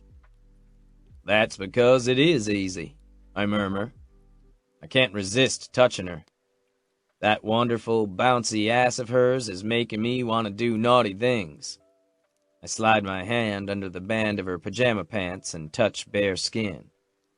Lexi grabs my hand. Wait, Knox. We can't. Doctor said no sex. I wasn't gonna suggest sex. Nothing says I can't make you come, though. She sits up, frowning at me. Are you kidding? I have never felt less sexy, Knox. Which is ironic, because you've never been more sexy to me. I move my hands away from her pants and cup her face instead, pulling her forward and into a kiss. It's a gentle one, full of promise and heat and lots of tongue. When I pull away from her, she's breathing hard, her eyes unfocused and her mouth shiny and pink, her skin reddened from my beard. You want me to show you just how sexy I find you? Should we? She whispers, looking into my eyes, waiting for me to make the call. Just trust me, love. And my beautiful, perfect Lexi hesitates for a moment, and then presses her mouth to mine. She gives me a feverish kiss, and then tells me, I will. I'm going to trust you with everything, Knox. She might not give me everything like she's saying, but tonight's a damn good start. I lower my mouth to hers again and slide my hand into her pants once more. Eventually, she'll realize that, like tonight, it's always all about her. Nothing matters to me but her. And I intend on showing her that every damn day. Chapter 22. Lexi.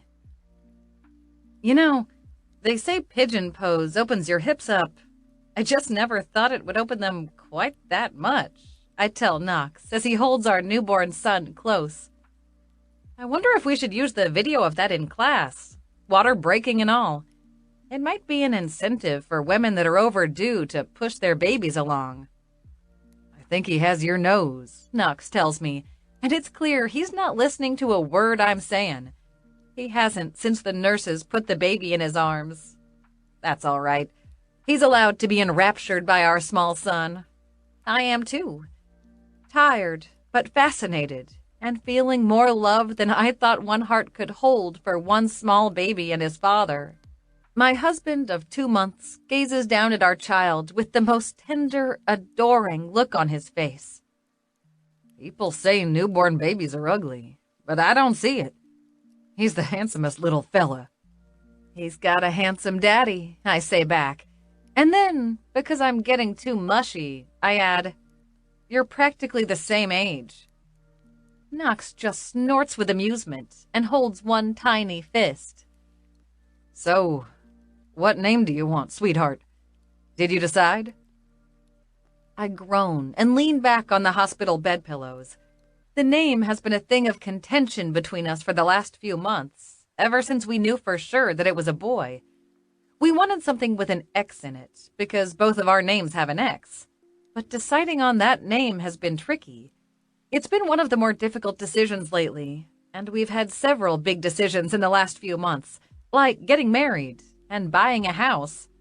Those were easy compared to figuring out what to call our perfect baby. I'm sure something will come to us. I'm not worried about it. Things always seem to work out wonderfully when I'm with Knox. It's like the world slides into place when he's around. I keep expecting things to get hard or awful, but they never do. He's been at my side every step of the way with the pregnancy, from natural childbirth classes to doctor's appointments to midnight runs for artisan ice cream and spicy pickles. After a few months of being together, I realized that I no longer wanted to spend my nights apart from him, and that we were spending every night at his trailer or together at my tiny cottage. After that, it just made sense to get a house together. So we did. It's a wonderfully weird house with avant-garde styling, a water fountain in the foyer, a sunken floor for the bedroom, and some strange-ass murals on the walls. The realtor kept trying to convince us that we could paint over everything, but I liked the weirdness of the place. I knew it was going to be mine when I saw there was an exercise room just large enough for my studio, and it's now covered in delicate pink wallpaper with a light skull and crossbones pattern. So far, being in a house with Knox has been perfect. We let Natalie decorate, since she loves that sort of thing, and it brought me even closer to my friend. She wasn't even upset that I was pregnant and didn't tell her.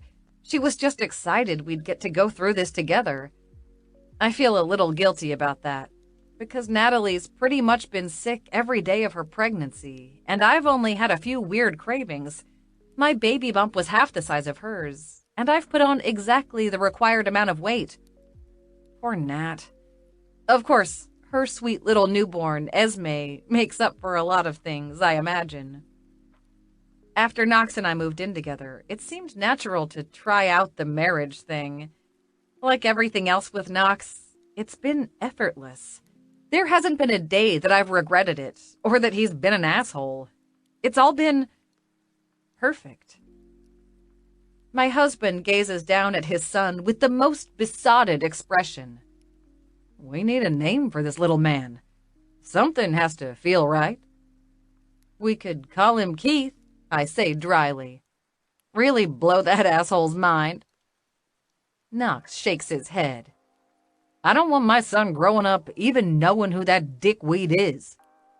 Me either, I murmur. Keith hasn't been a problem either. About a month after Knox threatened him, Keith got caught breaking into the house of the Luca mayor's daughter. I guess she was his newest stalking obsession. He's currently awaiting trial, but Knox has his lawyers all over things to ensure that he goes away for a long time. That's fine with me. I'd be more than happy to testify against Keith. I'd even be less weird if it had helped sway the jury against him. We could name him after you, Knox tells me. Alex, or Alexander. I wrinkle my nose. Nah. What about Rex? I had a dog named Rex once, Knox says with a shake of his head. Bitey fucker. Dexter? Makes me think of the TV show, I point out. Let's go with something that has meaning. What was your mom's last name? Knox's face grows soft as he looks away from our son and over to me. Jackson. I don't know if I'd want to name my kid after her either. She wasn't a great mom. Then we reclaim it, I tell him softly. We could call him Jackson with an X and make it our own. Get rid of all the bad memories. Jackson Price. I kinda like it. Knox gazes at me and then reaches out to caress my cheek. I love you. It doesn't scare me to hear that sort of thing anymore. In fact, I kind of crave it. I'm glad you do, because you're going to be shaving my legs for the next few weeks. I can do that, he tells me with a grin. My brothers are waiting outside. Should I introduce them to little Jackson? Sure. I'll just lie here and bleed quietly, I tease. I don't mind, really. I love how excited he is to show off his son, and I'm too tired to entertain right now. Knox just chuckles and gets to his feet. With the baby tucked against his chest, as if he's always done this, he leans in and kisses my forehead. I'll be back very soon. I'll be here, I tell him. And just before he leaves the room, I realize I forgot something important. Knox? He looks back at me, all beard and disheveled hair and gorgeous face. I don't care that he's scruffy or younger than me or anything else. He's mine. I love you, I tell him softly. I don't say it often enough. and I want him to know it. My sexy husband turns around and returns to my bed, and then comes and gives me a fierce kiss on the mouth. I love you too, Lexi Price. And now I can let him leave, because I know he'll always come back to me, just like I'll always come back to him. That's what you do when you're two halves of a whole. You just fit together perfectly. If you enjoyed the book, be sure to like it and consider subscribing for more. If you would like to listen to the full version of the book, please visit Amazon.com to purchase the book. Thank you for listening.